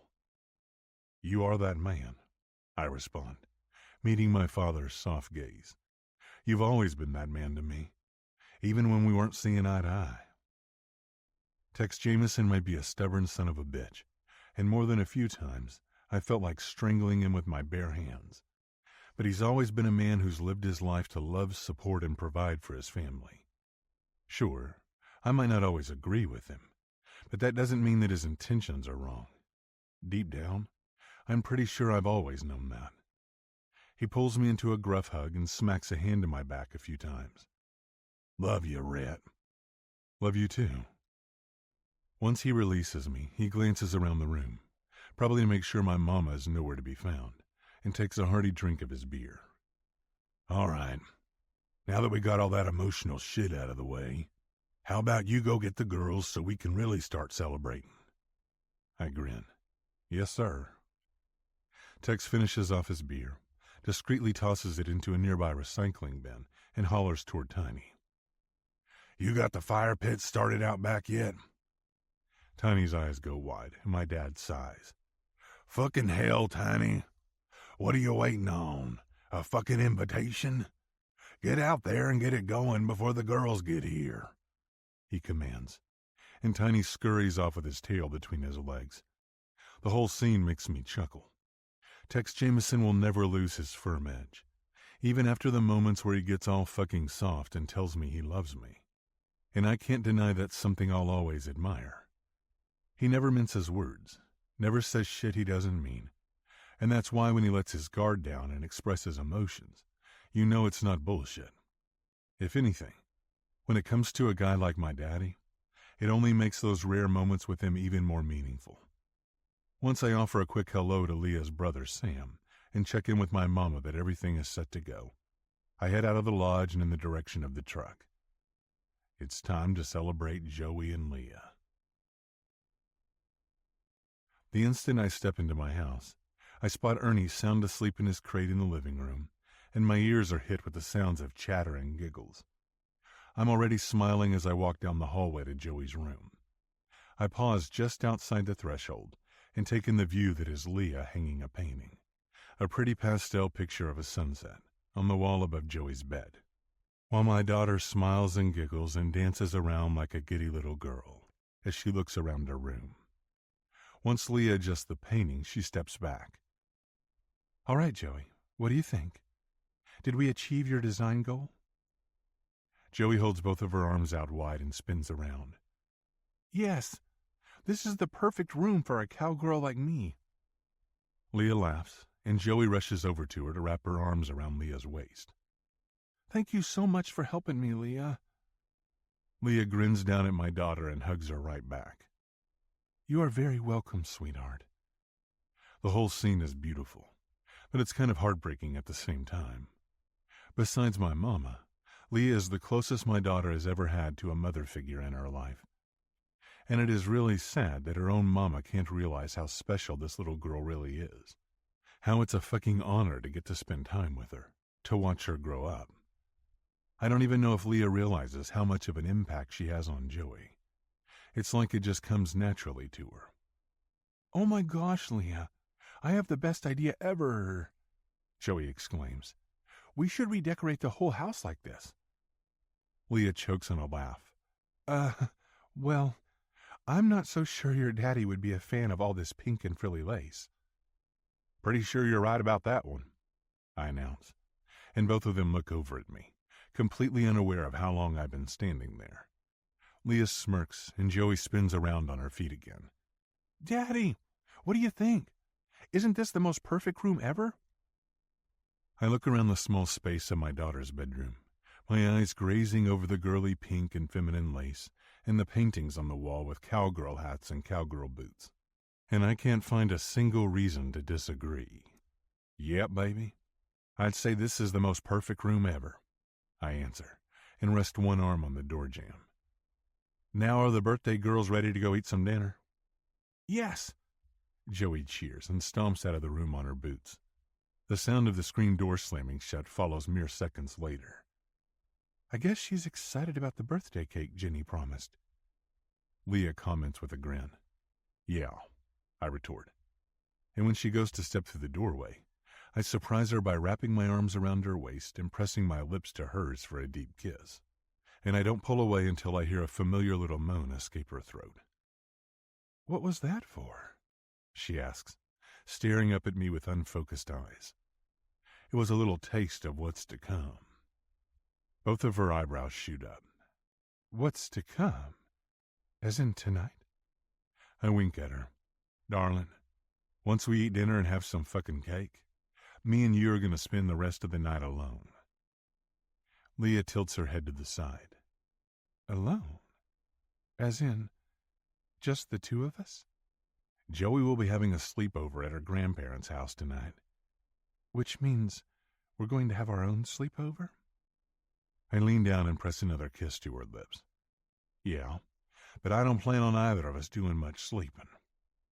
Well, hot damn, she comments with a big old smile. This birthday is off to a really good start. Oh, you have no fucking idea the things I have in store for you, darling. 10 minutes later, I pull my truck up to the lodge and Joey gets skeptical. Daddy, why are we at the lodge? I thought we were eating dinner at Granny's house. Shit, I didn't anticipate this one. Quickly, I rack my brain to find a reasonable answer. Oh, because your granny forgot to get your birthday cake out of the lodge kitchen fridge and asked me to pick it up on the way to their house. Oh, she says. So we'll just wait in here? Leah asks, and I shake my head. No, you two are going to need to come inside and help me carry a few things. What things? Joey contests. I thought you said it was just a cake. Fucking hell, my kid is too smart for her own good. Just get out of the truck and listen to your daddy, I retort, and my daughter huffs out a sigh. Leah grins over at me and thankfully follows my lead, opening the passenger door to get out, which then encourages my strong-willed daughter to do the same. My heart starts racing in my chest as we close the distance to the lodge entrance doors, and I have to force a calming inhale and exhale of oxygen into my lungs. Fuck. Here's to hoping Leah likes surprise parties. Hand to the door, I take another deep breath, and then I open it up, making sure Leah and Joey walk inside before me. Immediately the lights turn on and everyone jumps to their feet, shouting, "Surprise!" and "Happy birthday, Joey and Leah." A surprise party? For me? Joey squeals at the top of her lungs and rushes over to my mama to wrap her arms around our granny. Leah just stands there, her eyes wide and unblinking, as she looks around the room filled with people and decorations. When she hasn't blinked at all in at least 30 seconds, I start to worry that she's freaked the fuck out, or mad, or upset. But when she finally turns to look at me, a moist sheen of emotion illuminating her pretty navy eyes with anything but melancholy, I remember that, sometimes, a woman cries because she's happy. "Did you do all this?" she asks, her voice shaking around her words. "I just wanted to make sure you had a good birthday." Am I seeing things? Or is that my brother and Carla and Taylor over there? I might have asked them to come down and celebrate with you. Red, she says, her voice barely a whisper. This is... I don't know. Oh my goodness. She pauses and then steps forward to wrap her arms tightly around my neck and pull me into a firm hug. Thank you, she whispers into my ear and presses a soft kiss to my cheek. This is, well, it's the sweetest, most thoughtful thing anyone has ever done for me. For a second, my breath gets all tangled up in my lungs, but eventually, I just wrap my arms around her waist and squeeze her sweet body back. Happy birthday, Leah, I say, grinning down at her. Now let's go enjoy this party, shall we? Yes, please. As we head into the lodge and start chatting with everyone in attendance, I can't deny that her reaction was far more than I could have ever imagined. It was priceless, and it makes me want to do more shit like this for her. Fucking hell. I'm starting to think I'd do just about anything to see that kind of happiness in her eyes. 33. July 16th. Friday. Leah. So that's the grumpy cowboy, Carla says over her glass of wine, and Taylor nudges me with her shoulder while a big goofy grin sits prominently on her face. Both of them have their eyes fixated on Rhett, who currently stands on the other side of the room, chatting with Tex and another man I don't recognize. This is the first moment since Rhett caught me by absolute surprise with a birthday party that I've had a chance to chat with my friends, and the fact that he flew them out here and they dropped everything to be here makes me feel like the luckiest girl in the world. That's him, I answer. Rhett Jameson. the grumpy cowboy. He doesn't look all that grumpy now, Taylor comments, her eyes still looking across the room. I mean, he threw you a freaking surprise birthday party. God, I still can't believe he did this. To be honest, I felt like bursting into tears over how sweet and thoughtful it was. No one has ever done something like this for me. For real, Tay, Carla agrees and meets my eyes with a pointed stare. Though the last we heard from you, he was a dick and you guys didn't get along. Something's not adding up. I shrug and take a sip of my wine. Did you seriously just shrug at us? No explanation, no updates, just a freaking shrug? We've been demon texting you for an age with no answer. And before you say you had no service, consider that we're standing right next to you now. And you're going to try to hold out on us? Carla scoffs. You better fess up, girlfriend, right quick. She eyes me with a look that says, if you don't give us an update, I'll resort to violence. Fine. Relax. No need to get bitchy. I hold up one hand in the air on a laugh. So I guess you could say things have changed since I last talked to you guys. Which, by the way, I'm so glad you're here. Yeah, we're glad to be here too. But let's focus on the important shit, Carla declares. What is going on with you and that cowboy? And why in the hell have you not updated us on any of this insanity? My questions exactly. Taylor agrees, tossing her long red hair over her shoulder. We texted you like 1,000,000 times, which is why I'm currently super pissed at you. Carla states and pokes me in the shoulder with her index finger. The last time you even tried to contact us was back in freaking June. It's July, by the way, and from what I heard from Sam on the flight over here, your ass was even in Salt Lake around the 4th. Whoops. Sorry about that. I cringe. In my defense, when I was in Salt Lake, it was because Rhett's dad had a heart attack, so my mind was pretty focused on that. Well, I totally forgive, but only if you spill the freaking beans. Same. Carla agrees with Taylor. You'll officially be forgiven if you tell us what in the hell is going on with you and that hot-as-hell man. I mean, I didn't even know men like him still existed. It's practically criminal they're hiding them all the way out here. He makes the men in Salt Lake look like the MySpace of the dating pool.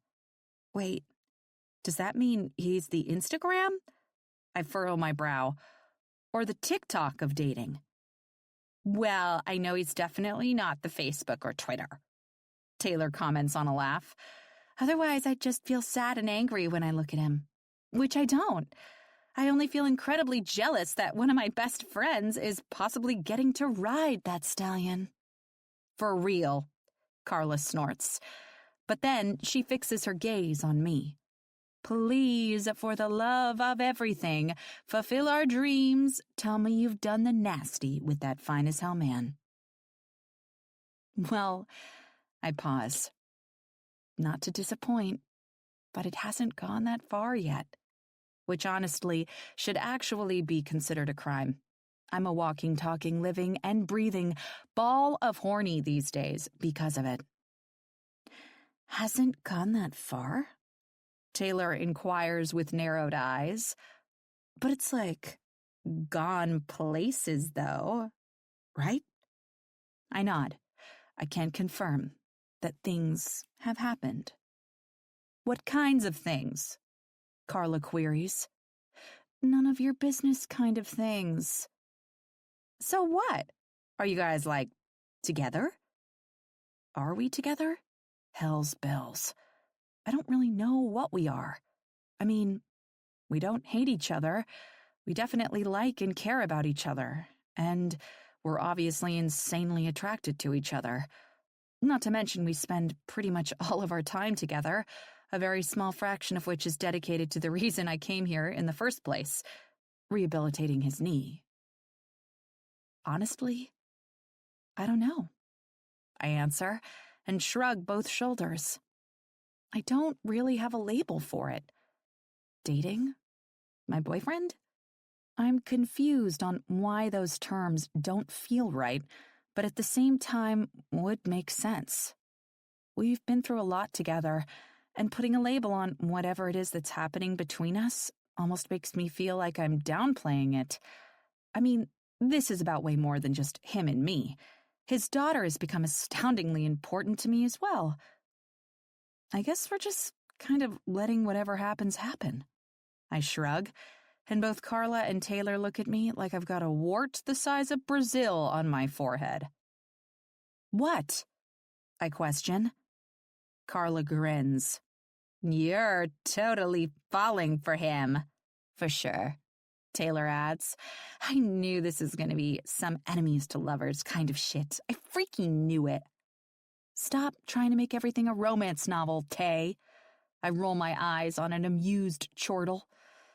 Carla opens her mouth to add something that is most likely useless and or inappropriate, but thankfully a cute young lady by the name of Joey steps into our circle and tugs on my shirt. You ready to cut the cake with me, Leah? You betcha. I grin down at her before looking up at my two best friends.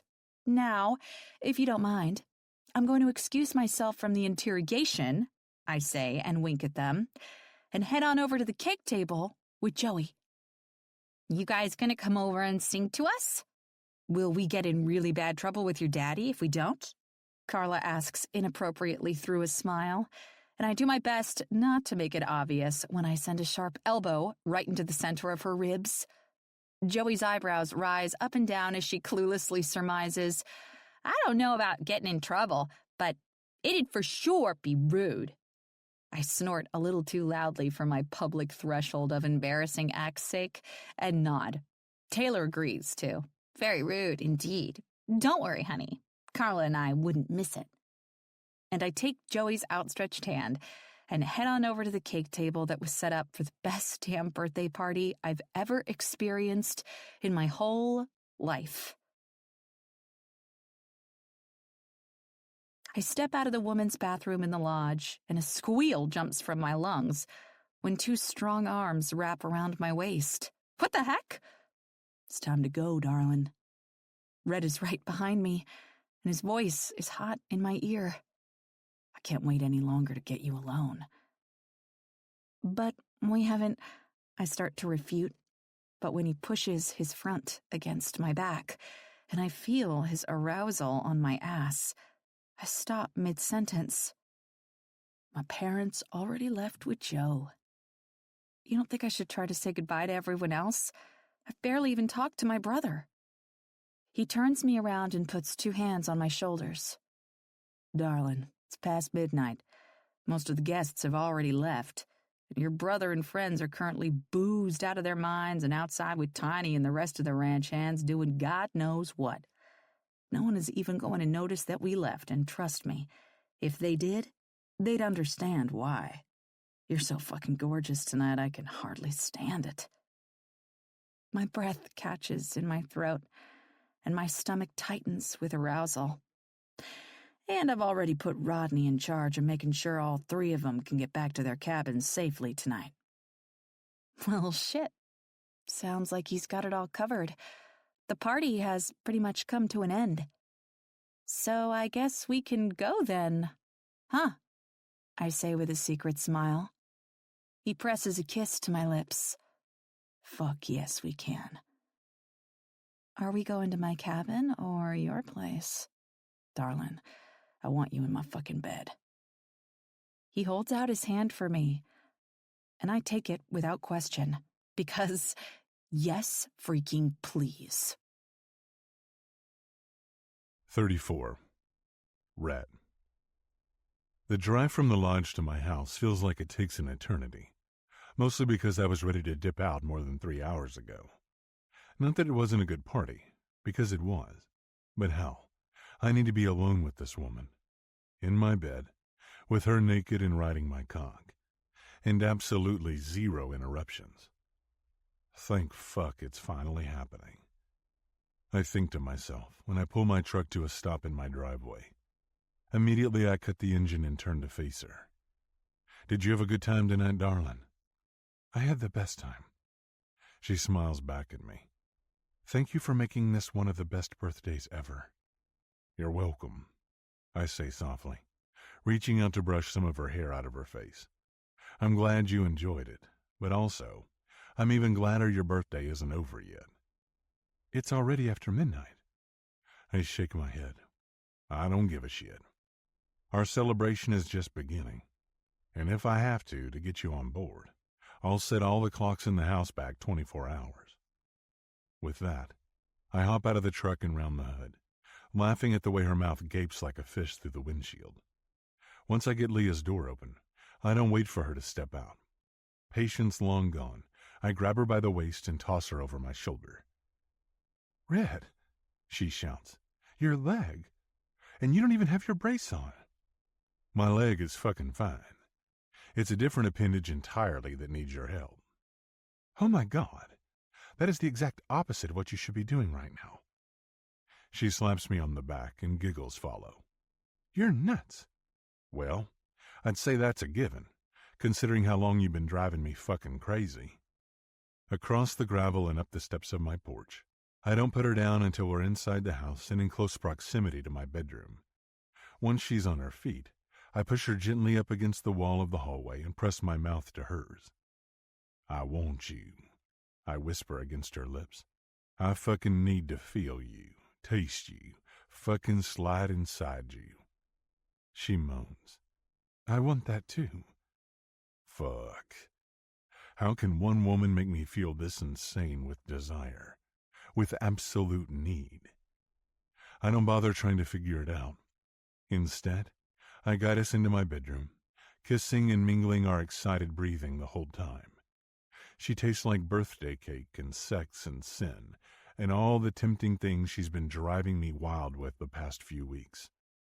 She tastes like everything I've ever wanted and didn't even know I needed. But fuck, I need her. The intensity is raw and palpable and so acute it's primal. It's like I don't even have a choice. Like I can't go on without knowing what it feels like to be inside her. She clutches at the material of my shirt, and I yank it over my head without delay. Her dress is next, and then her bra. And between each panting breath and each erratic crash of our lips, another item of clothing is removed. I don't stop until the only thing left between us is her silky lace panties. When she goes to tug them down, I push her hands away. You're not taking those off until you're dripping with need for my cock. She whimpers, and I lean down to suck one full breast into my mouth, teasing the hard nipple with the tip of my tongue. Her hands are in my hair, and her chest heaves up and down with needy breaths. And I don't think my cock has ever been harder in my life. Red, please, she begs. But I just move my mouth to her other breast. I'm going to tease us both until satisfaction is the only tool left for survival. Please what, darling? She moans and jolts her hips forward. Please keep doing this to your perfect tits. I smirk against her skin, and then flick my tongue against her nipple. Or should I move my attention somewhere else on this sexy body of yours? A whimper escapes her throat. With my hands on her hips, I gently ease her onto the bed, and when I stare down at her, my chest expands at the sight. Her thighs tremble with need, and her full tits heave up and down with each panting breath. Her hair fans out around her, and her eyes are completely unguarded, just wide and open and showing me everything she's feeling. I could stare at you all night, I whisper against her skin, as I lean forward to skate my tongue across her breasts and down her belly. Please don't do that, she says, through a half-giggle, half-moan. I'm definitely going to need more from you tonight than staring. I grin, continuing to slide my tongue across her hips, only pausing to place open-mouth kisses on her skin. She reaches down and pulls my hands up to her breasts, and she arches her back when I grip the pliant flesh. I only stop my mouth's momentum when I reach the edge of lace and silk, and Leah pushes her hips toward me. Take them off. You wet for me, darling? She nods and pushes her hips up again. I move my mouth over her panties, and when I hover over her clit, I can tell she's soaked through the silk material. I want you, she whispers, and reaches down to grip my hair.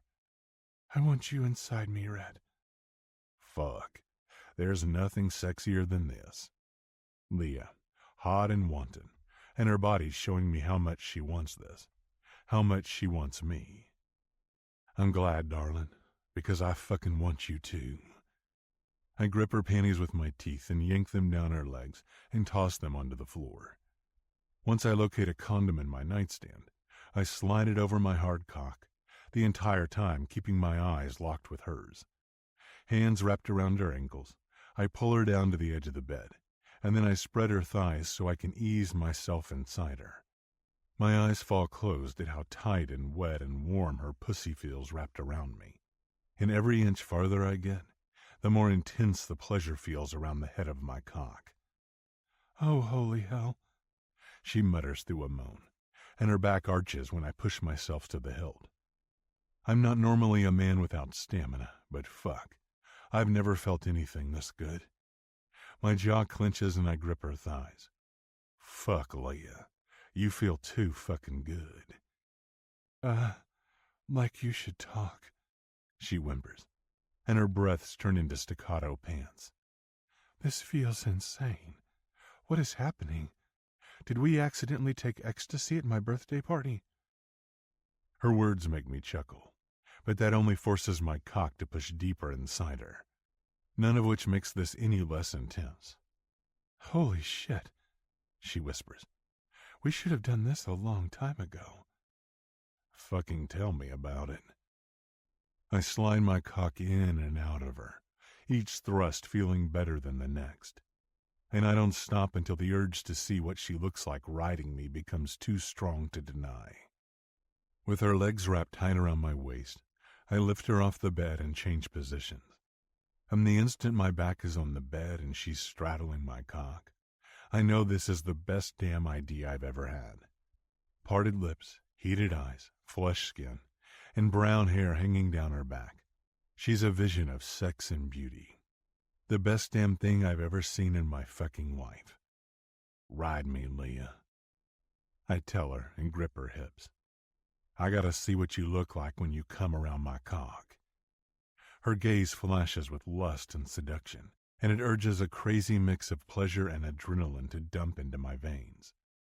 And my heart prances into a rapid rhythm when she slowly starts to lift her hips up and down. Her pussy tightens around my throbbing cock, and I reach up to grip her tits with both of my big hands. Leah moans and her head falls back, and she just keeps riding me. The whole time, I don't take my eyes off her face. I fixate on the way her mouth parts with each moan, and the way her eyes fall closed. And I watch the way her teeth dig into her bottom lip as she races to her pleasure. Her rhythm becomes erratic as she gets closer to the edge, and I move my hands back to her hips to help steady her as she brings herself to climax. Fucking stars dance behind my eyes when her pussy grips me so tight, and the instant her body falls forward and moans, and incoherent words spill from her lips, I can't hold back. I come hard inside her. Holy hell, she whispers through hiccuping breaths. Holy fucking shit, Red. Yeah. I grunt when her pussy keeps gently clenching around me, like little tremors of pleasure she can't control or stop. Fuck. What the hell was that? She asks, and her warm breath brushes against my chest. Whatever it was incredible. She smirks down at me. Like, so incredible you want to give it another go? Damn, woman. A laugh jolts from my lungs, and I reach up to grip her bare ass. Are you trying to kill me? Leah giggles and rests her chin on my chest. I might be trying to kill both of us. Yeah. I smirk down at her. Pretty sure I'm going to need sustenance and a little recovery time before I can go again. And, you know, those pancakes of yours might be exactly what the doctor ordered. That saying doesn't work in this scenario, she retorts, because you're ordering the doctor to make you pancakes, not the other way around. I wouldn't say I'm ordering her. More like suggesting. Would you like me to make you some pancakes, Rhett? Wow, Leah, that would be fantastic. It's so thoughtful of you to offer. She snorts at that, but proceeds to hop out of bed. All right, Cowboy, meet me in the kitchen. With one wink in my direction, she turns on her heel and calls over her shoulder. I'll be the naked chick with the spatula, cooking her bossy cowboy some pancakes. Her bossy cowboy. Damn, I love the sound of that. Love the sound of our lives intertwining. I can't help but wonder. Maybe Leah Levy is the angel I was praying for when I fell off that fucking bronc and hurt my leg. 35. Leah. After 30 minutes of my trying to cook up a late-night meal while Rhett made a job out of distracting me with his busy hands on my bare breasts and ass, a plate full of blueberry pancakes sits beside me on his kitchen counter, and a sexy naked Rhett stands between my thighs. A naked cowboy and a plate full of blueberry pancakes? I say and smile at Rhett as he puts a fork full of pancakes into his mouth. Pretty sure life doesn't get much better than this. He chuckles and stabs a few pieces onto the fork. Would you like another bite, madam? I grin. Yes, please. A fork full of pancakes is gently pushed into my mouth, and I moan around the deliciousness. These might be the best pancakes I've ever had. Whatever wonderful, amazing, talented person made these is a freaking food genius. Rhett smirks and sets down the fork to grip my thighs. On that, we can certainly agree. On the part about me being a food genius, or the part where I'm wonderful and amazing and talented. He presses a kiss to my lips. All of the above. You know, the Rhett I met when I first stepped foot on this ranch, I'm pretty sure he wouldn't have agreed. Well, darling, that Rhett was a fucking stubborn prick with baggage and assumptions and only a teeny tiny lick of sense. My eyes flash with amusement. And who is this Rhett? He's a man who's really liking this beautiful woman. You like me? He nods. I sure do, darling. I lean forward to press my lips to his, and I let the kiss linger for a while before pulling away and tapping my nose against his. That's good, because I like you too. His responding smile could light up the whole room. That's good to hear, darling, because I have some plans. Ooh, plans. Plans sound exciting. What kind of plans? He spreads my thighs with his hands. My cock back inside you kinds of plans. You know, all in the name of liking you so much. I giggle, and he lifts me up and off the counter and turns us around to set me on his kitchen table. Rhett! I chastise and slap a playful hand on his bare chest. You have to stop doing shit like that. You don't have your brace on. Sometimes, darling, a man likes to live dangerously. He waggles his eyebrows at me and, with one hand, grips his now hard cock and rubs it against my clit. Oh, my. This seem like something you'd like to explore further? He questions, looking up at me from beneath hooded eyes. I nod. Uh-huh. I guess it's a good thing I went ahead and brought a condom into the kitchen then, huh? He says, and grabs exactly that from behind me on the table. Wait, when did you bring a condom in here? When I walked in and saw you cooking me pancakes in your birthday suit?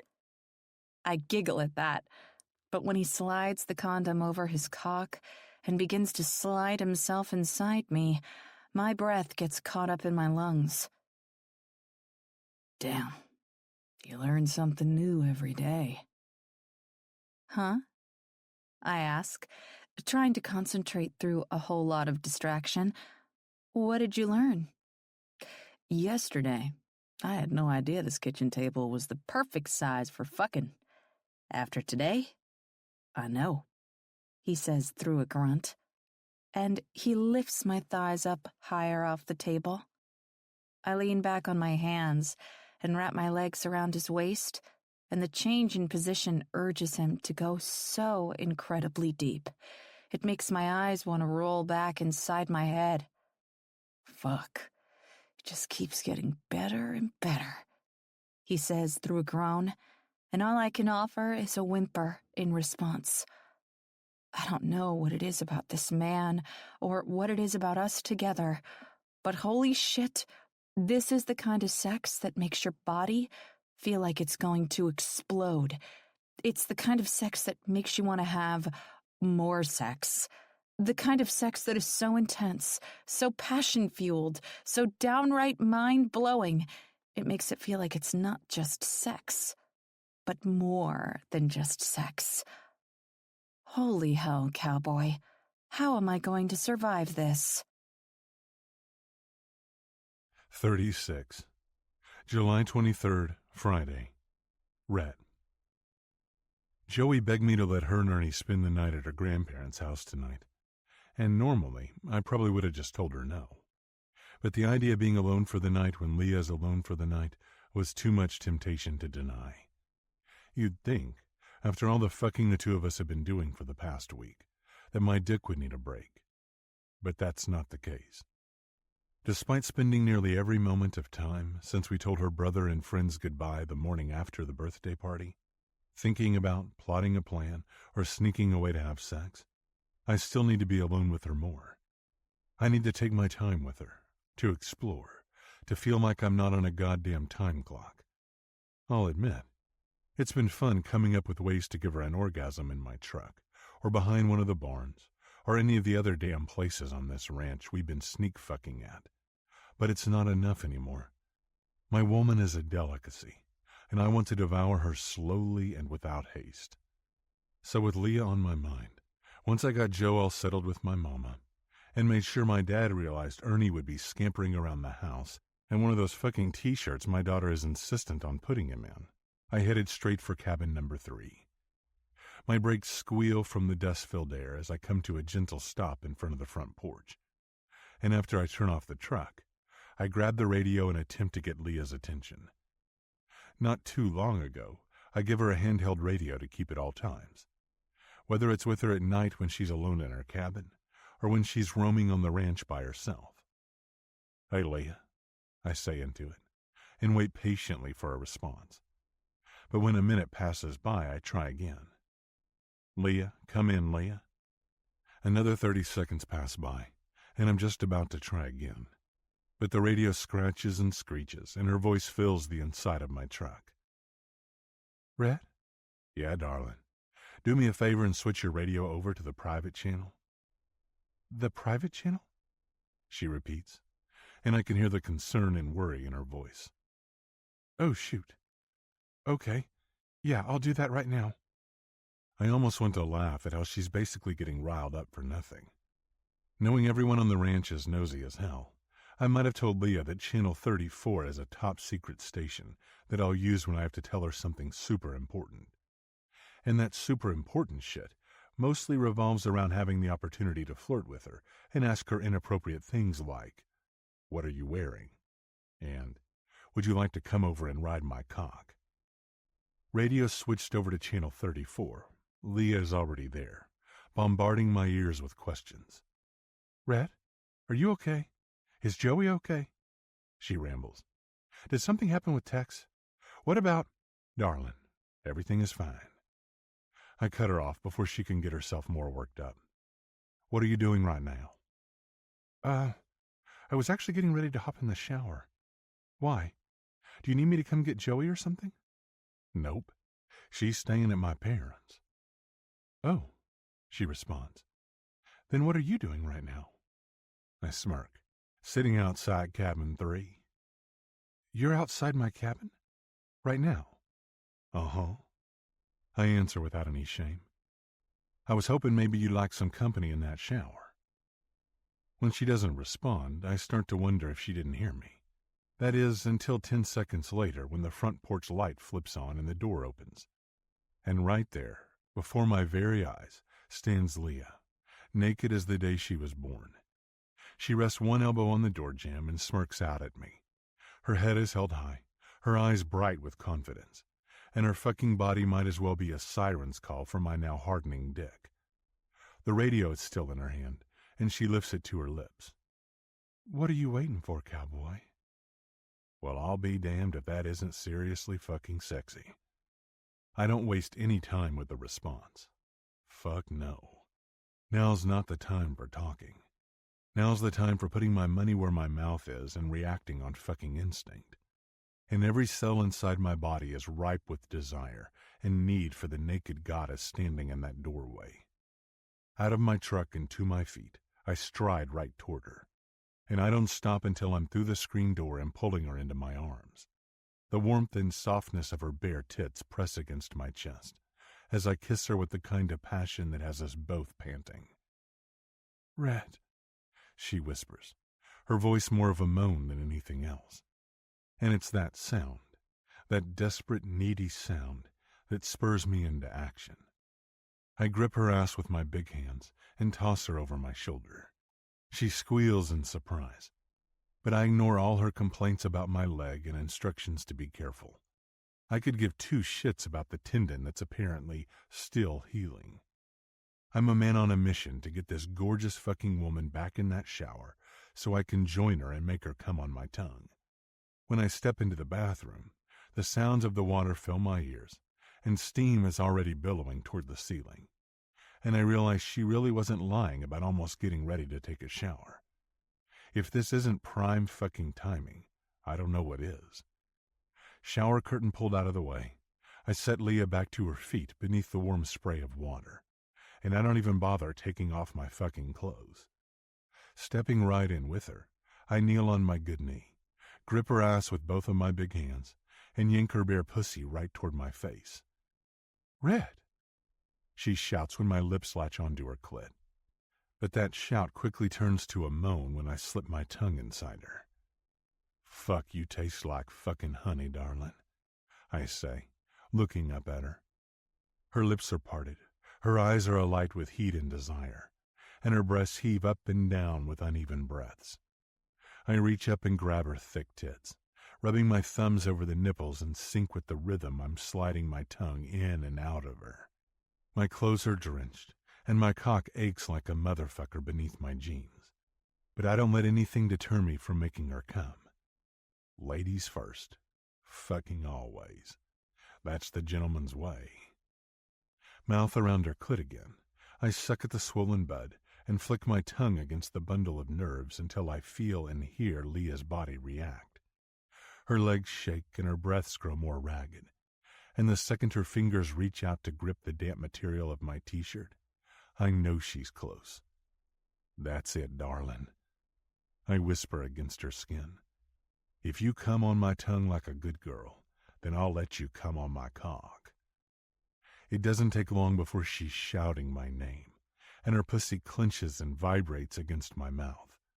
And I don't hesitate to watch her catch fire, to watch the way her orgasm makes her eyes fall closed and her lips part even farther, or the way her breasts push forward and her hips jerk toward my face. I don't miss a single reaction of her body. This has become my favorite fucking thing to see. And thankfully, since I'm the one who gets to make her feel this way, it'll be etched in my memory until the end of time. A sight to see even if I turn up blind. 37. July 30th, Friday. Red. "Come on, darling," I encourage with a hand toward Leah. She looks up at me, her eyes glancing between me and my horse, Sonny. "What do you mean, come on? I can't just jump up. I don't know if you noticed, but I'm not exactly known for athleticism." "What? You mean to tell me you've decided you're a hamster person after all?" "I didn't say that, but this is a new horse. It's not Saunders. We have to start the whole get-to-know-you process over again. She glares and I chuckle. Well, this is my horse, and we've known each other for years. Since I'm going to be the one controlling him, it's all good, darling. All you've got to do is give me your hand, and I'll do the rest of the work. Leah huffs, crosses her arms, and stares out toward the distance. I won't let you fall. Promise. You swear? Swear. I make a little cross over my heart. She uncrosses her arms, huffs out another breath, but doesn't make any move to follow my lead. Just so you know, we're losing daylight, and the surprise I have for you involves the sun. She scrunches up her nose. There's a surprise involved? Sure is. I wink down at her, and it's a good one, too. Her top teeth dig into her bottom lip. And you promise you won't let me fall on my ass? If you fall on your ass, I give you full permission to kick me directly in mine with a pair of those pointy fucking heels you love so much. On a deep inhale and exhale, Leah steps forward and puts her soft hand into mine. Without delay, I pull her up and behind me, carefully instructing her on when to grip a hold of Sunny and when to swing her leg over the saddle. Doubled up like this, she's got to sit behind the saddle on just the pad, with the cantle in between us, but I know Sunny will take care of us both. She lets out a relieved giggle once she's safely in her seat and wraps her arms around my waist. You are so lucky that you didn't drop me, Cowboy, because I already knew the shoes I was going to wear to kick your ass. That spurs a chuckle to pop from my lungs, and when I tap my heel to Sunny's side, he begins a controlled trot away from the barn and toward the dirt path that leads to the back entrance of Dixie National Forest. It's hidden toward the back half of the ranch, but it's actually one of the main reasons the Jameson family even bought this land. Besides the acreage and the location and the view, the proximity to one of the country's hidden and often forgotten gems was the final selling point. The wind brushes across my face as Sunny picks up the pace, and I'm pleasantly surprised when Leah releases one of her arms from my waist, just to hold it up in the wind. Her following laughter is giddy, and it's so fucking sweet. It makes my chest feel like melted butter. Exhilarating, ain't it? I glance over my shoulder to look at her, and she flashes a big, gorgeous smile at me. It's unbelievable, she shouts over the wind. Now I'm starting to understand why you love riding so much. Damn, this feels amazing. This beautiful woman wrapped around me while Sunny leads us toward the sunset. There isn't anything better than this. The adrenaline pumping through my veins, combined with the way it makes my heart kick up into a quick rhythm, reminds me so much of the way I felt when I used to ride broncs. Straight up addictive. But it's a dangerous kind of addictive that isn't satisfied with just one hit. No fucking way. It makes you want to do it more and more and more, until it's all you can think about, all you want, desire, crave, need. Hell, I could do this with Leah every damn evening, and I don't think I'd grow tired of the way it feels to have her this close to me. To hear her laugh and see her smile, all while I'm doing one of my favorite things in life. Riding. A future with her is far too easy to picture, and it takes a Herculean effort not to let my brain wander down that way of thinking. Tonight isn't the night to be having any fucking world-shattering revelations. It's about showing Leah the most beautiful place on the ranch to witness a sunset. It's about watching wonder fill her eyes and happiness spread across her face. It's about seeing her smile and hearing her laugh, and enjoying the carefree woman I've grown to adore with an intensity that makes me feel something I've never felt for a woman. Something I'm not ready to admit to myself. After another mile or so, I guide Sunny past the gates that separate the ranch from the national forest, and it's not long before I can tell Leah is glancing around at the change in scenery behind me. Where are you taking us? I grin over my shoulder. Somewhere with a bit of elevation, and that's going to blow your mind. She snorts, but doesn't say anything else, and I switch my focus to safely getting us to our final stop. The path that leads us there is completely uphill, and a bit rocky and bumpy in areas, but Sunny keeps his composure and manages it without any issues. Once we reach the perfect spot, nestled right in between the pink cliffs, I hop off Sunny and loosely wrap his lead line around a nearby tree.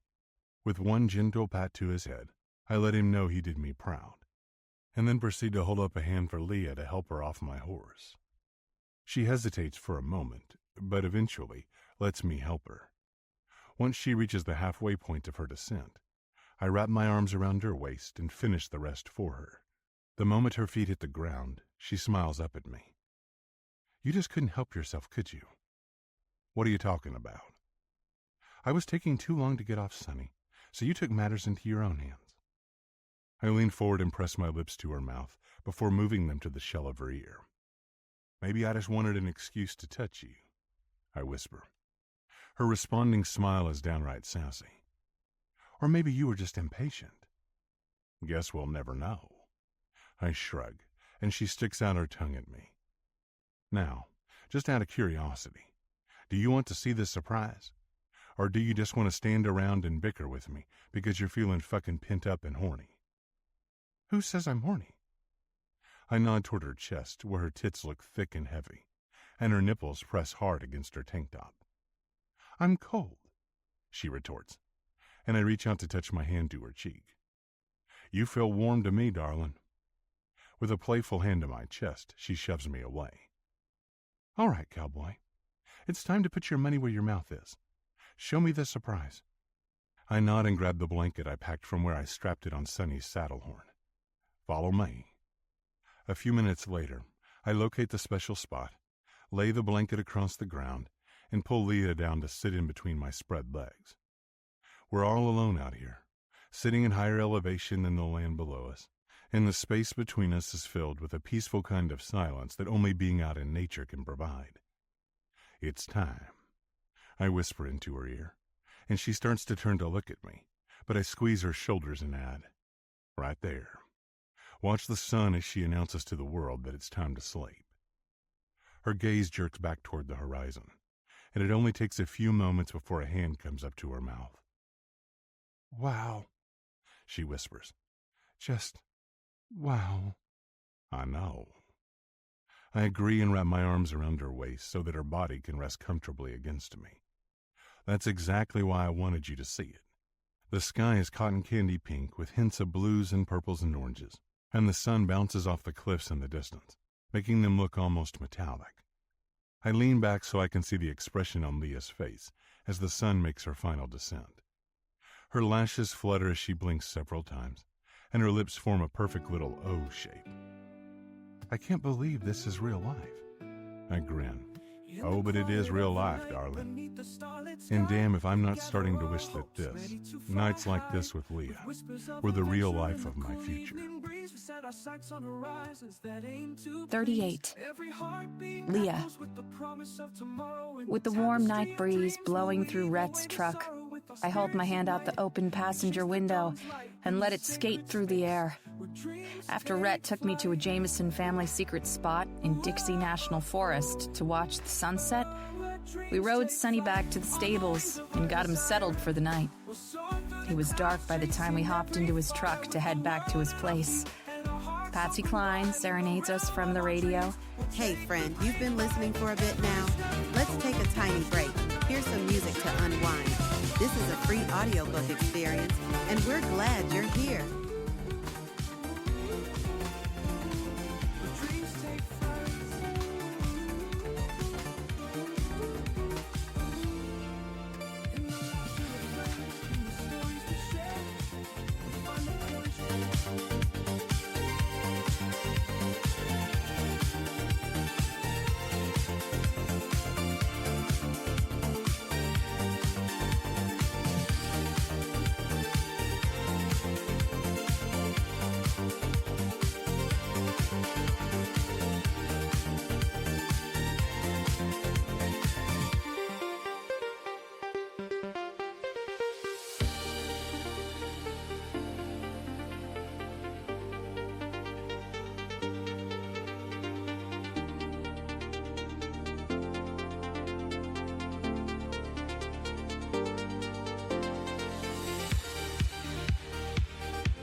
Singing about walking after midnight and the moonlight and searching for her love, and I just feel good, happy even.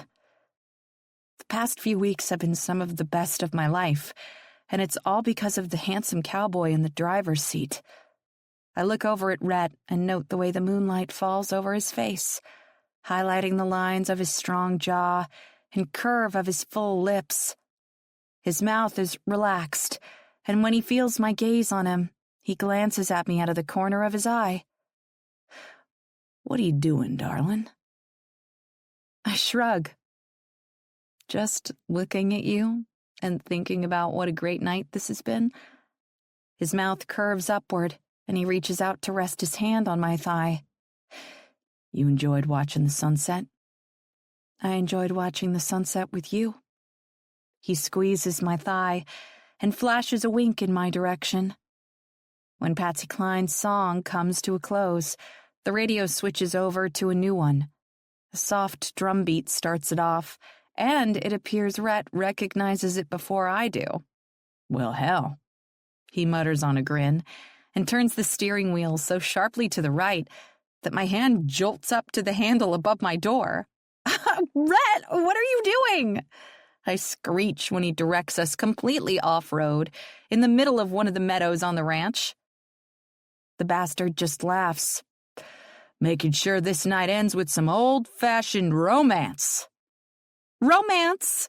I nearly shout when he skids the truck to a stop. "Taking us off-road isn't exactly my idea of romance, you crazy man."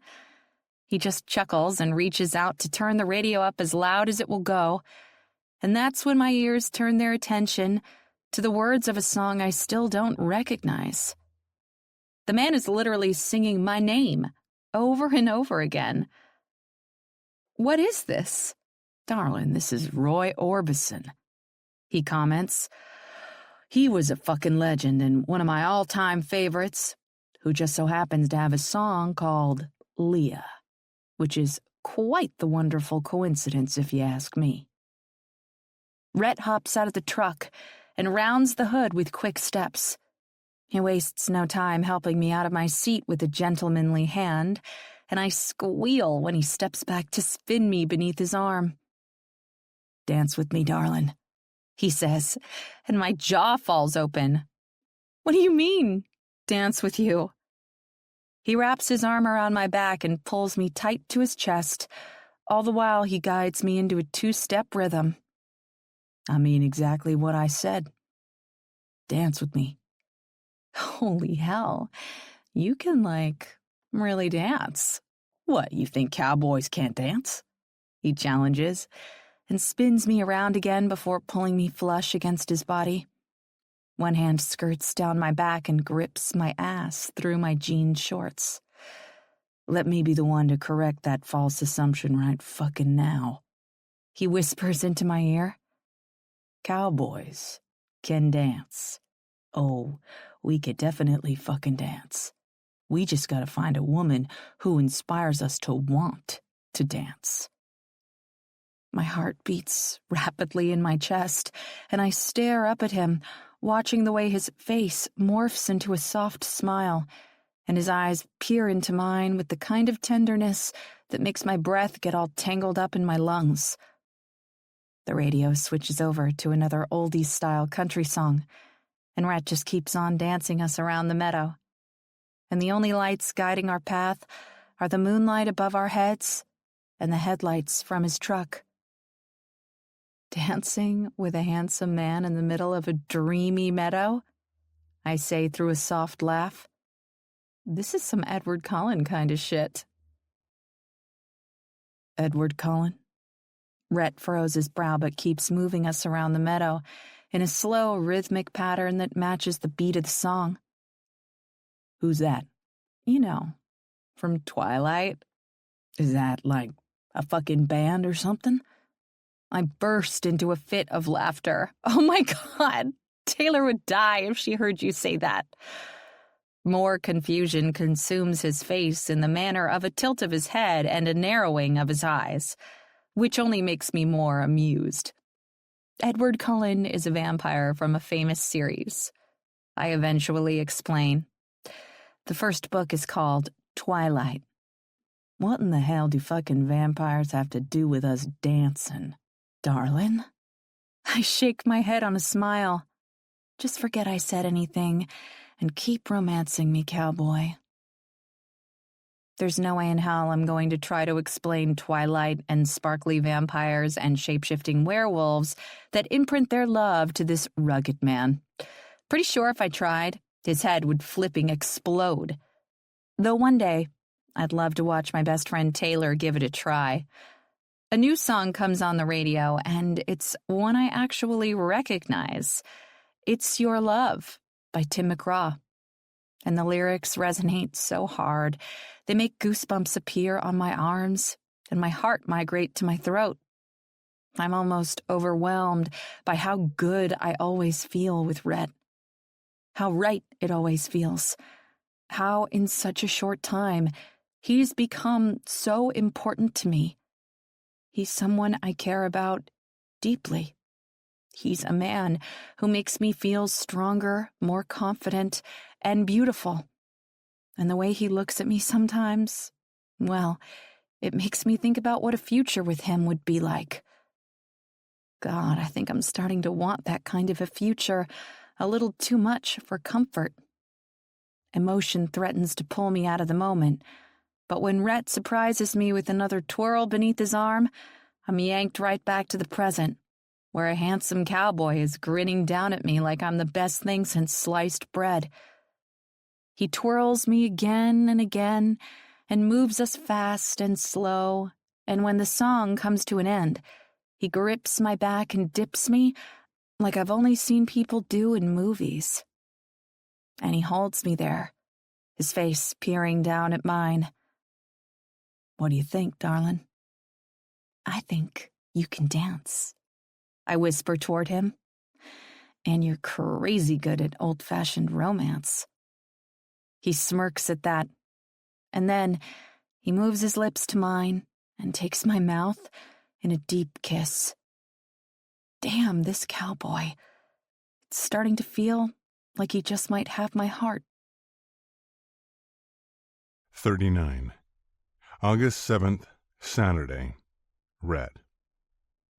Joey jumps down out of my truck, slams the door, and takes off like a shot for a whole tangle of people making their way to the gate of Kanab Arena, the official stop of the professional rodeo circuit this weekend, and just about the last place on earth I want to be.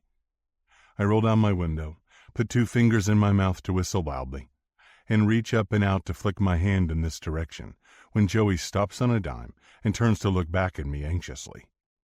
"Get back here," I tell her, just as Leah's jumping out of the truck herself and running toward Joey with some kind of natural-born parental-style panic. If it weren't for the fact that I'm here under complete duress, I might actually find it in me to smile about how sweet my woman is with my girl and how much she cares about her. "Come on, Daddy," Joey whines uncharacteristically, an outburst I know is born of nothing more than excitement. 2 days ago, she heard them talking about the big show rodeo on the radio while we were driving in the truck. Specifically, the new opportunity they were giving young riders to be showcased, live on national television. A brand new open-call mutton-busting event, they said, open to all children between the ages of 4 and 7 who could make the trip to Kanab today and be ready to ride. "I'm going to miss the sign-offs," she huffs, clearly meaning the entry sign-ups that the radio host specified closed at noon. I roll my eyes since we've got at least an hour before then. "Relax, baby. We've got time. Get on back here and get your stuff out of the truck." She sighs dejectedly, but Leah, the mama wolf who's made it to her by now, squeezes her shoulder in consolation. "You can't ride without your gear, can you?" "No," Joey agrees before hedging smartly. "But I can sign up without it." I laugh before grabbing my wallet from the console and hopping down out of the driver's seat to meet my approaching girls. "Come on now," I counsel Joey. "Work smarter, not harder. You know that. We're going to get all our stuff in one go, so we don't have to come back out here for it. And we plan good and well for the drive to take much longer to make sure we made it here in time. I know you're excited, baby, but you don't have to worry. You're going to ride today, I promise." "Okay," she finally agrees dramatically, stepping around me to open the back door to the cab of my truck and pull out her hot pink gear bag. She slings it over her shoulder and raises her eyebrows at me sassily. "Are we all ready now?" I swear, I'm going to be in trouble one day. I scoff and chuck my girl on the chin. Watch the attitude, baby girl. And yes, we're ready. As I'll ever be. Quite frankly, there are people here and memories of a lifestyle that I really don't have any interest in seeing anymore. And there's only one thing, one person who could get me to give up the peace of mind that comes with avoiding it. Josephine Jameson. Seems like maybe there are two people now. I shake off all those annoying thoughts and take Leah's hand with my right and Joey's with my left.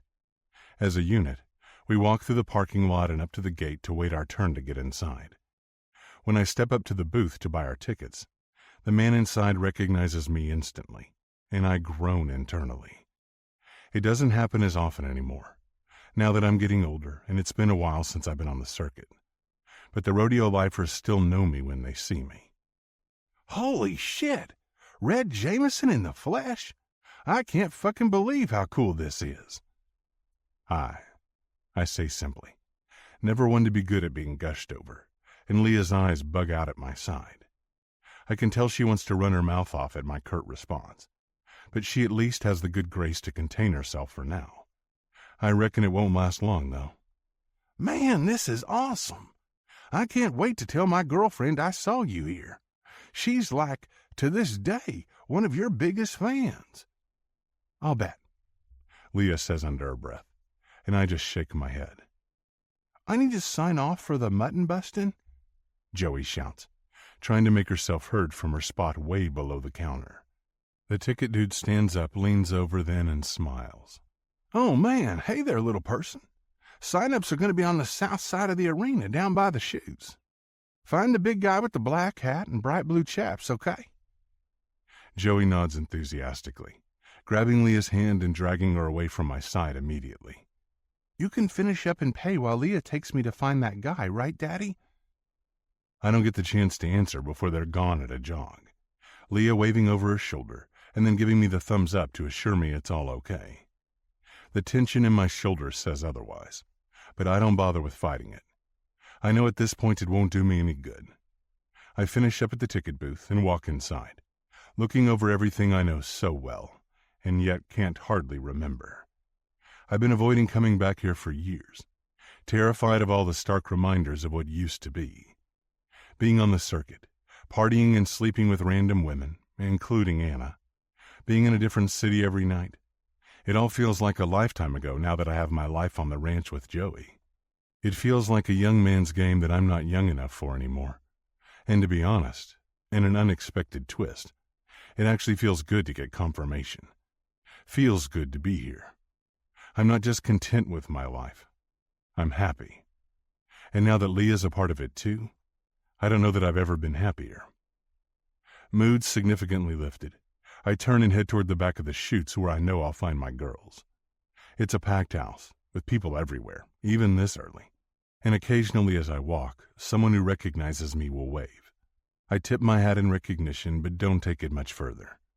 The last thing I want is to get trapped in another loop of enthusiastic small talk.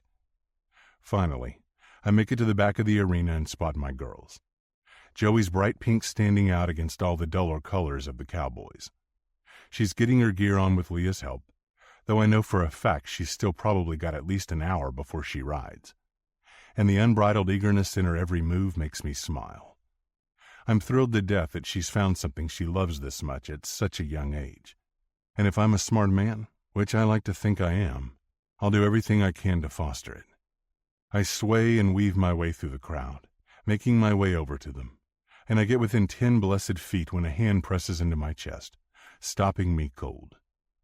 Now I know at least a dozen cowboys and cowgirls I wouldn't mind seeing here, but wouldn't you know, it's the one and only one I'd do anything to avoid. "Red Jameson," Anna says, a coy lilt to her voice. "At an actual rodeo in the flesh. I about near thought I'd die before I saw the day you came back here." There are a million things I could say, and just as many comebacks I could make. But the truth is, none of them seem to matter at all anymore. For my purposes, the less I deal with Anna Morrow, the better. But I'm not going to waste any more energy on my anger either. I feel like I can finally let it all go. I don't want her to come around. She made her choice, a fucking dumb choice. But Joey is better off without her anyway. It's a shame Anna's missing out on our daughter, but that's her choice, not mine. Hi, Anna. Hi, Anna, she taunts back. Is that really all you have to say to me? I consider it briefly, and then I shrug. You know what? Yeah, it is. For the first time ever in all the years she's been toying with me, concern flashes across her face. And I swear, it pains me to admit it, but Chase Walker was damn right. All Anna's ever wanted is the attention, even if it came with a raging pot of anger from me. I hope you have a good life, Anna. I really do. Because I've got one I never could have ever dreamed of. And you and me, all this drama, it's done. With a smile and a wave, I step around the woman who, for years, plagued my thoughts with all the could-have-beens she never made. And I walk toward the two who make everything in the future look bright. Joey and I, we're doing just fine, have been for years. And now with Leah in our lives, I can say with confidence that we're not doing just fine anymore. We're doing great. 40. August 10th, Tuesday. Leah. Arms filled with 2 bags of groceries, I walk out of the small mom-and-pop grocery store in Kanab and head toward the truck. Tonight I promised Red I'd make him my famous fettuccine Alfredo, and in return he promised me a quiet night with just the 2 of us. He also promised that he'd bring the dessert. Though he didn't refer to chocolate cake or ice cream or pie. His exact words were, "You make dinner, darlin', and my tongue will make sure that sweet pussy of yours gets one hell of a dessert." That cowboy of mine might be a true gentleman at heart, but damn, he's got a talent for dirty talk. Needless to say, I had no qualms with running into town this afternoon to get everything I needed to make homemade pasta. As I close the distance to the truck, I feel a vibration against my side, and I stop in the middle of the parking lot, glancing around the mostly empty space. When I feel that same sensation a second and a third time, it dawns on me. My phone. I almost laugh at the absurdity. Quickly, I juggle my bags into one arm and pull my cell out of my purse and look at the screen to see incoming call Frank Kaminsky. Shoot, my freaking boss is calling me. The boss that, for the last few weeks, I've pretty much forgotten all about. Hell, the last time I talked to him was right after Tex had his heart attack. I fumble with the phone in my hands until I can steady it enough to hit accept. Hello? Well, I'll be damned. Frank's voice fills my ear. I've been trying to get a hold of you for 2 days now. Sorry about that. I grimace and hold the phone to my ear with my shoulder. Cell service on the ranch isn't. I'm just messing with you, Leah, he says. I know that bastard Tex is too cheap to get good cell connection out there, but I also know he prefers it that way. The man has never been much for modernizing shit. Speaking of the old bastard, how's he doing? He's actually doing really well, I answer, and finish the short walk to the truck. I take it you've been keeping an eye on him since the heart attack? Yep, I answer. Doing my best to keep these Jameson men healthy. Jameson men are a special kind of breed of stubborn. I laugh. That they are. And how's your actual patient doing? Really good, actually. Brace is off and he's full weight bearing, pretty much back to all of his normal cowboy rancher activities. It's safe to say his leg has made a full and healthy recovery. Good to hear, he comments. Sounds like everything is on track as we planned. Yes. Then I'd say we'll be on schedule for you to head back home on the 16th. The 16th? I question with wide eyes, and when I realize it's already the 10th, my heart seizes up in discomfort. Yep, he answers. I'll send a plane out there for you, and then you could get back to your actual job here at the Slammers. The team is looking forward to having you back. I don't even know what to say to that. I mean, that's so soon. And it's like I've gotten so used to living out here that I lost sight of my reality. I'm not a permanent fixture on the ranch. I was only hired for 8 weeks. And, well, that 8 weeks is almost up. I drop my bags beside the truck and just stand there, staring at myself in the reflection of the driver's side window. Where did the time go? Leah? Frank's voice startles me. You still there? Yeah. Yes, I'm still here. Sorry. I put a hand to my forehead and shut my eyes. So, you're gonna send a plane out for me on the 16th? Yep, he responds. See you in 6 days. Can't wait to have you back. A second later, the line clicks off, and I'm left standing in the middle of the parking lot, trying to wrap my head around it all. In less than a week, I'll have to leave the ranch. Leave Joey and Jenny and Tex and all of the staff and ranch hands I've come to call friends. I'll have to leave Rhett. This man, in a matter of 2 months, has flipped my world upside down, and now I don't know what's supposed to happen when it's time for me to say goodbye. 41. August 10th, Tuesday. Red. All right, Cowboy. Leah announces as she carries 2 plates filled with homemade pasta over to the small kitchen table in her cabin. I hope you brought your appetite because dinner's ready. The table is all set with cutlery and napkins, and she's even created some ambiance with a flowery tablecloth and candlelight in the center. Darling, you've outdone yourself, I tell her, and the moment she sets our plates down, I grab her by the waist, spin her around, and pull her into my arms. Thanks for preparing all this. You're welcome. She grins up at me, and I can't deny I might have been extra motivated when you told me you'd be bringing the dessert. I reach down and squeeze her ass. Oh, and you have no idea what's coming. She giggles, and I use that time to steal a sweet kiss.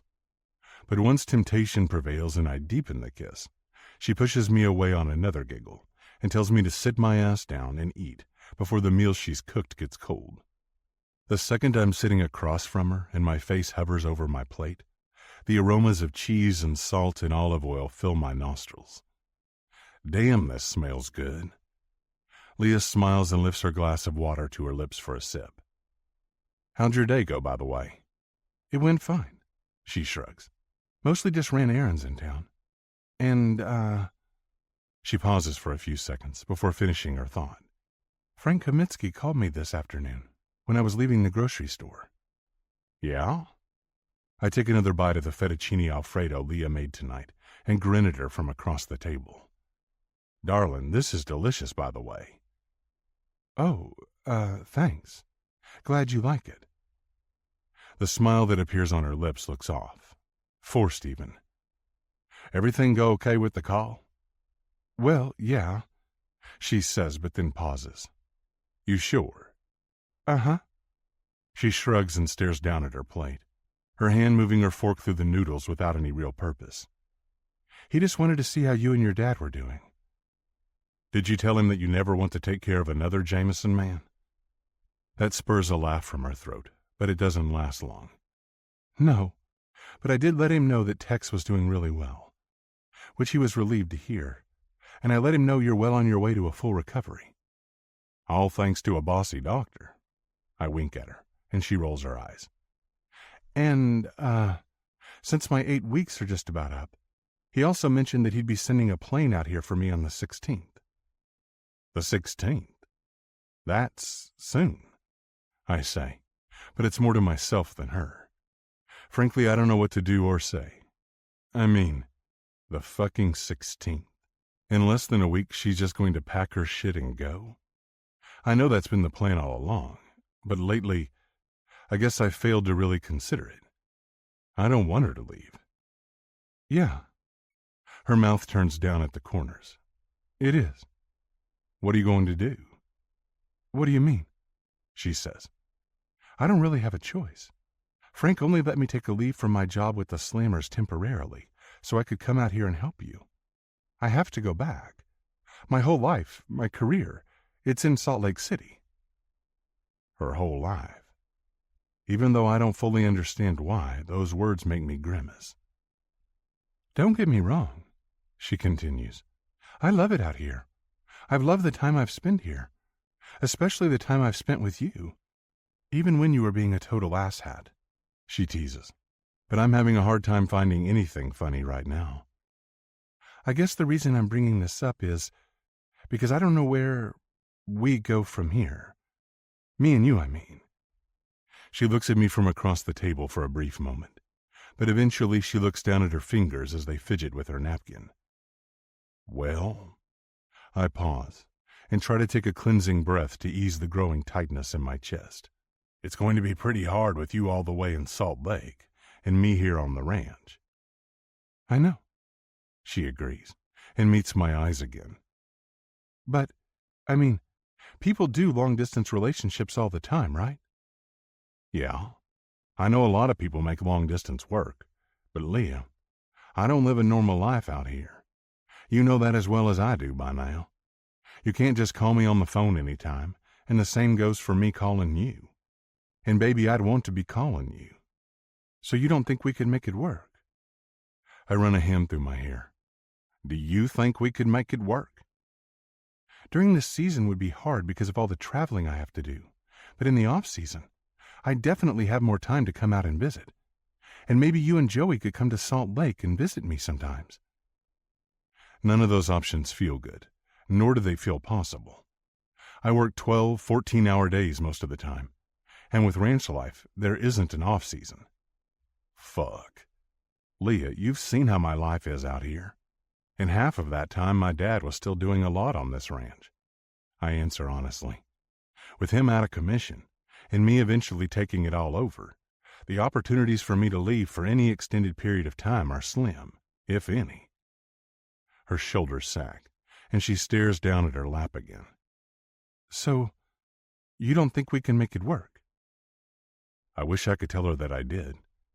I wish I could tell her a lot of fucking things, all of which would make her and me feel better about this. But I got nothing. She's leaving, and all of my responsibilities, the ranch, my daughter, they're here. Son of a bitch. I take it that's a no, then, she mutters, and her lip trembles with emotion. You don't think we can make it work? All I can do is shake my head. I've never been one to sugarcoat shit, and I sure as hell can't risk sugarcoating shit when I have a little girl whose stability relies on me. It's going to be hard enough on Joey when Leah isn't here anymore. Hell, I don't think I fully realize the consequences of that. But I can't imagine prolonging Joey's pain with false hope that she'll still get to see Leah sometimes. This is a lose-lose situation all a fucking round. The selfish part of me wants to tell Leah to stay. But how can I ask that of her when she just told me that her whole life is in Salt Lake City? Her career is important to her. She's already made that very clear to me. And I refuse to be the man who asks a woman to give up on her dreams. Hell, we still haven't given this, whatever it is that's happening between us, an actual title. None of it makes sense. But that doesn't explain this sense of impending doom that sits inside my chest like a fucking rock. Well, I guess that settles it then, huh? She retorts, and I don't miss the way her voice vibrates with anger. You say we can't make it work, so that's that. Leah, that's not. It's fine, Rhett. She cuts me off and stands up from her chair abruptly. Plate in hand, she takes it over to the trash can and scrapes a full helping of pasta into the bin. You're mad at me, I state, and she whips around to glare at me. I'm not mad, she refutes, even though everything about her current defiant stance says the opposite. Why would I be mad? If you don't think we can make it work, or it's not worth trying to make it work, then that's fine. I mean, it's not like we've professed our love to each other, right? If anything, this is like a summer fling, you know? No big deal. A summer fucking fling. No big deal. Obviously, the pain I'm currently feeling is one-sided, because I certainly haven't looked at us as a summer fling. Fuck. I was more than a little tempted to ask her to stay, but felt like that was a real bastard move to ask her to give up her career to stay here with me on the ranch. Apparently, all these feelings, All this fucking discomfort over the idea of her not being here anymore is for naught. Because we're a summer fucking fling. We're no big deal. A fun fucking memory we can reminisce on when we're old and gray. That's right, darling. I comment on a harsh laugh and stand up from my chair. There's nothing to get worked up over, because it's all no big deal. She just stares back at me, mouth gaped open wide enough to catch flies. And you know what? Why wait until the 16th, you know? Let's just cut our losses now, I say, and grab my plate off the table and walk it over to the kitchen sink. It's been real fucking fun, darling. Thanks for all the fucking fun this summer, I say, and slide my hands into the pockets of my jeans. Have a safe trip back to Salt Lake. With a quick kiss to her forehead, I walk out of her cabin and out of her life without another word. A summer fucking fling. Who would have thought something that's no big deal would hurt this goddamn bad? 42. August 11th, Wednesday, Rhett. I slept like shit last night. All damn night I tossed and turned over that horrible conversation with Leah.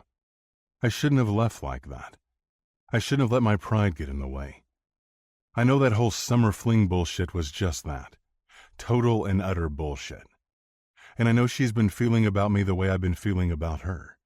We've shared too much, experienced too many things together, for me not to see that we're both deep in our feelings over each other. Deep down, I want to try to find a way to make this work between us. I still don't know what that would entail, or if it's even possible, but I'm willing to try. All morning, I've been wondering if she'd show up at the stalls to help with the horses, or if I'd see her at the chicken coop after lunch. But when she went MIA on the ranch, I told Tilly to take over for me in Barn 3 so I could make this shit right. I pull up to her cabin to find the screen door wide open and the truck my dad loaned her nowhere to be found. That's odd. Out of my truck and up to the house, the moment I step inside, I'm shocked to see Francine, one of the ladies on our cleaning crew, walking out of Leah's bedroom with her arms full of bedding. "Oh my goodness," she shouts and jumps back a step. "You scared the shit out of me, Red." Sorry about that. I apologize and run a hand through my hair. What are you doing here exactly? What do you mean? She starts to shove the bedding into one of her laundry sacks.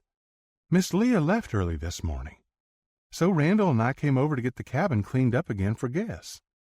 He just left about 10 minutes ago to grab some Clorox wipes and toilet paper from the lodge. What? Leah fucking left? This morning? When I just keep standing there, staring at Francine, she tilts her head to the side in confusion. Did you need something, honey? I shake my head, but it's all I can do. The ability to speak disappeared the second Francine told me that Leah left. No goodbye, no nothing. She just hauled ass out of here like a criminal in the middle of the night. My shock turns to anger, and I clench my fists at my sides to try to temper the intensity that rushes through my veins. Leah fucking left without telling me. And she even left without saying goodbye to Joey. My daughter is going to be fucking heartbroken over this. Yeah, well, that makes two of you. I shake my head, turning on my heel to get the fuck out of cabin 3 and all the memories of Leah it contains. But Francine's voice stops me before I can make it inside my truck. Red, honey, wait!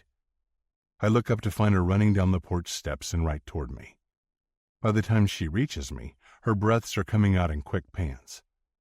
Oh boy, I'm out of shape. She half laughs, half wheezes. These were left on the nightstand for you and Joe. 2 envelopes are placed in my hand. I glance down to see my name and Joey's name written across the front in Leah's familiar scrawl. She left me a fucking letter? To say what? Thanks for the fun? I turn on my heel again and open the driver's side door. But when I glance over my shoulder and realize Francine is still standing there, utterly perplexed by my silent reaction, I offer a polite nod. Thanks, Francine. See you later. She smiles and waves, and I can't even find the strength to force my lips to do anything but stay in a firm line. My jaw clenches as I start the engine, and without hesitation, I take those 2 envelopes from Leah Levy and shove them both in the center console of my truck and let the lid slam shut. If she was too much of a fucking coward to say goodbye to Joey and me in person, then I'm going to be too much of a prideful son of a bitch to read whatever bullshit she probably wrote down. And to think I thought we'd actually been on the same page, that she'd been feeling about me the way I was feeling about her. It's almost like she pulled a fucking Anna and just walked right out of Joey's and my life without saying goodbye, without a single fucking thought of how it would make us feel. Maybe Leah isn't the woman I once thought she was. Maybe she's just like everyone else. Selfish as fuck and not worth my time. 43. Leah. Lenny said you wanted to talk to me. I greet as I step inside Frank Kaminsky's office at the Slammers' main headquarters in downtown Salt Lake. He grins at me from behind his fancy desk. Come on in, Dr. Levy. It's good to see ya. How are you doing? Was the flight in this morning okay? Seeing as this is my boss, normally I'd feel pressure to keep my thoughts to myself. But with the way this day has gone since I got out of bed this morning, I don't feel like beating around the bush. Frankly, I don't feel like doing much of anything but keep trying to get a hold of Rhett. Well, to be honest, I've been better. I answer honestly. Getting woken up at 5 in the morning to head back to Salt Lake several days early wasn't the best way to start the day. I apologize for the last-minute change, but Dr. Hall had to take a short leave of absence late yesterday to handle some personal medical issues, and we needed to make sure we had a doctor on the court because, as you know, the guys are in the middle of their most grueling part of preseason training.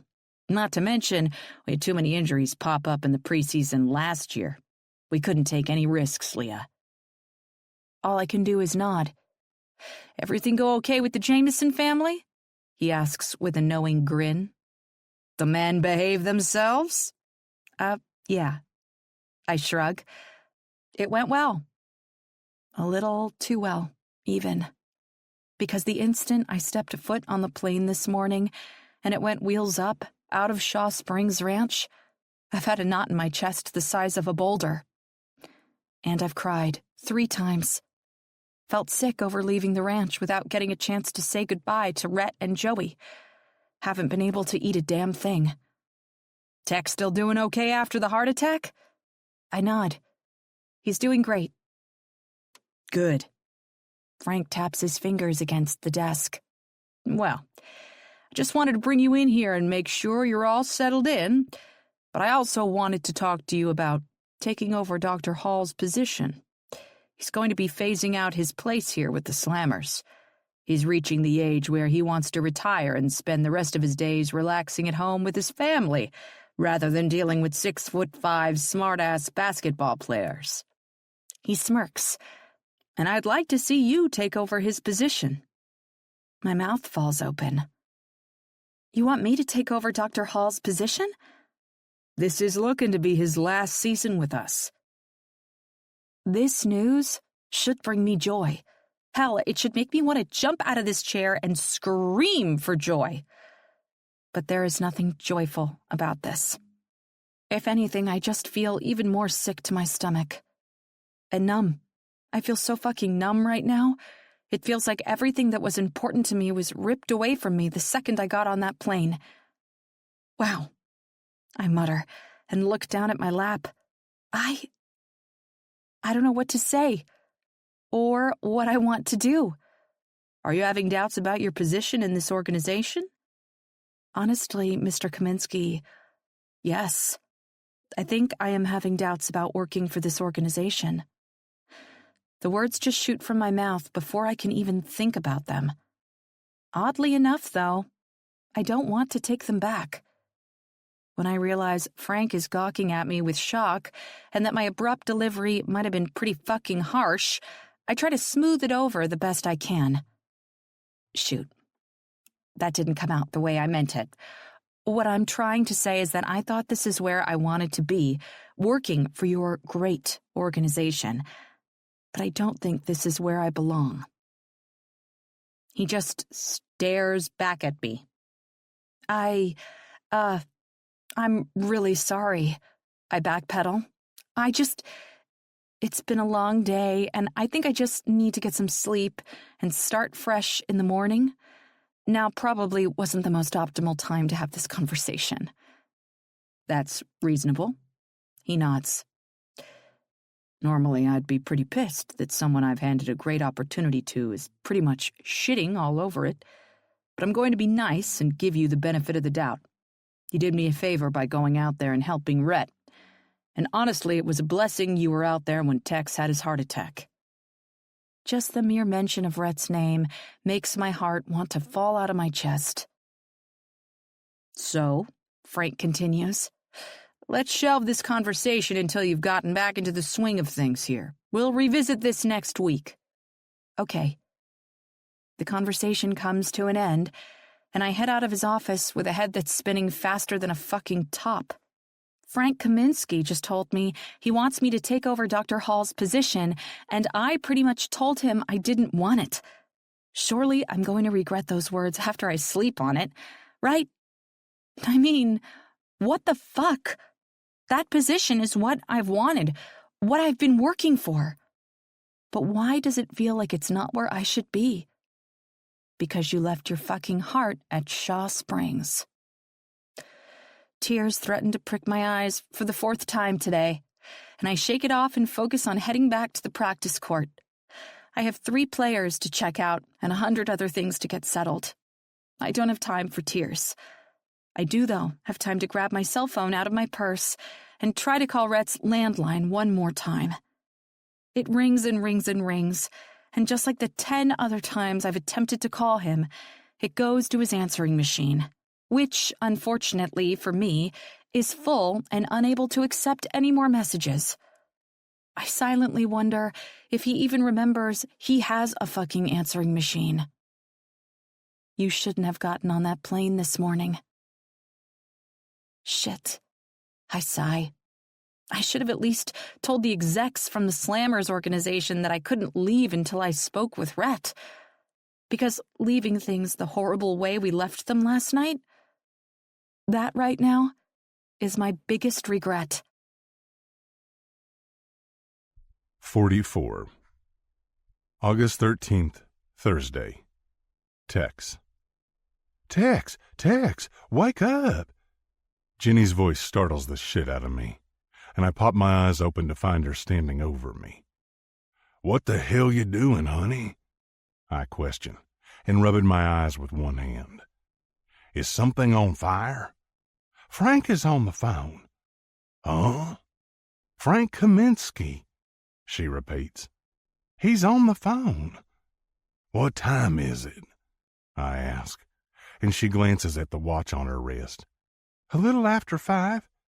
Hell, I fell asleep in the recliner again, didn't I?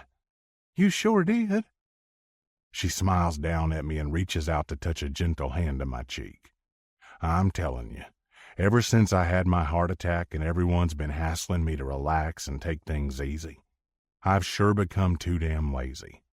Like clockwork, I just up and fall asleep in the middle of the damn day. You'd think all this healthy eating and medication keeping my heart in check would give me more energy. But fuck, it's like I've turned into a fucking cat. Getting old is a real bitch, I mutter, and my wife flashes an amused smile at me as she walks back into the kitchen. With a grunt, I ease my body out of the recliner. My hips pop and my knees crack with my first moves, but eventually, I'm on my feet and heading into my office. My rotary phone is sitting off the hook, and I grab it and put it to my ear. You there, Frank? I'm here, he answers. Though I thought maybe Jenny'd forgotten about me. I chuckle. No, she had to wake my lazy ass up from a nap. A nap? He asks, surprise in his voice. Tex Jameson takes fucking naps now?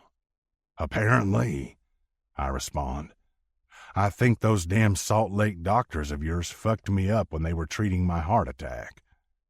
You feeling good, though? Yeah, I'm feeling and doing good. Glad to hear. Was real worried about you.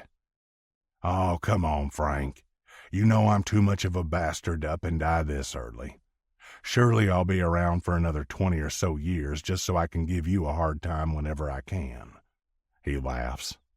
"Well, speaking of doctors, that's actually why I'm calling." "Yeah?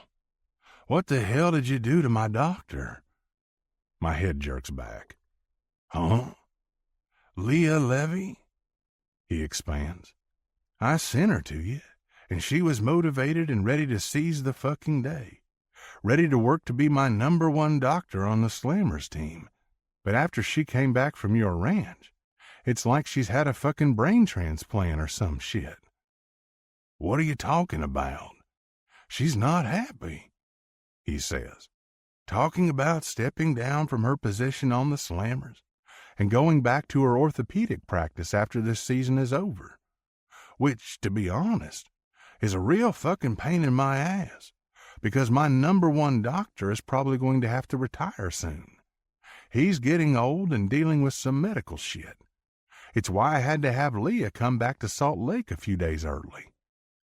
"Well, shit." "What do you mean, well, shit? Did something happen out there?" "Pretty sure a lot happened out here, Frank," I answer honestly. "But none of that shit is my business to tell." "You can't be fucking serious." "Don't ask me, Frank. I'm not telling." "Son of a bitch." "Yeah, son of a bitch is right. Pretty sure I gotta do some investigating to figure out what happened. Careful investigating, though. Not pushy, not prying, but enough to get an idea of what went down between Red and Leah. Hey, Frank, I gotta go." "Of course you do." I chuckle. "See you around, bud." The instant I hang up the phone, I walk into the bedroom, open the drawer of my nightstand, and pull out a little black box that Jenny made me get out of the lodge safe about a month ago. Well, I'll be damned. I think my Jenny was right. And now it's making sense why Tiny's been saying Rhett's been a real asshole the past 2 days. Pretty sure my son is in love. "Jenny," I call out from the bedroom, "you heard from Rhett today?" "Yeah," she shouts back. "He's gonna drop Joe off in about an hour before he has to go do something over in one of the pastures." Looks like I have a little time to figure out how in the hell I'm gonna broach this subject without pissing off my son. The instant Rhett steps through my door, the facts are written all over his goddamn face. Pain, misery, fucking heartbreak. Shit. Once I say a quick hello to my Joey, I revert my focus to Red. "You got a minute, son?" He nods. "I can give you about 5 minutes." "Perfect." He follows my lead into the office, and the second we're both in there, I gently shut the door. He furrows his brow, and I try my best to go at this with the kind of finesse my Jenny is skilled at employing. "Have you talked to Leah since she went back to Salt Lake?" His jaw clenches. "Nope." "Yep. Now it's making fucking sense why he's being such a grouch to Tiny and the rest of the ranch staff. I'm real tempted to tell him just that, but I bite my tongue and keep my restraint. The restraint I told him I wanted to have when I was in the hospital.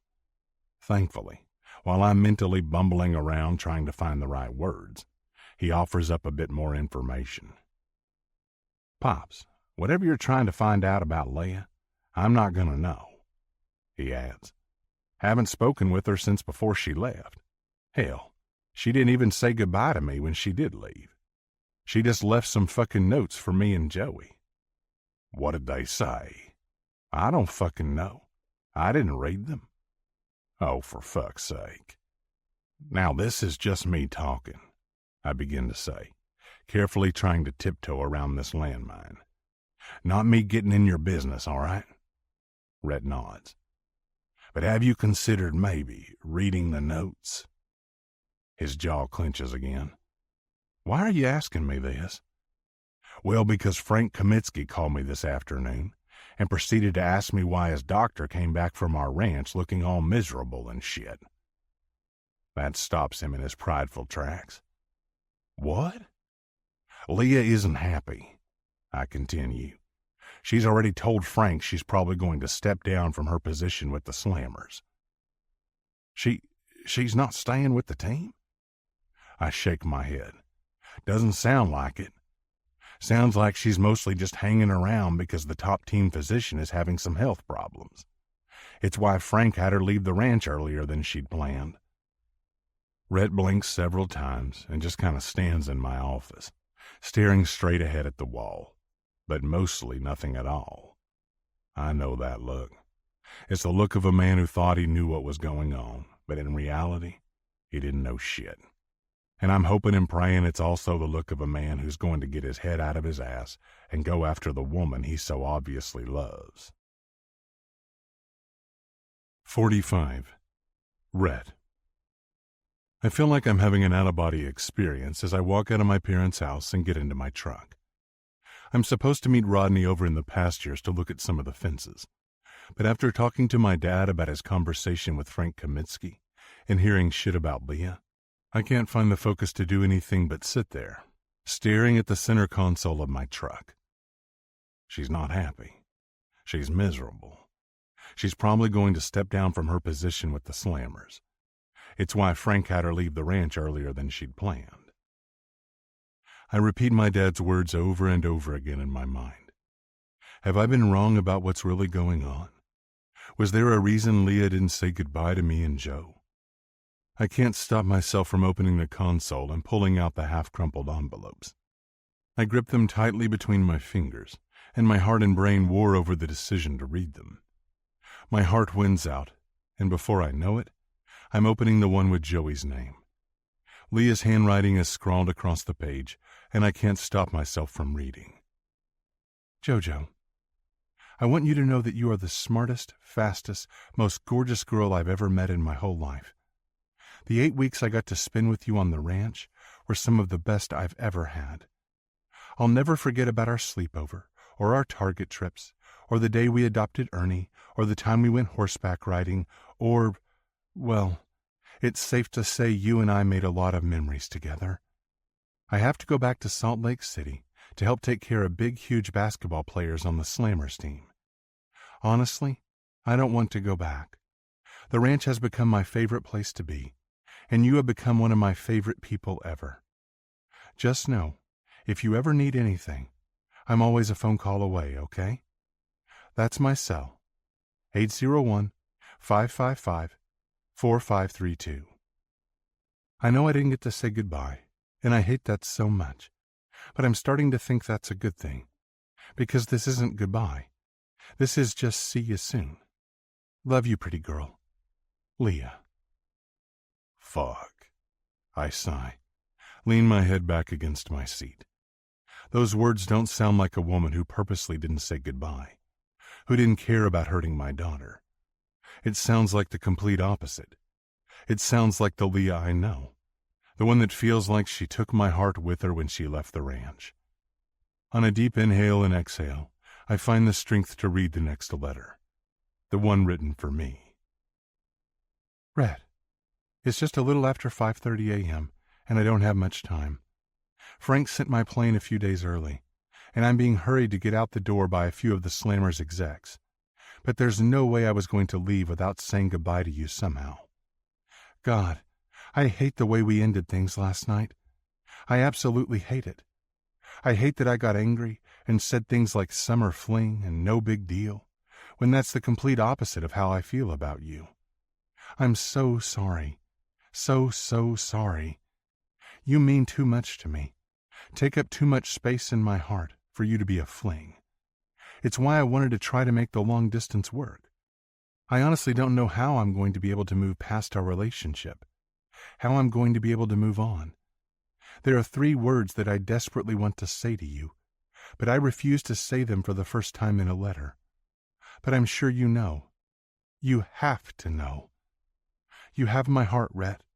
You've quite literally changed my life. And this ranch, well, I've never had a place, not even as a little girl, that's felt like home as much as being here with you and Joey does. I hate that we're leaving things this way. And I really hope you'll call me, because there is so much more I want to say. But I guess The most important thing of all is, all you have to do is ask me to stay. Love, Leah. I stare down at the paper in my hand. A million things are running through my mind. My dad's words, Leah's words, the way I feel about her. She should have never fucking left. She should still be here. With me, with Joey, at the ranch. This place feels like her home because it is her home. She belongs here with us. I don't have to think twice about my next move. Out of the truck, I stride right back into my parents' house and find my dad sitting in his recliner. I need a plane. Right now? He asks, but that's all he asks. Tonight or tomorrow. I've got something to get ready, but after I'm done, I want to leave as soon as possible. If you can't get it by tomorrow morning, I'll drive. Getting to his feet, he strides into his home office, and I follow right behind him. Within a minute, he's on the phone and making calls. And 5 minutes after that, he's chartered a plane to come to the ranch by tomorrow morning. 9 a.m., he updates. It's the earliest I could get. Will that work? Of course that'll work, I say, and let out a relieved breath from my lungs. The earliest I would have gotten there without getting Joey out of bed before the sun to drive would have been noon. This should buy me a couple hours. It's quite possible you just saved my ass. Yeah? My old man knows me so fucking well that he already knows what's going on without me telling him a single word, or him asking a single question. And time again, he proves to always have my back. If this isn't what makes family so great, I don't know what does. Yeah, I answer, and walk straight over to him to lean down and wrap him up in a big hug. Love you, old man. Love you too, son, he says, and pats a hearty hand on my back. Now, I think it's safe to say you better get on out of here and get ready to head to Salt Lake in the morning. Damn straight. I grin and step back. I don't know what is going to happen, but I'm going to try like hell to make sure I come back to this ranch with Leah. His smile damn near lights up the whole room. So I guess it was a good thing I hired that doctor to babysit you all along. I narrow my eyes at him, but I also laugh. Too soon? Even if I manage to get her back here where she belongs, then by all means, I give you free rein to make as many jokes as you want. He chuckles at that. Ornery bastard. My dad just grins, but then he furrows his brow. So, not trying to be nosy or pushy, but are you planning on asking her to marry you? That question should probably be insane. And up until this very moment, I hadn't really thought about what I was going to say or do. I just knew I needed to go to her. But subconsciously, I think I knew that's what I was going to do all along. Of course I want to ask her to marry me. I want to spend the rest of my life with the woman I love. You know what? I eventually answer. Yeah, that's exactly what I'm going to do. Wait right here a minute. He holds up one finger and walks out of the office. And a minute or two later, he's stepping back inside with a little black box in his hands. He pops it open and reveals a ring that's been in our family for many, many years. It was my grandmother's ring, and before that, it was her mother's ring, and before that, it was her mother's ring. About a month ago, your mama told me to get this ring out of the safe in the lodge and put it in our bedroom. And honestly, I thought she might have gone nuts. He comments. But hell, if that woman doesn't always know every fucking thing. What? My jaw damn near hits my boots. She knew? He nods. She fucking knew. I take the ring box out of my dad's hand and stare down at it. That girl belongs at this ranch, he says, his voice quiet. She's the one for you. I knew it after we got back from the hospital. She's strong and smart, and she knows how to handle you when you're being a real prick. I laugh. And she's soft and kind and treats Joey like one of her own. I nod at that.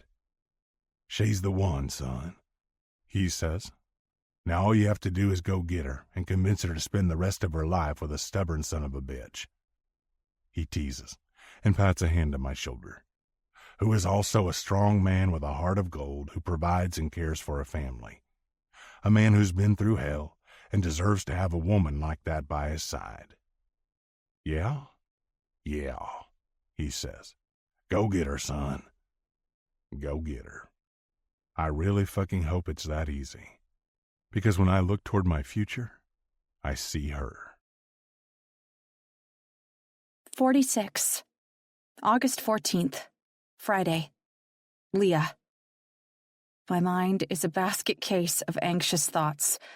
I can't stop thinking about Rhett or Joey or what's going on back at the ranch. I can't stop wondering if he's read my letters. I can't stop regretting leaving the ranch the way I did. And I certainly can't stop wishing I could turn back time and do it all differently. On a deep inhale and exhale, I force my mind to focus on finishing up wrapping Kevin Bird's ankle so he can get back to practice. "You okay, Doc?" he asks, his curious eyes looking down at me as I add an ace wrap over the blue medical tape. "Yep." "You sure?" he questions. "Because you look like something's bothering you." The fact that I look so bad that a big-ass professional basketball player who's currently busy with rigorous training notices tells me all I need to know about my current state.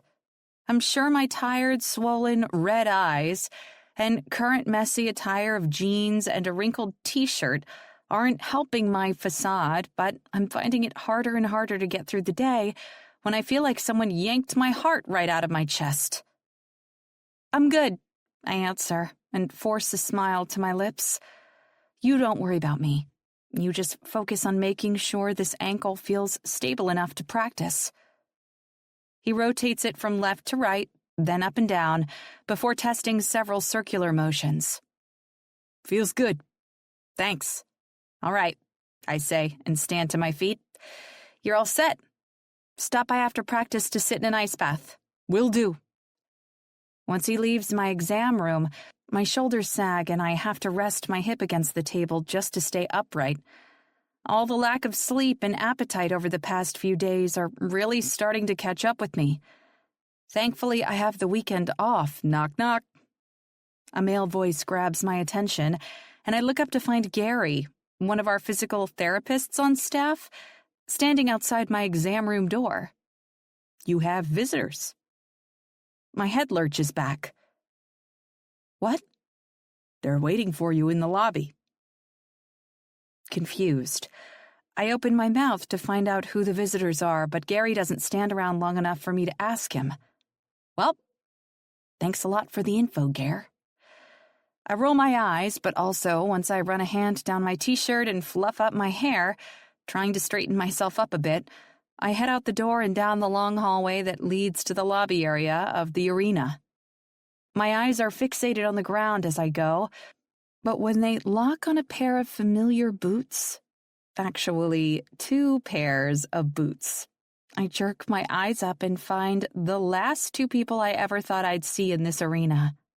Standing there, holding a sign with neon pink glitter proclaiming my name and a brand new pair of sparkly cowgirl boots, are the 2 most important people I've ever met. "Rhett? Joey?" I question, and I feel like bursting into tears over the sight of them. For the past 3 days, I've been trying to get a hold of Rhett without any luck. Even when I managed to get a hold of Tex this morning before I headed to the stadium, he told me Rhett was busy with some chores on the ranch and he'd try to get him to call me back. Frankly, I was starting to think that maybe Rhett was really and truly done with me. Like, even though I'd poured my heart out to him in a rushed letter before I left the ranch, he didn't want to make it work between us. What are you doing here?" I ask, looking directly at Rhett. "Well, there's a new job opening," he says matter-of-factly. "At the ranch. We're looking for a full-time doctor to stay out there." I snap my head back in surprise. "You came here to offer me a job?" "Yeah." He smirks, and it's like he doesn't realize that the past 3 days have been absolute hell. He's acting like we didn't leave things with him storming out of my cabin and me carelessly tossing out words I didn't mean.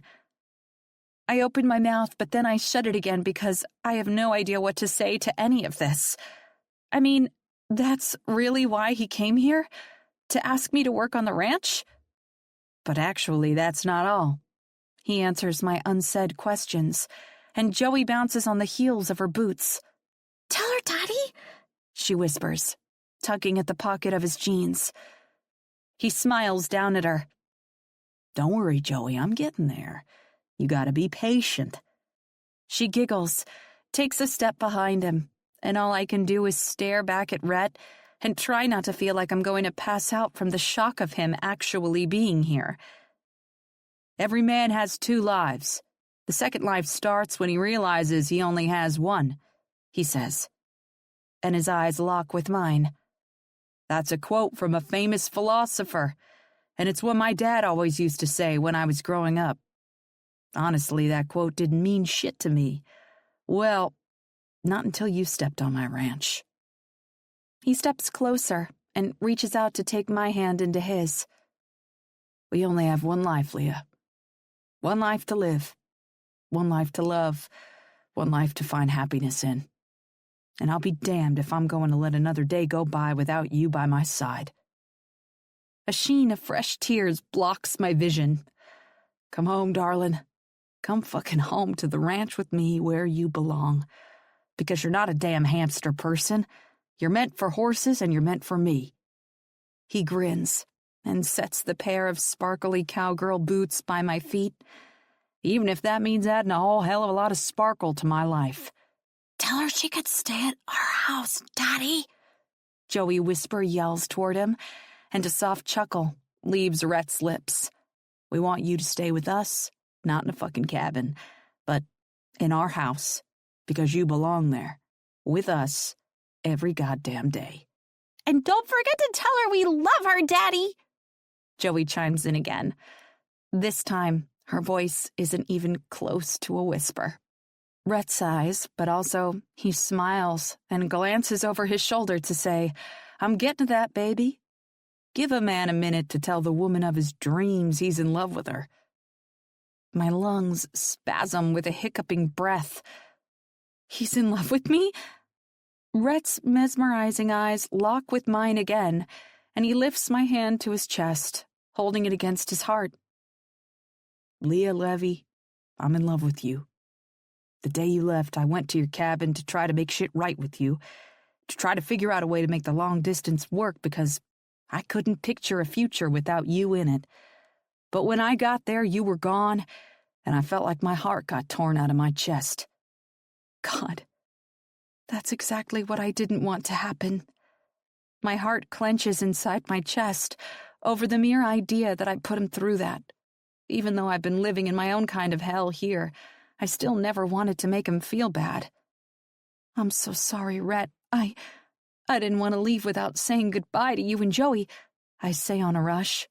But he calms me by tenderly gripping the hand he's still holding against his heart. "I know, darling, I know. Which is why I am here," he says, and proceeds to get down on one knee. His good knee. "On my fucking knees, asking you to come home, asking you to spend your life with me on the ranch. Leah, I'm asking you to marry me. Be my wife. Be the mama Joey's never had. The one you've been to her all along. You're our family, and we want to keep you forever." Several tears seep from my eyes. "Don't forget about Ernie," Joey whispers, and Rhett smirks at me. "Ernie misses and loves you too, by the way." I laugh. I can't help it. This man, the one whom I love so much, came all the way here to profess his love to me. With glitter. And his little girl, the one I've grown to love and adore like my own child, is standing right behind him with the biggest smile on her face. Her head nods and her eyes are wide, imploring me to say yes. But no imploring is needed. "Rhett," I say, and my voice shakes with emotion. "I love you. With everything inside of me, I love you. He smiles up at me. Are you saying what I'm thinking and fucking hoping you're saying? I nod, and more tears stream down my cheeks. I'm saying yes, Rhett. I want to marry you. I want to be your wife. I want to be Joey's mama. And I want to come home. He pulls a small black box out of his pocket and opens it up to reveal a ring inside. And he slides that ring down my finger. I'm pretty sure it's vintage and beautiful, but I don't have to really look at it because Rhett gets back on his feet and pulls me into his arms. I love you, darling. Lips to mine, he kisses me the way only Rhett knows how to kiss. How my future husband knows how to kiss. Yippee! Joey shouts from behind us before barreling into us at full speed and wrapping her arms around our legs. This is the second best day of my life! Rhett chuckles, pulling away from the kiss and glancing down at his daughter. The second best day? She rolls her pretty eyes. Daddy, you know the day I became a mama to Ernie was the most special, best day of my life. Well, I say, and reach out to pull Joey closer to us. I can say with certainty, this is the very best day of my life. It is? Joey replies, smiling up at me. Are you kidding me? I respond. I get to marry the best, most handsome cowboy in the whole world, and I get to call the prettiest, most special girl my daughter.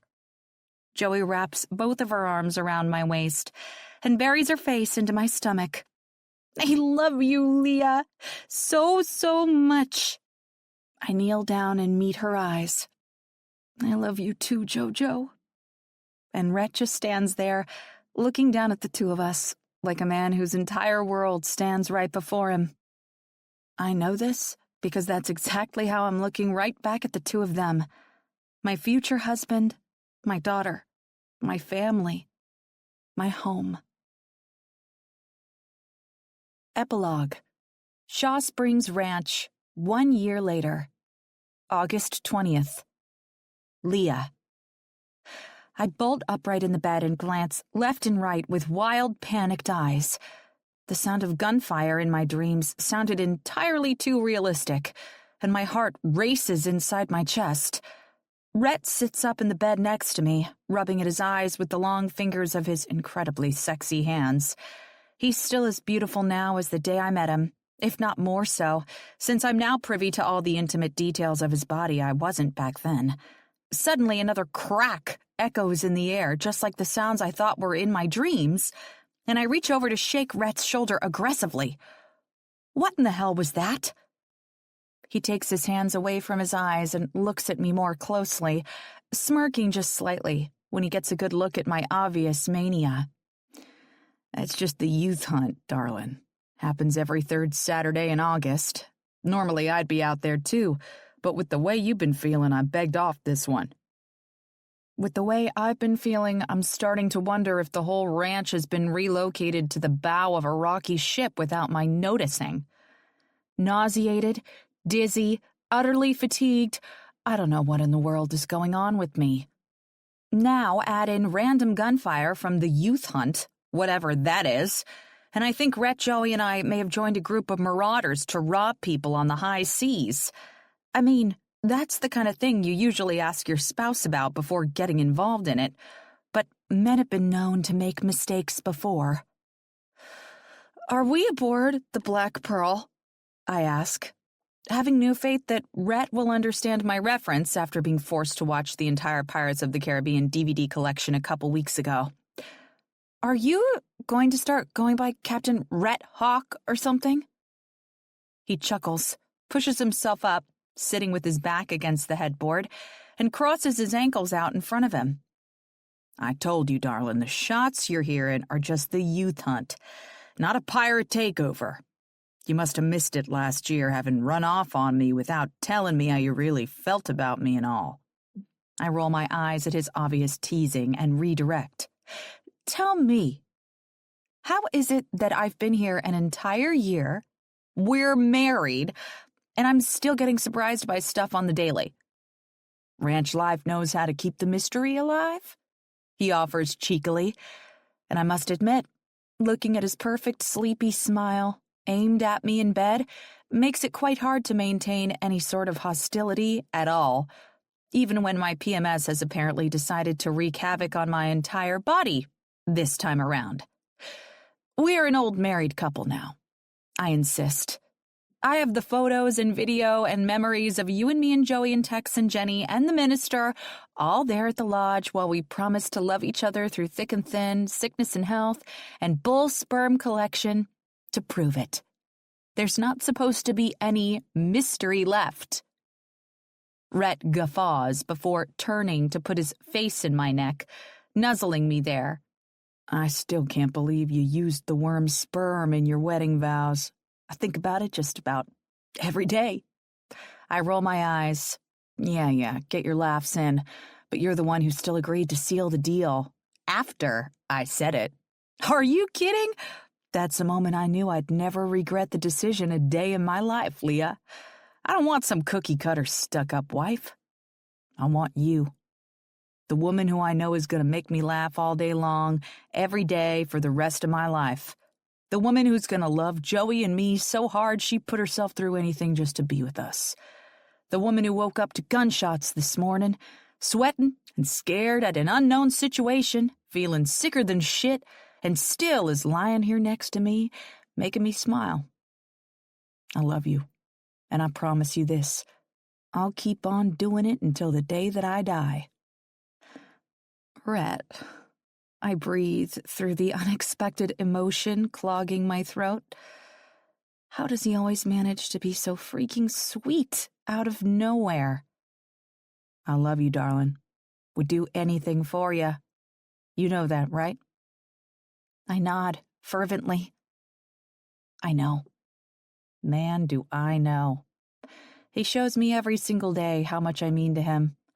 From bringing me a hot cup of coffee in bed before he leaves for work in the morning, to making time for me anytime I call him on the radio, no matter how busy he is, to watching every ridiculous movie I want, to making love to me like I'm the most special, beautiful, perfect woman in the world nearly every night.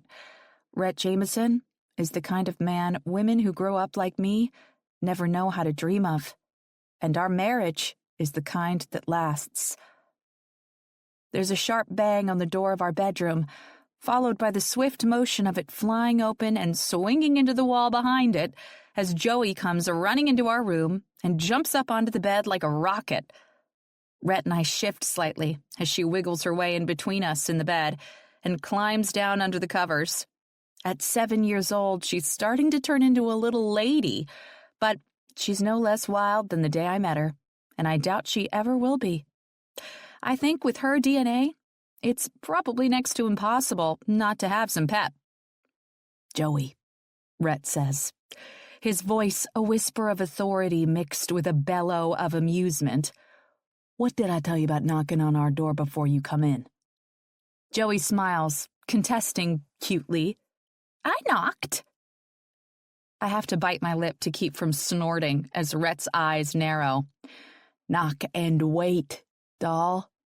One loud bang before you shoot through the door does not count as a knock. Oh? You really should have been more specific when you told me the first time. Josephine Jameson. Rhett chastises, and I smile. It's specific, baby.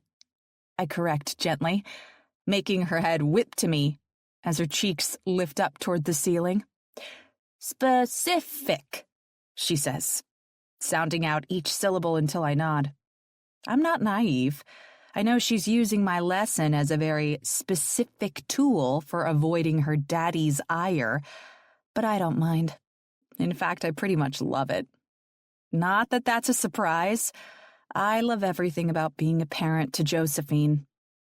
Rhett rolls his eyes and climbs out of the bed with a shake of his head. He's used to the two of us girls ganging up on him by now, but that doesn't mean he doesn't scowl about it every now and then, reminding me that he's still the handsomest grumpy cowboy I've ever met. Ernie comes trotting in the door, barking his request to be put on the bed since he can't climb up on his own, and Rhett obliges, tossing him right on top of Joey and me before disappearing into the bathroom. Ernie fake snarls and barks and licks all over Joey's face until she dissolves into a fit of giggles. I pull them both into a hug and try not to react when my stomach roils at the movement. What in the world is going on with me lately? I just can't seem to find my equilibrium anymore. I wonder if I have vertigo. I'm so excited to go to Target today, Joey tells me, rocking Ernie back and forth in her arms like a baby. I love shopping for school clothes. I'm excited too, Jojo. Joey and I always have the best time on our shopping outings together, and we do them with a tiny bit more frequency than Rhett would like. Still, he never suggests we don't go. I'm not, Rhett comments from the bathroom. From the sounds of it while brushing his teeth. I roll my eyes and laugh as he continues. Who knows what you'll come home with this time? We only brought home a dog one time, I contest. And Ernie here thinks it was one of the best things we've ever done.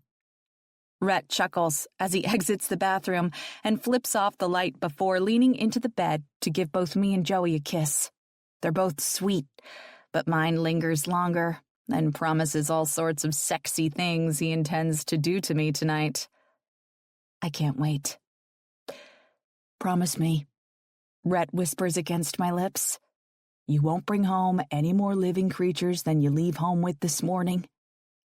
I promise, I say sweetly, before pecking him on the lips one more time.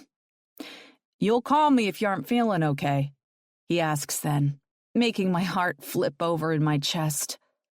Rhett Jameson, if you can believe it, is the most caring man I've ever met, despite how grouchy he was when everything started. Yes, but don't worry. I mean, I'm a doctor, for heaven's sake. What's the worst that could happen? He shakes his head at me, slightly, before leaning down and kissing me one more time, ruffling Ernie's head and chucking Joey under the chin, and then heading out to take care of business. One thing is for sure, my man knows how to run a ranch. But it's the least of all his talents. Because, hands down, Rhett Jameson is the best husband and father in the world. Rhett. The screen door slams behind me as I set my lunch cooler down by the door and kick off my boots. One of the rules of living with a grown woman is that you take off your boots when you come in the door. One of the rules of living with a grown woman named Leah is knowing that she won't kick up a fuss if you don't. It'll just cost her time and energy in cleaning. And because I care about her and her time, I do my best to make her life easier rather than harder. It's normally bustling in here by the time I get home at the end of the day, so the glaring quiet of the house right now seems eerie. They're home, I know, because Joey called me on the radio to let me know that dinner was at 7 and I wasn't to miss it. She's a bossy thing, but man, I love that about her. Last thing I want my kid to do is eat shit from other people. Sometimes I'll be around to make sure she doesn't, but others, she's going to have the skills to ward it off herself. Joey? Leah? Where the hell is everybody? I call out into the empty space as I make my way through the living room toward the kitchen. In here, Daddy, Joey calls from the kitchen, influencing me to speed up my steps. When I round the corner, my weird arrival home gets even weirder. Joey and Leah are both seated at the table, a cake with burning candles on top of it in front of them, and pink, blue, and white balloons covering the entire surface of the tile floor. Surprise, Leah says, her face a complex mix of excited and nervous that I've never seen before. Surprise what? What's going on? Jojo, why don't you get Daddy a beer from the fridge? Leah suggests instead of answering me, shoving the chair beside her out with a foot and gesturing toward it. Joey jumps up with a mumbled, "Got it," and yanks open the door to the refrigerator. There's a beer right there in the front, on a low shelf she can reach without help, a place they're not normally kept, and at the side of it, I'm starting to think this entire thing is a whole lot of planning away from impromptu. I search the recesses of my mind for an occasion I've forgotten about, but as hard as I try, I can't think of any. Joey hands me the beer before bounding back around the table and climbing up in her chair again. And with the way the two of them are staring at me, I'm starting to think I'm the target of something nefarious. Did they bring home another damn dog? Leah, darling, I'm going to need you to be telling me what's going on soon, before you can officially say you've witnessed 2 Jameson men have a heart attack.